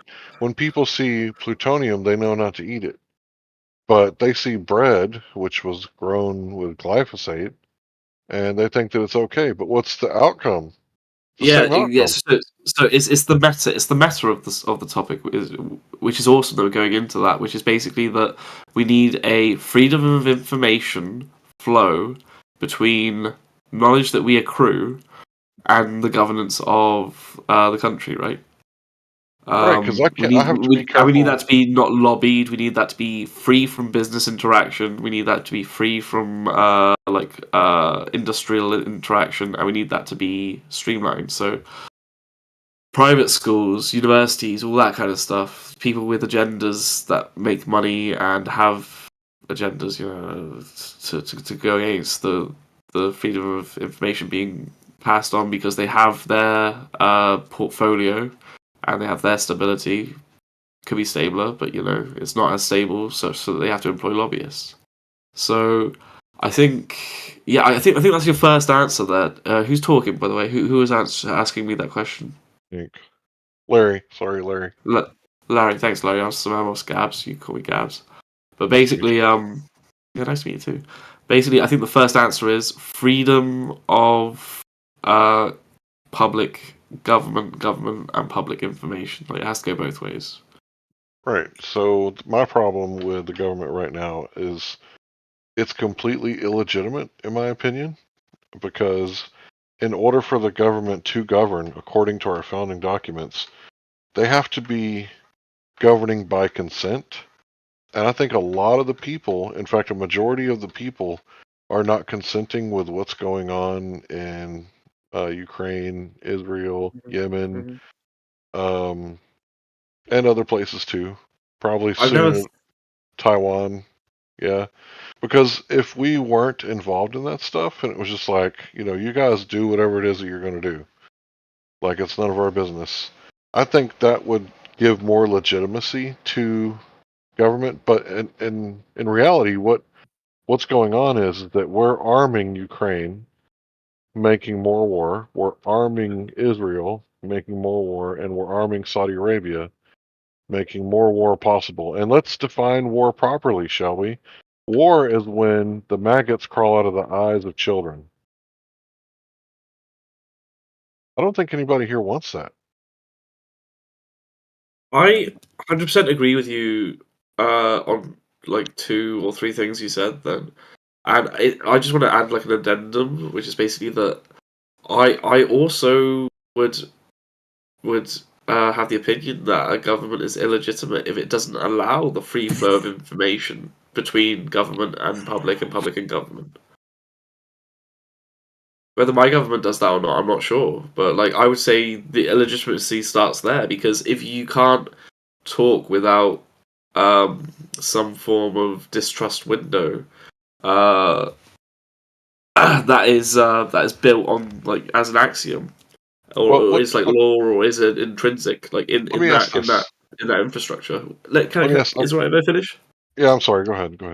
Thanks, dude. No worries. But if you can't, if I mean, everything obviously has like nothing's 100% in communication. I say sounds, they're from my perspective, they go to your ears, they go to your perspective. But ultimately, a government is functional on a trust basis, right? We have to. Well, we don't have to trust our government, but in order for the government to work as it's intended, we have to trust it. So, talking about the free flow of information, just show of hands, how many people know right now the U.S.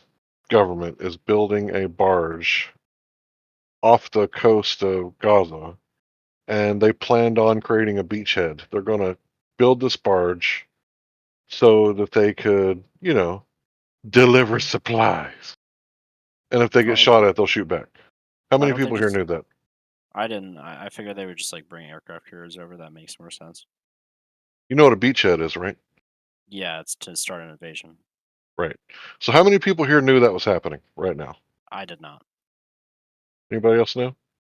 I didn't know. Anybody else know about the beachhead coming soon to a Gaza near you? That's hilarious. Sorry.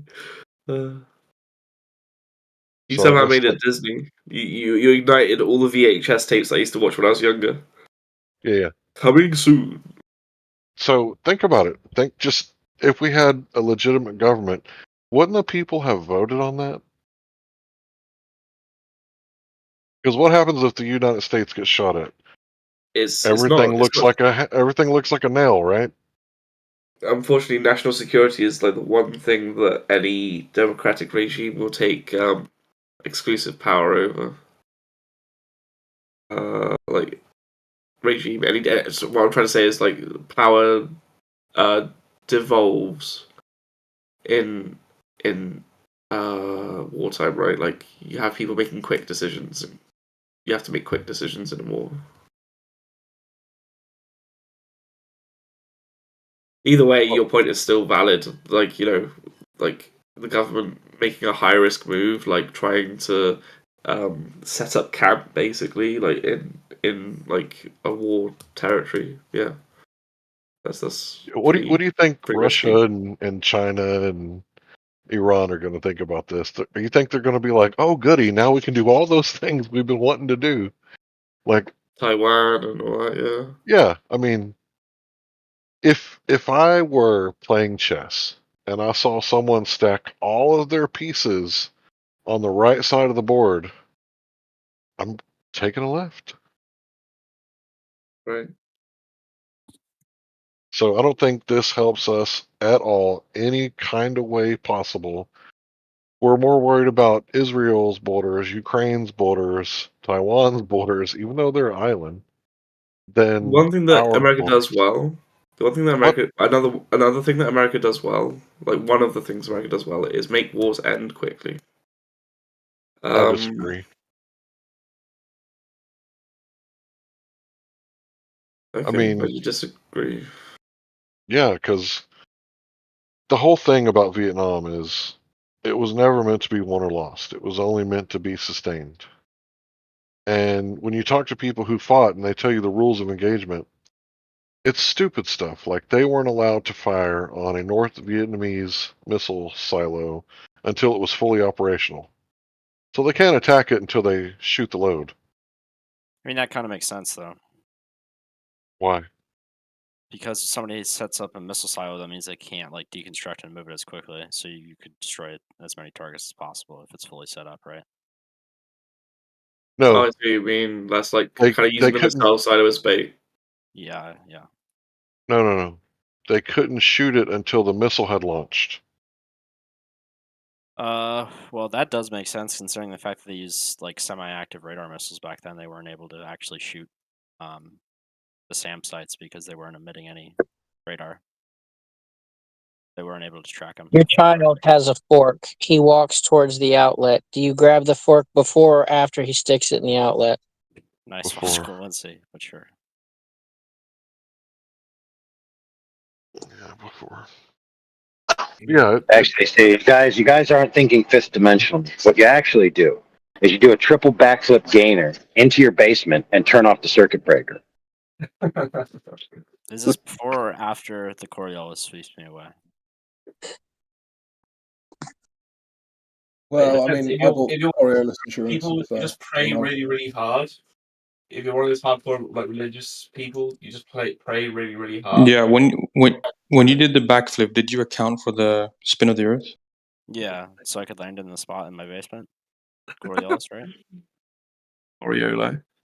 Is it your mother's basement though? Is my mother's basement like unable to be? It's in some. Oh, it's just like really dense. It's warping space time, so Coriolis doesn't matter. Yeah. By the way, that whole conversation about government was done on a flat Earth. Just saying. Was it measured? Was the government measured flat? Yes. All right. No members of the government are actually interesting. So. True. You know, if I had 1 cup of distilled dark matter, we could collapse the whole government. Pour it out in Whitehall and.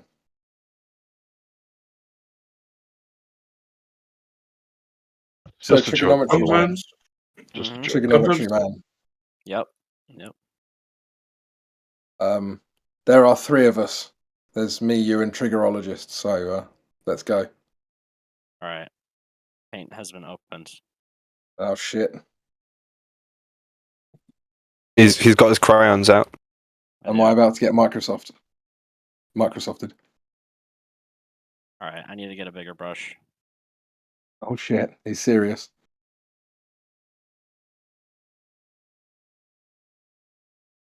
Can I have a bit of brush?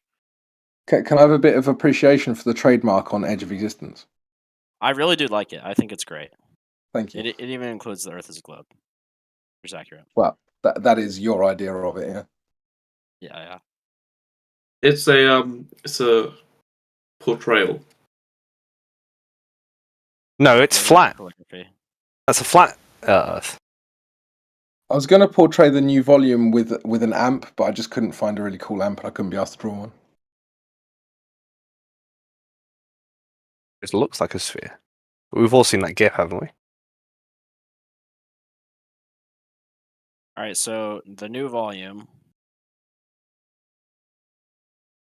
is changing, but the mass, the atmosphere on Earth, or the gradient around, not just the Earth, everything around here, that Dare pressure gradient doesn't have to change in order for the density to decrease, right? Because if I have new volume increasing, that's going to decrease the density, but the mass doesn't have to change to match that. So it can follow the expansion, right? Yeah, but that's my argument. You're making my argument for me. Okay, so then we agree. Yeah, but then that's a problem for you. I don't see this as how this is a problem for me. So you see that gradient that ends on the black line there? Mm-hmm. Do you think that new volume would just have nothing enter it? No, there would be stuff entering in it. Okay, so how would that look? What do you mean, how would it look?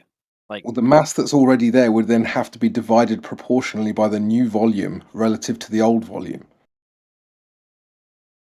yeah, and like all it takes is one one oxygen atom from the Earth's atmosphere to enter it, and then I have a new density parameter that I got. So the gradient stays alive. I'm not saying that the gradient would collapse. I'm saying that the gradient would be different. But it would just be decreasing into the volume. That's my point. Wait, so are you arguing for me? No, I'm telling you that if there's more volume and there's the same amount of mass, then that gradient would have to be proportionally extended. This is the thing I said about 8 times already. All right, I guess I'm unable to. If somebody wants to take over for me, champion for me, I admit defeat on this. I just don't know. Yeah. So trigonometry. I'd like to take your beautiful drawing. That's my beautiful drawing. It's my image. Sorry, don't take that away from me. I love your image. But I'd like to extend the question further into if there is a pressure gradient that is extending, would it oscillate? Would it be like a dampened curve? Like to what extent is the universe expanding? In terms of the contents of what is present when it expands. So like if you just take like a differential, like a slice of something near the edge of the universe, and you have a look at it, and then you do that like a couple of hundred times, will you see a pattern, or will it be like a one-way trip? When did you see something at the end of the universe? Yeah, I mean, I understand the question, but I don't really know why it's relevant. So you're asking, say, like, molecule A of oxygen gets to the end of the universe. Does it stay there or does it come back? Why is that relevant? Not necessarily come back, but like I'm trying to think if there's like a nice pattern, like imagine some sort of description in a sinusoidal wave. That describes the contents of what's happening at the edge of the universe. Like that'd be kind of crazy, right? Like if I was just to like divide the contents of the edge of the universe in some mathematical formula by a sine wave, would I get a constant? I don't know. But I don't know why it's relevant to what I said. Also, trigonometry man, would you mind signing it for me as well?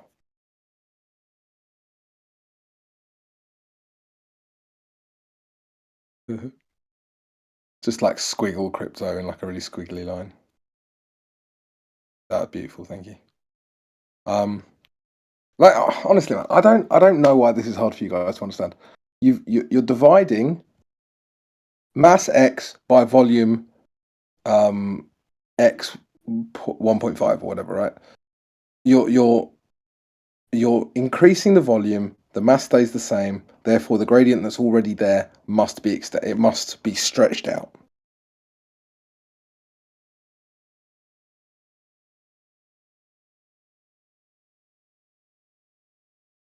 I mean, look, we can move on, but I just think this is really simple, and I don't understand what the hold-up is.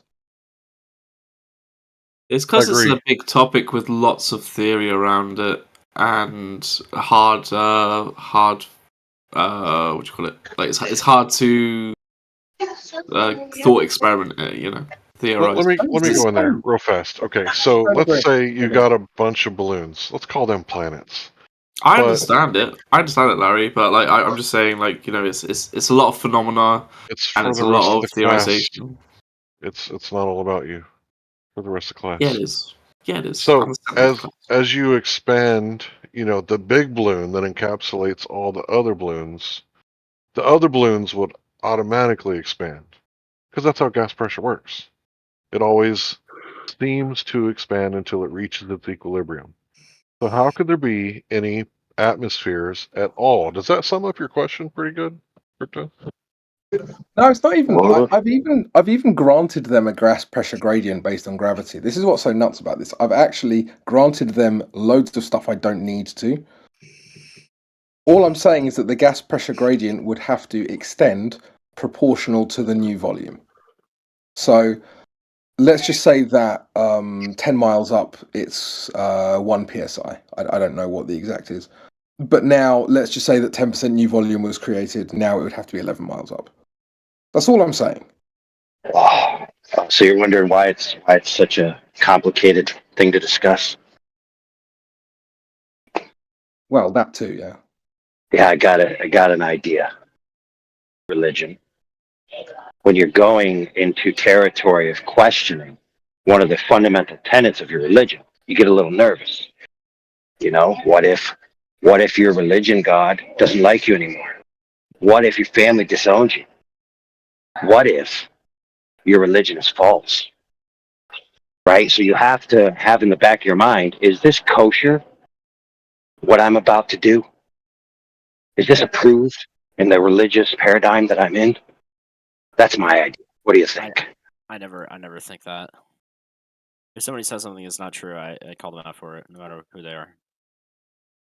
Listen, trigonometry man, we all know you're a statist cuck, all right? So don't, you know.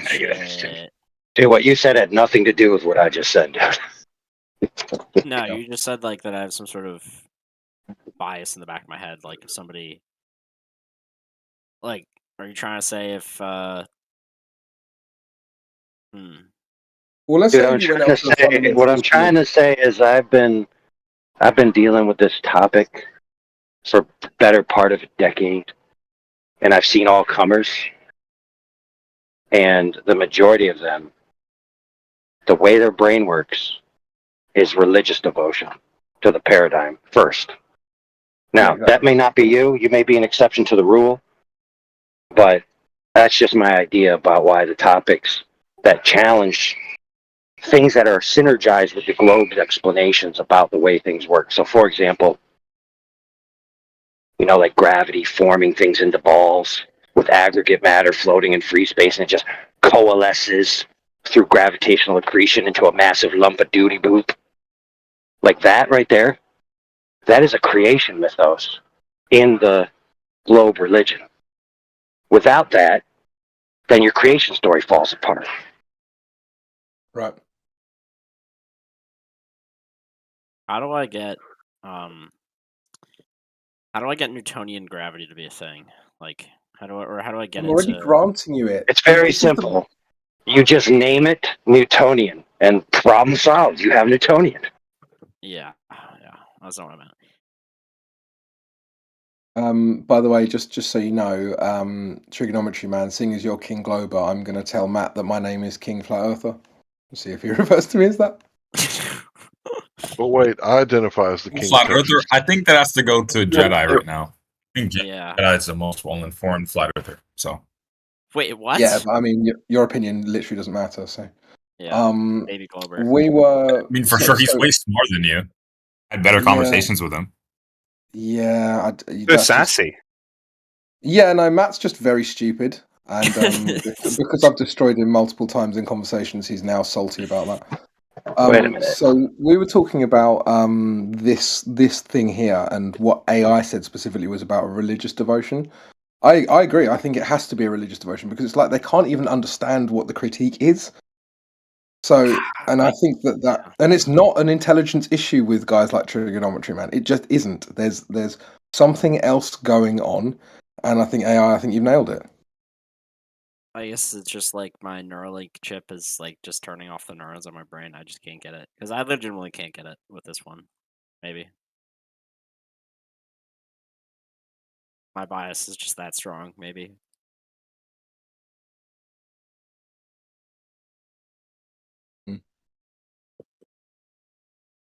Well, I can't explain it any other way.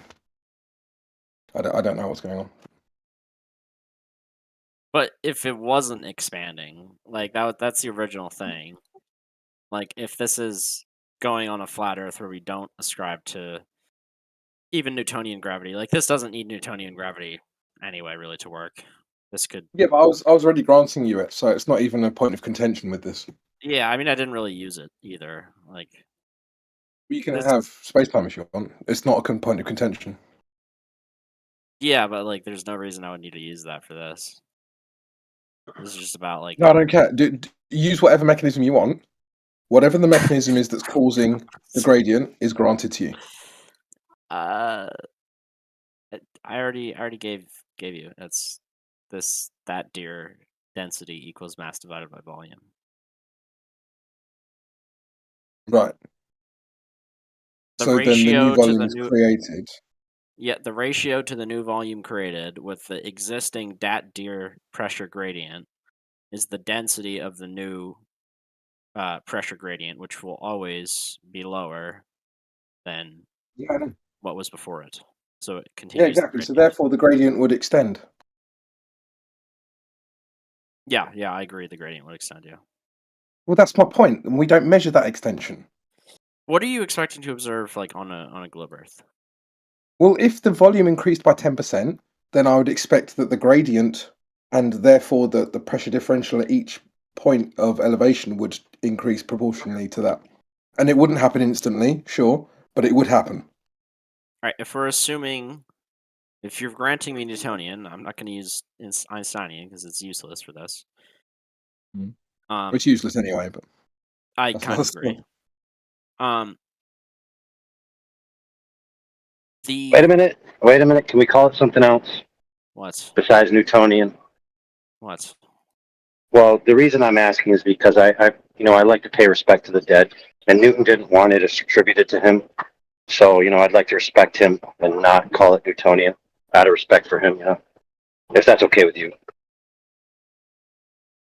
I would like to see a source where Newton was like, I don't really like this stuff. This is like... How about do not ascribe innate gravity to me? How about that? Because he never did. Like, he never described a mechanism for what, like, mass, or what is the force mediator, right? Like, of course he's gonna be like, yeah, all the people who claim whatever force mediation principle takes place are a bunch of loonies, right? I mean, that makes sense to me. Yeah, but see, the problem is that you guys double speak when you say the word gravity. Half the time you're talking about the effect, and half the time you're trying to smuggle in the idea of a cause. And of course, in your worldview, the cause of gravity is what? I'll tell you, giant balls. That's the cause of gravity, bro. Again, it's part of the synergized framework, the sticky glue that keeps your religious table that's made of sawdust together. Yeah, whenever I say gravity, I refer to nothing but the principle that mass attracts mass. I don't even care what you could say. It's the unicorn that lives in Crypto's basement that mediates the force of gravity. I don't care. It's just that mass attracts mass. Dude, that's like an implicit claim, dude. Do you not understand that? Yeah. Do it. If you say the presence of mass, right, and then the presence of mass, and then these masses move towards each other, that's a lot different than saying mass attracts mass, right? So if you say I can describe these masses moving towards each other, and then you say what is attracting the other, okay, the connotation of attraction, right, is a definitive force that's pulling, right? Because attracting, right, is the idea of something coming towards you. So you can't even talk about it without giving the game away, home. I think you have a misunderstanding of what gravity is. That's why I've said multiple times that like force mediation. I've got a misunderstanding. Yeah, sure. Yeah. What's gravity then, Holmes? Why don't you enlighten me? Mass attracting mass. Oh, see, you did it again. Yeah. So explain to me how I'm wrong without like saying something stupid. Yeah, that's the only way I could explain that. Yeah. Yeah, dude. So what if mass informs other mass to move towards it, and it's not actually attraction? See, you don't realize you're making a claim when you say mass attracts mass. That's a problem, dude. All right. Let's say that is true, as long as it follows like the formula for universal gravitation. Would that be okay with you? Maybe. Okay. We're getting somewhere. I would agree. That's good. Well, yeah, sure, but you gotta understand those are just descriptors, right? Of what's occurring. Yeah, like like two masses, then like an inverse square, but proportionally inverse square to their distances is like a force or something between them. Yeah. A force. Which came first, the egg or the egg, the force or the motion? Which one? I would say the force. Or the Bourse, as Bacon calls it.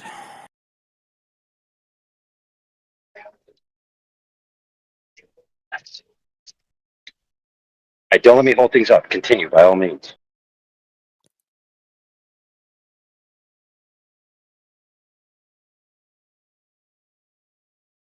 Yeah, Jekyll, can we continue? Why are you a status cuck? Explain with three. I'll have that conversation with you privately because I think Heretic will snap my neck if I go near that. Yeah, I was just kidding. Heretic, please don't ban me. I love you. Brad Pitt, please. Papa flat earther. Yeah, but I'm not a status cuck, by the way. I just wanted to make that clear. I know, I was. But you love your gravity. My grab. I love my crisis in cosmology. Yeah. Well, we don't want to have to worry about like some Mo's love life where he got like left by a astrophysicist PhD girl. I heard that they solved the crisis in cosmology by putting black holes at the subatomic level. So. Oh, sweet. Yeah, and There you I go. won't even debate like. Jack was like, "There you go." Yeah, resolved. I can't. Zero skepticism. I won't proclaim to know anything about that. So. I tried to bring my own ball, but I keep getting told by Creation Bear that you have to go with the exact message that physicists tell you, otherwise you're not allowed to have the conversation. So if they say that, then that's the truth. Well, I gotta disagree with he's Creation not saying Bear. that. He's saying that it gets very tiresome to debate 5 million globe models, which are all subtly different based on the criticisms that you're raising. The what? Based on the criticisms that you're raising. Well, he can be tired as he wants. I mean, like, it doesn't mean that you can just go, oh, your criticism, I won't respond to it because it's not the criticism I want to respond to. Like, I'm tired. I can't. I'm so exhausted. That's a You know what that sounds like to me, brother? You know what that sounds like? That sounds like a plethora of denominational patches where everyone has their particular opinions about the core doctrines that kind of have subtle differences, and so they have to make up excuses in their own worldview of why they don't agree with the other people in the religion. Yeah, and then they got to splinter off. Yeah. I think that it's a good thing almost, right? Because the idea that every person believes in the exact same sort of version of the natural world in our area would be like, I don't know, cultist, right? It's like a religion, right? I think if we all have different views, it shows that we do have debate and internal disagreement. We're not all just going with what we all say. Yeah. So who's right? Who's right? I'd say that you can converge upon things like basic things that we all know, and then as things get a bit more complicated, right. So it's like, oh, okay, we're all part of the church. We're all one. Jesus all roads died for our sins, and we all agree on it. All roads lead to the globe. Yeah, in religion, yeah, Jesus like Oprah Winfrey. She's like, there's many ways to the globe. The globe is for everyone. You can get to the globe through Hinduism, and you can get to the globe through karma, and you can get to the globe through Christianity. You got to think about it this way, right? Like in the flat Earth, right? It's like Jesus is the flat Earth because everyone accepts it as a flat Earth. But you might disagree on the nuances around it. Whereas in globe cosmology, you could think the globe is in the center of the universe. You can think it's somewhere else. You can think that the universe is expanding. You can think it's contracting. You can think whatever you want, right? We're open-minded, I did like my conversation with AI though. If you would like to continue that. Hey, I thought we had a nice conversation. All right, I can't choose. Hey. What's your conversation with AI about? You want to pick it back up? We Status clerks like you. So you were saying that like you wouldn't necessarily have a problem with the formula for universal or the description of universal gravitation. I forgot what you said about it though. You said something along those lines, right? Hey, look, if you have a functional mathematical, explanation that goes into the point of, okay, how much energy am I going to get from something, right? That you could quantify, right? That's irrespective. That's irrespective of a causal claim, right?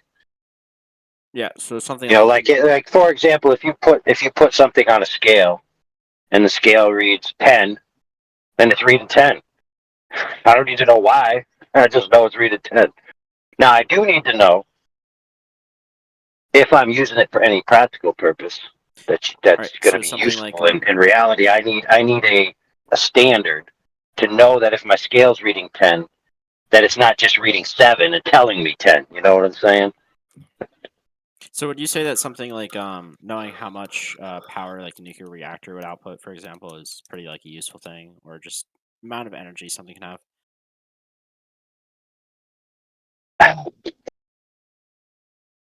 Yeah, that's useful, bro. All right. So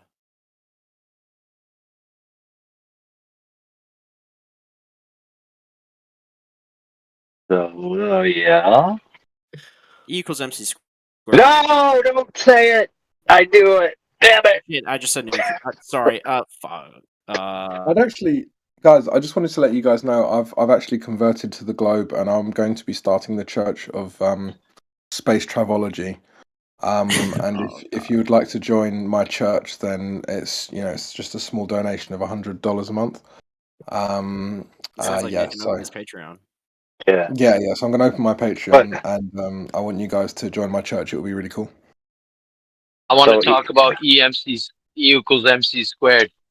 All right. Yeah. All right, Rob Keen. It's a joke, homie. Wait, what? I just described a useful application of it. Dude. Nuclear binding energy? Dude. Huh? Think about it, dude. I'm thinking about it. E is energy, right? Equals mass times a constant, which is just the speed of light, right? Yep. Squared. Yep. But that's the part I wanted to talk about. What you have there is you just have a conventional unit, right, that is only based on one thing and one thing only. Which of those things in that equation is the only thing that matters? The constant and the speed of light? No, the constant's irrelevant because you can pick any constant and you just end up with a different variable, but all things would still have the same ratio. Really? So that's irrelevant. So I could change the constant to any number I like and I would get the same? Yes, you could change the squared. You could get rid of the squared. Get rid of that. That's absurd. Yeah. So I can predict how much like a nuclear weapon or heretic. I can predict how much a nuclear reactor can. Dude, who cares? What do you mean? You don't understand. You don't understand that the E, the E, dude, is just a unit measure, dude. Of energy, yeah. Right. Yeah. So if you change, and listen, if you change the formula, right, all that you end up with is all things will then be scaled to that standard. So let's say if you do this thing on a nuclear thing, you get, let's just say you get 1,000 as your answer. Mm-hmm. Well, if you change the formula and it becomes 500, then likewise all other things will be scaled in the same manner. So they'll still have the same power level relative to each other. It'll just be a different number that you use. Yeah, but I couldn't change any of the given numbers in there because I would get like wrong results from what I've observed in reality. Oh my goodness, dude. No, you can't get wrong. You cannot get wrong results on a convention. Let me explain. Yeah, I would like So- you to demonstrate it. So Yeah. if I say that a 1 inch by, well, let's use bigger than an inch, a 5 inch by 5 inch cube, right, of lead is a leadonium. It's my new standard weight. Yep. Okay. So it's 1 leadonium, right? So anything else that is 1 leadonium is just 1 leadonium. But what if I say a 5 by 5 piece of lead is 7 leudonium? You see the problem? It's just a convention arbitrational metric that's just the same standard applied. What's the constant that I can't change in that? Like if I what happens if I Dude, change the only thing that matters in that equation is mass, dude. What happens if I change a leudonium to a I don't know, let's say a ferronium, an iron equivalent? Do I get a wrong result if I use the different constant? I probably would, right? Like I don't think ironium would equivocate to the feet of what was it? Cubic feet of leudonium or something? Dude, you could pick any constant as a variable, and since it's applied to all things equally, in the same way, you could remove it, and you still end up with the same scalar value of each thing in its hierarchy relative to each other, because you're applying something that's universal to all things, dude. I don't know what's happening to that. Maybe I need to get. I don't know if. Dude, and think about it. He picks the speed of light as the constant, right? Mm-hmm. Picks is. Dude, I could have picked the volumetric scale of a chili dog fart as the constant, and you still end up with the same hierarchy. Yes, you would. You couldn't have. It's an equation, man. It's not a unit conversion. Oh, whatever, dude. Yeah, whatever is right. What? Did I just beat the game? Did I just beat the script? No, you didn't, dude. You didn't even come close, Holmes. Oh my. Is this guy seen like a constant in literally any other equation and thought the same shit? Yeah, chili dog fart. That's what X means. All right, so hang on, guys. If the most important part is mass, let's get a definition of mass that's not inertia. That's what I was gonna use. So you're gonna have to deal with it, buddy. So energy equals the resistance to acceleration times the speed of light squared. Yeah. Awesome. Yeah. So it seems silly to you, but I really can't help it, right? Like. Yeah, I know, dude. It's not that it seems silly; it is silly. It's what we call personal incredulity. Can you say that word? There, this is what I call personal effa-utility. Is that based on the leudonium? I didn't say I don't believe it, you dumb retard. Well, that's what it You're just sounded saying like the it's whole weird, time. and it's unbelievable to you. I didn't say that, you stupid asshat. So repeat yourself. What did you say about that? No, here's what you're gonna do. You're gonna go to the live stream and you're gonna find out, and then you're gonna come back with the report. Okay. Yeah, that's what you're gonna do, Holmes. Yeah, I'm not wasting no more of my time on retards that can't listen. Write an essay about it so you can understand, right? I just really didn't know that, like, some of the nuclear physicists I was talking to, the people who work in reactors and stuff, they're just like lying to me when they said this formula was not useful or it was useful. Dude, don't get me wrong. Look, the formula applies to trying to decide what energy scale you're going to get from any particular thing, right? So if I based on what? Because there's only one thing that can possibly change, correct? So if I use chili dog fart squared, I would get the same result. As long as you apply it across, but listen to me, you have to apply it across the board. You can't just selectively apply it, because then you'd have a definitional problem, where one person is defining energy as chili dog farts, and the other person is defining it as the speed of light. If you both agree on the convention of chili dog farts, then you have the exact same hierarchical scale where this thing will be higher, this thing will be lower, and this thing will be in the middle. Because the only thing that's varying between any of them based on the formula is what? The mass. I thought we were using ledonium and chili dog parts, so I'm confused now. Oh yeah, ledonium. Yep. So we'll use ledoniums as the arbitrational convention to define mass. So a 5-inch cube of lead is 7 ledoniums. Now I could make it easy and just make it 1 ledonium. That would be way easier for the conventional scale. But no, I want people to have to do extra math for no reason. But they also need to pay me royalties in order to use ledoniums. All right, so how do I convert that? How do I convert this into joules after I'm done with the ledonium standard thing? Dude, you can use a standard that already exists, dude. All right, so let's think about this, dude. It's a 5-inch cube of pure lead. So you could translate that to any other type of scale you want. This has to be a troll, man. I can't. Oh my god. But listen, bro, don't hate, okay? I'm trying not. I'm really don't hate. Not to. I think you're trying your best. Hey, listen, bro Holmes.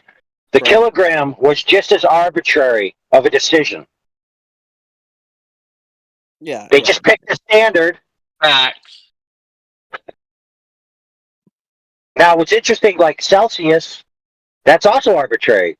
But yes and no. For example, if I'm not mistaken, their goal was we'll have a scale divisible by 10, 100, where the very bottom of the scale is freezing of water, and the 100 is boiling of water. So we have 2 points that we pick, and then we just put 100 increments in between. Listen, friend, they could have easily put 77.2 increments in between. All right. And called it craplius. Jekyll, you know what's funny? Tard Force, I would like to hand this off to you. Okay. Yeah, just before you go, whatever you do, don't look up intellectual phase locking, because if you think that this, arbitrary designations is funny, don't look up that term. Intellectual phase locking. What was it called again? Intellectual phase locking. All right. Yeah, it's also similar to when people feel the need to sound out acronyms and say the thing it represents, or to use conventional language to describe something that could just as simply be described with common language. It's like you have that official stamp of I'm using the word that has been conventionalized. I'm official, bro. Official. What? All right, that's it for me. I'm gonna hand this off. I should go to bed. Yeah, like for example, one AU, right? 1 AU. What's 1 AU? Is that one piece of gold? No, it's 1 astronomical unit, which is just the alleged distance, right? But it's not even alleged; it just is. Whatever the distance is from here to the sun, that's called the 1 AU, right? But doesn't the distance to the sun change all the time? But that's the beauty. Yeah, bro, now you're onto it. That's the beauty of just calling it 1 AU. Because if you do a scalar with 1 AU relative to all of the angular relationships of the things in the sky, anytime you change the distance to the sun, you can update everything else proportionally. Problem solved. Problem solved. So when they ask me how big the flat Earth is, quote unquote, I tell them 1 on EU. It's 1 Earth unit big, bro.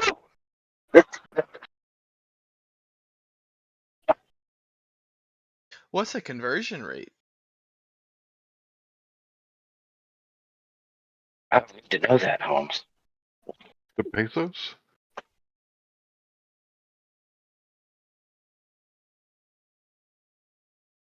I'll tell you what, I'll pick 3 million today, 7.2 million tomorrow, then 30 million, and then eventually I'll come around to 93 million, but then I'll move it up to 97 million. How about that?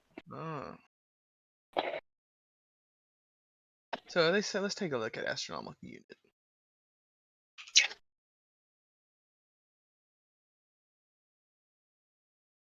Ah, I see. So it is just the average. So it's just set numbers. So it's not just constantly changing like you want to claim it is. Interesting what happens when I just simply Google search shit. My goodness, dude. Painful how dumb you are. Just Google it. That's not even the point, dude. Of course, at the present day, they're going to say it's the average of the differential distance between the axis of orbit, the center point between the Earth and the Sun. Blah, blah, blah, blah, blah. Yeah. That's not the Google point, told dude. me so.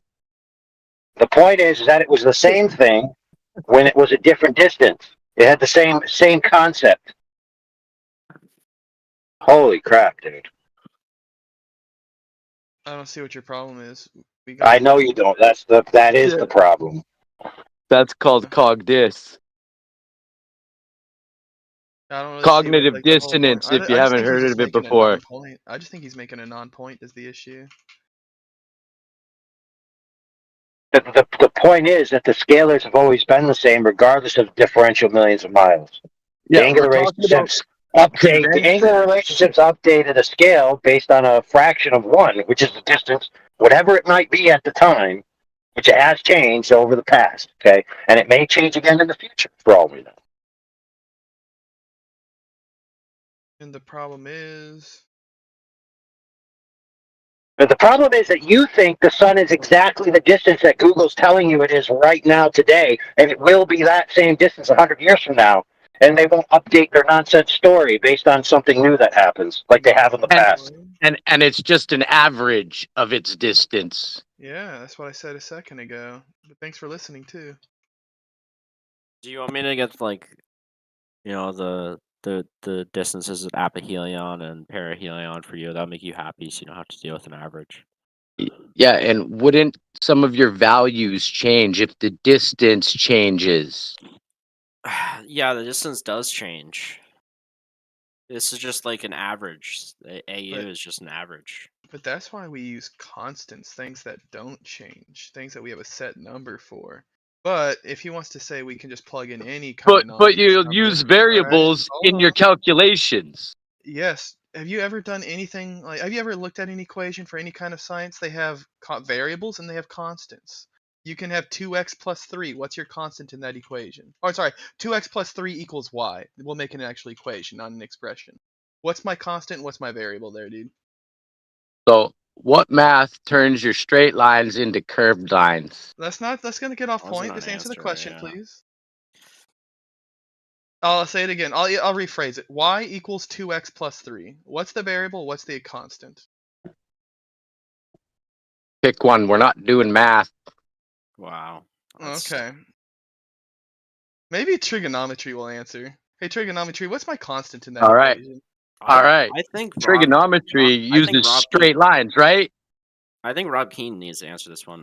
Yeah. You're a tutor. Maybe you can help him out, right? Oh, I'm a math teacher as well as a math tutor, dude. I got you. I'm a registered math tutor.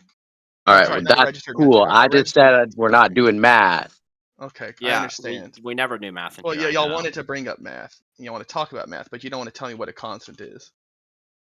And also, when you said somebody, I think it was AI said a minute ago. I think I wanted to talk about E equals MC squared. Well, I wanted to quote. If that's the kind of algebra you want to do, yeah, we can talk about what constituent parts are in that equation that we can apply to reality, so we don't have to rely on words and numbers you write on a piece of paper. Well, I think a lot of these. Oh, hold on. What's this? I think a lot of useful things were brought up for E equals MC square, but I'm sorry you weren't listening to them. I heard ladonium and shit, but I didn't hear definitions of mass that didn't include actually defining inertia. Why does my definition of mass like trigger you a lot? Like I tried to. Oh, I'm not triggering. I just said when you want to define mass, you can't use the definition of another word instead. I would say that inertia is just like the description of No, we're talking about mass. Shut up, man. Come on. In You're the gonna go by my equation is rules mass, here. not inertia. You're gonna Calm go by down, my bro. rules. You're gonna go by my rules here. But let me tell you this, homie. It sounds just from a cursory listen that when you describe mass as resistance to acceleration, that you're describing a property of mass, not mass itself. That's just what it sounds like. So maybe that's what he's arguing. Well, yeah, would you like me to... I feel like you would have a much harder time agreeing with mass is just a collection of atoms and that, like, is just matter, right? Like, would you like that one more? So... Yeah, the quantity of matter?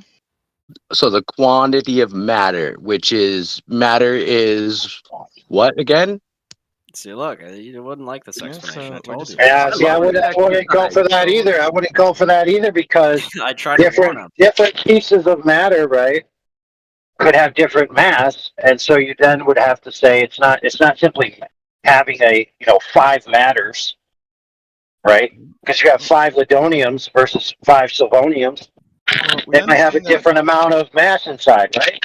We understand that a proton has about the same amount of matter as another proton. We understand that isotopes will have different weights. Like a one isotope of lead might have a different weight or a mass than another isotope of lead because they have different numbers of neutrons and protons. Neutrons. We understand that a neutron weighs about the same or has about the same amount of mass as a proton. So I'm not really sure what you're getting at. All right, so now you're telling me that mass is measured in weight. That helps. No, I'm saying it's measured in a quantity of matter.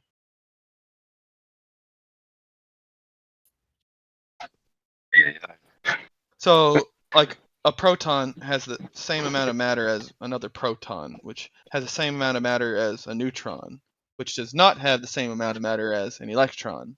But an electron has the same amount of matter as a